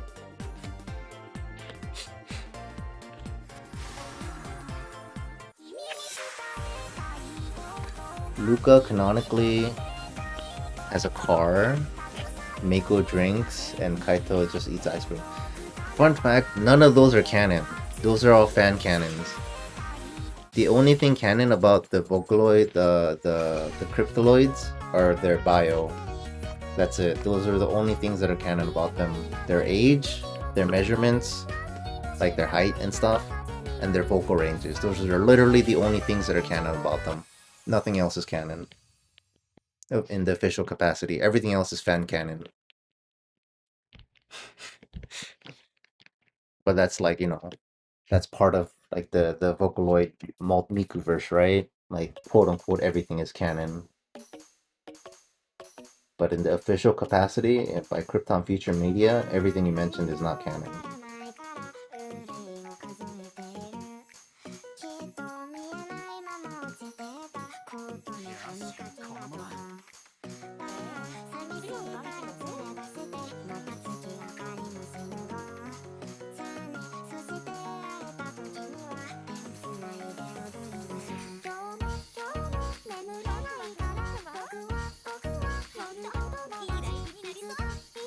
then that's what makes it like nothing being basically nothing being canon is what makes it like, you know, such an like an open template, you know. That's one of the reasons why Miku got so popular, because people can just make their fan versions of the Miku, right? It's like literal fan canon fodder. It's like, oh, this Miku, this version of Miku is canon to me type of thing, you know? Like Deko Miku is like, that's a Miku. All the different magical Mirai Mikus, that's a Miku. Every time like a new version of Magical Mirai gets announced, they get added to the family, you know? It's like a new creation of Miku. One of the great things to happen in recent years is the Marvel multiverse. It's a lot easier to explain the Mikuverse to people in layman terms, because now people understand what a multiverse is and like the different versions, right? So every time there's like a new Miku design, it's like a new Miku is born. The canon is that every Miku is canon.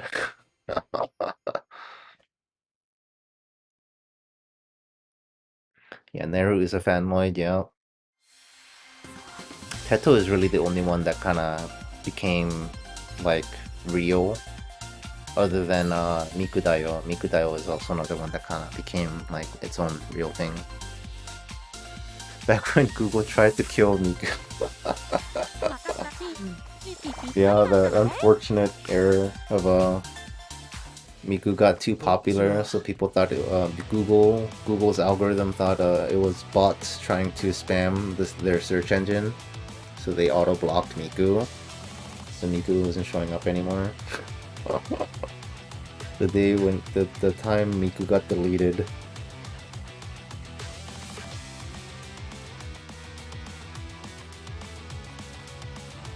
Oh shoot, did I overshoot? Hold on. Okay, no I didn't.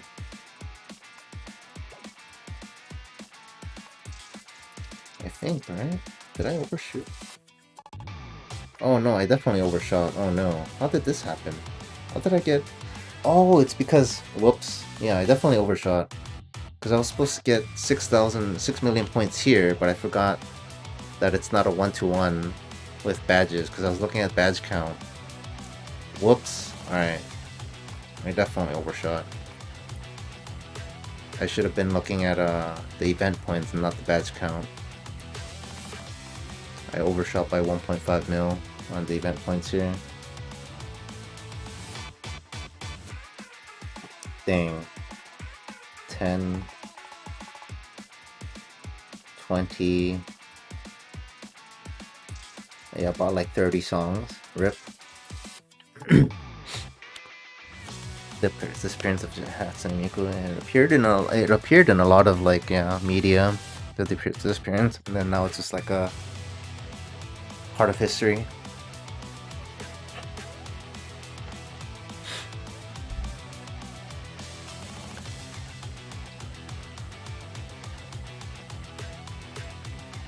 Yeah, Teto has even less canonical like descriptions about her because it was a fan creation in the first place. So one of the fan canon is that she's a chimera.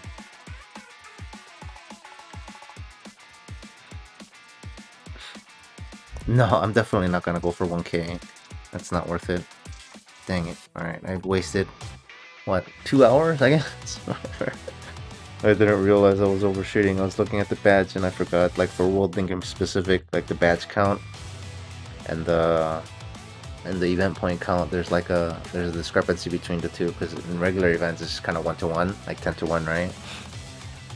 So I was looking at this, so I need to get this to 6 million, but no, that's overshoot because of the point difference on here. Like this is different. It's like what, 20% more?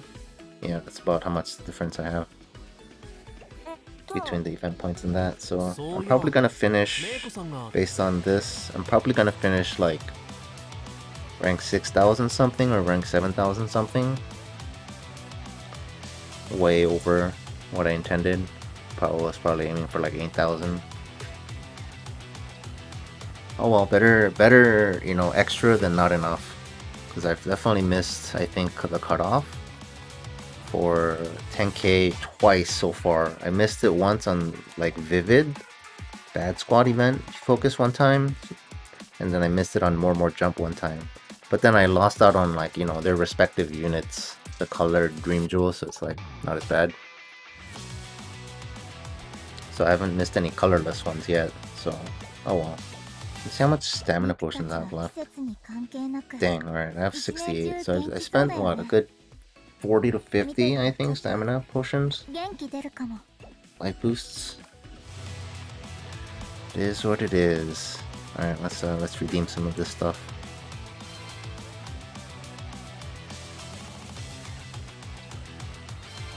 I have... I didn't refill, right? Okay. Meiko-san.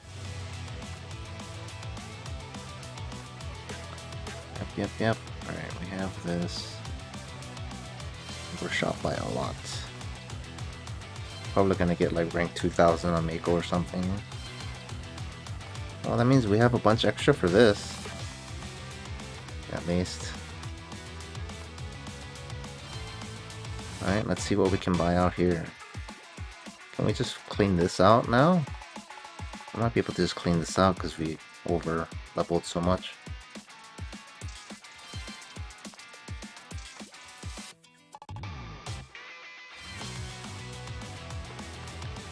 Let's see. Also, it's gonna be the end of the stream soon, so if anybody has any questions for me, as always, let me know now. And then also, I think, does anybody still need the global Miku movie code? Because you don't have a 4-star Miku. Let me know. I might give out one more code. Otherwise, you know, because I don't have too much left in the code, so if somebody actually needs it in chat, I'll post another one. Otherwise, you know, save it for next time. Let's see. Yeah, it looks like I can just clean this out. And then I have more of these threads than I do the cloth, so yeah, I think everybody here has it. Like what's it, one other chatter earlier, I think they're gone now. Said they needed it and they got it, which was good. Yeah, next time maybe we'll get another person that actually needs it in chat, and then I'll post it then. And then I think eventually, once I give out most of the codes out, or like at the end of the year, I'll just make a community post on YouTube, and then post all the codes that I gave out over the year, I guess, which is a lot. And then hopefully, maybe there's like 1 or 2 in there that somebody didn't claim. Like I put it on the stream and nobody claimed it or something because everybody had it in chat. Who knows? But yeah. Okay, I think that's it, right? 000. And then I just wait for the Anna chapter to start in, when is it? In 10 hours? In less than 10 hours the Anna chapter starts. Yeah, that'd be a lot of effort. Yeah, we'll see. I mean, I have it all written down. For me, it's a copy paste. For whoever trying to, you know, redeem it, it's a lot of effort for them. To try, you know, get several dozen codes and try it out. Shouldn't take too long, just copy paste. They might have to remove like the spacing that I put on there though. Okay, alright, let's see, do that. Yeah, it keeps going into the time zone. I like feel like it makes more sense if it would go back, but I don't know why it goes forward. Like it thinks it's the Anna event right now when it's not. It's really weird. Anyways, alright, I think that's it, right? We reached our goal. We'll get be for sure above 10k at the end of the event. Is there anything else? And then I think I'll probably click the add button before I finish the stream, just for the funsies at the very end once I put up my flash screen. So I think that's it, right? And then next time I'll see you guys is a little bit over a week and a half from now, when the anniversary stuff happens, right? 31st of August, Japan time, noon, right? And the ad test stream with a side of Meiko chapter, yeah. Yeah, Miku birthday is when I'll probably stream next. Thank you all for watching. I'll see you next time. Bye. And I'm gonna click this add button for one last time. You guys can click away if you don't want to watch it, or /mute. Warning now. Alright, clicking now. Bye.